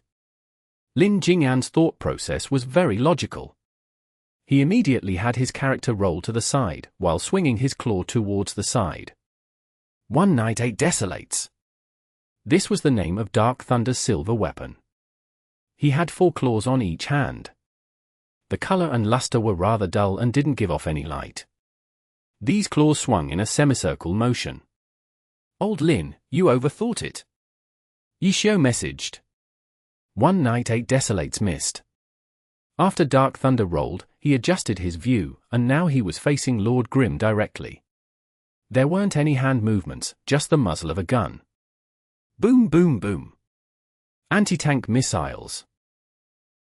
Chapter 1542. You've won. Nomiami. Nomiami. Roll, another roll. Lin Jingyan's reacted surprisingly fast towards Lord Grimm's point-blank anti-tank missiles. Dark Thunder rolled again, leaving the explosions behind him. This time, Yixiao had encountered an opponent in dirtiness. Lin Jingyan's style in itself couldn't be considered dirty, but he was extremely adept at dealing with people who played dirty. How could he not? He practiced partner had been Fang Rui for many years. Seeing Dark Thunder dodge the anti-tank missile, the Tyranny players watching on the sidelines felt deeply moved. It's up to him, Zhong Jiala was confident. Lin Jingyan was placed second in the group arena, and part of the reason for his placement was to deal with that 1% health on Lord Grimm. Yes, it was just 1%, but because it was Yixiao, Tyranny couldn't underestimate him. As old rivals of Yixiao, no one thought that Yixiao would just give up because he only had 1% of his health left. They were certain that he would use that 1% to annoy them as much as possible. Sure enough, he started healing as soon as he spawned. Then, he even followed by saying "You've won." Yes, everyone had no doubt that Tyranny would win this fight, but at what cost? As a result, they chose Lin Jingyan to play. With so little health left, Yixiao would certainly play dirty, and Lin Jingyan was the person with the most experience against it. If it had been anyone else in Tyranny, that little trick of Yixiao's might have really hit. But it was different with Lin Jingyan. He had dodged the anti-tank missiles with ease. When he got up, he launched himself towards Lord Grimm with a powerful knee strike. The counterattack had been fast, but with the current distance between the two characters, the timing of this powerful knee strike wasn't good and it wouldn't pose much of a threat. This sort of rushed attack was quite good at restricting the dirty play style though. Playing dirty required observation, thinking, and setup. By raising the tempo, it made it harder for the opponent to make these calculations. Although against those who were dirty to their bones, then their instinctive reactions would be dirty too. Just this sort of fast tempo wouldn't be enough to suppress someone like that. But Lin Jingyan had a lot of practice against this sort of dirtiness. The powerful knee strike wasn't everything. As he leaped towards Lord Grimm, Dark Thunder suddenly opened his hands and threw sand. The purpose of the powerful knee strike was simply as a movement skill. Sand toss was the main focus. The sand toss transformed from a point attack to an AoE attack. Just moving to dodge the powerful knee strike wouldn't enough now, and it was too late to make any further movements. Hooah! The sand crashed into Lord Grimm. The grains of sand made crisp sounds as they hit. The only thing Yixiao could do was turn Lord Grimm's head around to avoid the blind. But Dark Thunder had already landed on the ground. He took step in the opposite direction of Lord Grimm's head turn. It was a subtle detail, but sometimes it was this sort of detail that was fatal. Dark Thunder threw out a punch. For sharp claws slashed upwards, but to everyone's surprise, Lord Grimm's 2 hands had also extended out. He was looking in a different direction, but his hands were moving in this direction. Fling! Seeing these hand movements, Lin Jingyan immediately deduced what skill his opponent was using. Perhaps one of their attacks might reach the other first, but either way, the fling would go into effect. As for the fling direction, it was obviously towards the lava. Getting thrown into the lava by a 7% health Lord Grimm was something that Lin Jingyan could not accept. Jump back! It'd be better if Lin Jingyan didn't go through with his punch, instead of giving the opportunity away to Yishio. Dark Thunder jumped back to dodge the grab. Then, he stepped forward again to return the favor. Fling, a fling as well. It was a fling against a fling, but one was starting up while the other was finishing up. After dodging the opponent's fling, he would use his own fling as a counterattack. Lin Jingyan deserved to be someone who had played the game professionally for many years. Even though fling was a grappler skill, it was a skill no fighter class would ever give up. Unfortunately, Lin Jingyan had encountered an unspecialized, a class that was unprecedented in the competitive scene. What's more, in the hands of that unspecialized was a miraculous weapon that had never been seen before. Lord Grimm was retracting his hands. It was the ending animation for fling, but the umbrella that had split into two halves transformed back into one piece. The part that was extending outwards made its way past Dark Thunder's hands and into his body. Myriad Manifestations Umbrella, Spear Form. Battle Mage Skill, Circle Swing. Dark Thunder was thrown into the sky. The only thing that Lin Jingyan could be glad about was that the circle swing could not throw him directly into the lava. However, skills may be fixed, but people were alive. Lin Jingyan suddenly realized that Dark Thunder could move while in the air. Grab skills locked the opponent's movements while active. Right now, if his character could move, then it meant that the skill had ended. By cancelling circle swing midway through, a majority of the damage dealt by the skill was lost. But for Lin Jingyan's Dark Thunder, if he continued following along his current path, he would be thrown into the far more terrifying lava. Punch, kick. Without the skill lock, Dark Thunder could do as he pleased in the air. But unfortunately, brawlers didn't have any movement skills while in the air. By punching and kicking, he could move his character's trajectory slightly. However, the experienced Lin Jingyan already knew that it wasn't enough. Eagle Stamp. Lin Jingyan thought of this move. He didn't even need to put the skill on his weapon. All he needed was 20 skill points to learn it. If he had it, he could have turned this situation around. But he didn't have the luxury of these 20 skill points. His Dark Thunder didn't have Eagle Stamp. He could only have Dark Thunder throw out a Molotov cocktail. He couldn't just do nothing. Unfortunately, this sort of venting didn't pose any threat. Yishio's Lord Grimm easily dodged it. He raised his umbrella and fired 2 times. Delivery gun. He wanted to use delivery gun to send him even farther away. Lin Jingyan continued to have Dark Thunder punch and kick. The delivery gun technique required the player to hit the target center of mass to control the opponent's movements. Only sharpshooters with their rapid firing capabilities could occasionally grasp a moving target center of mass. The Myriad Manifestations Umbrella's gun form was a rifle. It could only fire twice before needing to reload and could not display the full effectiveness of delivery gun. But then, Lord Grimm's umbrella suddenly turned towards the sky. Ta-ta-ta-ta-ta, a burst of gunfire. Lin Jingyan wanted to cough blood. That shameless bastard was using Gatling gun to execute a delivery gun. The firing speed of Gatling gun was fast to the point that it put the user's aim to the test. How could Lin Jingyan have any doubts about Yishio's skill with it, though? The technique had been invented by him. Unspecialized, unspecialized. They were just ridiculously annoying. Blood blossomed from Dark Thunder as he flew in an arc. The lava spread outwards to embrace him, and Dark Thunder cordially accepted it. Then, the lava began to burn away his health. Lin Jingyan turned around. On the shore, Yishio was cordially waiting for him, ready to welcome him back. Lin Jingyan wanted to cry. It would not be a good idea to challenge him directly. It'd be better to find a place farther away, so Yishio's Lord Grimm wouldn't be able to block his escape. Dark Thunder climbed out of the lava. Flames were still burning, dealing the last bits of damage. The crowd looked at the 48% health on Dark Thunder and were quiet.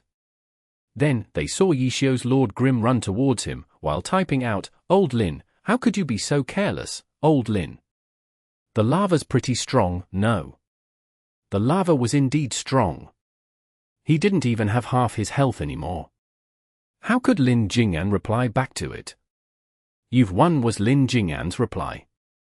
It was what Yishio had said at the start of the match. But at this moment, it was the truth. For this fight to have turned out this way, it was a huge victory for Yishio. "You're still alive." "How could I say I've won?" Smiley face. Yishio even added a smiley face.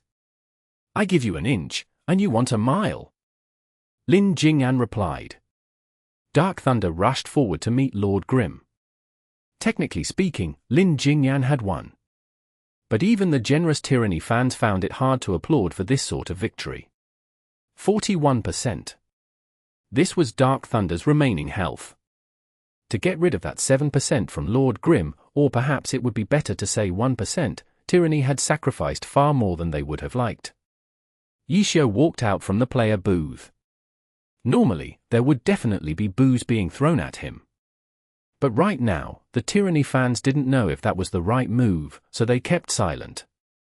This match, how do we describe it? Pan Lin and Linibor were having trouble finding words to summarize this fight. You couldn't really say Lin Jingyan's performance was bad. It was because of the map that the single slip-up had cost him greatly. Maybe it's better to say that Yishio found the key point to this map first, Linibor said.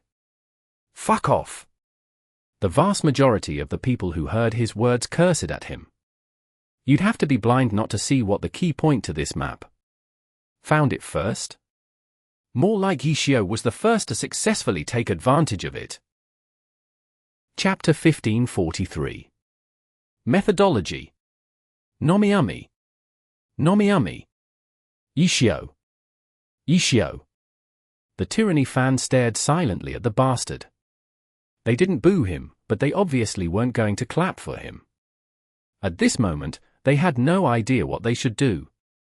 Even the happy fans that had come to support their team were affected by this atmosphere. The happy fans weren't used to a silent Tyranny stadium, and for a moment, they too didn't know what to do. Is the entire stadium speechless from witnessing Yishio's skill?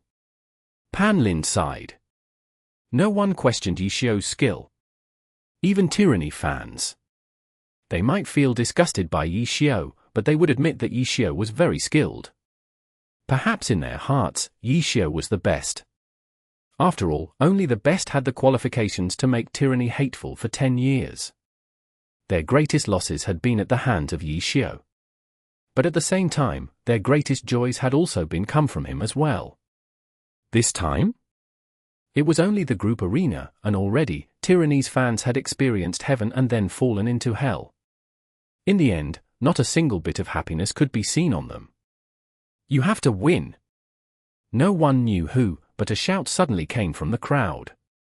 The shout seemed to have resonated with everyone and instantly became their slogan, even if it wasn't very suitable at this moment. From a match standpoint, Yishio was coming down from the stage as the loser. In theory, Tyranny had already beaten Yishio. But who could actually call that a win? No one did. You have to win. It wasn't just towards Yishio, but towards all of Happy. Win, win. The crowd roared. The group arena had only just begun, and Tyranny's fans were shouting as if it was match point. The shouts from the Happy fans became more and more drowned out. They watched as Happy's second player stood up and walked towards the stage. They were cheering as loud as they could, but they couldn't even hear themselves. Sumuching was Happy's second player for the group arena. With Tyranny's fans yelling win, win, if a stranger walked into the stadium, they would probably think that the crowd was cheering for Sumuching. Tyranny's fans didn't care. They were giving themselves encouragement, pouring out their expectations for the team. Win! Win over Yishio, win over Happy, win the championships. The third round of the group arena, Happy's Sumuching against Tyranny's Lin Jingyan. The match began. After spawning, both sides went towards the middle of the map. Soon, they were within each other's sight. The player sent up is decided during the match. In that case, Sumuching's appearance in the group arena certainly has a purpose to it, Linibor analyzed. I'm guessing that Happy wants to use the ultra-long range of a launcher to use the natural barrier created from the field of lava to whittle down Lin Jingyan. That was what Linibor thought, and that was also what others thought, including Lin Jingyan. If Su Muqing decided to stay back and harass him to death, it indeed wouldn't be easy to deal with. If it was difficult to deal with, then simply don't deal with it. Glory matches had no time limit, so there was no need to be afraid of dragging out the match. If Su Muqing's plan was to harass him to death from afar, then all he needed to do was not approach her. The lava was an obstacle for him and for Su Muqing. No matter what Su Muqing did, with the lava separating the two ends, there was a limit to her range. If Su Muqing insisted on waiting there until he approached, then both sides would just be sitting there.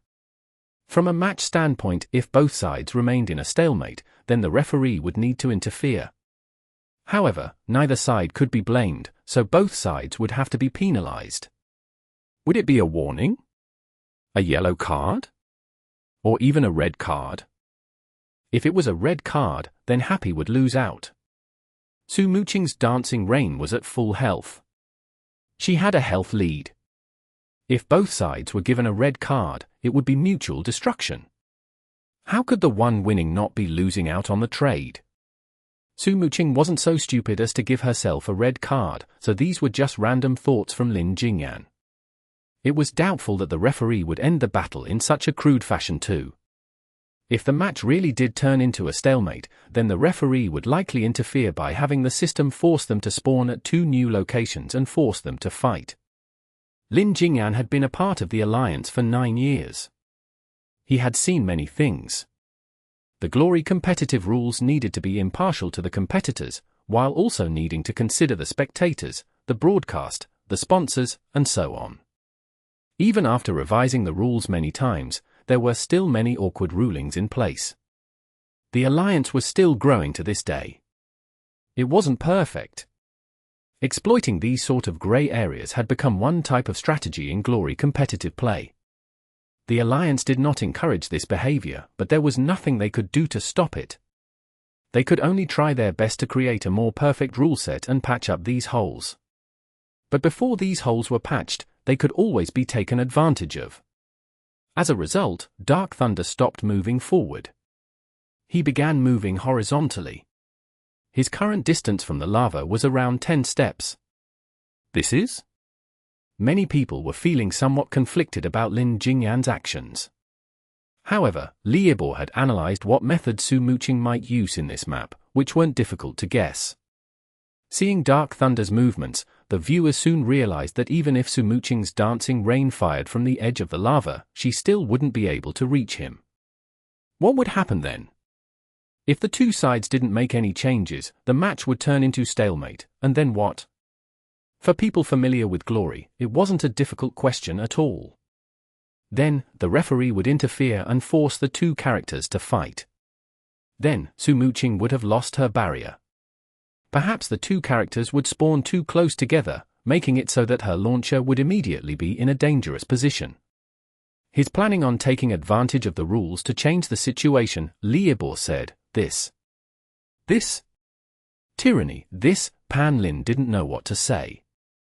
Taking advantage of a loophole was clearly something that Tyranny's fans despised, yet right now, their player was using this exact method to win.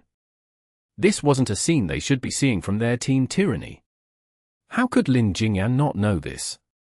But he had never been one who could represent Tyranny. Even though he now wore Tyranny's jersey, his spirit had been tempered and completed during his 7 years at Wind Howl. He had fought alone. He had fought together with Fang Rui as the criminal partners. On his path to glory, he had never been a straight and upright hero. Even so, during those 7 years, he had never even made it into the playoffs. Fighting with those geniuses was too difficult. He sometimes hated how his 2 hands didn't have more fingers. Take advantage of loopholes? He didn't care if it was shameful.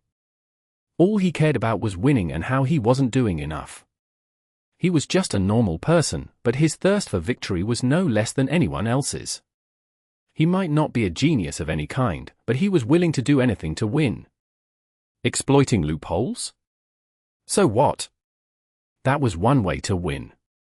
If there was loophole that he could take advantage of course he should take advantage of it.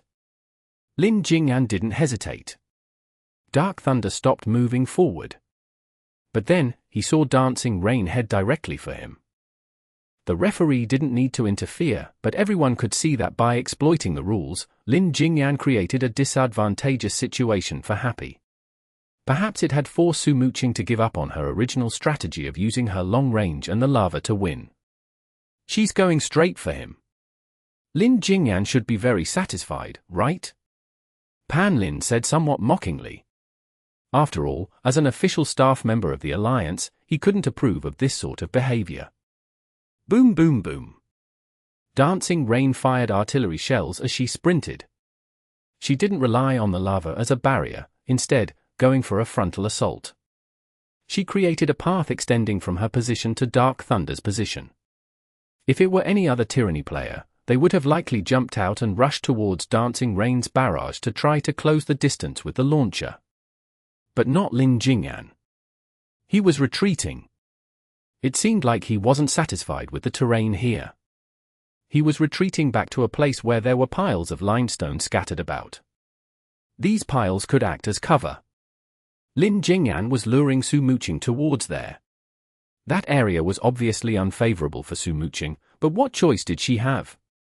If she didn't keep going, Jingyan would simply have Dark Thunder stop and wait. He would then keep his distance away from her, and the fight would reach a stalemate again. He was still taking advantage of the rules. If the referee interfered, they would likely be forced to spawn near each other, which would be unfavorable for the launcher. He was utilizing this point to lure Su Muqing into an area which was unfavorable for her. How despicable! Seeing Jingyan's actions, Happy's fans roared out. Their boos went out in waves, and this time, Tyranny's fans didn't retaliate. Tyranny's fans felt embarrassed too. Jingyan had joined the team in the final years of his career. He had received no small measure of trust from them, and in turn, he had contributed greatly to Tyranny. They looked forward to him winning the championships together with Tyranny. But this sort of method. If they really won in this fashion, Tyranny's fans would truly feel somewhat disgusted. They had always valued the journey over the end result. As a result, they cared about the way they won. Jingyan's method of winning was extremely displeasing to see. Boo? They couldn't bear to either. After all, they had watched Jingyan closely these past 2 years. They had seen his dedication and the effort he put in. They had seen how hard he and Tyranny worked. But why did he need to use this sort of despicable method for such an important moment? Tyranny's fans were silent. Once again, they were silent. Chapter 1544. Late. Nomiami. Nomiami. Tyranny was the Alliance's boldest and most hot-blooded team, and likewise, their fans were also the most passionate and the fiercest. But at the same time, Tyranny was also Glory's most cultured team. Cultured? The word didn't seem to fit in with Tyranny's image. Do everything you can to win because winning is glory. This concept had no contradiction with Tyranny. Tyranny was their romance. Even though this so-called romance had no connection with the word. Jingyan's way of conduct didn't conform with their romance. However, they could feel this old general's desire for victory. They didn't have to like his methods, but they had to recognize his efforts. It was similar to how even though they hated Yi Xiu, they recognized his might. Tyranny's fans had well-defined likes and dislikes. Love and hate had intertwined on a single person, and they didn't know how to feel. The atmosphere of the stadium didn't interfere with the match. Up ahead was favorable terrain for Jingyan. If Su Muqing didn't go after him though, Jingyan could take advantage of the rules to create a favorable situation for him. Either way, it wouldn't be good for Su Muqing. But Dancing Rain didn't stop. She continued to chase after Dark Thunder, but her pathing was shifted by a certain amount. This is. Everyone looked for where Dancing Rain was moving towards. Oh. The expert soon realized her gale. Su Muqing was taking advantage of that fact that Jingyan wasn't taking the initiative to attack her. She wasn't in a hurry to chase after Dark Thunder. Instead, she was taking a roundabout route so that she could enter Jingyan's desired area from the side. In this way, even though she would still have to fight in unfavorable terrain, Lin Jingyan wouldn't have the initiative. She hadn't completely eliminated the disadvantage, but she had reduced it. Lin Jingyan didn't have a good way to stop her. If he continued to try and restrict her movements, the referee would judge only him as being passive. Lin Jingyan dared to exploit the rules because he knew how the referee would judge the situation. In the end, he could only have Dark Thunder continue along his original path towards the region with limestones. Dark Thunder soon arrived there and hid behind a pile of limestone. He had disappeared from Su Muqing's view, but with Dancing Rain entering the region from the side, she could also hide herself using the limestones as cover. Previously, the enemy would have known her location, while she would have been in the dark. Now, neither the enemy nor her knew her location. This was Su Muqing's aim. That was what practically everyone though, but to their surprise, Su Muqing's Dancing Rain began attacking before she even stepped into the region. Boom boom boom. Artillery fire roared. What? Everyone was confused. By doing this, wouldn't the enemy know where she was, while she didn't know where the enemy was? Even if Lin Jingyan couldn't see her, he could get her approximate location through sound alone. Everyone thought that Su Muqing would do the same as Lin Jingyan. Her character would enter the region and use the limestones as cover. Then, through her long-range attacks, she would search for her opponent. But before she even reached the area, she started attacking. These attacks wouldn't be able to reach Lin Jingyan. It wasn't a matter of whether or not he could be seen. Lin Jingyan could use the limestone as cover to protect himself. What is she doing? Everyone looked at Dancing Rain curiously. The limestone was quite sturdy. Her launcher attacks were only able to break off small pieces of it at a time, so it wasn't like she could just blast away all the obstacles there. However, Dancing Rain continued to attack as she moved. The sound of cannon fire and explosions were mixed together. Was she planning on making it so that Lin Jingyan wouldn't be able to find her through sound alone? It did have a masking effect, but wasn't it just to hide her true location? What was the difference between doing this and going into the region silently? After the camera switched to Lin Jingyan's perspective, everyone understood. There was a difference. With a silent infiltration, neither side would know each other's position. They could only slowly search for each other. It would be a matter of luck, and if she suddenly encountered her opponent in close range, it would be extremely bad for her launcher. But now, by taking the initiative to attack, she was exposing her own position, but at the same time, she was baiting Lin Jingyan into making a move. Lin Jingyan's judgment was extremely important. If he made a mistake, he would expose himself to Su Muqing's attacks. However, if he could clearly figure out her position amidst all this loud noise, then he could directly get close to her. This was a gamble. She was betting on Lin Jingyan's ability to find her. And so how was Lin Jingyan doing? The camera switched to Lin Jingyan's perspective. The viewers could hear whatever Lin Jingyan was hearing. They tried to get a feel for distance and direction like what Lin Jingyan was doing. Soon, the normal players felt defeated. What was all this? The noise was everywhere. There was no way to tell what was what. But Lin Jingyan? His Dark Thunder moved precisely, and from their bird's-eye view of the map, they could see that he was moving towards Dancing Rain's position. When they put the two together, they could see that he was also using the limestones as cover as he approached. Perhaps it was hard to get her precise location now, but as he got closer, it would be easier. But at this moment, the battle had taken a turn that no one had expected. Although the limestones didn't completely crumble under Dancing Rain's attacks, bits and pieces would chip off. Gradually, the dust from the limestone began to fill the air, becoming more and more dense. A smoke bomb, Pan Lin blurted out. The visibility in this area was decreasing as time went on, and the approaching Dark Thunder was gradually being surrounded by this dust. This is part of Su Muqing's plan too, right?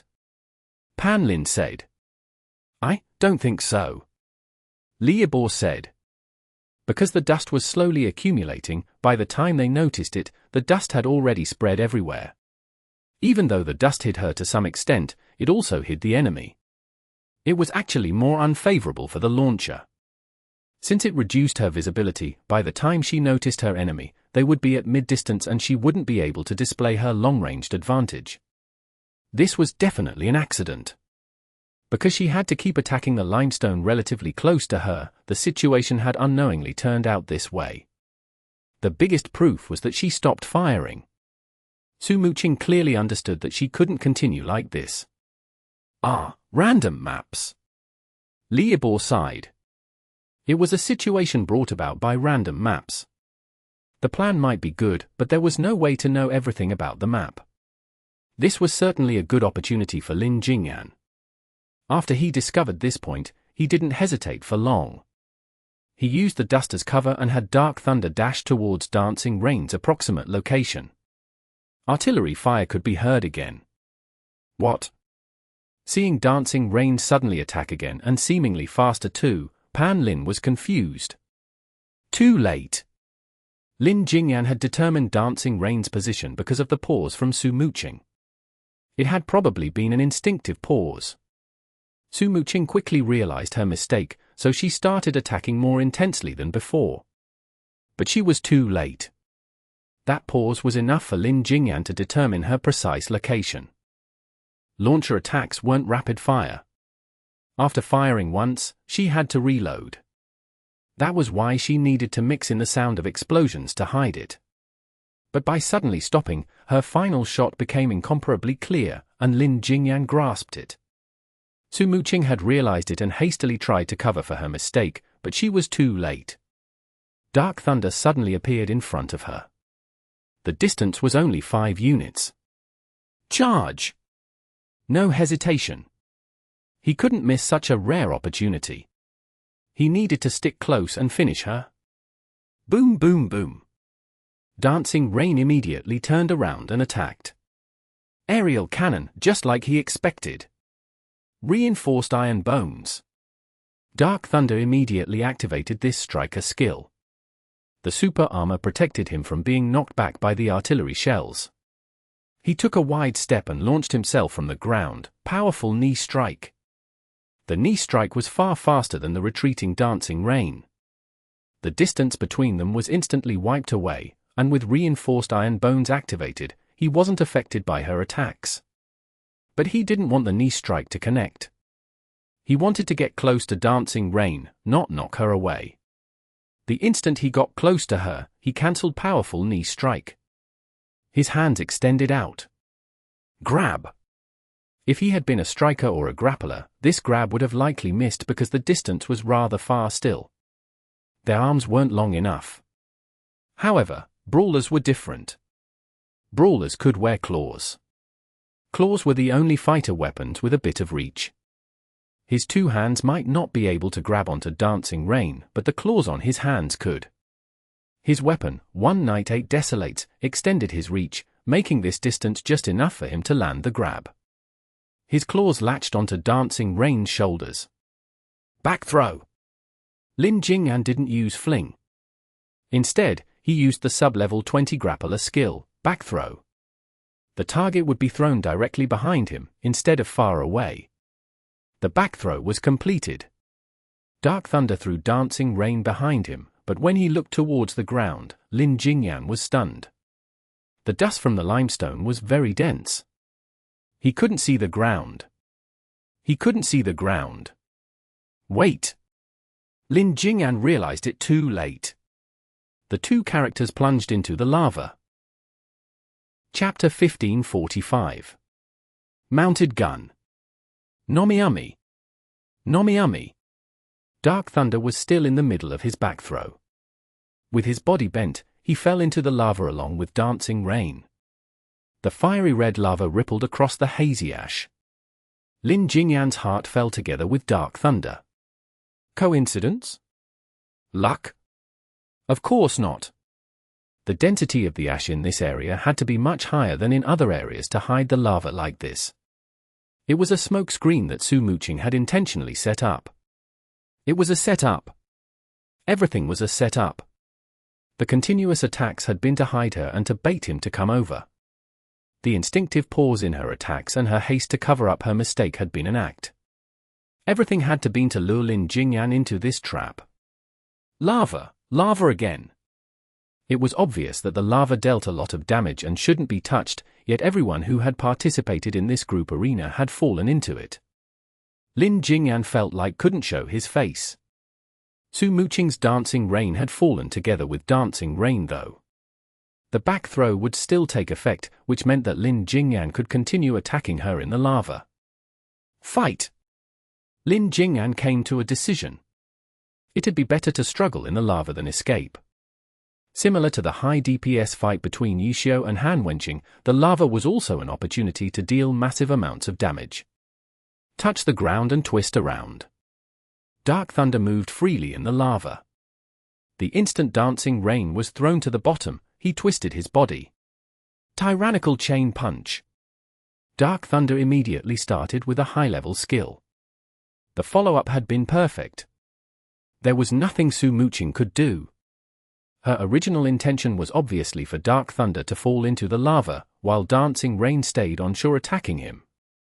Unfortunately, she wasn't able to fully achieve her goal. Lin Jingyan wasn't so easy to deal with. Even though he probably hadn't realized her plan at that time, his back throw had forced both of them to fall into the lava.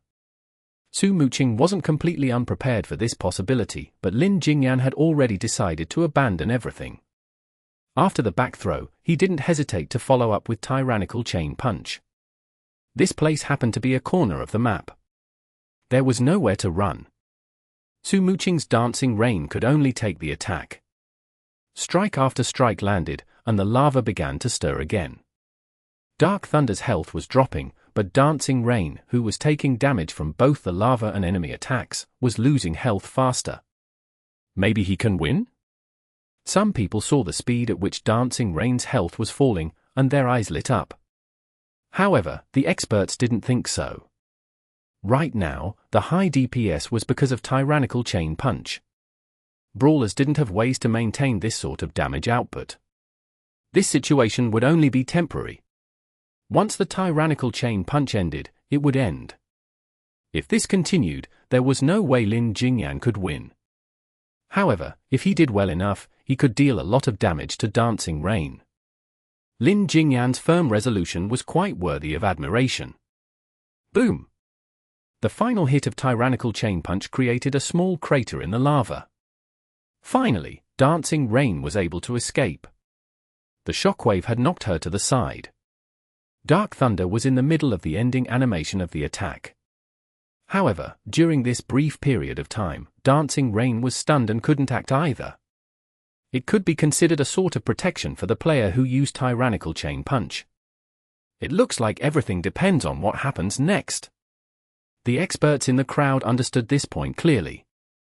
In theory, after using Tyrannical Chain Punch, it was possible to make any guaranteed follow-ups.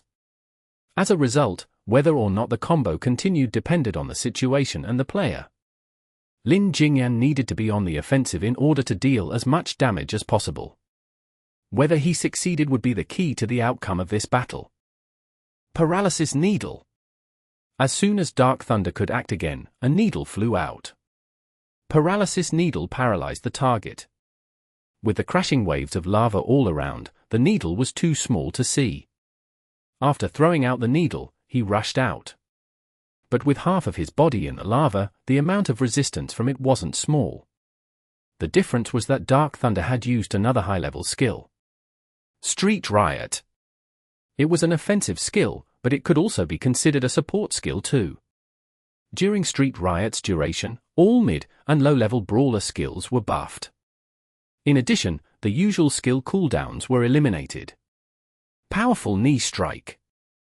Dark Thunder used another skill. The lava split apart, and Dark Thunder shot towards Dancing Rain. His two hands weren't idle either. He threw out a brick with his left hand and sand with his right hand. In a short amount of time, he threw out who knew how many skills at Dancing Rain. Hit.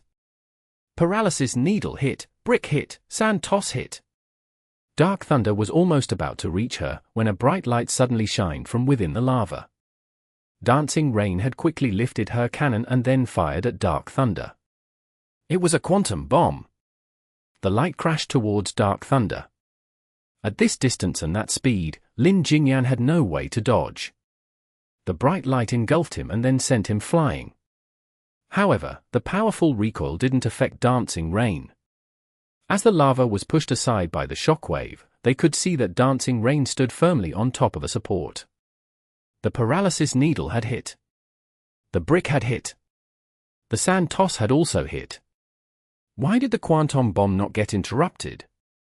Quantum bomb had a powerful recoil, yet Dancing Rain didn't seem to be affected at all. Everyone saw the reason for it. Launcher level 75 skill E-mounted gun.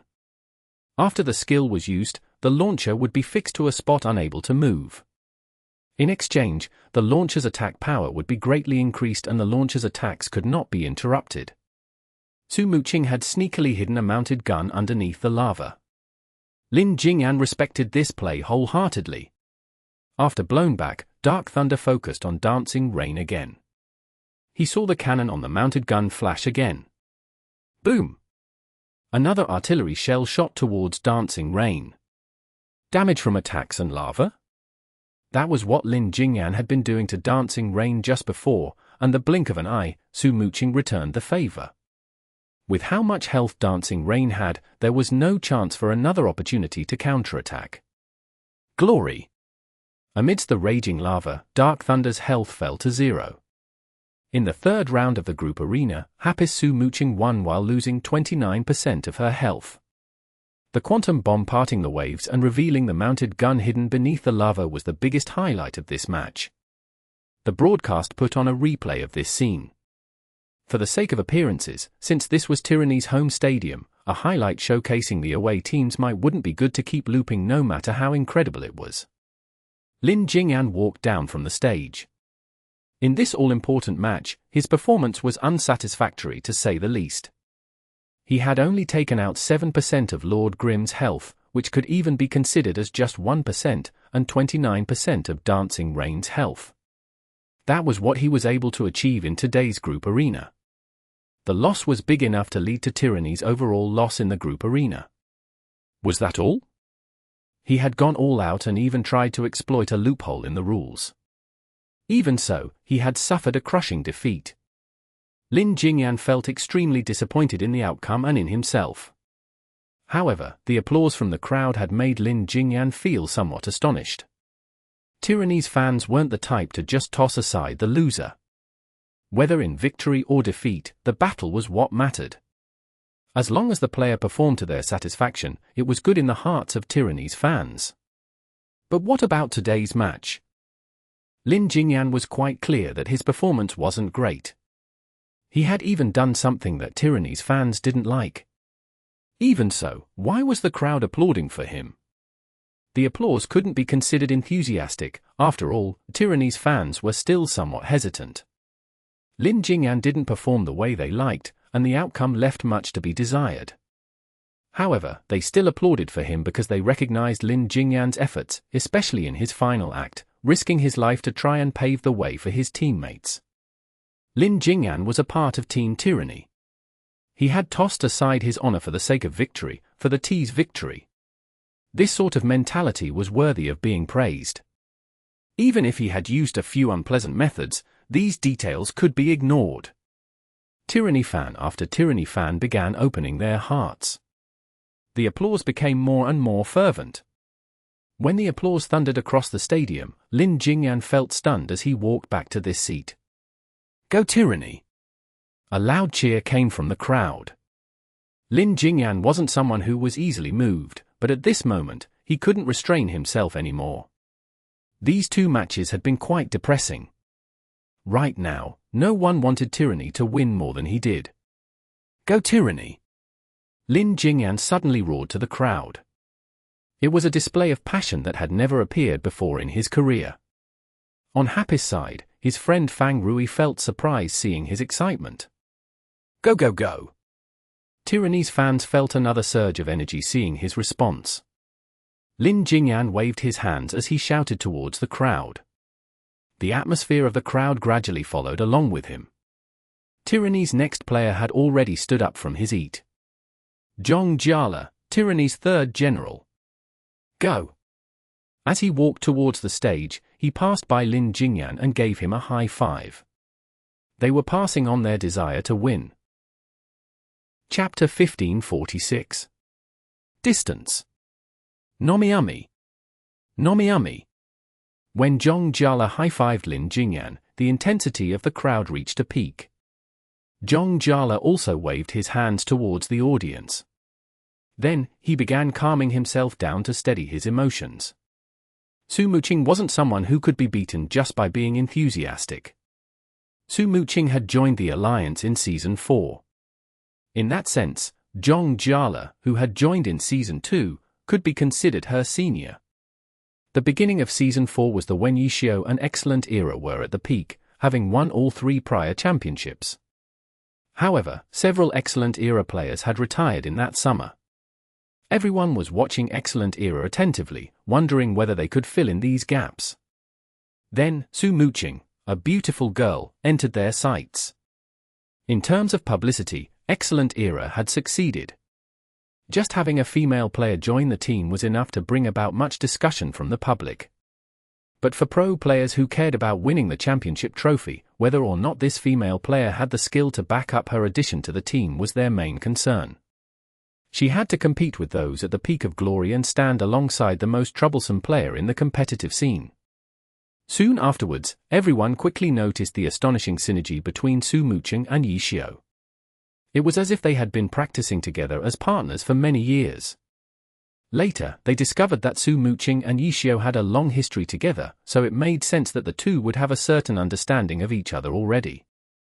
Some people even joked that Yishio had truly deep schemes, raising a glory partner for himself starting from when they were children. From then on, the Golden Partners were born, and since it was a male and female duo, many people thought of them as lovers. There were even many pro players who were jealous. Partners with a girl, and a beautiful one at that, how could that bastard not be having the time of his life? Unfortunately, despite being acclaimed as Glory's best partners, they were unable to defend their championship title. In Season 4, it could be blamed on the rookies not having enough experience. However, the ones who had stolen away Excellent Era's crown was a team that had been assisted by a rookie. The three-peats, Excellent Era, had been eliminated by Tyranny. Under the protection from the rookie Zhong Xinjie, Tyranny overthrew Excellent Era's dynasty. Then, Season 5, Season 6, Season 7. Every year, the two remained as the best partners. There was no debate over it. Their synergy together was unmatched. But what about their achievements? Excellent Era was getting worse and worse each year. As the core of the team, the best partners were the first to be picked at. The world had recognized Yishio's incredible skill long ago. One autumn leaf still looked as powerful as ever. Then, the question became, did the issue lie in Su Muqing? As a result, controversy gradually surrounded Su Muqing, and her look seemed to be the main focus of the attacks. All sorts of malicious words were thrown at her, and to this day, the debate hadn't completely disappeared. If that really was the case, then things would be easy. The moment the two characters loaded into the map, Zhong Jiala had this thought. Su Muqing had changed. To players like Zhong Jiala, who had observed her as an opponent for many years, they could feel this change. The former Su Muqing focused on synergy and coordination with Yishio. Because of this focus, her options would often lean more towards sentimentality than rationality. At the same time, it also made it so that she lacked autonomy. Of course, it wasn't to the point where the outside world would fault her for it, but the flaw still existed nonetheless. This flaw had gradually begun to improve after Yishio's retirement. She had lost the target of her coordination and synergy. She had lost her partner of many years. Perhaps Su Muqing had no choice but to make adjustments. However, these adjustments had made her stronger. After joining Team Happy and returning to Yishio's side, she didn't go back to the previous Su Muqing, who only focused on synergy and coordination with Yishio. She had assumed a completely new stance to fight alongside with Yishio once again. She was different. She was better.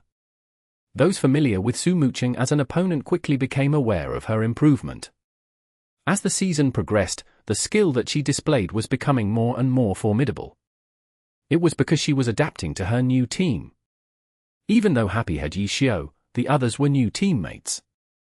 It wasn't until she completely assimilated herself into this new environment would her true skill be displayed. It had been an entire season and half the playoffs, yet no one knew if she had reached her peak. All they knew was that throughout this entire season, she had been constantly improving. Whether or not she had a breakthrough in the future was also uncertain. They had noticed her evolution long ago, and they should have strangled it long ago. Jingyan sighed. The match had begun. Dazzling 100 Blossoms played around with the ammunition clip of his gun as he rushed forward. Su Muqing didn't delay either. Dancing Rain set out quickly as well. The two were sprinting towards the center as if they wanted to be the first to reach it. Encounter! The two soon noticed each other. Even though both were long-ranged classes, launchers had the highest range out of any class. Only the sharpshooter's thunder snipe skill could outrange a launcher's attacks. However, sharpshooters couldn't just rely on this one skill to fight with launchers. It was a high-level skill. Once it was used, it would be on a long cooldown and couldn't be spammed. No class could contend with a launcher's range. When fighting against a launcher, the distance had to be pulled closer. The difference between classes was just how much distance. Dazzling 100 Blossoms had not entered his effective firing range yet when Dancing Rain had started attacking. Boom! Fire spouted out as the attacks arrived. But at such a far distance, there was quite a bit of time for him to dodge. At this distance, it usually wasn't too big of a problem for most classes to avoid launcher attacks. However, when trying to close the distance, you could easily tell that with every step, the threat of the launcher's attacks increased. When the firing line of the launcher was reached, it became even more difficult to get past the heavy artillery fire. Su Muqing had let Tyranny experience a special skill from her, 3 intersecting firing lines. Tyranny had called it a Snowflake firing line. Trying to break past Su Muqing's firing line was extremely difficult. As a result, last round, Lin Jingyan didn't bother trying and took advantage of the rule set. What about Jingyan? After Dazzling 100 Blossoms dodged Dancing Rain's attack, he threw a grenade, not far from him, just 3 steps away. Boom! The grenade exploded. Fire and smoke lifted up limestone into the air. Dazzling 100 Blossoms seemed to flicker and turn hazy in the light. Then, a second and third grenade followed. The explosions overlapped, and Dazzling 100 Blossoms disappeared. He was using his 100 Blossoms style as cover while he approached. Boom, boom, boom. Explosions rang continuously. Light and shadow spread, making it impossible to figure out Dazzling 100 Blossoms' location. What's more, he wasn't moving in a straight line. Ta ta ta ta ta. Dancing Rain took out a Gatling gun. Bullets flew and swept across the light. She knows a bit. Jingyan saw the Gatling gun and knew that Su Muqing had done some research on his 100 Blossoms style. After all, the two had fought against each other for many years. This time, they would be meeting in the playoffs. How could she not prepare herself for Jingyan's famed play style? Unfortunately, it wasn't enough. If the 100 Blossoms style could be destroyed so easily, how could it have become famous? Dodge! Dazzling 100 Blossoms dodged the Gatling gun's bullets, and it didn't seem to affect his own attacks in the slightest. In the blink of an eye, the wave of light pushed forward another length. Suddenly, the light burst out like fireworks. This final display was the most brilliant and the most blinding. In that instant, everyone watching in the stadium were bedazzled by the light. This sudden blossoming was no longer to hide him. The thorn hidden by the cluster of flowers shot out. Bang bang bang bang. The automatic pistol's firing speed was above the commonly used sharpshooter revolver. Sharpshooters commonly used revolvers because they could dual wield, allowing them to fire twice as many shots. It was what allowed them to suppress other gunner classes. Sharpshooters could dual wield automatic pistols as well. It would give them astonishing firing speed, but very few chose to do so because automatic pistols were considered magic weapons. On the other hand, Spitfires often used automatic pistols precisely because most of their attacks dealt magic damage. Ice bullet! The ice bullet dealt ice damage. Every bullet had a layer of dull blue light emanating from it. Frosty air floated around it. As the bullet flew forward, it left a trail of crystals. One after the other. In a short moment, innumerable trails had concentrated together. After the class advancement skill ammunition expansion was raised to max level, special one-time bullets like Ice Bullet could be stored up to 20 times. In an instant, all 20 bullets were let out. Kaka! Dazzling 100 Blossoms finished switching ammunition clips. Before the light completely dissipated, he rushed out. Bang bang bang bang bang, another round of gunfire. This time, the bullets left a fiery red trail of blazing bullets.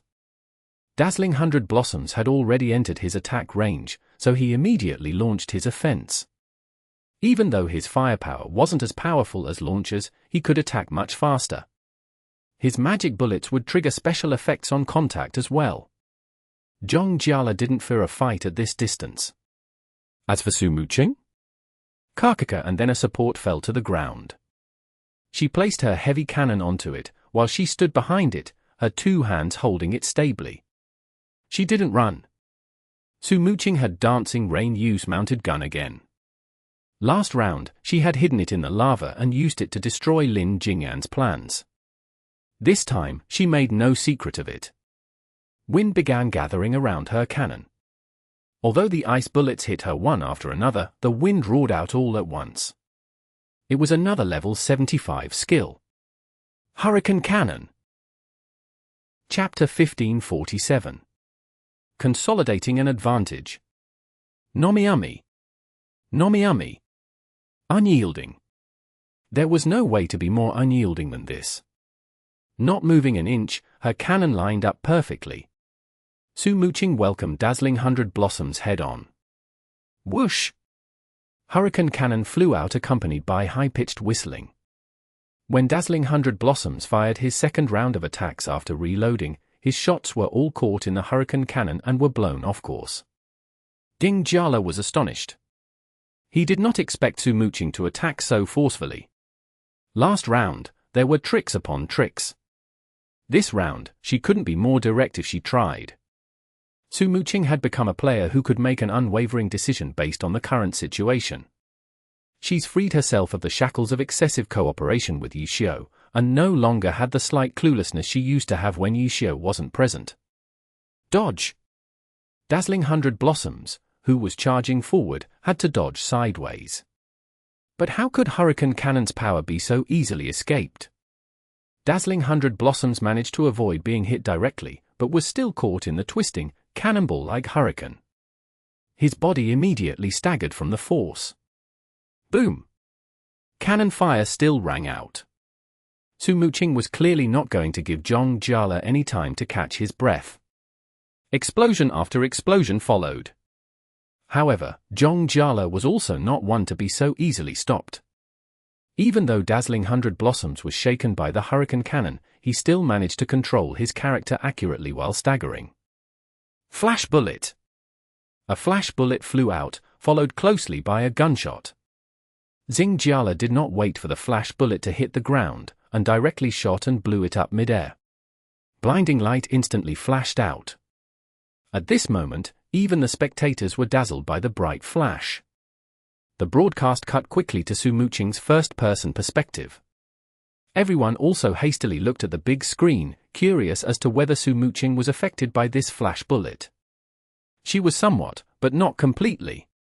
It seemed that Su Muqing had immediately turned away when she noticed the flash bullet, but Jingyan had been too quick in triggering the explosion. As a result, Dancing Rain was unable to avert her gaze entirely. In the end, even though she wasn't completely blinded, there was definitely some haziness in her view of the surroundings. Dazzling 100 Blossoms, who was actively moving around, currently seemed like a hazy blur. Another grenade was thrown. What grenade was it? Su Muqing could only see a mosaic of pixels flying towards her, and had no chance to differentiate the type of grenade. So she just completely ignored it, and simply continued to attack. Under the effects of mounted gun, a character had no way to move from their position. Of course, the opponent also had no way to disrupt Dancing Rain's position. Therefore, Su Muqing might as well not care which attack was coming at her, and just use attacks in response to Zhong Jiala. Mutual attacks. An extremely crude exchange of attacks. On this side, Su Muqing had completely abandoned attempting to dodge any attacks. What about Zhong Jiala's side?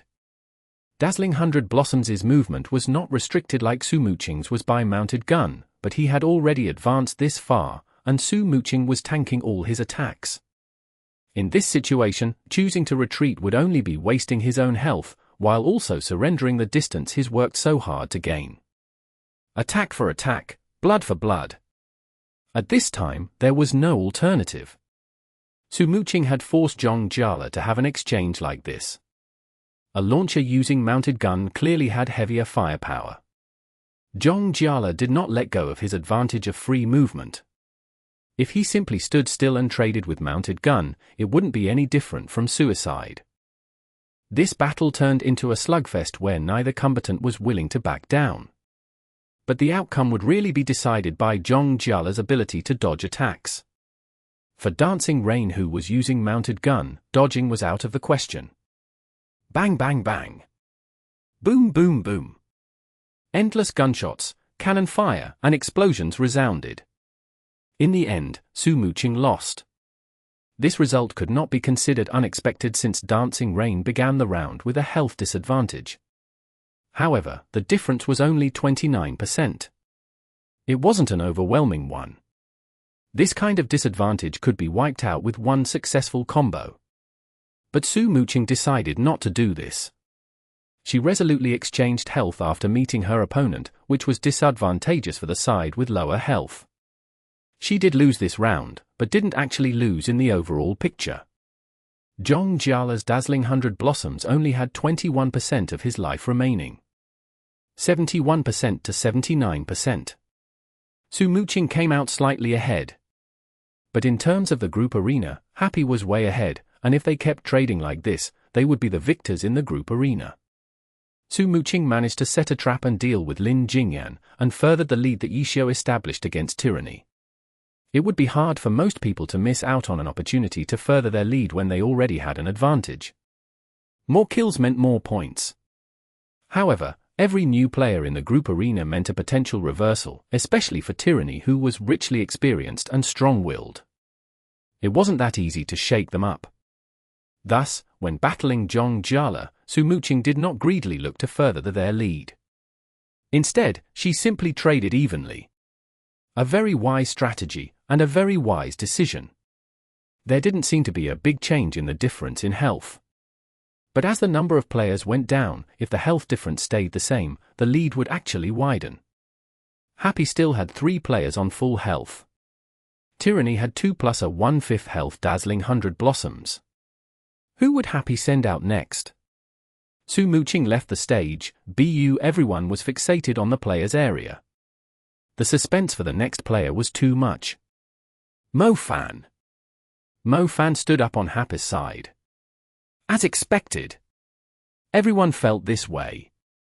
Mo Fan had already become a staple player on Happy's group arena roster. His playstyle was also very suitable for the group arena. Good luck. Su Muqing smiled to Mo Fan as they met halfway from the stage. Mo Fan nodded. Even a simple word from him had a very determined air to it. Very soon, the 5th battle began. Mo Fan, who had full health, did not choose to charge forward at the start of the battle, and instead skirted around the edge of the map. The stadium instantly filled with boos. Mo Fan's opponent Zhong Jiala only had 21% of his health remaining. In this situation, not fighting head-on would definitely be looked down upon by Tyranny fans. But Mo Fan would never care about this. He would use the style he was familiar with, no matter the situation. However, there really weren't many hiding spots on this map. After Zhong Jiala's Dazzling 100 Blossoms reached the middle of the map without finding anyone, he moved diagonally. It wasn't long before he spotted Deception, moving on the other side of the lava. This kind of flank really isn't very productive. Pan Lin commented in the broadcast. Yes, due to the map being divided by the lava, there are very few options for movement routes. There are only so many in any general direction. Add on the fact that the areas are quite open and visible, flanking really wouldn't achieve much. Liebor said. But Mo Fan still insists on doing so, Pan Lin said. Yep. He persists. Liebor nodded his head. Pan Lin was speechless. He meant for Liebor to further explain Mo Fan's intentions. Turns out, he just confirmed that Mo Fan still persists. Why is he persisting? It's your job to explain it. Pan Lin cursed inwardly. But he also knew that Liebor must be uncertain and hesitant, and so didn't speak up. Deception was already exposed and within dazzling 100 Blossoms' line of sight. He still didn't approach and continued to circle around. Zhong Jiala also did not pursue directly, and had dazzling 100 Blossoms also circle around to intercept. When Liebor saw Zhong Jiala's reaction, he suddenly got an idea. Mo Fan probably wants to fight at the Limestones. Liebor said. The Limestones was where Su Muqing and Lin Jingyan fought. Over there, the stacks of limestone was the only place on the map where there was a bit of cover in some spots. Mo Fan's intentions were the same as Lin Jingyan's. It was just that Lin Jingyan took advantage of the rules and forced his opponent over to the limestones, yet Mo Fan couldn't care less and charged over by himself. What if Zhong Jiala just decided to ignore him? This what-if could be forgotten, because Zhong Jiala did not ignore him. Dazzling 100 Blossoms and Deception were still far away from each other, but they were both running towards the same direction. The broadcast displayed a small bird's-eye view of the battle, indicating Zhong Jiala's intentions. Dazzling 100 Blossoms would intercept him. Fight head-on? Everyone was speculating. A head-on fight would certainly be disadvantageous for Zhong Jiala, whose character had only 21% of his life left. But what about Mo Fan? That guy always snuck about and used ambushes, but in many people's eyes, he was more than skilled enough to fight head-on. The ones who did not understand Mo Fan's character all felt that his so-called fireworks style was superfluous. Why couldn't you just continue your explosive attacks? Why would you hit and run and come back for another hit? There's a limit to how prudent you can be. But disdain was disdain. In the end, Mo Fan's style still caused people headaches. He grinded his opponents down by using his patience and repeatedly attacking and backing off. He sat tight when there was no good opportunity. Right now, Tyranny was behind and was anxious for a comeback. Meeting this type of opponent was incredibly suffocating. Yishio is so obnoxious. Sending out this kind of guy in this kind of situation. Tyranny's hate of Yishio was deeply rooted and immovable within their hearts. Even at this time and place, they first turned their aggro onto Yishio, who wasn't even on stage. The two characters drew closer and closer. There was no doubt that Dazzling 100 Blossoms would be able to intercept Deception. Of course, Mo Fan could see that the opponent was blocking his way. He continued to control Deception to charge forward. Was he attempting to charge through the interception, or to decide the outcome of the match right here? Chapter 1548. A clash of skill and technique. Nomiami. Nomiami. Zhong Jiala stared attentively at the approaching Deception and his two hands. Reading the ninja's attacks was the most effective method against ninjas. According to their analysis of Mo Fan, they noticed that Mo Fan didn't tend to turn sideways to hide his hand seals like most ninjas did. Perhaps this was related to how he often used sneak attacks. But at this moment, Deception turned away slightly. Just because he didn't often use it didn't mean he didn't use it. And what team was Mo Fan on? With teammates like Fang Rui and Yishio, how could he not pick up on such a useful technique? Sure enough, it was just wishful thinking. Zhong Jiala sighed. A team that could reach the semifinals in the playoffs wouldn't have anyone with such a glaring weakness. Zhong Jiala's Dazzling 100 Blossoms moved to the side to reach an angle where he could see Deception's hand movements. In practice, this forced the ninja to act faster. The ninja didn't want their opponent to know their next move, but at the same time, the ninja couldn't just keep turning and turning to hide his hand movements. If the ninja turned too far, they would lose sight of their opponent. Instead, Deception followed along with Dazzling 100 Blossoms and took a few steps to the side. Jingyan wouldn't be able to move laterally to widen his view. If he kept going, Dazzling 100 Blossoms would jump right into the lava. The area here was rather narrow, so there wasn't too much else he could do. Even now, Dazzling 100 Blossoms was only 2 or 3 steps away from the lava, which was already quite nerve-wracking for the audience. Deception suddenly made his move. He spent all that time hiding his hand movements, but he ended up using a move that didn't require any hand seals. Peng! A cloud of purple smoke burst forth and spread outwards.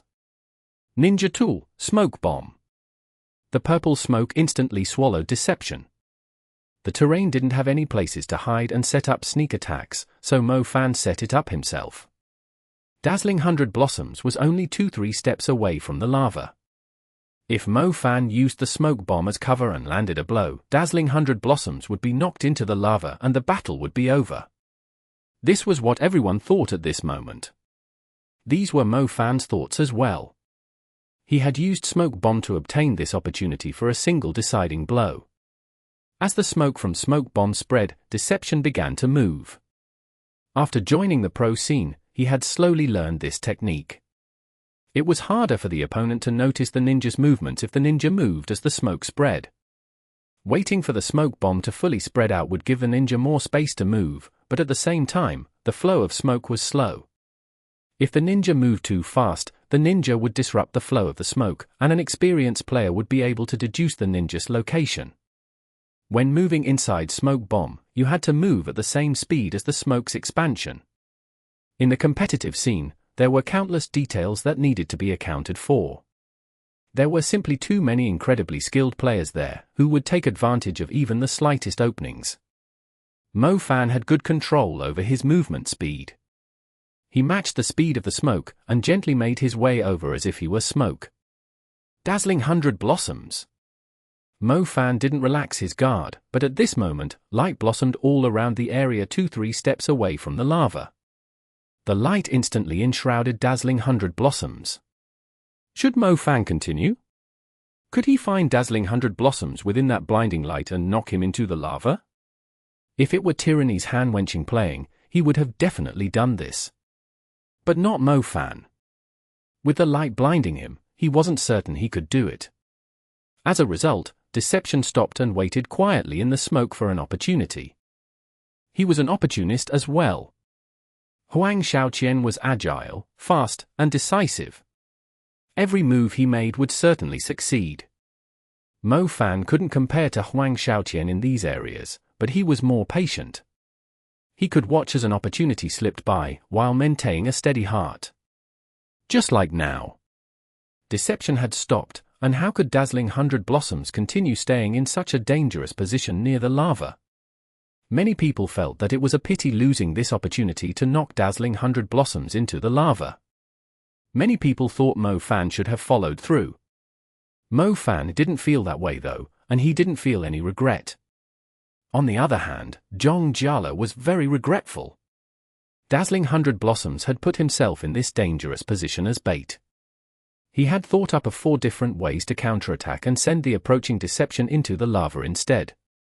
However, Mo Fan gave up and didn't continue forward. Was my 100 Blossoms too excessive? Jingyan began reviewing the circumstances. But if I didn't do anything, wouldn't my bait be too obvious if I just stood there? I could continue having Dazzling 100 Blossoms stay by the lava, but that would also let Mo Fan know that something was up. It wasn't that my acting wasn't good enough, but rather, Mo Fan is too cautious. Dazzling 100 Blossoms left this dangerous position, but he couldn't keep up this light cover. The 100 Blossoms style was very mana-hungry. In the past, it had been him and Sun Tripping. One of them traded mana, the other traded health. Their styles were actually very unsuited for group arena play. In the regular season, the group arena was between 3 players though, so it wasn't as obvious. But for the playoffs, with 5 players each in the group arena, trading health or mana for the opponent's health was quite awkward. 5 players made it so that the consumption of mana or health in a fight was more important than with 3 players. After getting away from the lava, Dazzling 100 Blossoms immediately launched his offense. The smoke bomb hadn't dispersed yet, so Zhongjia didn't know Deception's precise position. But his previous dangerous position should have been quite enticing. Even if Mo Fan gave up in the end, he had likely been tempted in the beginning. Therefore, Deception's position. Light, push forward. Zhongjia only needed to know his opponent's approximate location. The 100 Blossoms wave of light covered an area even greater than what a launcher could. The light intruded into the smoke and raged through it, tearing the smoke apart. A figure flickered from inside. Zhongjia quickly caught it and immediately started aiming towards there. But the instant he turned, another figure immediately rushed out from the previous location. It was a bait from Shadow Clone technique. Zhongjia was surprised, but he responded promptly. Dazzling 100 Blossoms turned back, and his bullets blasted Deception into bits. This time, Zhongjia was very surprised.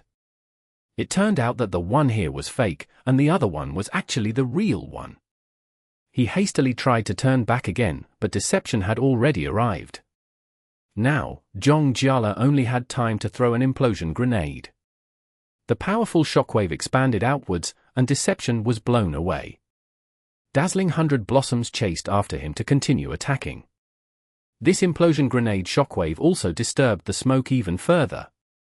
Now, several Deceptions could be seen. It wasn't Shadow Clone technique, but Shadow Dance. Zhongjia had realized it. But he had just used implosion grenade, which was very annoying for Shadow Dance users. He couldn't use it again to destroy all of these clones. The Deceptions rushed out in different directions and swarmed Dazzling 100 Blossoms. It was true that the 100 Blossom technique could cover a wide area and affect all of these clones, but expanding the area of effect would sacrifice the damage dealt per unit of area. While it was useful as a cover, it posed very little threat in terms of offensive prowess. Focusing on a single point would allow him to quickly dispatch a clone, but it would be too late to deal with the others if he did that, especially when there were so many others. As a result, chaotic grenades. High-level skill against high-level skill. Chaotic thunder against Shadow Dance. Both of these skills required the player to control them. As a result, the effects of the skill depended on the player. It would be better to call it as a confrontation in technique rather than skills. All sorts of grenades flew out from Dazzling 100 Blossoms' hands. Impact, timed, poison gas, and so on. There was no time to rest. There was no time to think. Every action was instinctive. Were all of these grenades effective against the oncoming Shadow Clones? Some were, some weren't. Because Mo Fan was also controlling his clones. Some of the grenades were dodged, some were not. Amidst these successive explosions, Deception's Shadow Clones were able to reach Dazzling 100 Blossoms in the end. Ninja attacks were silent, but the blood that flew about was as brightly colored as ever. The scarlet blood was quickly engulfed by the flames, and then, new blood would take its place. Dazzling 100 Blossoms was using long-ranged weapons to fight against an opponent in close combat. His character weaving in and out was similar to the sharpshooter's gun fu. But in the end, the farther the better. After all, Spitfires didn't have martial skills like sharpshooters did. Sharpshooters had a firearms martial arts skill too, which greatly enhanced the gun fu play style. Zhongjia had no way to completely rout Mo Fan, and Mo Fan had no way to completely suppress Zhongjia. It was a stalemate, and if it continued, the winner would be decided by who had more health to start with. Dazzling 100 Blossoms only had 21% of his health when he started, far lower than Deception. This amount of health wasn't enough for him to last long in a fight. This sort of health wasn't good for this sort of clash between skill and technique, but he had no other choice. When Dazzling 100 Blossoms fell, the smoke and light that was left behind hadn't even completely dissipated yet. Spitfires were considered the mags of the gunners, yet in the end, it became a clash at close quarters. Even though Zhongjia had lost, his performance was brilliant. It was a brilliant match. I think everyone's only regret is the same as mine. It was just too short, Pan Lin sighed. Yes, Li Yibo also nodded his head. There was no need to analyze all the details in this fight. Both players had played spectacularly. Chapter 1549. Impossible to predict. Nomiami. Nomiami. Zhong Jiala walked down from the stage, while Mo Fan stayed. Deception still had 72% of his health left. 28% to trade for 21%. Happy held on to their lead. Who would go up next for Tyranny? People were used to watching the group arena in the playoffs by now. Everyone immediately looked towards the seats on the loser's side. There was no point looking at the big screen to see the upcoming player. The information would come from those seats first. A player stood up. Tyranny's fans clapped wildly, welcoming Zhong Jiala and cheering for the next player. Qin Muyun. The reliable fifth player alongside the four gods of Tyranny had been sent up as the important anchor in the group arena. At this moment, everyone realized that besides Zhong Xinjie, whose cleric wasn't suited for the group arena, the remaining three gods of Tyranny, Han Wenqing, Lin Jingyan, and Zhong Jiala had been defeated. They had always been the pillars of Tyranny. Yet despite these three players having played, Tyranny was still in a losing position. Now, it was up to Tyranny's remaining players to get them out of this predicament. It wasn't that the fans didn't believe in the remaining players, but there was still a gap compared to those three. For a moment, they began to worry. All of a sudden, a bit of hesitation could be heard from their applause. Those who weren't attentive enough might not notice this detail, but Qin Muyun was not one of them. He could hear the worry from the applause. He wasn't affected by it though. The more it was like this, the harder he needed to work. He wanted to show that he could sweep away these worries. Qin Muyun walked onto the stage and entered the player booth. The match soon began. On Happy's side, Chen Guo was feeling quite solemn. She could deeply feel that anything could happen in the playoffs. Even if Happy had a lead right now, she couldn't relax. When she saw Mo Fan's opponent, she felt even more anxious. Enemies on a narrow road, an inevitable clash. Mo Fan and Qin Muyun had met on stage again. For a time, Mo Fan had been called the Godslayer. But in his previous two matches against Qin Muyun, he had lost badly. It wasn't just a matter of luck. Despite being a quiet player, Mo Fan would take the initiative to express his helplessness after the match. Qin Muyun was his bane. When they played, it felt like he had his hands bound. Only 3 nights had passed since their last encounter. Even if Mo Fan had improved during these 3 days, it was unlikely for him to turn things around in such a short amount of time. If you considered how the previous 2 matches between Qin Muyun and Mo Fan had gone, then Happy's lead would most likely disappear. Good luck, Chen Guo clenched her fists. The match began. Qin Muyun's -9 degrees rushed forward, while Mo Fan's deception took a roundabout route. He did the same as last time, choosing the left path. Because of the lava, there weren't very many routes in this map to choose from. As a result, when the 2 players noticed where the other had went, the start of the fight played out exactly the same as before. Mo Fan continued to have deception move forward. Qin Muyun made the same choice as Zhong Jiala. His -9 degrees look around. His pathing was the same as Dazzling 100 Blossoms. There weren't any other choices on this map. Deception was still that deception. -9 degrees movement speed wasn't much different from Dazzling 100 Blossoms. In the end, the 2 combatants met in the same place. However, this time, as soon as deception was in range of -9 degrees, Qin Muyun immediately attacking. Gunfire spouted from his dual guns. Bullets flew out. Qin Muyun's outstanding positioning skills had received no small measure of praise. In the beginning, he had been ignored. His existence seemed so thin compared to the 4 gods surrounding him.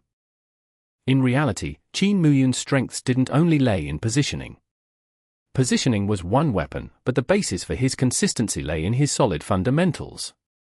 Perhaps it was because of this reason that he had been ignored for some time.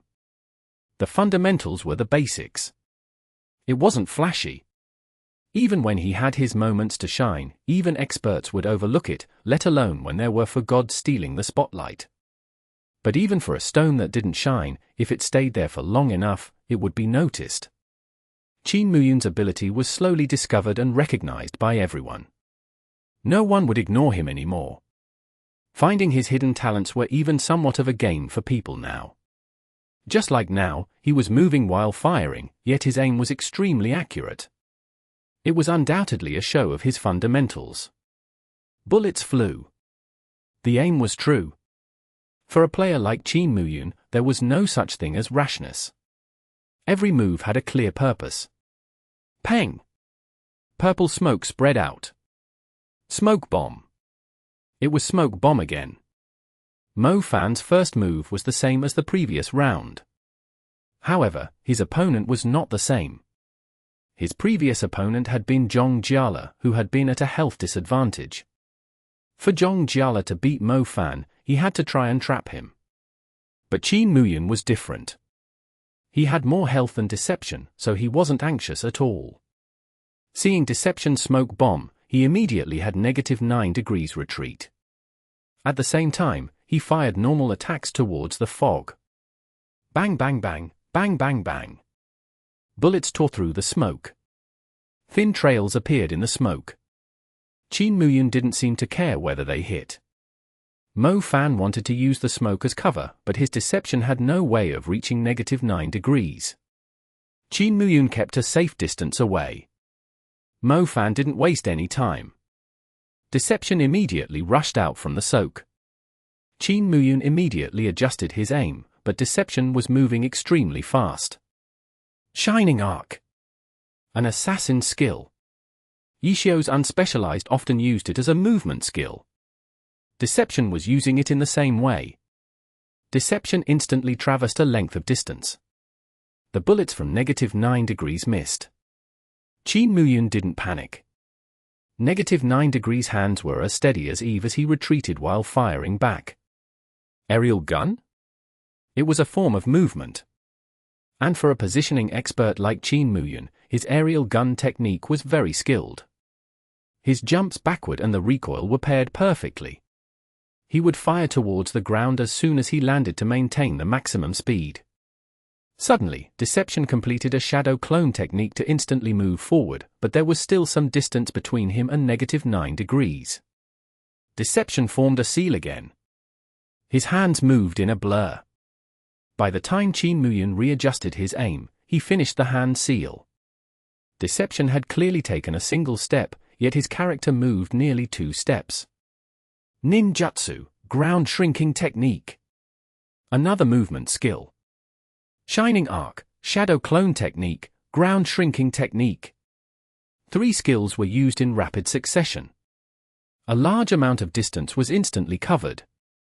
It didn't seem like much, but when they saw where Deception had started, they were immediately shocked. But what was more shocking was Qin Muyun. Deception had directly used 3 movement skills. As for him, his -9 degrees had only used an aerial gun. But after Deception used these 3 skills, the amount of distance closed wasn't enough. In this chase, it wasn't merely a contest of speed. Any movement started from picking a location and then moving there. A contest of movement was also a contest of positioning. Qin Muyun's -9 degrees moved very efficiently. As he maintained his maximum movement speed, he also made it difficult for his opponent to move efficiently. 3 movement skills weren't enough to catch up to aerial gun, but it didn't mean that it hadn't been possible. Deception had been restricted to a certain extent. And at this distance, it didn't gain him much of an advantage. It could even be said that by being neither close nor far was more disadvantageous for him. But it looked like Mo Fan still had hope. After the ground shrinking technique, he formed another seal.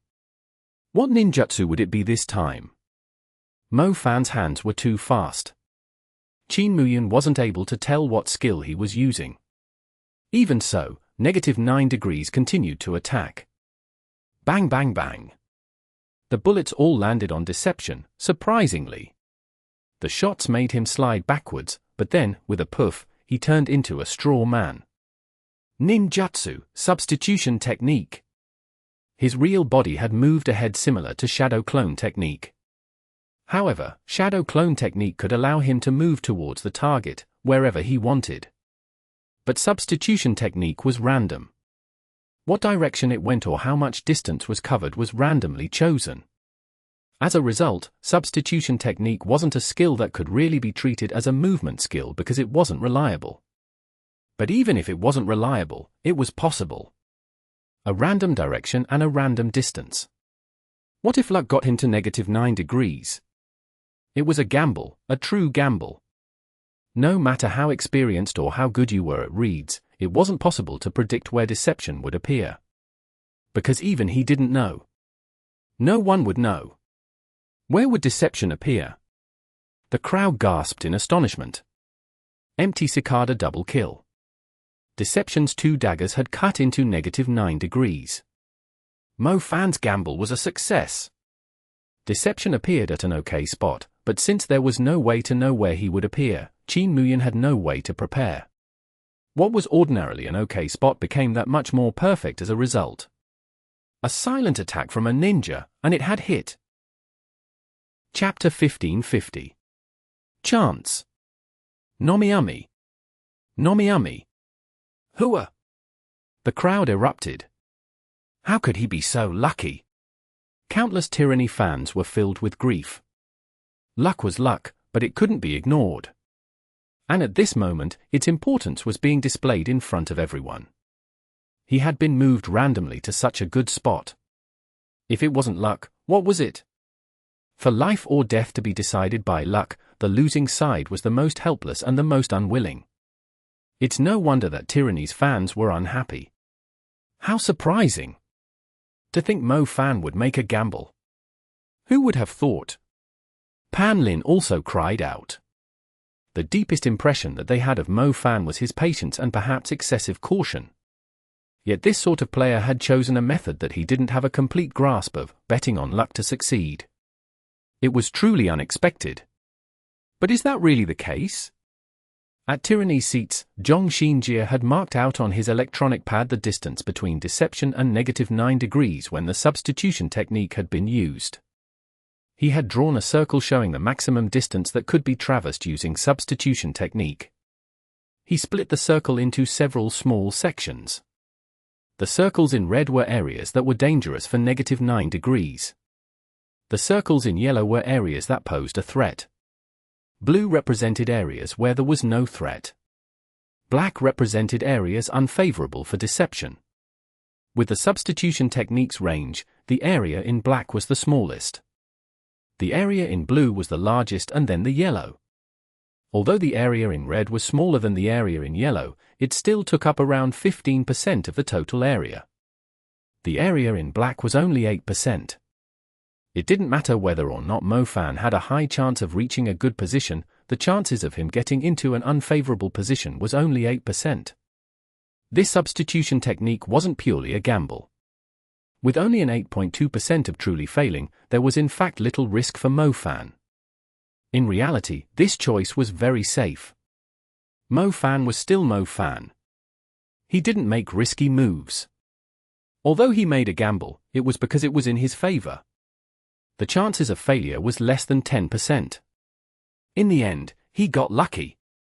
Deception was able to close the distance between himself and his opponent.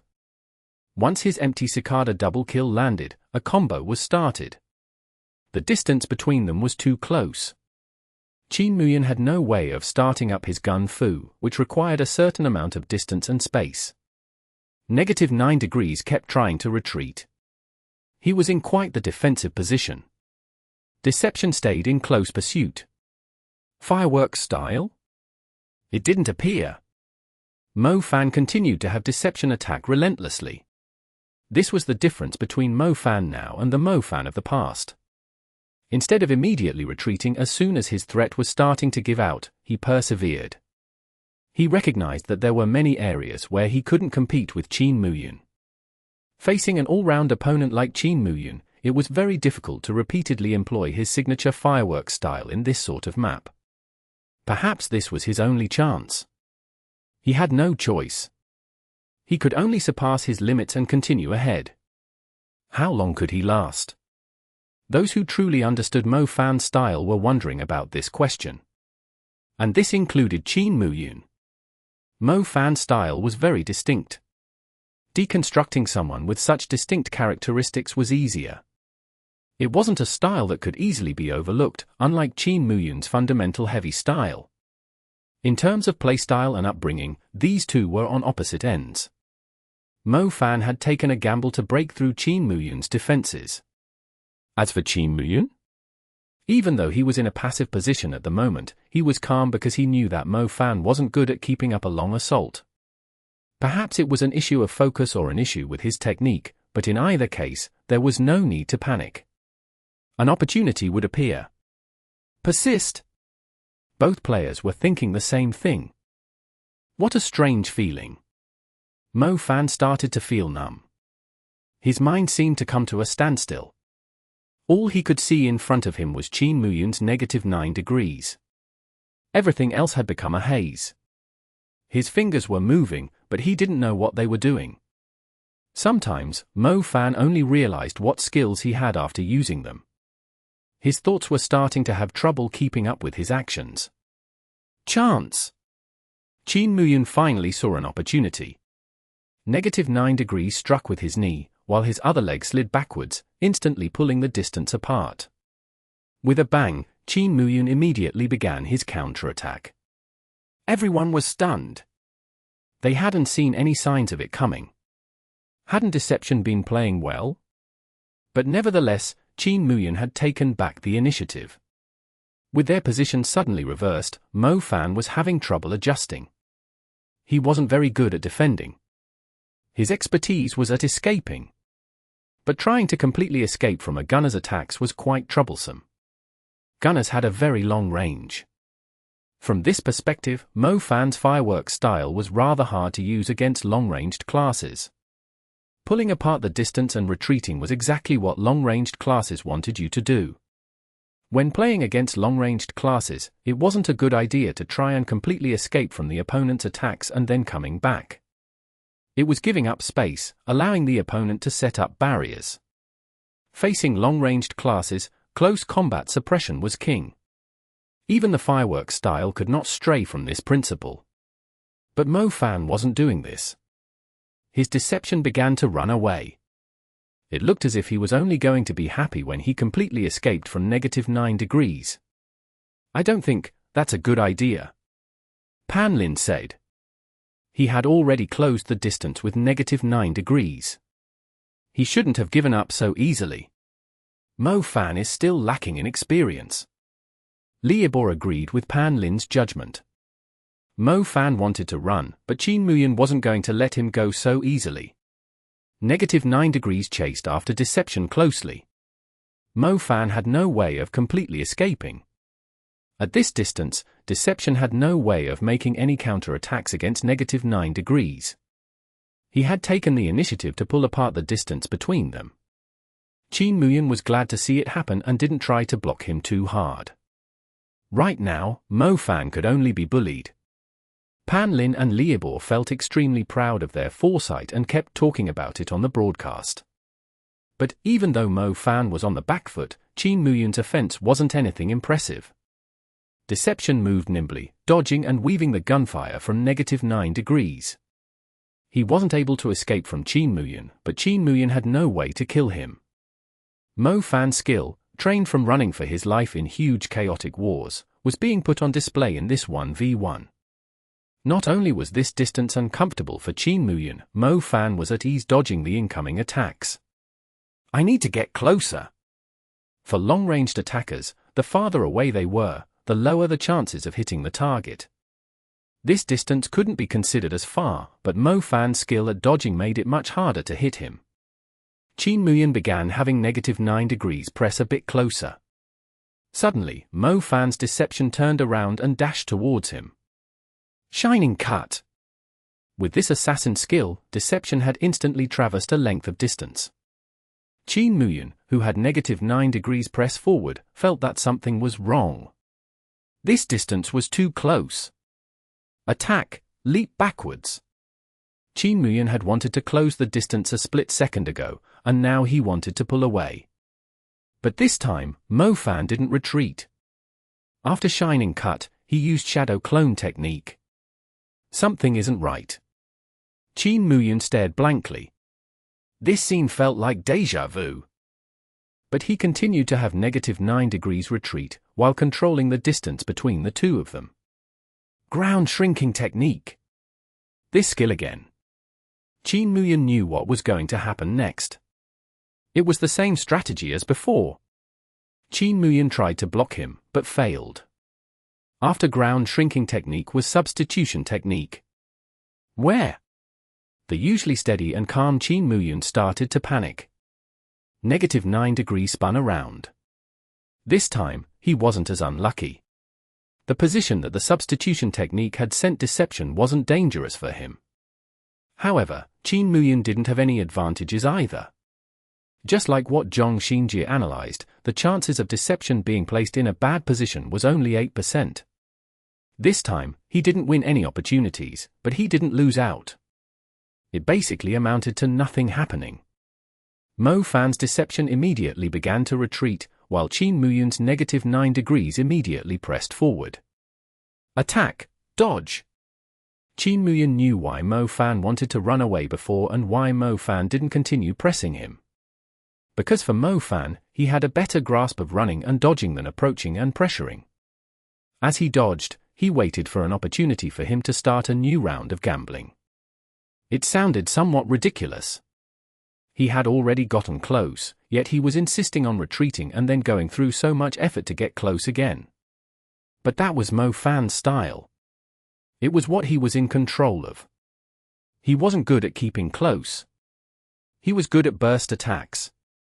Even if he tried to persist, it would end up being broken in the end and then he would be counterattacked. When that happened, he would have to run away, and that was exactly what he was best at.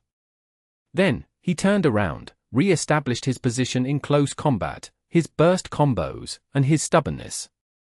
It was the same fireworks style. Mo Fan hadn't changed.